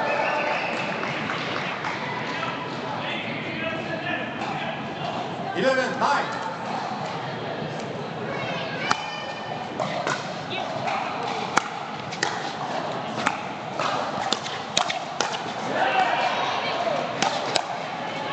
Nice. Oh. I like the idea. Love the idea. Slightly overbaked it. 12-9. Definitely not an easy shot to execute.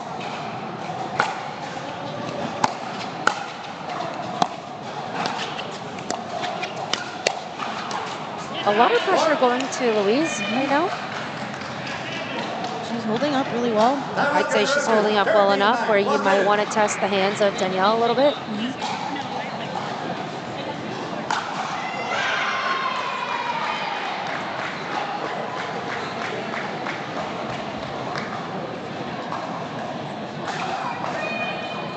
Got our duper predictions here. Wow. This is an even bigger one than you had mentioned earlier. That is an incredibly large margin.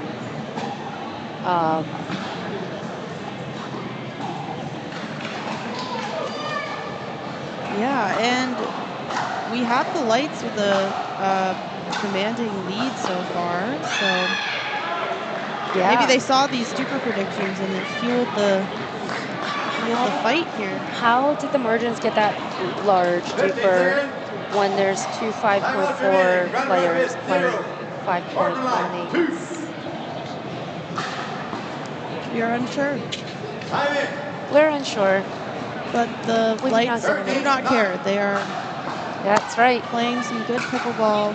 We've got lots of points ahead. Point 10.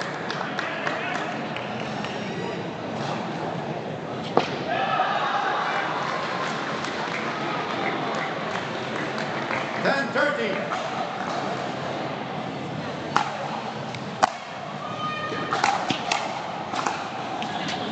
Title 114.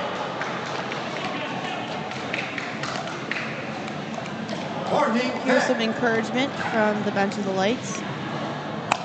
Michael Chow.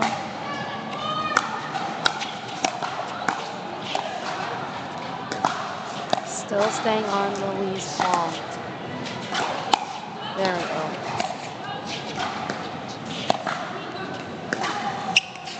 A little bit of a different pattern here. A little bit, yeah.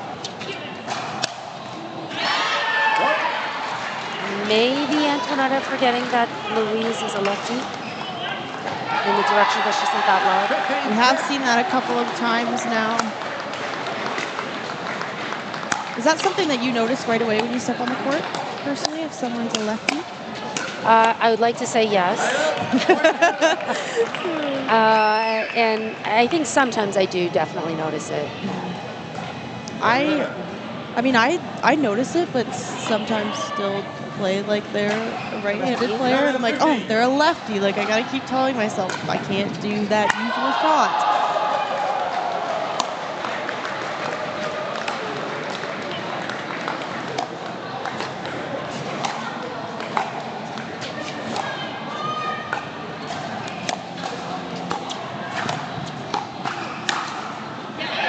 Danielle and Louise looking really comfortable together. This is definitely a newer partnership too, so they're meshing better than I saw them play earlier, which is a good sign, and I'm sure Michael Chow's happy to see that as well. Yeah. 16-11.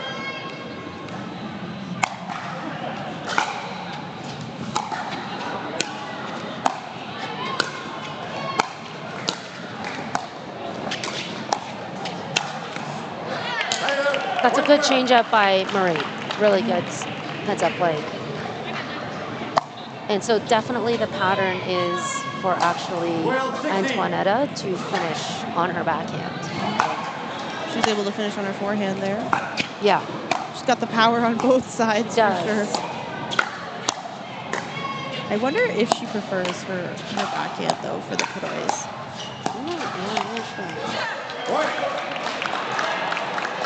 So some good work being done here by the Grand River Rapids later in this game, minimizing this deficit.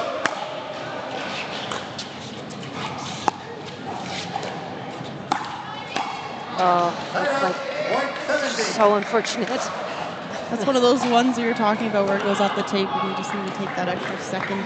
Right. 17-13.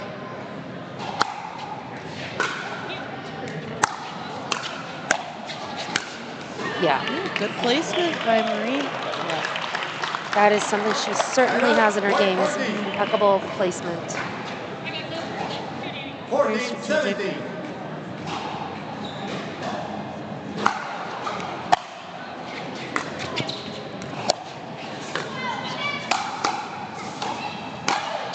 Look at the power that Antoinette is getting from low on her back.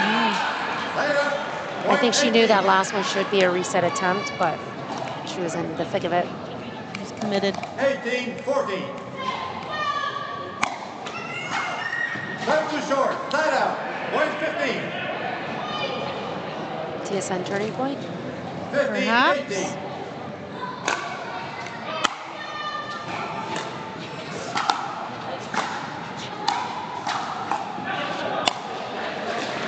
Here's that lefty situation. Good lead. Over-rotated on that last one. Just a little too much. So the Grand Rapids are fighting their way back in.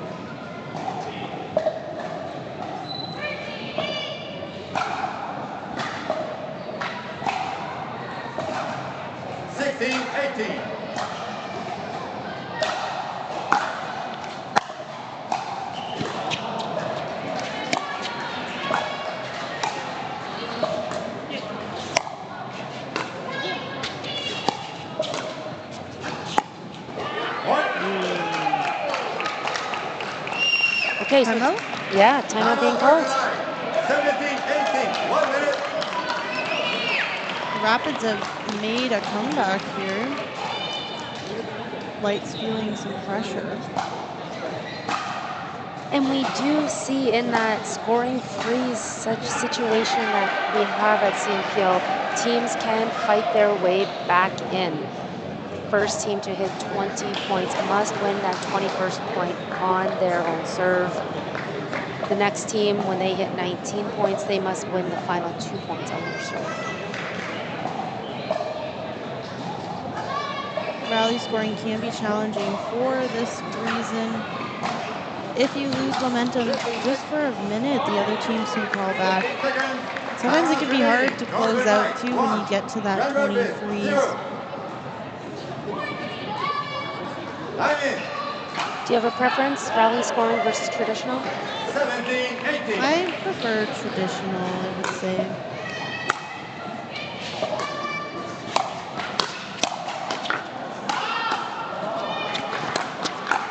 Amazing coverage in the middle there. Yeah. Yeah. Oh. Antoinette covers a lot of those low middle balls as well and is able to get back into position. 19-17. Yeah. I think she's covering a lot more of the middle than a right side player typically would.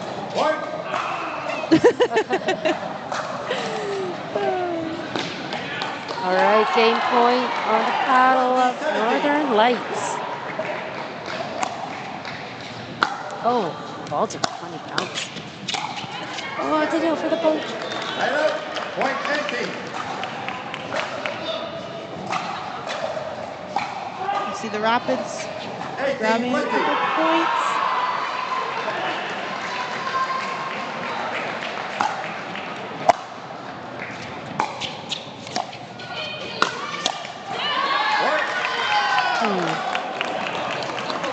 I was wondering if Marie was going to attack that. I'm like, it's so high, it's on her forehand, but sometimes she resets when I don't expect it. That's true too. Here we are, double freeze.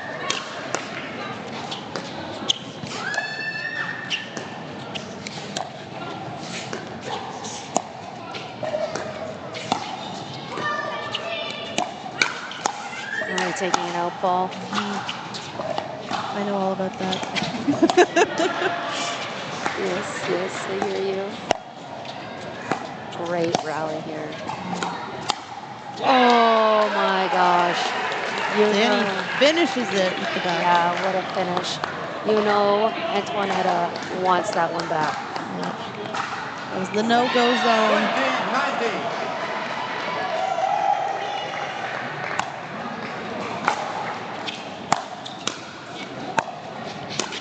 19. Ooh. That point. Okay, so still locked in at 19-20. It is a win by 1 situation, first to 21 situation.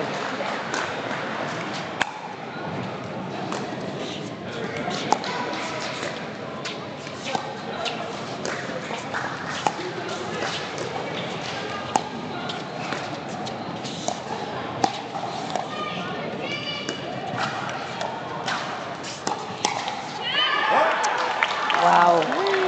Here we are, 2020. Grand Rapids looking to take this game after making quite the comeback.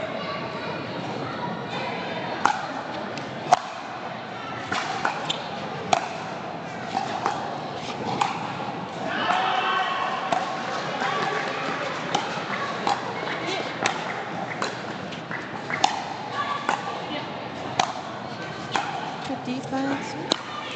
Ooh, nice hops. Volleyball. Yeah.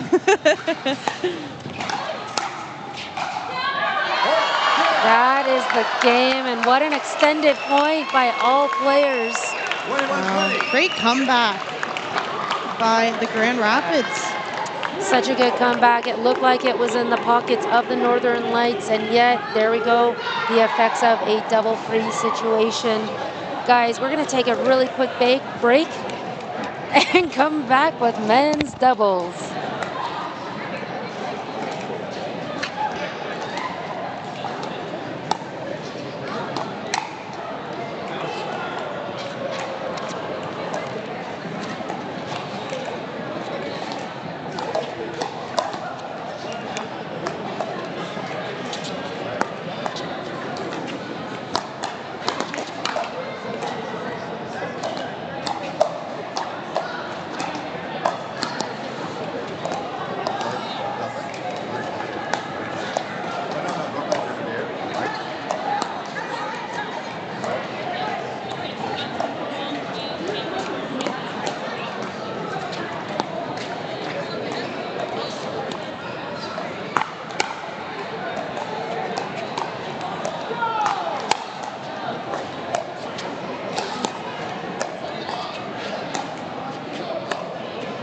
Hey everyone, we are back coming to you live at the Pickler. We are watching Season 4 CMPL. This is our final match of the day. Word on the street is Court 2, Montreal Lions, defending champions. They just took down the London Smash in a tiebreaker situation. And over here on our court, we have the men's doubles. The Grand Rapids made a really great comeback in the women's doubles and were able to take game 1. This should be an exciting game here. We have Ben Davis. It's his CMPL debut. I had the pleasure of watching him earlier. Very, very impressive player. Singles as well. We got to see him. Very impressed, and I think Michael Chow is really happy with that pick. 15 seconds. Alongside him, we have Joelle, who is a veteran of the game. Played lots of seasons in the CMPL. Yeah, Joel Peltier bringing a ton of experience to this stage. He is the most experienced player on the court right now, serving in at 0-0.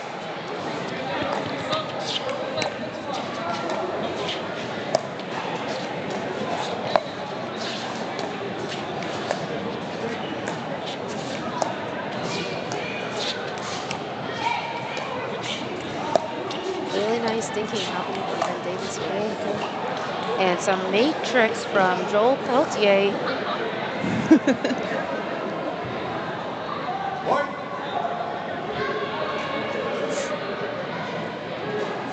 So Darren Wang, not making a debut necessarily. He did play season 2 and has made his return. I've known Darren for years, and man, has his game always just evolved. Always getting faster.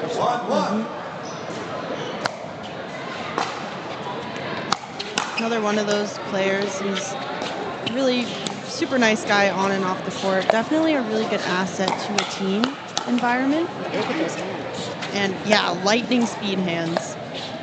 from like about net level too. He's got a really great flick.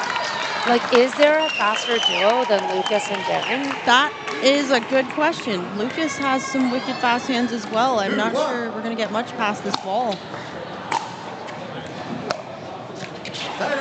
Grand Rapids wall over here. 2-2.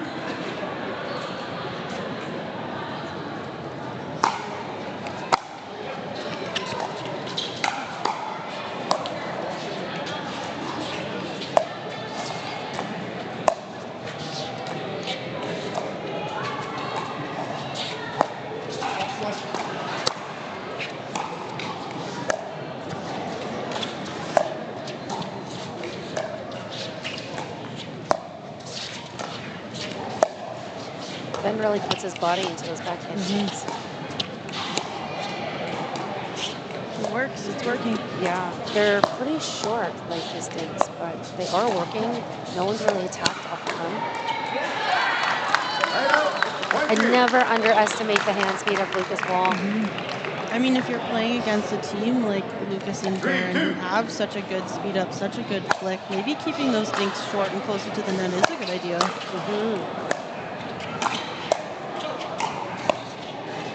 A couple nice backhand flicks from the side of the lights. 3-3.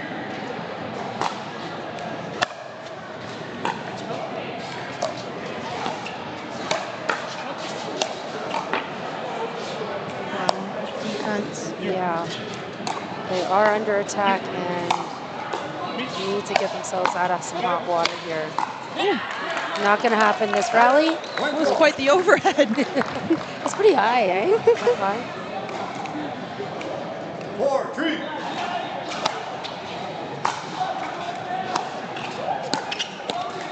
Later, 1-4.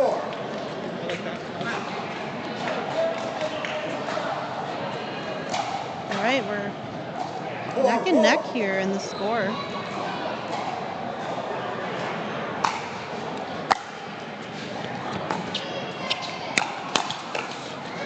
Ben sitting on that speed up from Darren.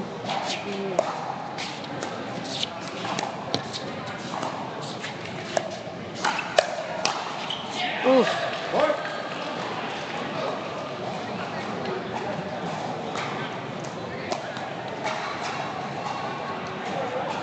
5-4.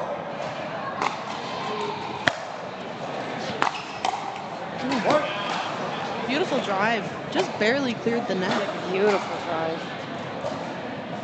6-4. Great serve. Topspin serve, bringing a very high third shot option for him to take. Joel Peltier, that is. And we are seeing a little bit of miscommunication in the middle with many, many teams today. I mean, it's a good problem to have when both players want the ball.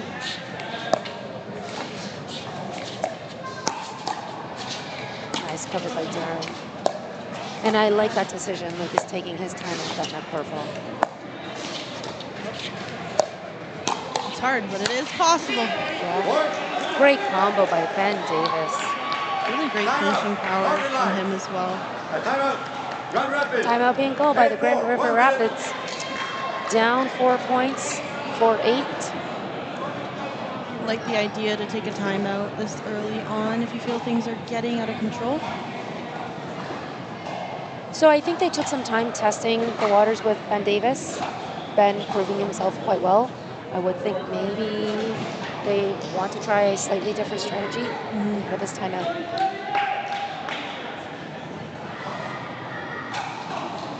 Yeah, Ben is quite steady.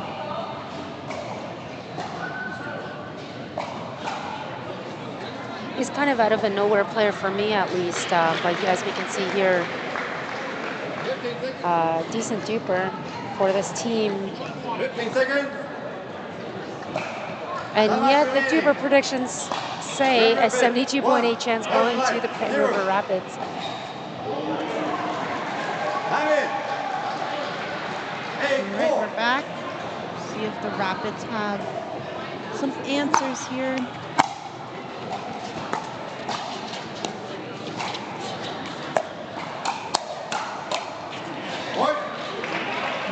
hands.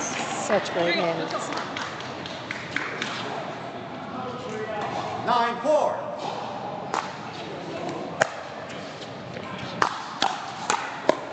Oh my gosh.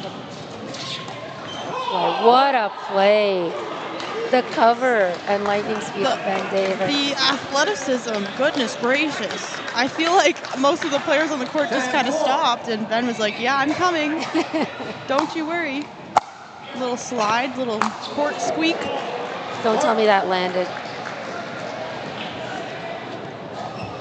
Ben Davis, Wow. you just hit my list of who to watch out for this year. Yeah. Yes, Ben is amazing. Point.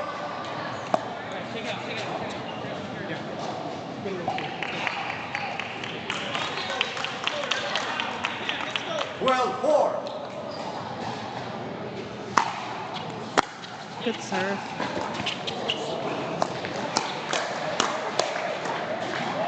Side out. Point 5.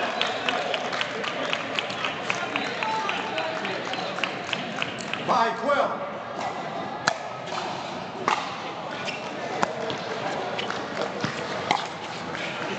Side out. Point 13. Saw Ben shaking his head there, and he got the point. Maybe it wasn't the exact shot he was looking for. We often see players very critical of themselves here, competing at the highest level. You feel a lot of pressure. 6-13. I'd like to see the Grand River Rapids take their time and build up this point. You know, earn a point through, some good fundamental moves. We'll take that one. 7-13.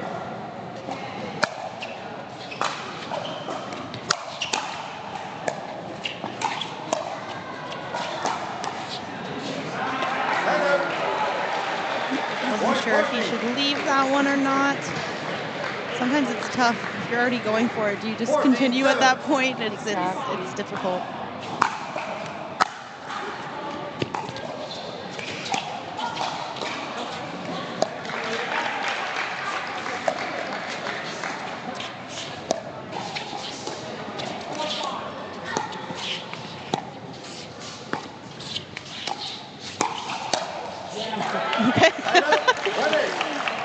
Lucas said, okay, we're done with this rally.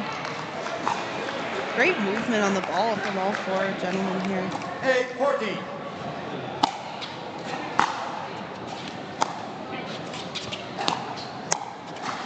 Side out. Point 15.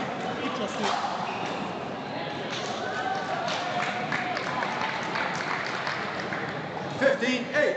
All right, the Northern Lights have a little bit of a lead here.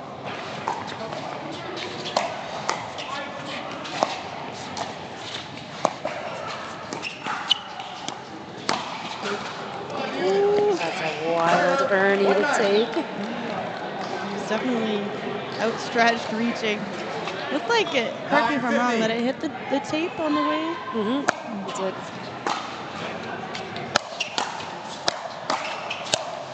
Side out. Point 16.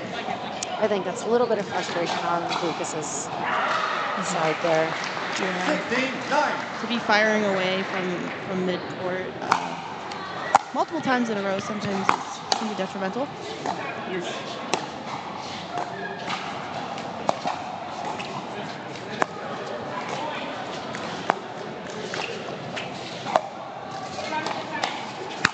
Oh my gosh. Ooh. Once again, the tape has not been his friend. I just feel like he set that point up so well for himself, but couldn't finish that off. That's tough. Side out. Point 17.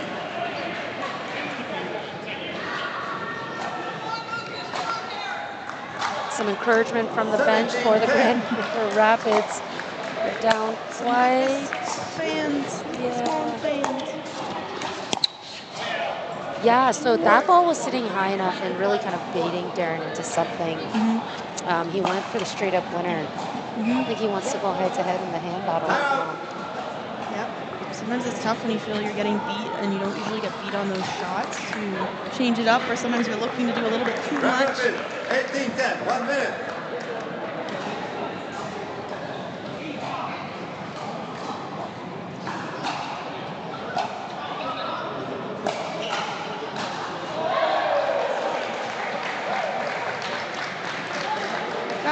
players from a bunch of different locations.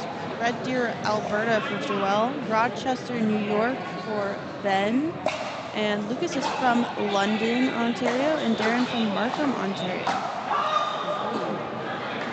So Darren is definitely the closest to our location here at the Pickler.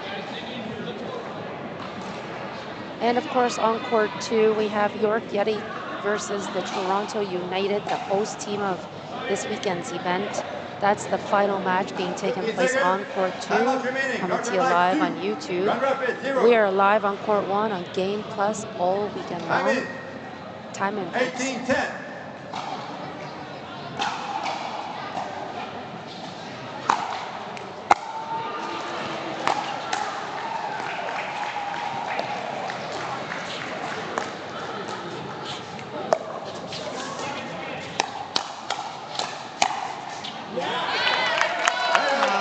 Great hands by Darren.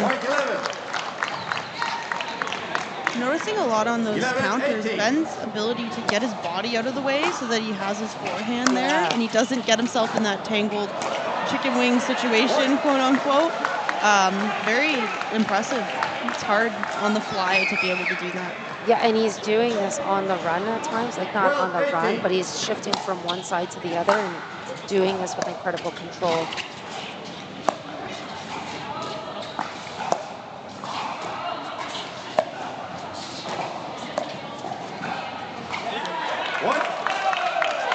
I think that play was just a little too slow for Joel. He wasn't quite sure. 13-18.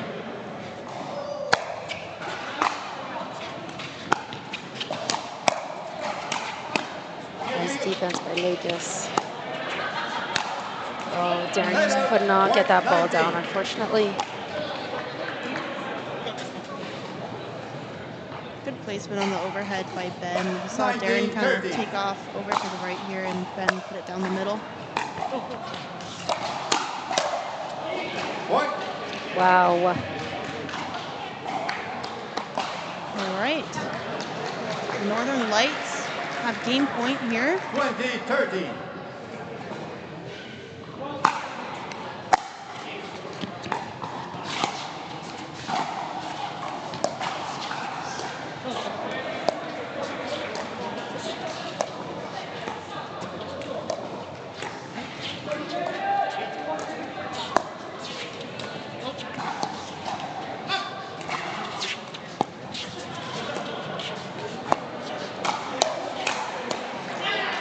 Okay, there you have it. Northern Lights take that men's match.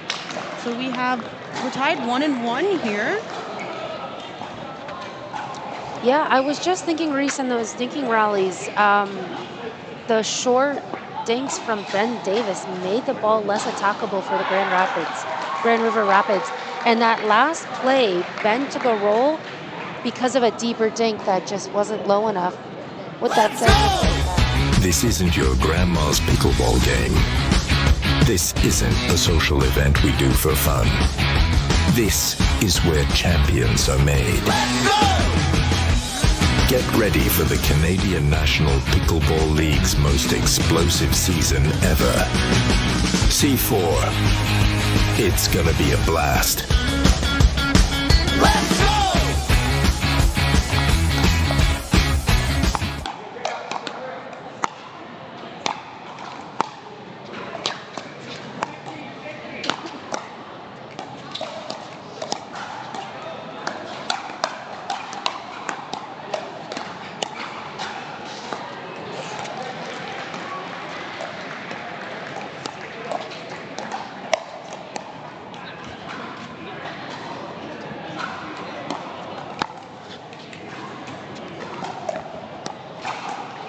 welcome back, everybody. We are CNPL coming to you live on Game Plus TV. This is our first event of our 4th season and our final match of the day. The first game going to the Northern Lights. Yeah. The women's. It's been a long day, guys. The women's went to the Grand Rapids, and the men's just went to Joelle and Ben. I said that. Yeah, that was right. We're gonna be okay, 15 guys. seconds. We think. Game number 3. Yeah. I'm in. Okay, so I like the decision to have Ben Davis back on the court. The other players feeling the pressure. That's not going to stop. He's back. Yep, he's right in the groove, and it makes sense to have him just keep riding that momentum. Oh, that wasn't my fault, Ben. I'm sorry. 1-0.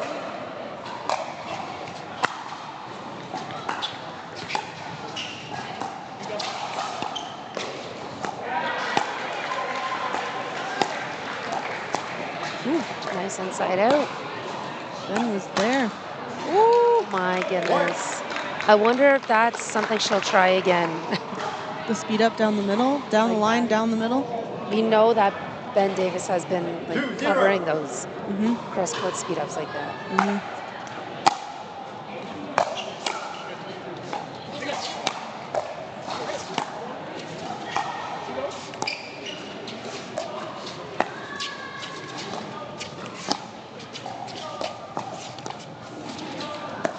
Lucas all over the court right now. And should Antoinetta have just stayed on Danny Voss? I would think so.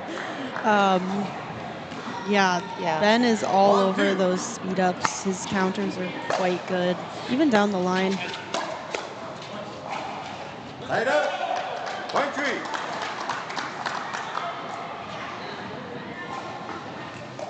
Three, 1.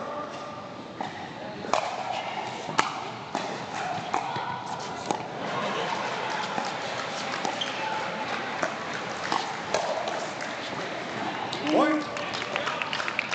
Not the best option for a speed up, right at the forehand of Lucas. 4-1.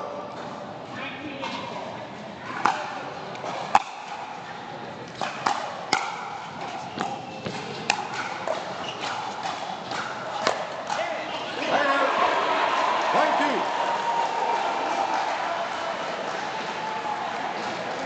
2-4.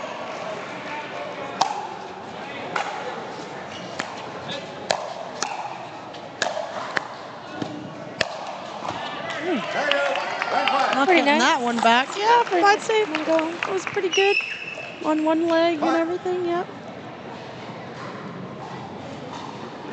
Well, folks, if you like today's action, we're back tomorrow on Court 1, kicking off Detroit Windsor Drive, playing the defending champions Montreal Lions. That will be a fun match on a nice Sunday here for us. Reese, are you back in the booth with me tomorrow night? That's a good question, Sarah. I will definitely be back in the booth with you at some point tomorrow for sure. What else is there to do on a Sunday other than commentate the Canadian National Pickleball League? Light up. Point 6. Yeah, not much else to do. Nope, this is it. We'd do this every weekend if we could.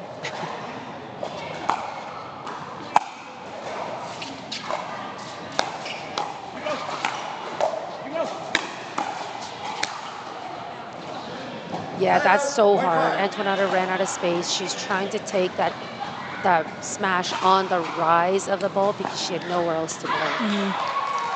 Good placement.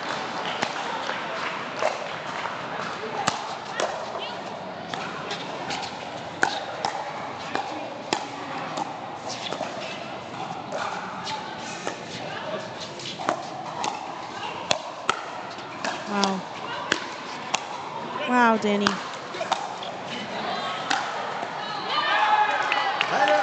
Great defense by Danielle.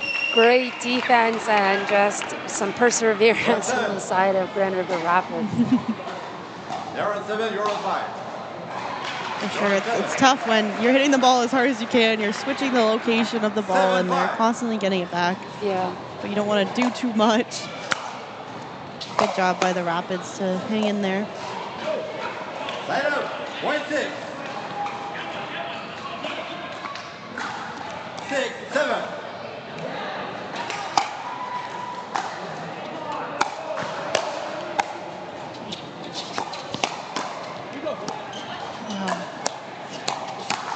Oh, what a take by Ben Davis in the I formation.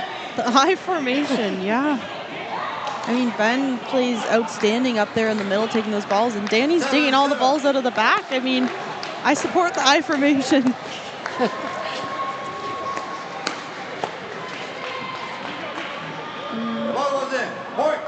Oh, wow. A call overturned by the head referee, who's in an interesting angle. He has made line calls on his own line today. I wish we had a replay. I definitely saw that ball out, actually. I personally could not see from here. Ref's just trying to do his best. Absolutely. Yeah. We're all good sports here as well, so no one's trying to cheat anyone out of a point.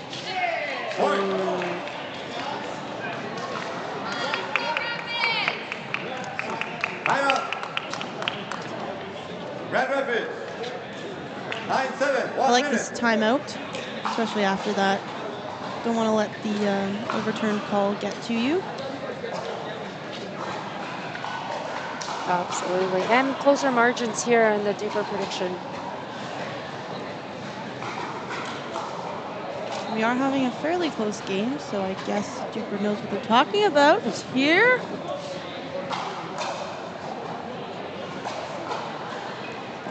See Michael Chow giving some encouragement to the lights, and as well as Shaq on the side of the Grand River Rapids. See some smiles.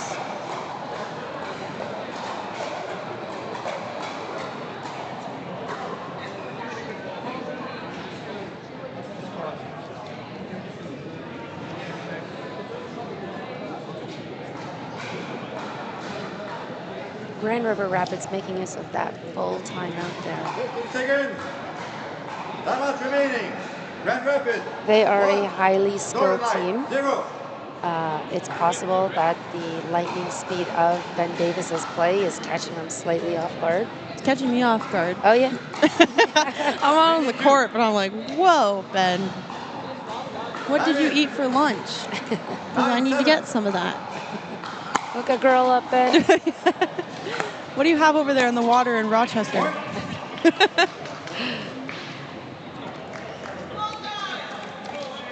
10-7.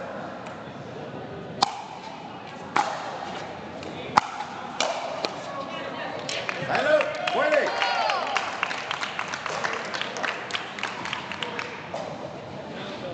Ten, 8. Yeah, still a close game. 8-10.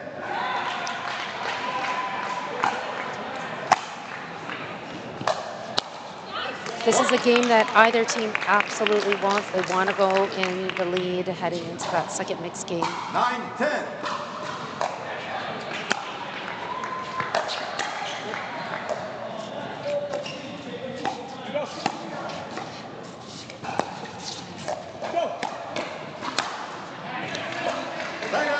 Tic-tac-toe for the Northern Lights there.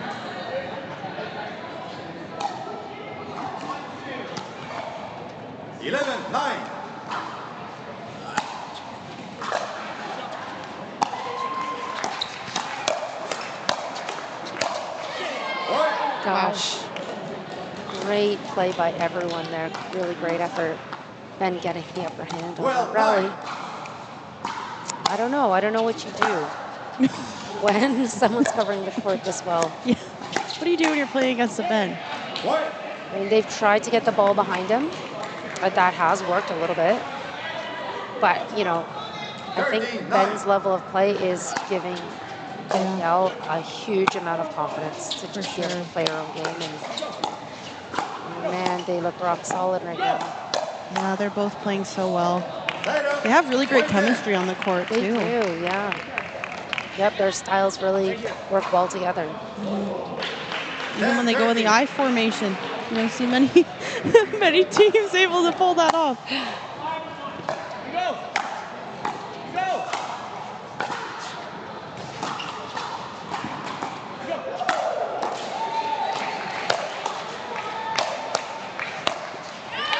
Wow, so good. Good pressure. The Rapids were able to create a lot of pressure, not even being right at the non-volley zone line. 11-13. still very close game.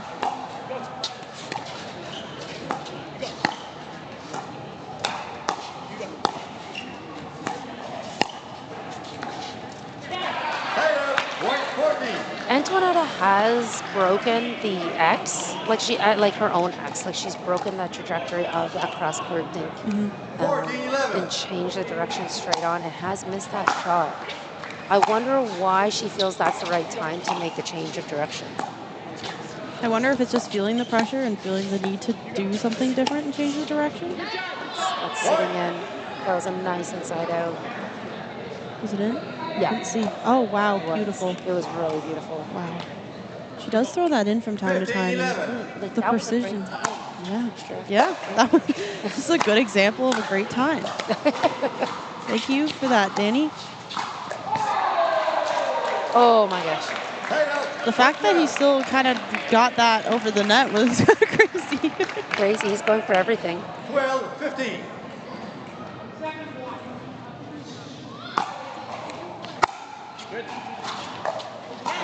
Thought maybe that return was out. Anyway, no line call made. 16-12.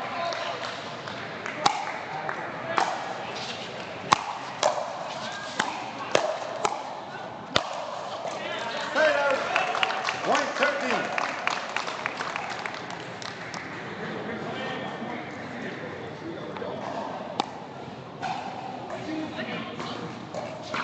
13-16. All right, Rapids looking to get a couple points here. They don't want the points to go in favor of the other side any longer.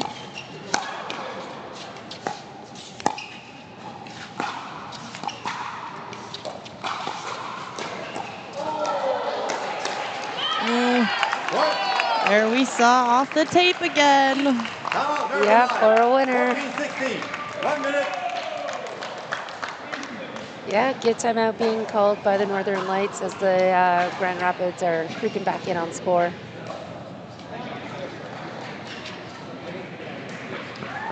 All good things here, I'd say. Yeah, all around we're seeing some really great pickleball. We're seeing some good finesse game as well that's turning into some fast hands and sometimes back to the slower game. Good variety, lots of ball movement, lots of strategy.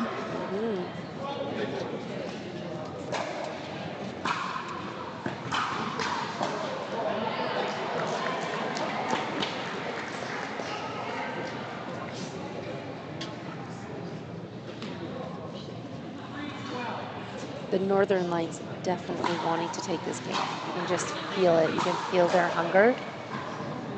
I feel as though the Grand River Rapids kind of still figuring out the riddle on their side. These guys just eager to finish this up. Grand Rapids, 1. They're like, we like what we have going. We're going to continue with that.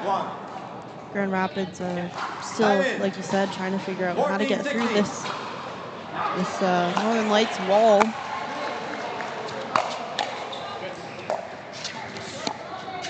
Nice.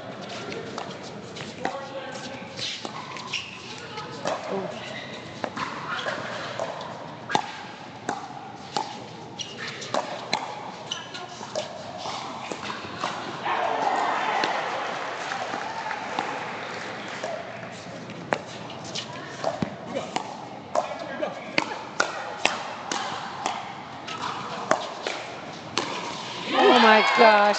Have you seen a backhand finish like that? That was insane. That was... How did he get that power? The pace on that backhand finish was awesome. Goodness. I wish my forehand had that power.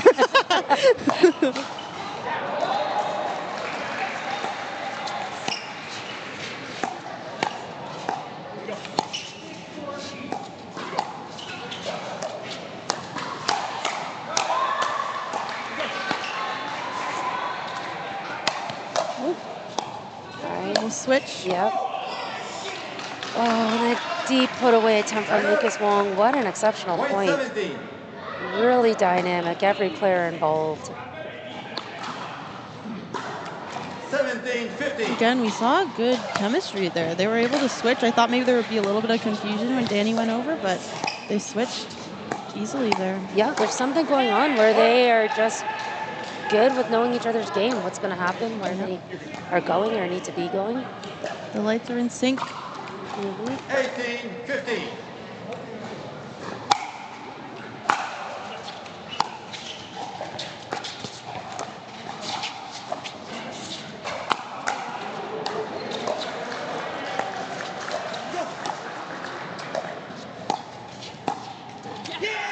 Yeah, Ben and Danielle really pushing the pace on that rally. Great ATP by Ben. Good defense from Antoinetta.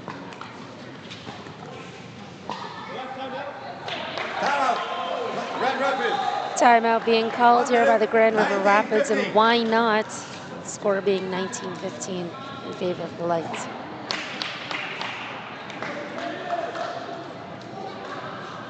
The Northern Lights have definitely pulled ahead a little bit more. Grand Rapids still, at this point, looking for some answers.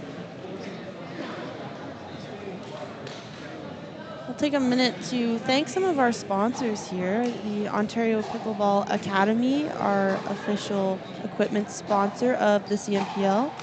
Yola for being the official paddle sponsor of the CMPL. Also Owl for this wonderful ball that we are using here at all of our events. 15 seconds. Yeah, we couldn't have done it without our sponsors. We cannot be doing this without Canadian National Pickleball League supporting all of these fine players. Thanks to everyone involved making this happen. Okay, big point coming up. 19-15.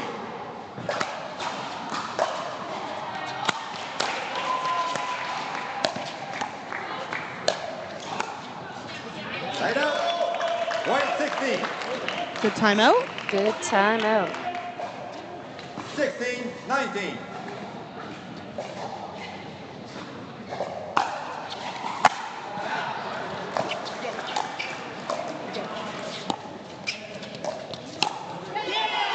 And that's a clean Ernie. I believe Danielle got called on an Ernie attempt earlier today, but that was all things good. She's done it. Yep. Game points. Ben looking to finish this off. Game point earned. Wow. Northern Lights, what a display. Taking that game 21-16, pushing them into the lead in this best of 4 or 5 really series. So next up we will have our second mixed game of the match. Quick commercial break. We'll be right back, everyone.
Welcome back, everyone. We are coming to you live at the Pickler.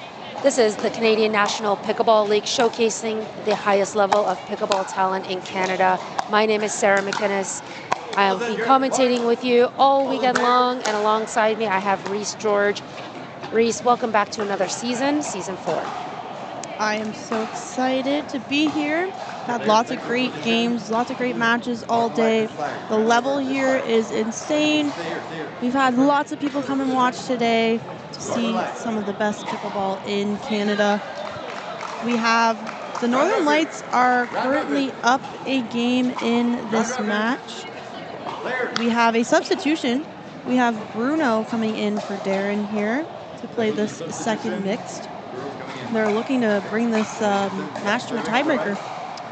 Yeah, very strategic substitution indeed. Bruno Folletto, I believe, was a #1 overall draft pick for this season, and I watched him earlier today, proving to be a pretty good indeed choice to draft him. He's a player with incredible presence on the court. And this will be my first time watching him play over here in the booth, so I am quite excited to see what everyone is going on and talking about with this guy. Show us your stuff, Bruno. Yeah, let me see.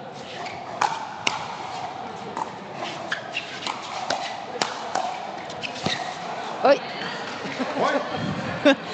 Okay, Bruno wanted that ball. It's coming over maybe a little bit too far there.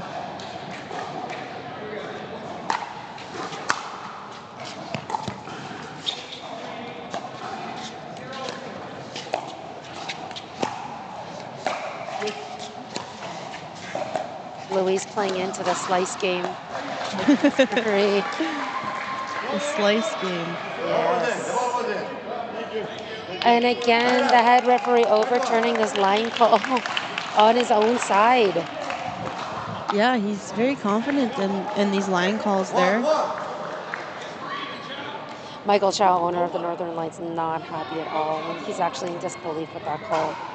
I just think it's a really tough angle to call that out or in, really. It's just very tough. No emotional decisions here, Joel. Gotta keep the emotions in check. 2-1. Point.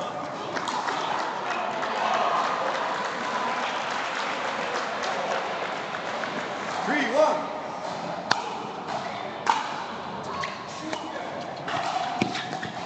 Yeah, so Bruno was doing that flicker distract. Yeah, I'm not shocked that this has come. The head referee has called like a distraction. Yeah, I think I do.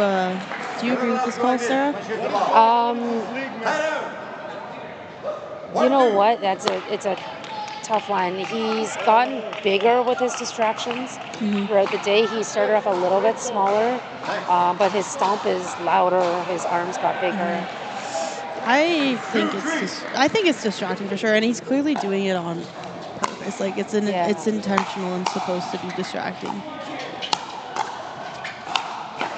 Do you think a warning should have come first?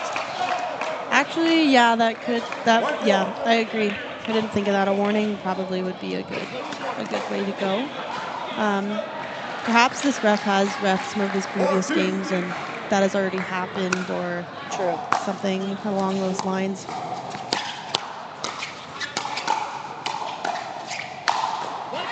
Yes, good night. That's lights out.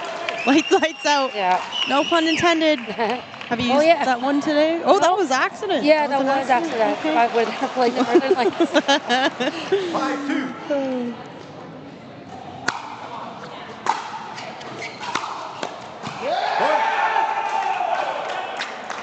Timeout, Northern Lights. 6-2. 1 minute. And a quick timeout coming from the Northern Lights here. Okay. Bruno is quite a fiery gentleman. Oh, look at these. Look at that. Prediction. Wow.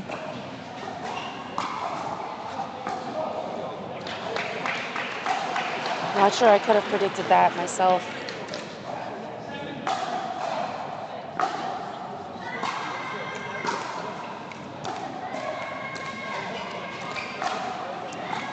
Okay, but a quick timeout actually, because they have not made use of the full minute. All 4 players have come back on court. 1. Run rapid. 2.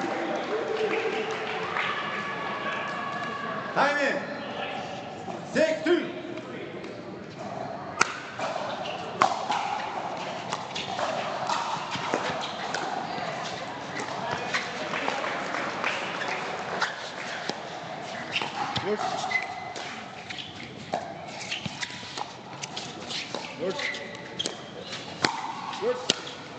Oh, and again a net cord. Oh my gosh.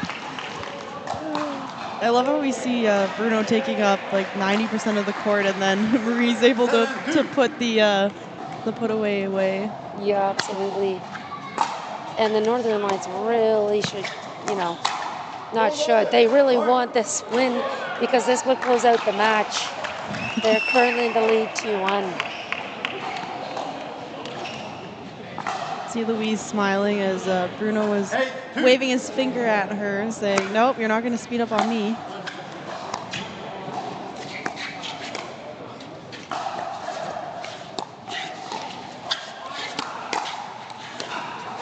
Good hands by Joelle.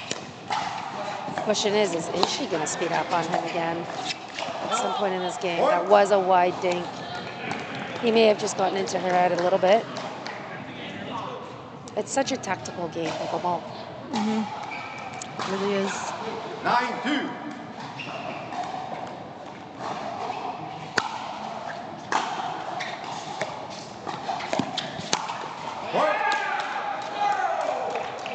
Would like to see Louise take a little more time on that nice drop and elect to bounce the ball maybe. Be different with the shot. I agree. You definitely don't want to force anything a little bit high.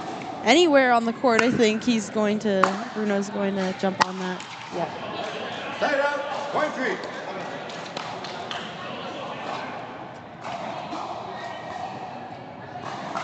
.310.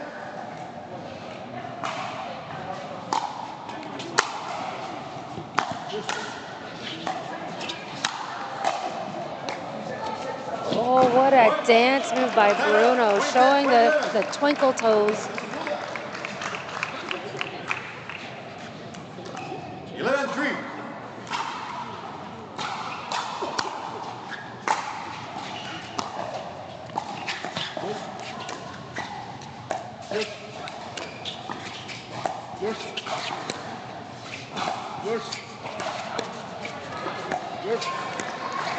Maria not taking the bait to speed up.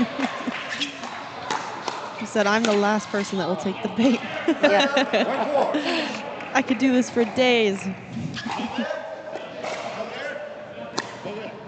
I'll go the other side next time. 4-11.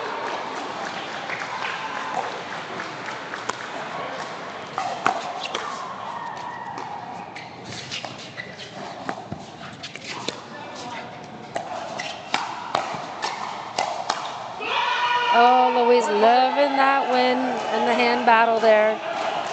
As does Mike Chow. 5-11.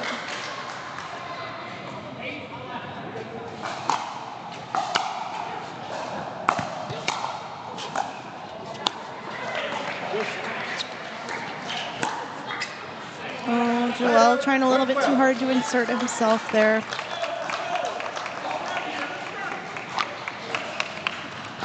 Well, 5.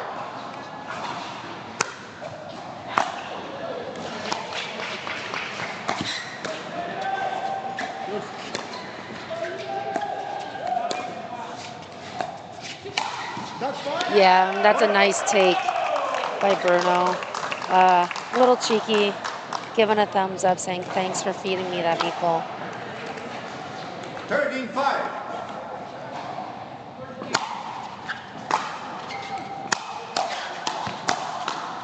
Oh yeah, and Bruno is like feeling so ready.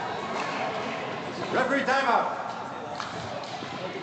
Timeout being called? There's a referee timeout being called actually, and I'm wondering if it's about the conduct of some behavior on the court. Could be perhaps. I mean, I believe I heard a referee timeout. Oh, yep, he's bringing in the players. Have a little discussion. Yeah, I think this is a little bit about conduct. That's a good assumption.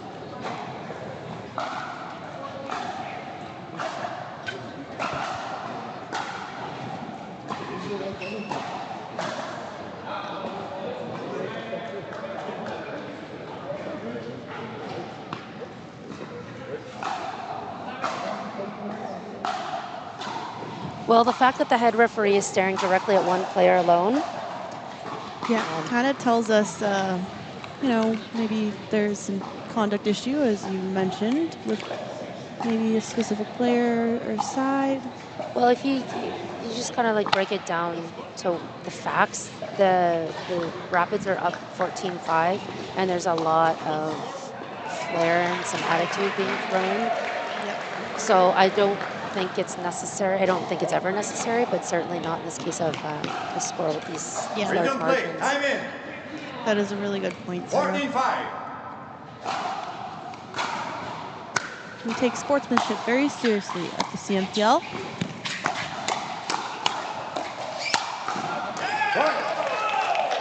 And it has certainly impacted the other team. I'm just seeing less confident play coming from the other side. 15-5.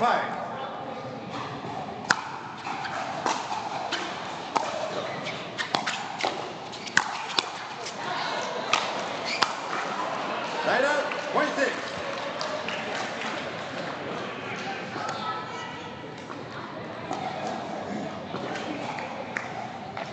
6-15.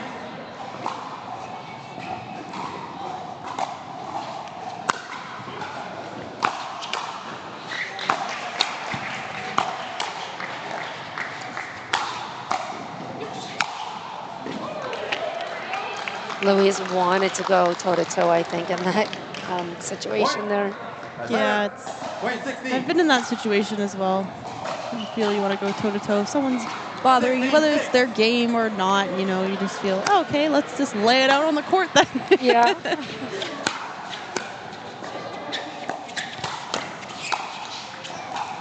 Is it a little bit too predictable that Louise is trying to just keep the ball away from Folletto? And maybe in that moment to go down the line? Yeah, I mean, at this point, I feel it's gotten very out of hand, and there's a lot of things going on, not necessarily just hitting the ball. A lot of mental games going on at the same time, I would say. Good on the Northern Lights, though. I feel like they haven't given up. Like, they're still doing their best with what they have to work with here. Yeah. I mean, yeah, they're doing really well. Probably in the back of their heads, they know a tiebreaker's coming their way.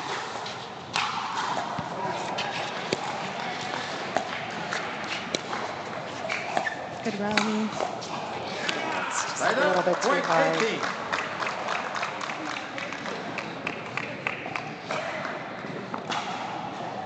I think Joel's saying, you know, feel free to push behind. 18-7. Especially with him taking all that court for sure. Can you stay over there, sir? Oh, she tried. Just a little outstretch there.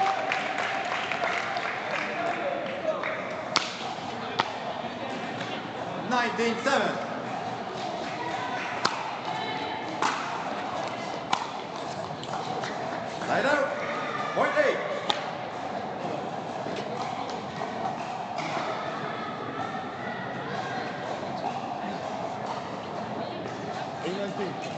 Eight, 19.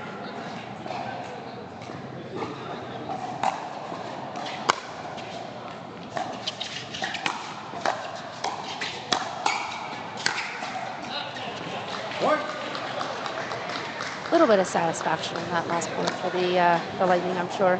Yeah, I agree. 9-19.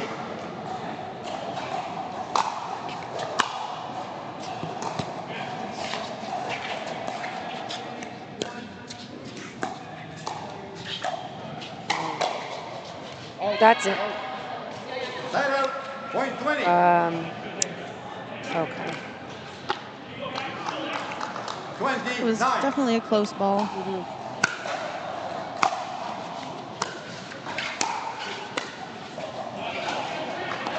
out, point 10. They're working their way back. You never know. 10-20. You never know. Gotta be positive. Last match of the day. I'm sure anything can happen here. Yep. Who's got more stamina? Louise reluctant to go to Bruno. Not, I mean, I've just been talking about maybe keeping him honest, but. It's like, go to him. but at the right time. The right time, the right spot. That's what it is, right? That's right.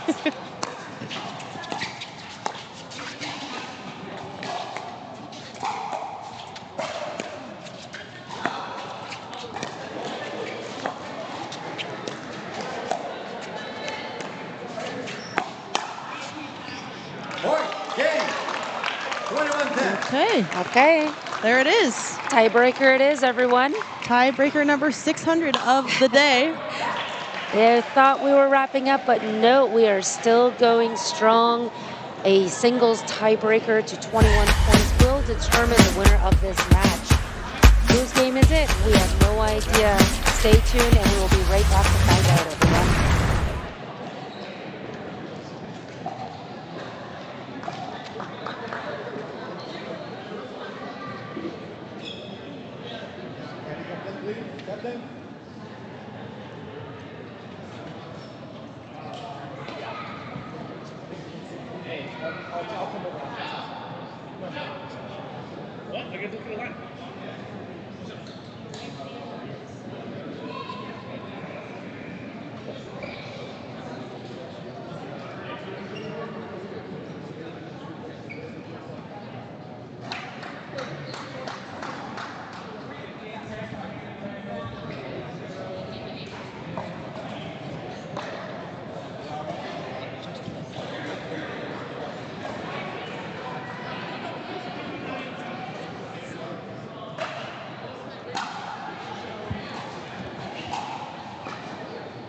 Hey everyone, we are back as promised for the singles tiebreaker.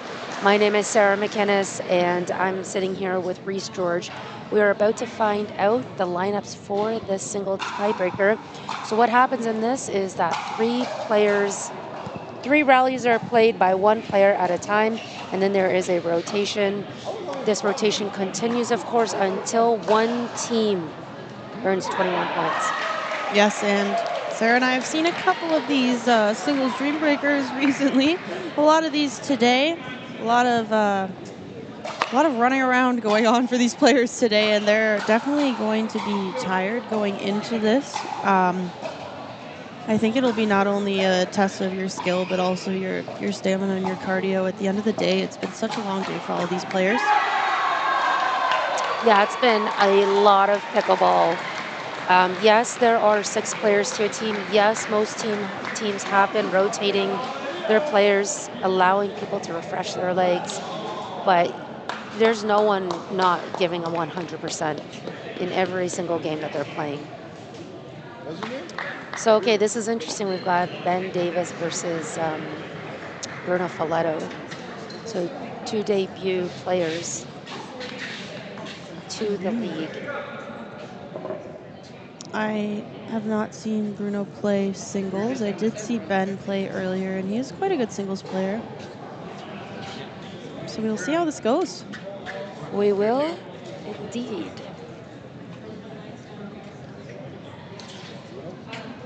Looks like everyone's getting situated. We're figuring out what side we'll be starting on here.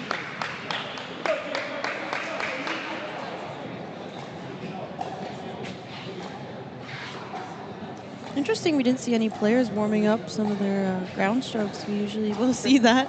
They're all so tired. They're like, you know what? I don't need any extra right now. We need to save this for our actual Yeah, we're like, we've done this before. We'll just... That's the beginning of the day versus the end of the day. Tiebreaker game. Northern Lights serving to Grand Rapids. Time in. Okay, time in. Here we go. Singles tiebreaker underway.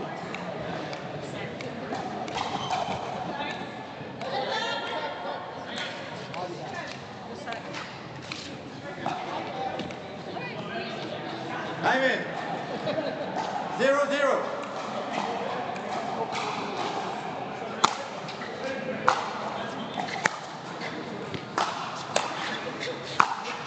Oh my gosh, that's a crazy drive. That is a crazy drive. Okay, Bruno plays singles. That's what I just saw right there. Good rally, though. That is a sizable 2-handed backhand.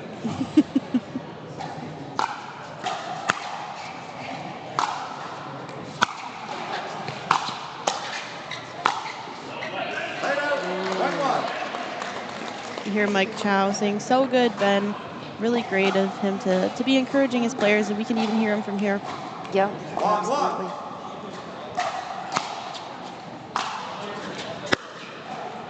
Wow. Oh, wow, double wow. Yeah, I was impressed by Ben's shot and impressed again. Yeah, replay that, please. That was so good. Oh, Joel Peltier versus Antoinetta Taskova. Oh my goodness, this will be interesting. 2-1. She's a good singles player. So good. Joel taking the net right away, cutting off the ground strokes. Oh, his block just pushing a little too deep, unfortunately. Go ahead, Doc. Close the door over there. Oh, the door is open. We gotta make sure we close the doors on the courts here. Could be a safety hazard.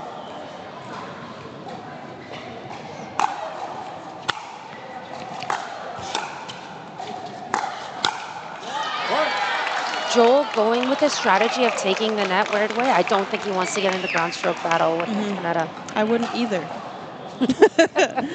Good call. 4-1.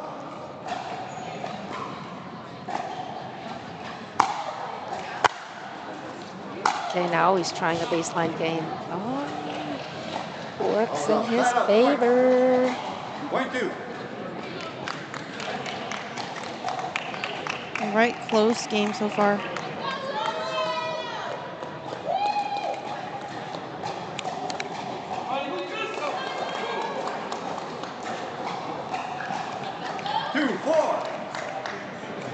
Lefty Louise.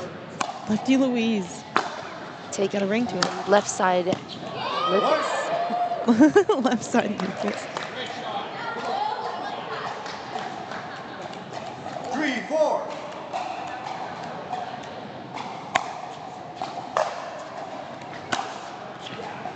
Point. Just out the side. Ball was in. Point. Wait, the referee turned over the call with nobody actually disputing the call. Is that a thing? I don't think that's a thing. I don't think that's a thing either.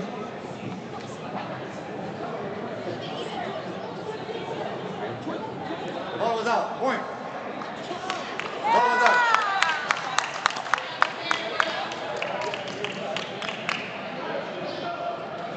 Listen, the referees aren't here for ego. They are calling what they are seeing. They're doing their best to run a fair match. I will say that. Yeah, that was a good point. There's no like tally, like whoever overturns the most balls like wins $100. Yeah, like that's I not have to be right. I'm a referee. Yeah, no, that's not what's happening here. 5-3.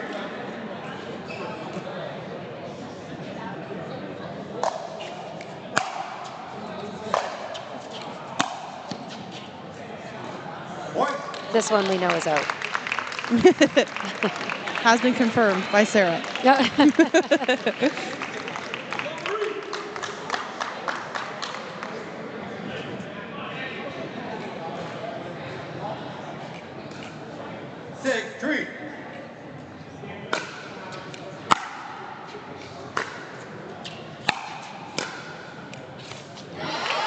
Okay, so Joel's strategy of taking the net, I actually feel like could be good for Danielle here, only because there's so much slice to Marie's game. She's just gonna slice everything. And really move that ball away from Danielle. Yeah. Because what's gonna happen when Danielle's at the net? What kind of shot can Marie do? She definitely doesn't want a floaty. Yeah. Yeah, because she'll have time to get it.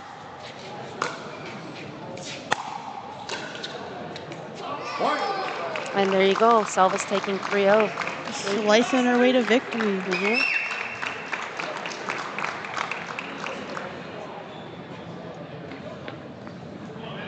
The electrifying duo going toe-to-toe here. Fabletto versus Davis. 9-3.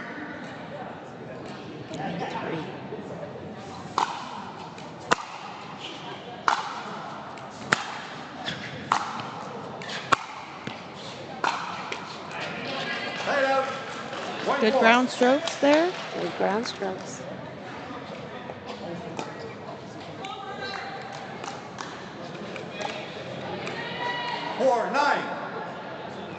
This would be huge for Ben to take all 3 of these, ideally.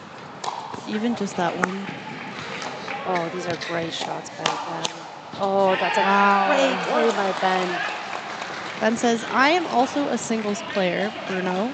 Yeah. By the way. Little stare down. I think that's what he was saying. Yeah. 5-9.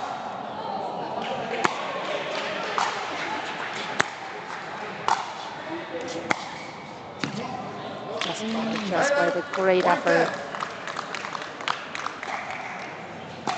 Okay, work to be done here from Joel Peltier.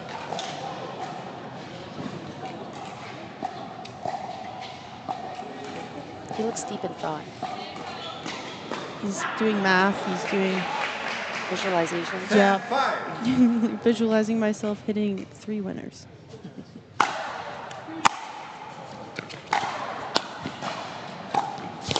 Oh my gosh.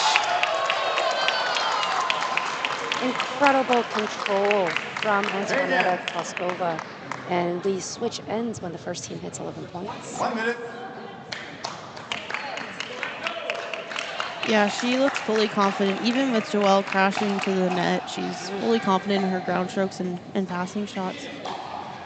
I think if Joel is going to take the net like that, maybe drawing her into a cat and mouse game at the net, where he can cover a bit more ground versus pushing back for more ground strokes after ground strokes. I agree, and she's so comfortable back there. Yeah, like clearly so comfortable.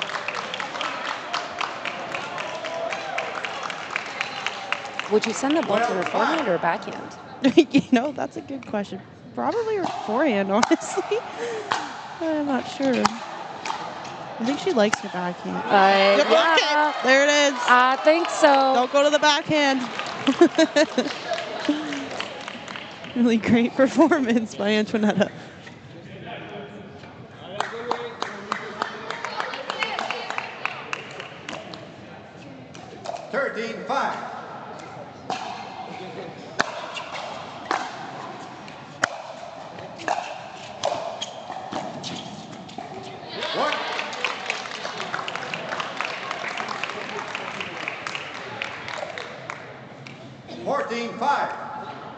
Quite the commanding lead for the Rapids. Yeah, this is a tough round for Louise. She got a tough draw here. Yeah. Playing Lucas. 15-5. Lucas has been working hard on his singles game. It's showing right now. Showing up right now, that's for sure. Let's see if Danielle switches up her strategy this round.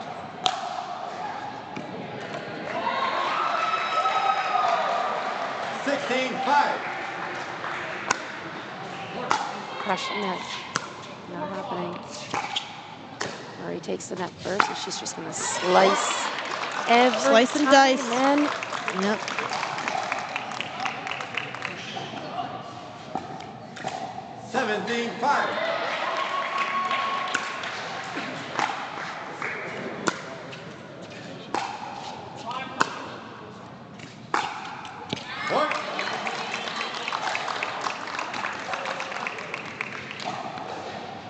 I wonder if Marie Christine has played any paddle with all these slices. She's probably so good at it. Yeah. Making quick work of her 3 rallies. She is 6-0. Yeah. This tiebreaker. Definitely in control of those points. And even if Ben gets through this with all 3 points, you know, it's still such an uphill battle for the Northern Lights.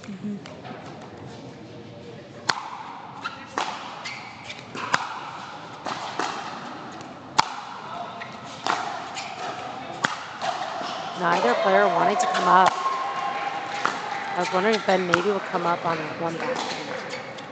He's doing pretty well back there. Huge ground stroke battle. Okay, Bruno was happy with that one. Match Got a little roar, big roar.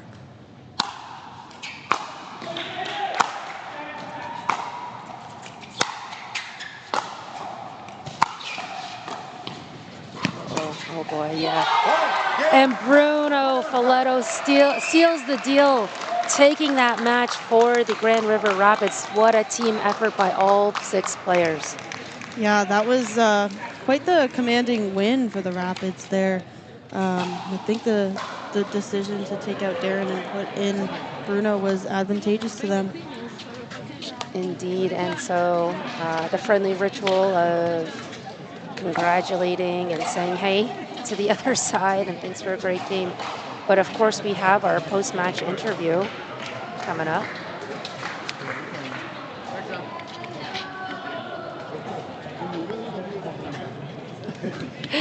And but you know, that match does conclude our day's events.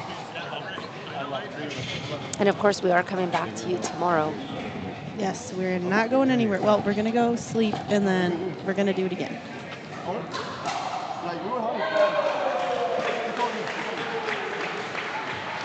Hey, Antoinetta, congratulations on a great match.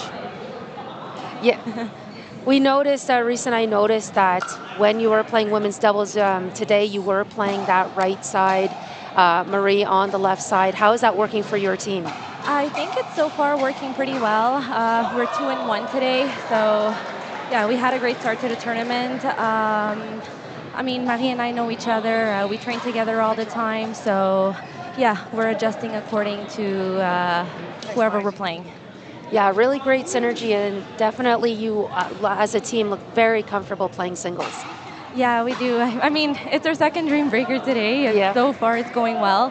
I think that when it comes to singles, you just have to honestly go for your shots, not be afraid to like step in the court, and yeah, that's what we've been doing so far.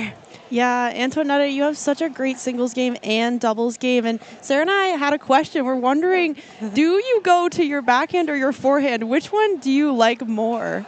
Honestly, when it comes to singles, I like swinging in both. I don't really, obviously I've always preferred my backhand a little more, so maybe I'm going to lean a little bit more towards my backhand, but yeah, I think I'll go backhand. If we put money on that, we'd both be winners. Yeah, we both said backhand. We're like, both of them are terrifying, but yeah, really great job, Antoinetta. Thank you so much. Thank you. Great hustle today. Thanks so much. Thank you, guys. Thank you.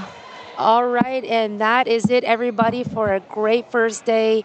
Thank you for tuning in on Game Plus and YouTube. We will see you again tomorrow. Take care.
smallest production in the world, but they do. The guys do a real good job. Except for the camera